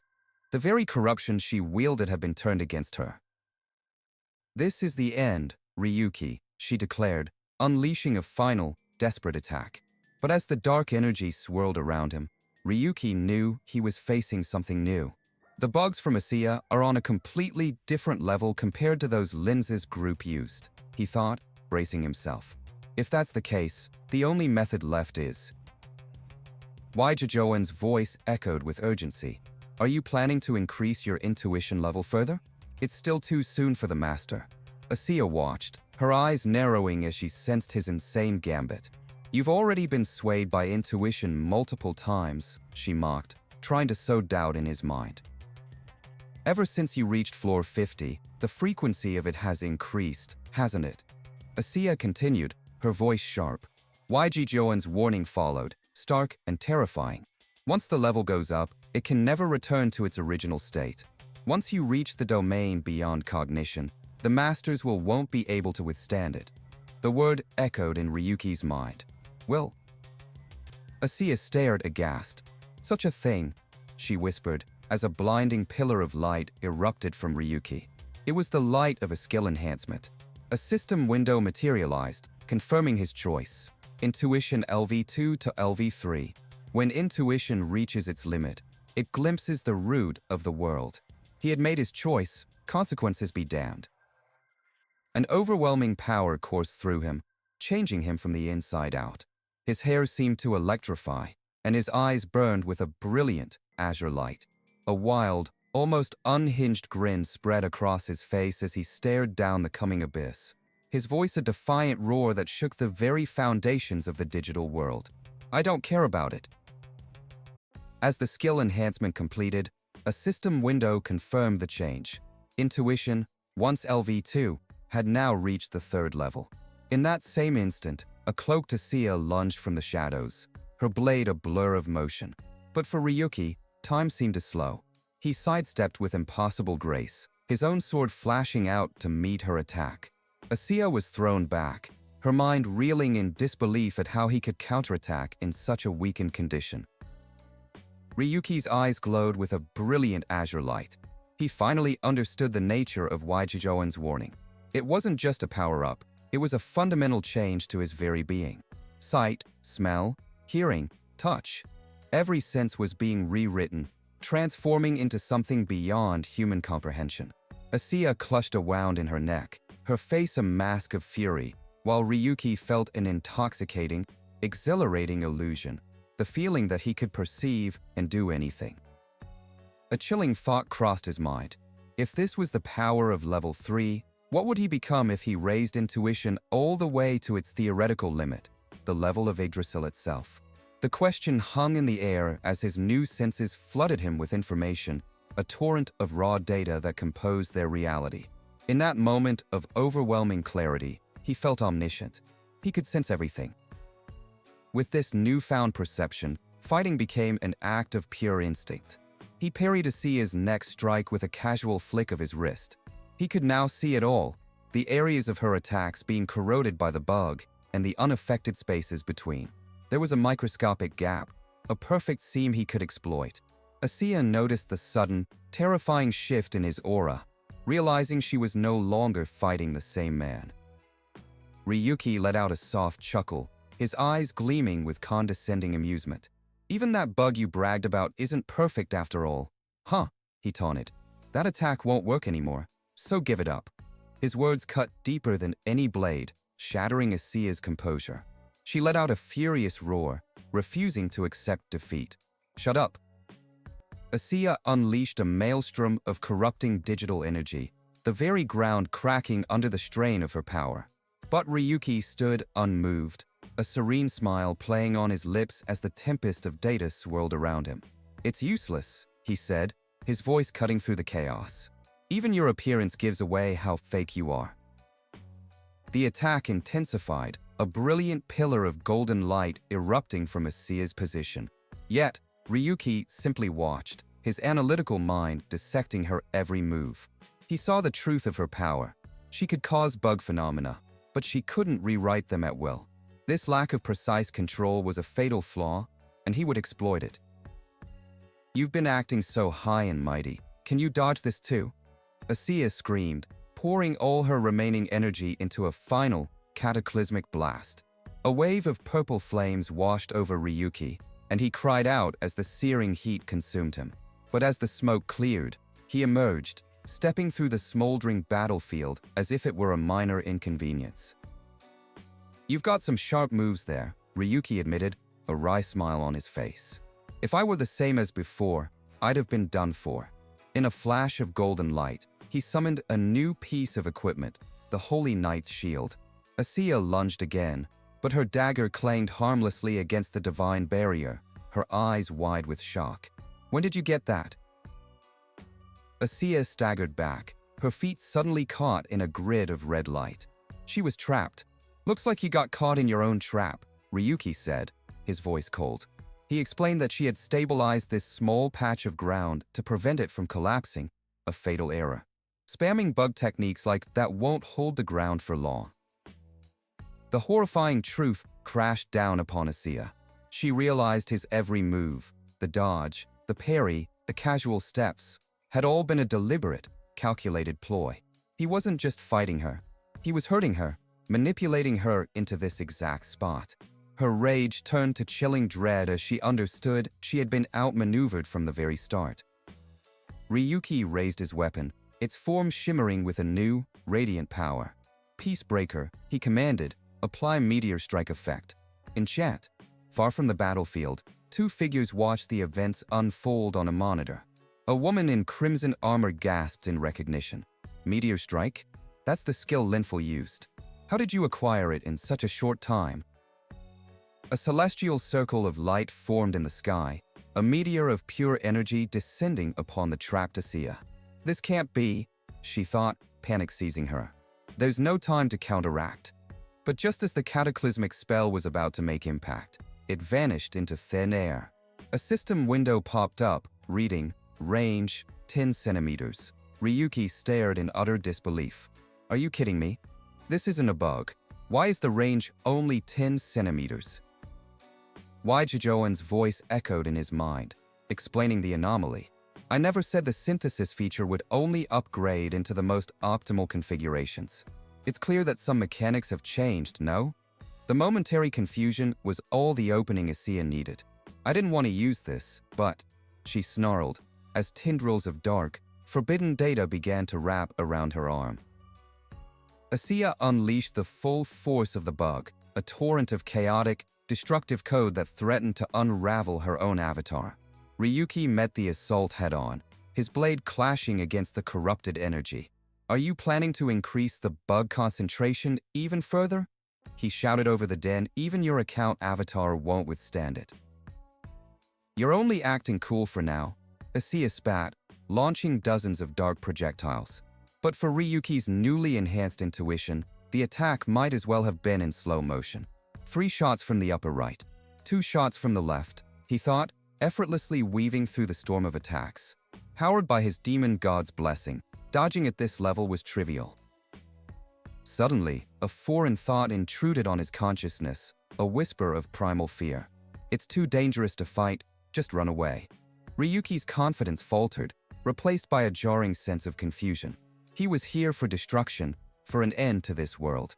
Since when did he start thinking about self-preservation? That's why I warned you, Wai Jijoan's voice stated calmly. Intuition prioritizes survival above all else. Your goals are far removed from safety, so this skill only gets in your way. Ryuki's jaw tightened with resolve. This instinctual drive to live was a flaw. Wai Jijoan, I've got one request. Analyzing intuition's code should be a piece of cake for you, right? Asiya mistook his hesitation for fear and sneered. You're planning to run away because you're losing? Huh? All that talk about revenge, and this is the best you can do? She launched a final, desperate barrage, a wave of inky black corruption surging towards him, ready to consume him whole. As the attack closed in, Ryuki's hands began to glow with an eerie, cyan light. Asiya's eyes widened in terror, recognizing the telltale signs of his ultimate ability. That move is delete, she stammered, but quickly regained her bravado. Do you really think you can take me down that easily? If it doesn't hit, it's meaningless. Wai Jijoan's final warning flashed through his mind. The analysis was complete, but a single mistake in execution could erase his very existence. Ryuki understood the risk. He covered his face with his hand, a look of agonized determination twisting his features. I understand, but there's no way I'm running away here. A silent countdown began in his mind. He focused, pushing aside the survival instincts clawing at his will. He remembered the glitching form of Serial's bub wings, the shock on Linful's face as her spear was erased from existence. He channeled those memories, concentrating his entire being on the single target he wanted to delete. The world seemed to glitch around him as he tapped into the source code itself. His hand moved in front of his face, fingers splayed as if to grasp reality and bend it to his will. His voice was a quiet whisper, yet it held the absolute authority of a system command. Delete. In the aftermath, Ryuki stood hunched and gasping for breath, the sheer exertion of the ability taking its toll. Asiya stared, utterly bewildered, her final attack having vanished into nothingness. What did he just do? YG Gioin materialized beside his master, its voice filled with concern. Master? Master, are you alright? Asiya saw her chance. He was exhausted, vulnerable. I don't know what just happened, but now's my chance to finish him off, she roared, her sanity fraying. With a final, desperate scream, she lunged forward, dagger poised to end him once and for all. Get out of my sight already. As the blade descended, a familiar voice cried out, RYUKI. Time seemed to stop. Ryuki, who had been slumped in exhaustion, lifted his hand with impossible speed. He caught the dagger's tip between two fingers, stopping its momentum completely. Asiya could only stare in shock as a brilliant golden light erupted from his hand, repelling her with immense force. The impact of the parry sent a shockwave across the landscape, blasting Asiya backward. She landed hard, gazing up at her opponent with a mixture of terror and awe. Her hair was disheveled, her eyes wide with disbelief. That was pretty intense, she managed to say, her voice trembling. Ryuki stood tall, his dark hair now glowing a vibrant, electric blue. He felt a pure, untainted exhilaration he had never known, a thrill born from a true battle of wills. He looked down at the defeated Asiya, a genuine smile touching his lips for the first time. Since acquiring intuition, I've never felt this exhilarated. It's all thanks to you. I appreciate it, Asiya. The force of his parry had sent her spiraling to the ground, a testament to the chasm of power between them. Ryuki stood over her, his luminous blue hair a stark contrast to the corrupted, debris-strewn landscape. A strange, purifying calm washed over him, a feeling of absolute clarity born from a battle of true conviction. With a genuine smile, he spoke, his voice echoing in the quiet aftermath. I feel like my soul has been cleansed. Asiya, how about you? I guess now's not the time for that. Asiya grunted, clutching her side as raw, unfiltered pain seared through her senses. Ryuki's expression remained placid, almost clinical. That must hurt, he observed coolly. My attacks nullify all pain reduction effects, after all. He looked down at her, his bright eyes holding no sympathy, only a cold, calculating judgment. Good thing you didn't just drop dead from shock. A traitor who ruins someone else's life shouldn't die so easily, right? His hand shot out, grabbing her by the collar of her cloak, lifting her effortlessly. This is the end now, he declared. But in her eyes, there was not fear, but a flicker of desperate, wild defiance. With a guttural cry, she twisted, lashing out with a powerful kick that caught him completely by surprise. The blow forced him back, breaking his grip as she created a sliver of distance, a final, desperate gambit for survival. Before Ryuki could recover his balance, Asiya followed through, her heel connecting with the side of his head in a vicious, arcing kick.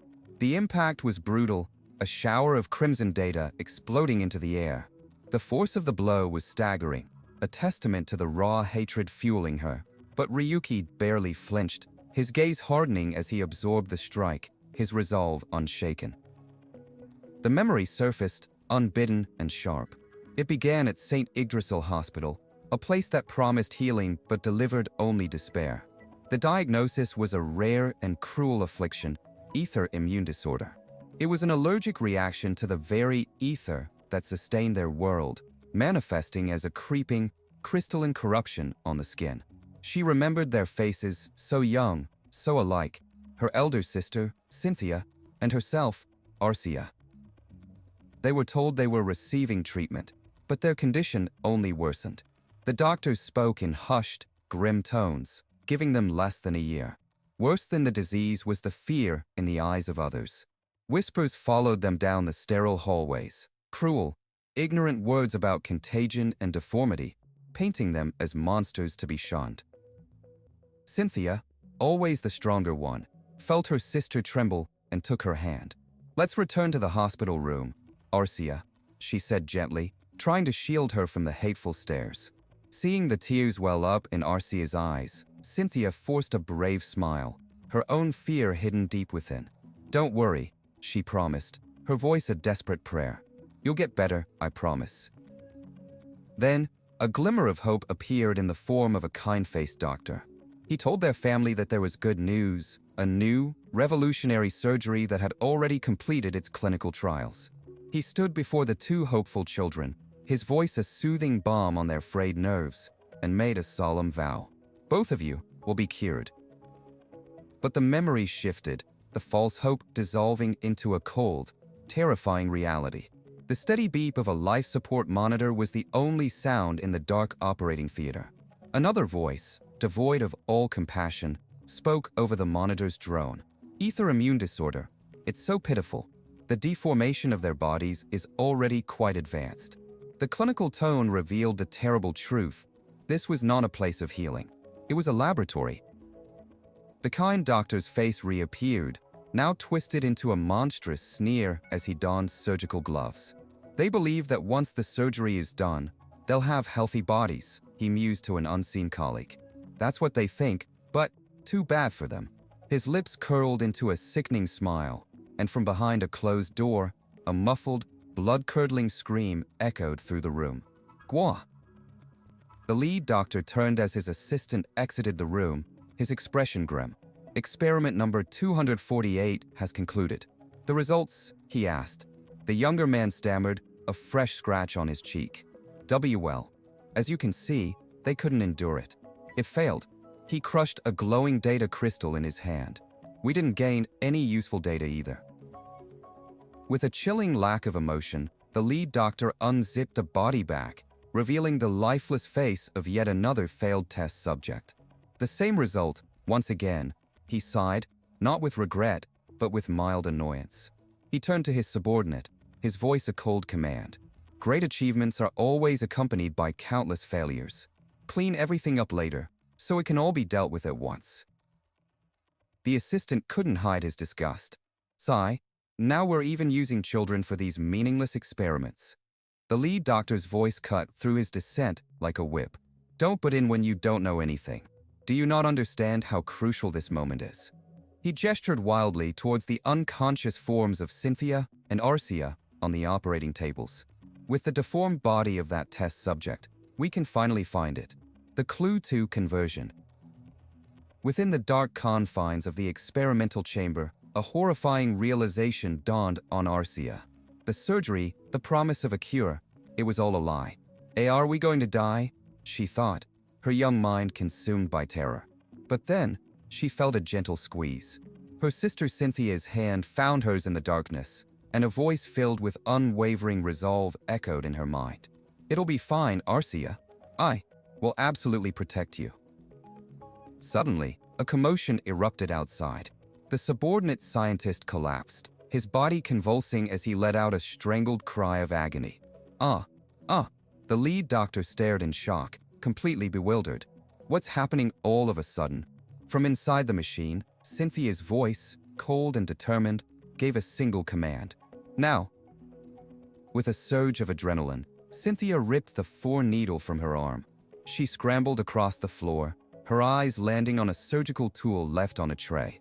A glance at her sister, unconscious and helpless, solidified her purpose. "See, Cynthia?"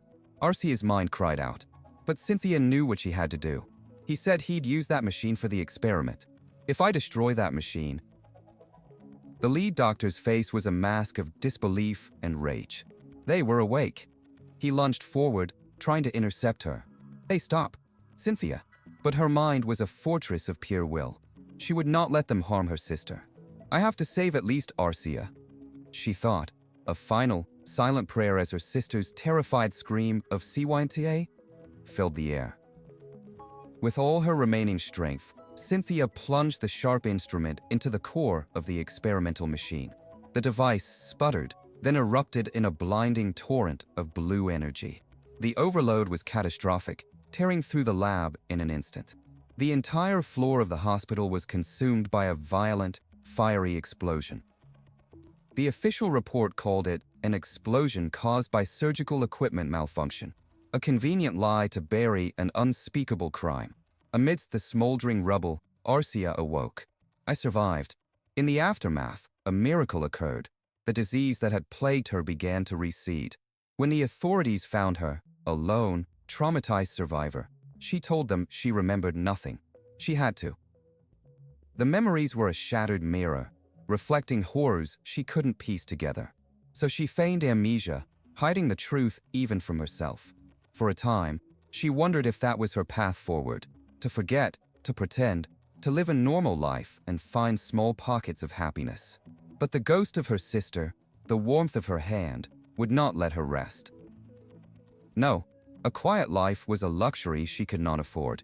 There was a debt that had to be paid, a truth that had to be unearthed. She had a purpose, a singular, all-consuming mission that would define the rest of her days. She would do it for her sister, for Cynthia's revenge. The memory faded, and the burning hatred of the past flooded into the present.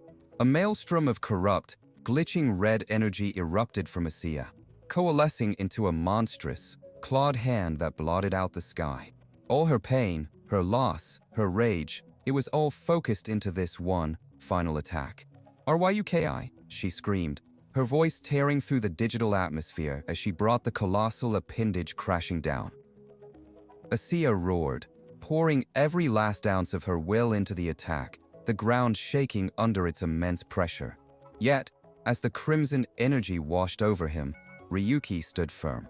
He emerged from the onslaught, bloodied but unbowed, his gaze piercing through the chaos. "Such impressive persistence," he said, his voice calm. "Is there truly a reason you can't give up, even after all this?" He took a low stance, vibrant blue energy beginning to swirl around him. "But no matter what that reason is," he continued, his own purpose burning brighter than her rage, "I have to move forward, even if it means knocking you down." As his power crested, a single, weak whisper escaped Asiya's lips, a name heavy with grief and love. CCYN. The name, meant for her sister, seemed to hang in the air for a moment before Ryuki's attack erased it. A wave of pure, concentrated power slammed into Asiya, overwhelming her corrupt energy completely. She was thrown backward, tumbling through the air before crashing to the earth, her final, desperate assault utterly broken. The battle was over. Before Ryuki could process his victory, his enhanced intuition flared, sensing new arrivals. "What's with you all?" he muttered, turning to face a group of robed figures emerging from the swirling digital mist. Their leader, a man with blonde hair, assessed the scene with a cold, professional gaze. "Were we too late?" he wondered aloud, his eyes falling on the defeated Asiya and the exhausted Ryuki. The leader's piercing gaze locked onto Ryuki. "Ryu 7017, he said, the name spoken like an accusation. He stepped forward, his cloaked subordinates fanning out behind him, their collective presence a suffocating pressure. "You've done this to our comrade. You're ready to face the consequences, aren't you?" Amidst the digital decay, a new faction emerged from the shadows. Their leader, a man with striking blonde hair, knelt beside the fallen Asiya, his expression grim. "The condition looks pretty bad," he noted, beginning a procedure to stabilize her crumbling avatar. His attention was immediately broken by Ryuki's cold voice, questioning their sudden and furtive appearance. Ryuki's tone was laced with mockery as he eyed the newcomer. "You suddenly appeared, and now you're sneaking around? Are you one of Asiya's followers or something?" The leader stood, his gaze hardening as he met Ryuki's stare. "Ah, so this is our first time meeting in person, Ryu 7017, he said, his voice dangerously calm.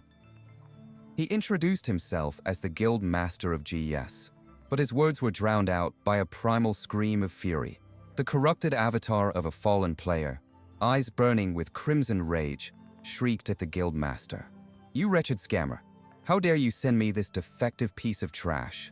Consumed by the glitched power, the figure lunged, intent on tearing its supposed master apart. The frenzied attack met only empty air. With a fluid, almost lazy motion, Ryuki had sidestepped the corrupted player's charge, appearing behind the GS guild master. The corrupted player froze, its glitched mind struggling to comprehend the impossible speed.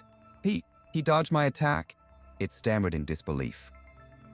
A cold smile played on Ryuki's lips. "Don't interrupt when someone's talking," he chided.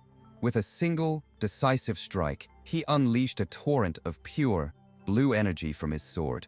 The blast slammed into the corrupted player, overwhelming its unstable form and sending it crashing violently to the ground, its avatar flickering and breaking apart.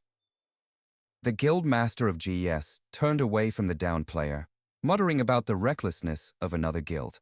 Nearby, a female knight with fiery red hair watched Ryuki with burning hatred, vowing to take down the mad dog.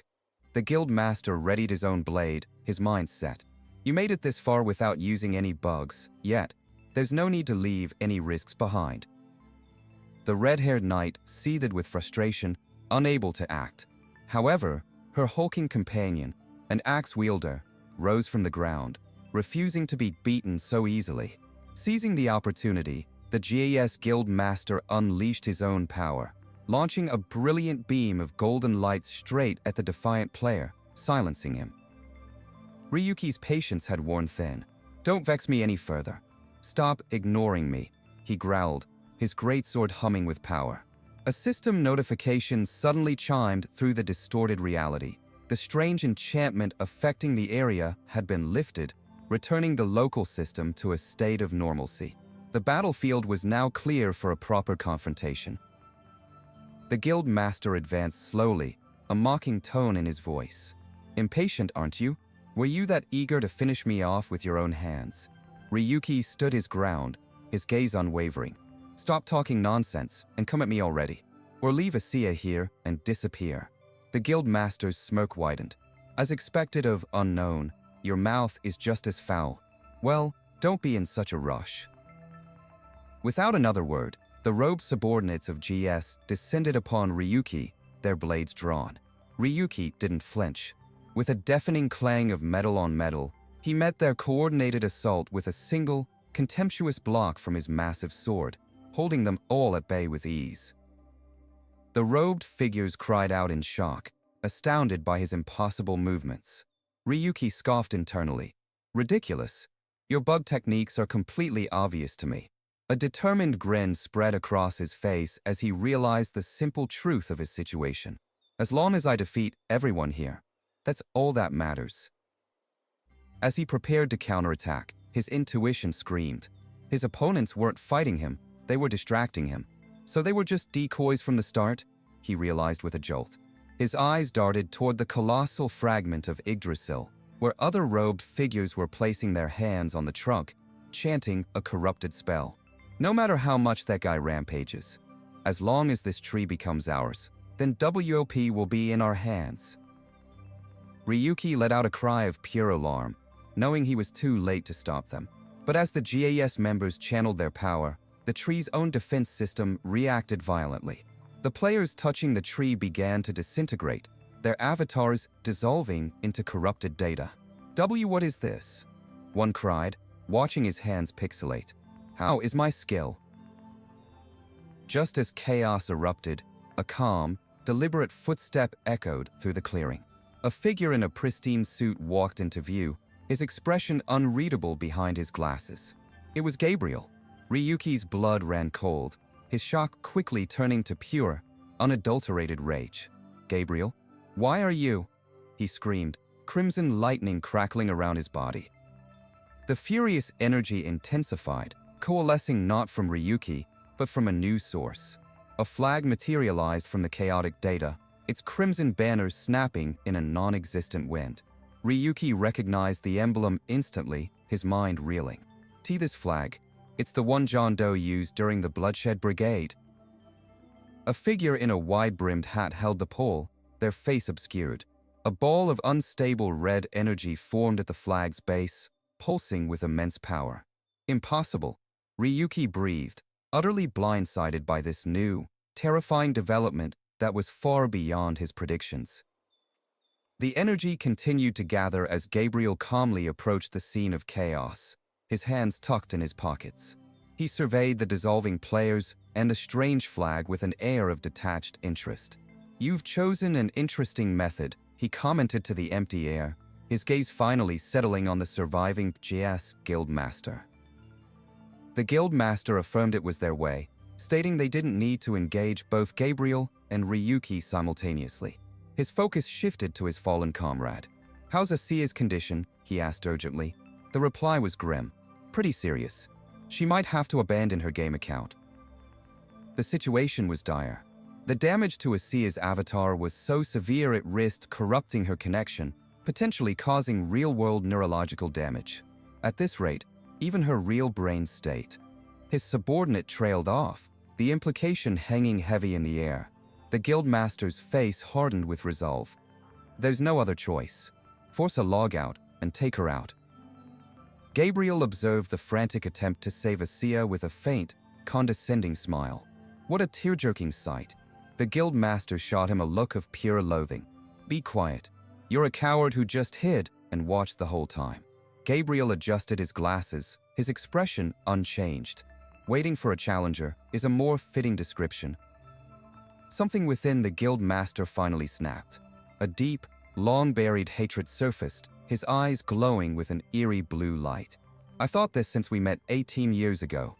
He snarled, his voice trembling with rage. "Your gloomy face, always furrowed in frustration. I've always wanted to break that expression of yours." With his decision made, the guildmaster initiated a mass teleport, instantly removing his vulnerable subordinates from the battlefield. Now standing alone before Gabriel, he drew a wicked, curved dagger. A torrent of unstable red energy erupted from the blade, enveloping him in a malevolent aura.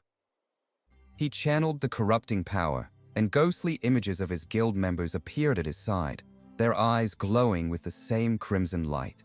The very air crackled with raw, chaotic data, a storm of glitches and raw power ready to be unleashed.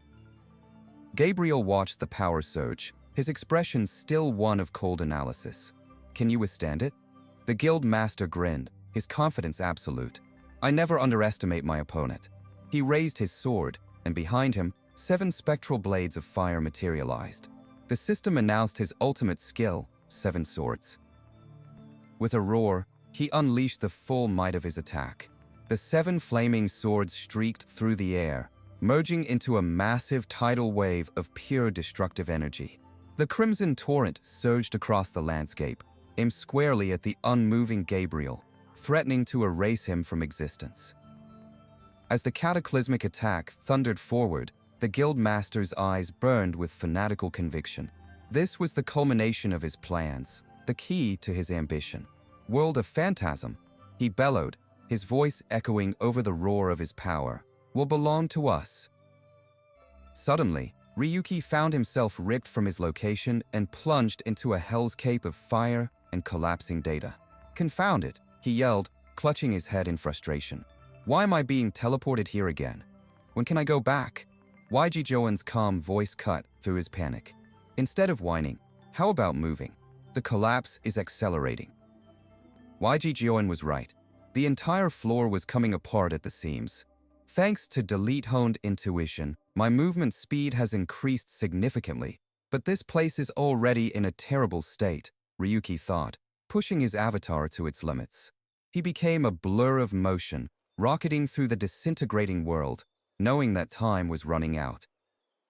More importantly, "Master, I have confirmed something based on the previous situation," YG Jion announced. "Are you familiar with the term GM?" Ryuki's mind raced. "Game Master? It's a concept from real games before Yggdrasil, right?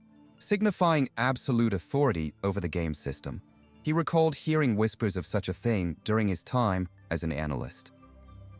The rumors concerned the predecessor of WOP, the labyrinth world of Genesis. Ryuki continued, piecing it together. There was a time when Yggdrasil's power, which governed the labyrinth's order, was once held in human hands. YG Jioen suggested a contact for more information, but Ryuki was focused on the present.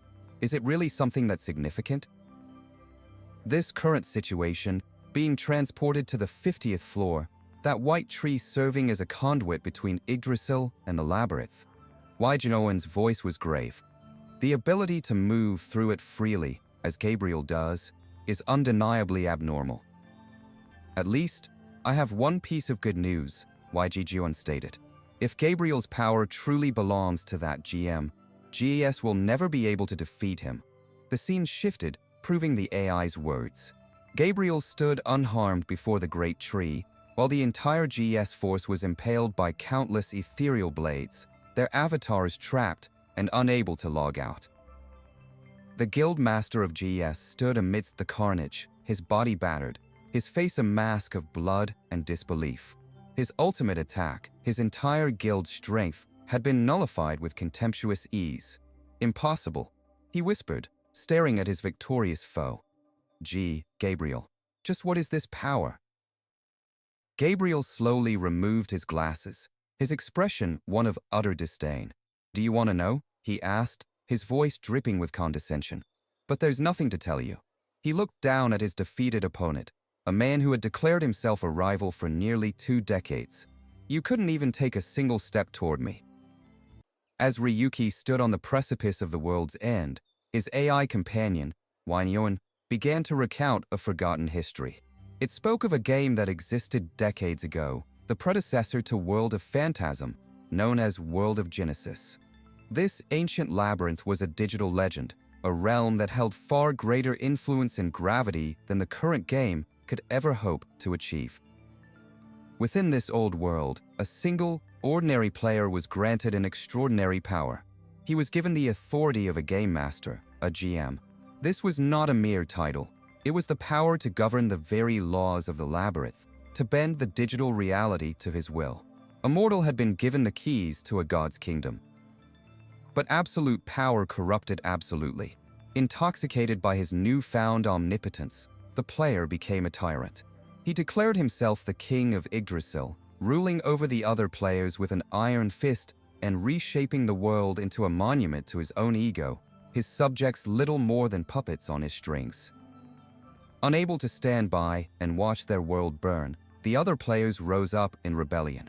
They formed a subjugation force, sparking a war that raged without boundaries, spilling from the digital world into the real one.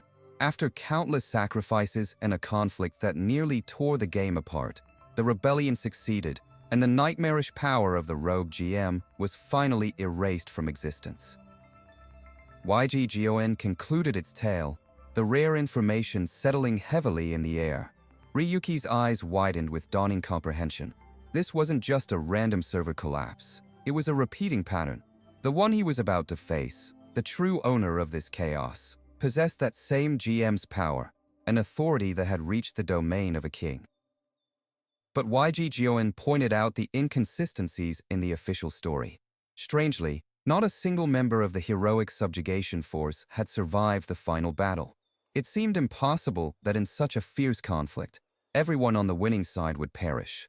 Ever since that incident, the original GM's whereabouts remained a complete mystery, leaving a trail of questions that didn't add up. Then, YGGON delivered the final, critical piece of information, the name of the commander who led that fateful subjugation force. Her name was Cecilia Darius. The surname struck Ryuki like a physical blow, a bolt of lightning connecting the past to the horrifying present. Darius, he thought, his mind reeling. Could it be? The AI confirmed his suspicion. This was the very same Darius he was thinking of. The name belonged to the sibling of his current foe and the mother of Gabriel. A solemn memory surfaced, a funeral portrait, a grieving family, a past shrouded in tragedy and loss. Everything clicked into place. Latia Soft, the game's developer, would never have opened the 50th floor themselves, as it would expose their own historical disgrace and failure. Gabriel's actions, which had seemed so nonsensical, now made perfect, terrifying sense. If the GM's authority still existed, it meant their enemy was far more formidable and deeply entrenched than they had ever imagined.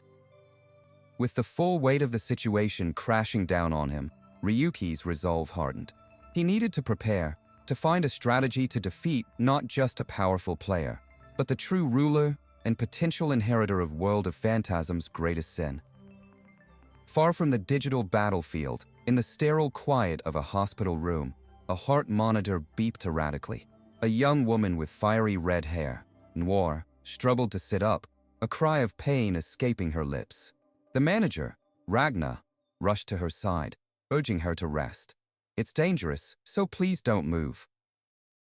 Panic gripped Noir as she realized she couldn't feel her legs. You said they would heal, she cried out. Her desperation was momentarily forgotten as she saw another patient, a friend, sitting up in a nearby bed.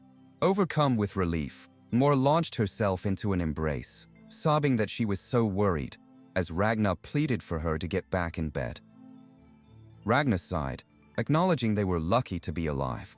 She gestured to a third patient, a young man unconscious and hooked up to a ventilator. The explosive blade's wounds are deep, she explained grimly. Whether he'll recover is uncertain. Moore scoffed, but Ragna understood her bitterness, having witnessed the whole incident on the live feed. You were forcibly logged out midway, so you didn't see the end, Ragna said, pulling up a holographic display. I'll show you the battle between GAS and the Guild Master. As the footage began to play, she added a chilling clarification. Though, it was less of a battle and more of a massacre. Noir watched, her friend holding her close, as she whispered the name of the perpetrator. Gabriel? The footage showed Gabriel moving with unnatural grace and power. Even for a guild master, this is just wrong, Noir stammered, watching in disbelief. There were no bugs, no skill restrictions, no cooldowns. Are you telling me this is really Gabriel? That he took action to bring the situation under control? Ragna admitted she didn't have all the details, as the footage had suddenly been muted. But then, her eyes widened in shock as the live feed shifted focus. Wait, this is... Noir leaned in, her own expression mirroring Ragna's alarm. What's wrong, she asked. Ragna could only gasp. Just now, Ryoki. The broadcast now showed Ryuki standing tall amidst the wreckage, facing the defeated guild master of GS. He's returned, the defeated man exclaimed. Ryuki looked down with a mocking grin. After all that bravado, interfering as you pleased, why on earth are you here now? With a casual flick of his power, Ryuki sent the GAS master flying. The man tumbled through the air, his avatar glitching and dissolving. Blasted, even you came back. He cursed, his voice fading. Gabriel, you fiend, don't think this is over. His final threat dissolved into nothingness. Now, only two remained. Gabriel stepped forward, a calm smile on his face. Congratulations. The only players left now are you and me. This is the end. Ryuki met his gaze, his expression grim. Before we fight, tell me one thing, he demanded. What exactly is your goal? A dark silhouette of Gabriel holding a cross-like weapon was reflected in Ryuki's eyes. My goal has always been the fall of Latia. Nothing more, Gabriel stated coldly. I didn't mind playing with those disgusting animals, but I didn't want to smell the rotten stench of World of Phantasm any longer. Ryuki's patience snapped. Don't give me that self-righteous excuse, he shot back, his eyes narrowing. This is about your mother, Cecilia, isn't it? Am I wrong? The direct question struck Gabriel, whose calm facade finally cracked for just a moment. A knowing, predatory grin spread across Ryuki's face. Your reaction is more honest than I expected. So, I was right on target. Gabriel composed himself, a flicker of appreciation in his eyes. For you to have figured out this much, you're more insightful than I thought. In that case, I'll tell you one thing in return. Gabriel gestured to the corrupted world around them. Right now, the entirety of the 50th floor is being filmed and broadcast live. Do you know what that means? He smiled, a chilling, insidious expression. Information can always be distorted however one pleases. I am the guardian of the labyrinth. And you are the intruder trying to destroy it, Gabriel finished as a monstrous, shadowy aura erupted around him. Quite the compelling story, isn't it? But Ryuki was unfazed, smirking back at him. That's just a fancy way of saying you're manipulating the media with fabricated narratives. But none of that matters. Now that I know this is being broadcast live, I'm certain of it, Ryuki declared. You possess the GM's power. The pieces all fit. The accelerated time within the labyrinth, Latia's inability to intervene, their instant transfer to the top of the tower. It was all the work of a game master's authority. Ryuki's voice dripped with contempt. That's why you've been acting so high and mighty. All for your so-called goal, you trampled on countless lives. Gabriel's smile was condescending. If you concern yourself with the insects beneath your feet, you'll never move forward. Ryuki's face contorted in rage. "You scoundrel! Enjoy your arrogance while it lasts." In a blinding flash of light, Ryuki lunged forward. A system window materialized before him, listing a cascade of impossibly high-level skills activating all at once. Intuition, Blessing of the Demon God, Sword Saint, Dragon True Chi. He became a living torrent of power, a storm of fire and light that shot directly towards his foe. The sheer force of his charge ripped through the landscape. Gabriel watched, his composure finally breaking as he witnessed the impossible feat. "No way. 7? No, at least 8 skills activated at the same time," he muttered in disbelief. "That's not your full strength, is it? Even a GM should not be able to activate and control so many skills simultaneously." Ryuki simply grinned, a wild, confident look in his eyes. "Relax," he said, summoning his small, bat-like companion. "I'll take you on as you wish." As the small creature shot forward, enveloped in a swirling vortex of purple energy, it collided with an invisible barrier around Gabriel. The attack was automatically blocked without Gabriel even lifting a finger. He stared, realizing the nature of Ryuki's defense. Drat it, even attacks he isn't aware of are being blocked automatically. Ryuki clenched his fist, frustrated by the absolute defense. "What a cheat," he growled, preparing to charge again. But Gabriel simply stood his ground, a system window of his own appearing. His skill, Flying Swallow Slash, activated a multi-hit sword ability designed for overwhelming offense. Golden chains erupted from the ground, wrapping around Ryuki and binding him in place. Gabriel's voice was calm, almost academic. "I'll ask you one more time, is that really your full strength?" Seeing Ryuki struggle, he unleashed his attack. "This is still. Take this." A massive sphere of golden energy erupted from Gabriel's position, detonating with cataclysmic force. The shockwave tore through the digital world, a blinding explosion that consumed everything in its path, sending tremors across the entire 50th floor. When the light faded, Ryuki was still standing, though scuffed and bruised from the blast. "TCH, not bad," he admitted through gritted teeth. Gabriel's expression was one of genuine surprise and respect. "You're the first to make me use this power in an actual battle." With a newfound seriousness, Gabriel's demeanor shifted. A crimson aura enveloped him as a system prompt blared to life. "Game Manager System on. Activating World of Phantasms Authority." His body was encased in brilliant red light as pieces of powerful armor materialized around him. Ryuki could only watch, his eyes narrowed in defiance. "So this is your power?" he asked. The transformation completed, revealing Gabriel in a suit of gleaming, crimson plate armor, holding a massive spear and shield that pulsed with raw energy.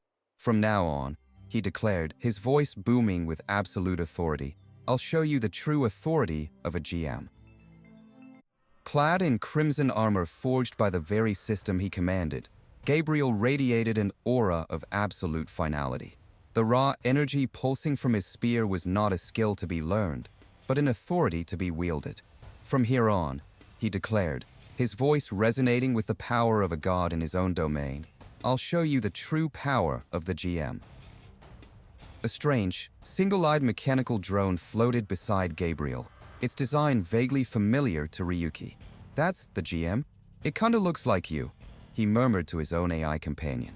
YGGON responded with an air of superiority. "It appears to be an AI designed to support the GM. Put simply, it's a downgraded version of me." The word downgraded hung in the air, but Ryuki's attention was elsewhere, a flicker of interest in his eyes as he studied the new AI. This seemingly innocent glance sent YGGON into a state of agitation, its casing looking scruffy and worn with sudden indignation. The AI's form vibrated with electrical anger. "Master, what was that look just now?" YGGON demanded, its voice sharp with jealousy. "You'd better explain yourself immediately." But Ryuki was deaf to his companion's fit of pique, his gaze fixed on the terrifying figure of Gabriel. "So that's the GM's true form," he whispered, a grim smile on his face. "Terrifying. How did you get that kind of power?" Gabriel dismissed the question with a wave of his hand. Enough small talk. You'd better pick up the pace, he warned, gesturing to the crumbling world around them. The 50th floor is on the verge of collapsing. Soon enough, the whole of world of Phantasm will be shut down by Yggdrasil itself, and I have no intention of stopping this with my power. A chilling smile played on Gabriel's lips as he delivered the final, inescapable blow. And, of course, your logout function has been disabled. Ryuki's eyes widened slightly, the gravity of his situation settling in. There was no escape. This was not a game to be won or lost, but a cage from which only one could emerge. Not that I ever expected you to flee, Gabriel continued, his tone a mix of challenge and genuine curiosity. He raised his spear, crimson energy gathering at its tip. I'm actually curious to see who will be the last one standing. Without another word, the GM unleashed a cataclysmic barrage. System windows flashed into existence, announcing each devastating skill before it manifested. Meteor strike tore through the sky, followed by a radiant stardust arrow. A concussive magnum strike and a crackling thunderblade followed in an instant, a flurry of absolute power designed not to test, but to annihilate. You've got to be kidding me, Ryuki roared, his body a blur as he desperately dodged the onslaught. The ground erupted around him, the entire plane of existence rumbling under the force of Gabriel's assault. Each impact felt like the world itself was being torn asunder. As the dust settled, Ryuki struggled to catch his breath, his mind racing to comprehend what he had just witnessed. He watched Gabriel, who stood perfectly still amidst the chaos, not even moving to initiate the attacks. He's not activating each skill manually, Ryuki realized with a dawning horror. Are the attacks automatically locking onto targets? The chilling truth crystallized in his mind. Movement, defense, all of his skills trigger automatically based on the situation. It was a perfect, unbeatable system. Gabriel's voice cut through his thoughts, cold and mocking. Giving up already? In a flash, the GM was upon him, spear descending like a crimson thunderbolt. Ryuki reacted on instinct, summoning his greatest defensive item.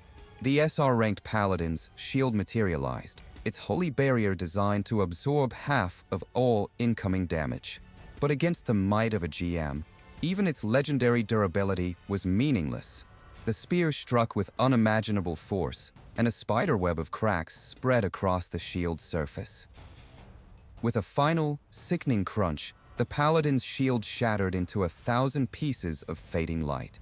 Ryuki grunted, staggering back from the impact, his arm numb. A grim thought echoed in his mind, confirming his deepest fears. I knew it. WOP items are no match for the GM.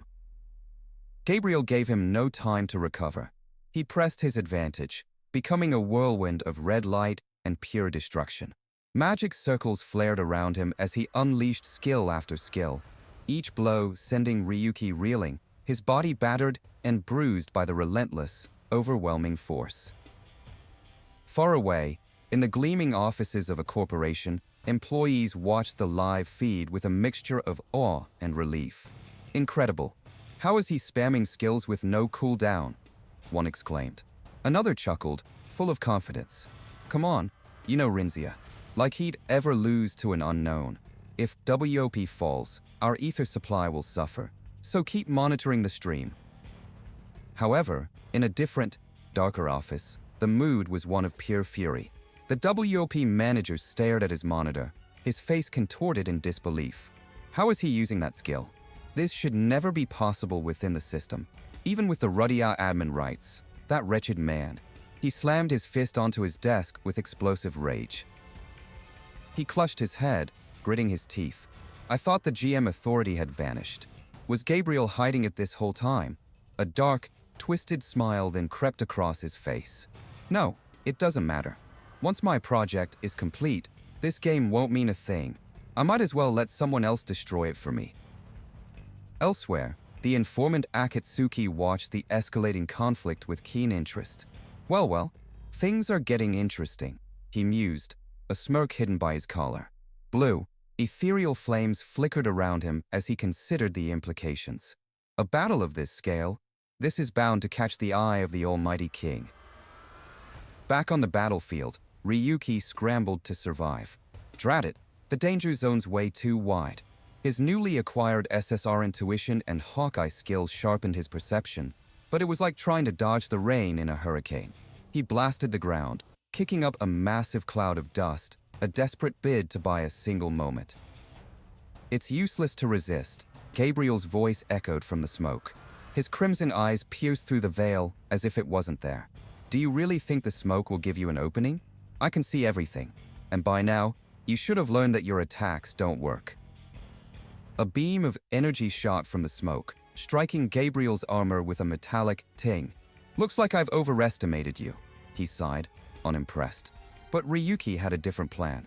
With a click, he armed a fragmentation grenade, an item not from WOP, but from the outside world. He tossed it forward, betting on the unexpected. The grenade detonated in a massive fireball. Gabriel braced himself, recognizing the foreign technology. An item from outside WOP, the explosion rocked him, and a small crack appeared on his chest plate. He smirked, the damage superficial. Still, this isn't nearly enough firepower too. Before Gabriel could finish, Ryuki seized the opening. He poured his energy into his weapon, his voice a roaring incantation. Plum Blossom Swordplay, Enchant. Target, Peacebreaker. And Swiftness. His body erupted in a torrent of blue and violet energy as he lunged forward to deliver the decisive blow. He moved faster than the eye could follow, a zip of pure energy. HYAAA, he screamed, putting every ounce of his being into the strike. For the first time, Gabriel's confident expression faltered. I lost track of his speed. The thought was cut short as Ryuki's blade sliced clean through his armor and body, a spray of crimson data filling the air. As Gabriel's body fell, Ryuki allowed himself a moment of relief. It's finally OV, he stopped, his eyes widening in horror. It wasn't over. Of course not. A brilliant, warm light erupted from Gabriel's chest, coalescing around a single, glowing feather. A system window confirmed the impossible. SR, Phoenix Feather, grants one-time resurrection. Ryuki stared in disbelief. I barely pulled one of those myself. Joen's voice was grim. In theory, Gabriel can use every item in WOP without limit. We won't be able to beat him through ordinary means. As Gabriel reformed, he eyed Ryuki with newfound interest. Plum Blossom Swordplay? That's a skill from Celestial Demon Dragon Slayer Online, so you can use skills from other Labyrinth games. Ryuki deflected, his voice laced with desperate bravado. I get you can resurrect, but you got your head chopped off. Do you not feel a thing? Gabriel stood tall, his armor now pristine. Pain won't be enough to bring me down, he stated flatly, his invulnerability an undeniable fact. Done toying with his opponent, Gabriel raised his spear to the heavens. Meteor power. Raised. Crimson lightning crackled around him. And stacked traits activate. A flood of system notifications appeared, confirming a dozen buffs and debuffs activating at once, from elemental damage enhancements to attack speed increases. He channeled the entirety of this overwhelming power into his weapon. Limit break. Target, Peacebreaker. The spearhead shone with the light of a dying star. As the attack surged toward him, Ryuki could only grit his teeth in defiance. What insane power. This is on a whole different level from Linful. Gabriel watched, a flicker of respect in his eyes. Is that a parry? He timed every single block perfectly. Very well then. But Ryuki knew a direct block was suicide. Forget it, he thought, forcing himself to move. I'll create an opening with another attack. He prepared to unleash his own skills, but his weapon only sparked and died. A system window flashed before his eyes, its text a death sentence. Demon God's Blessing. Sword Mastery. Hawkeye. What is this? Why are my skills? His cry was swallowed by the cataclysmic explosion as Gabriel's limit break struck home. Ryuki crashed to the scorched earth, coughing up blood, his body limp. How? My skills and items. The GM's support AI materialized. Not bad for a downgraded copy, it said, its voice flat and mechanical. All of your world of phantasm-related data has been locked down. Ryuki's eyes shot wide with realization. No way. Is that why enchant failed earlier, too? Gabriel looked down at his fallen foe, his expression cold. I see you're quick on the uptake. Even though he was a disappointment of a little brother, that skill was meant for Linful. Watching you use it was more than a little irritating. Despair washed over Ryuki as he struggled to his knees, his body trembling. More than half of the items and skills I got from random boxes are locked. He looked at his few remaining, non-WOP assets. Is this the end? I don't even know if any of what's left will work. No, I don't have time to think right now. He forced himself to his feet, a desperate resolve burning in his eyes.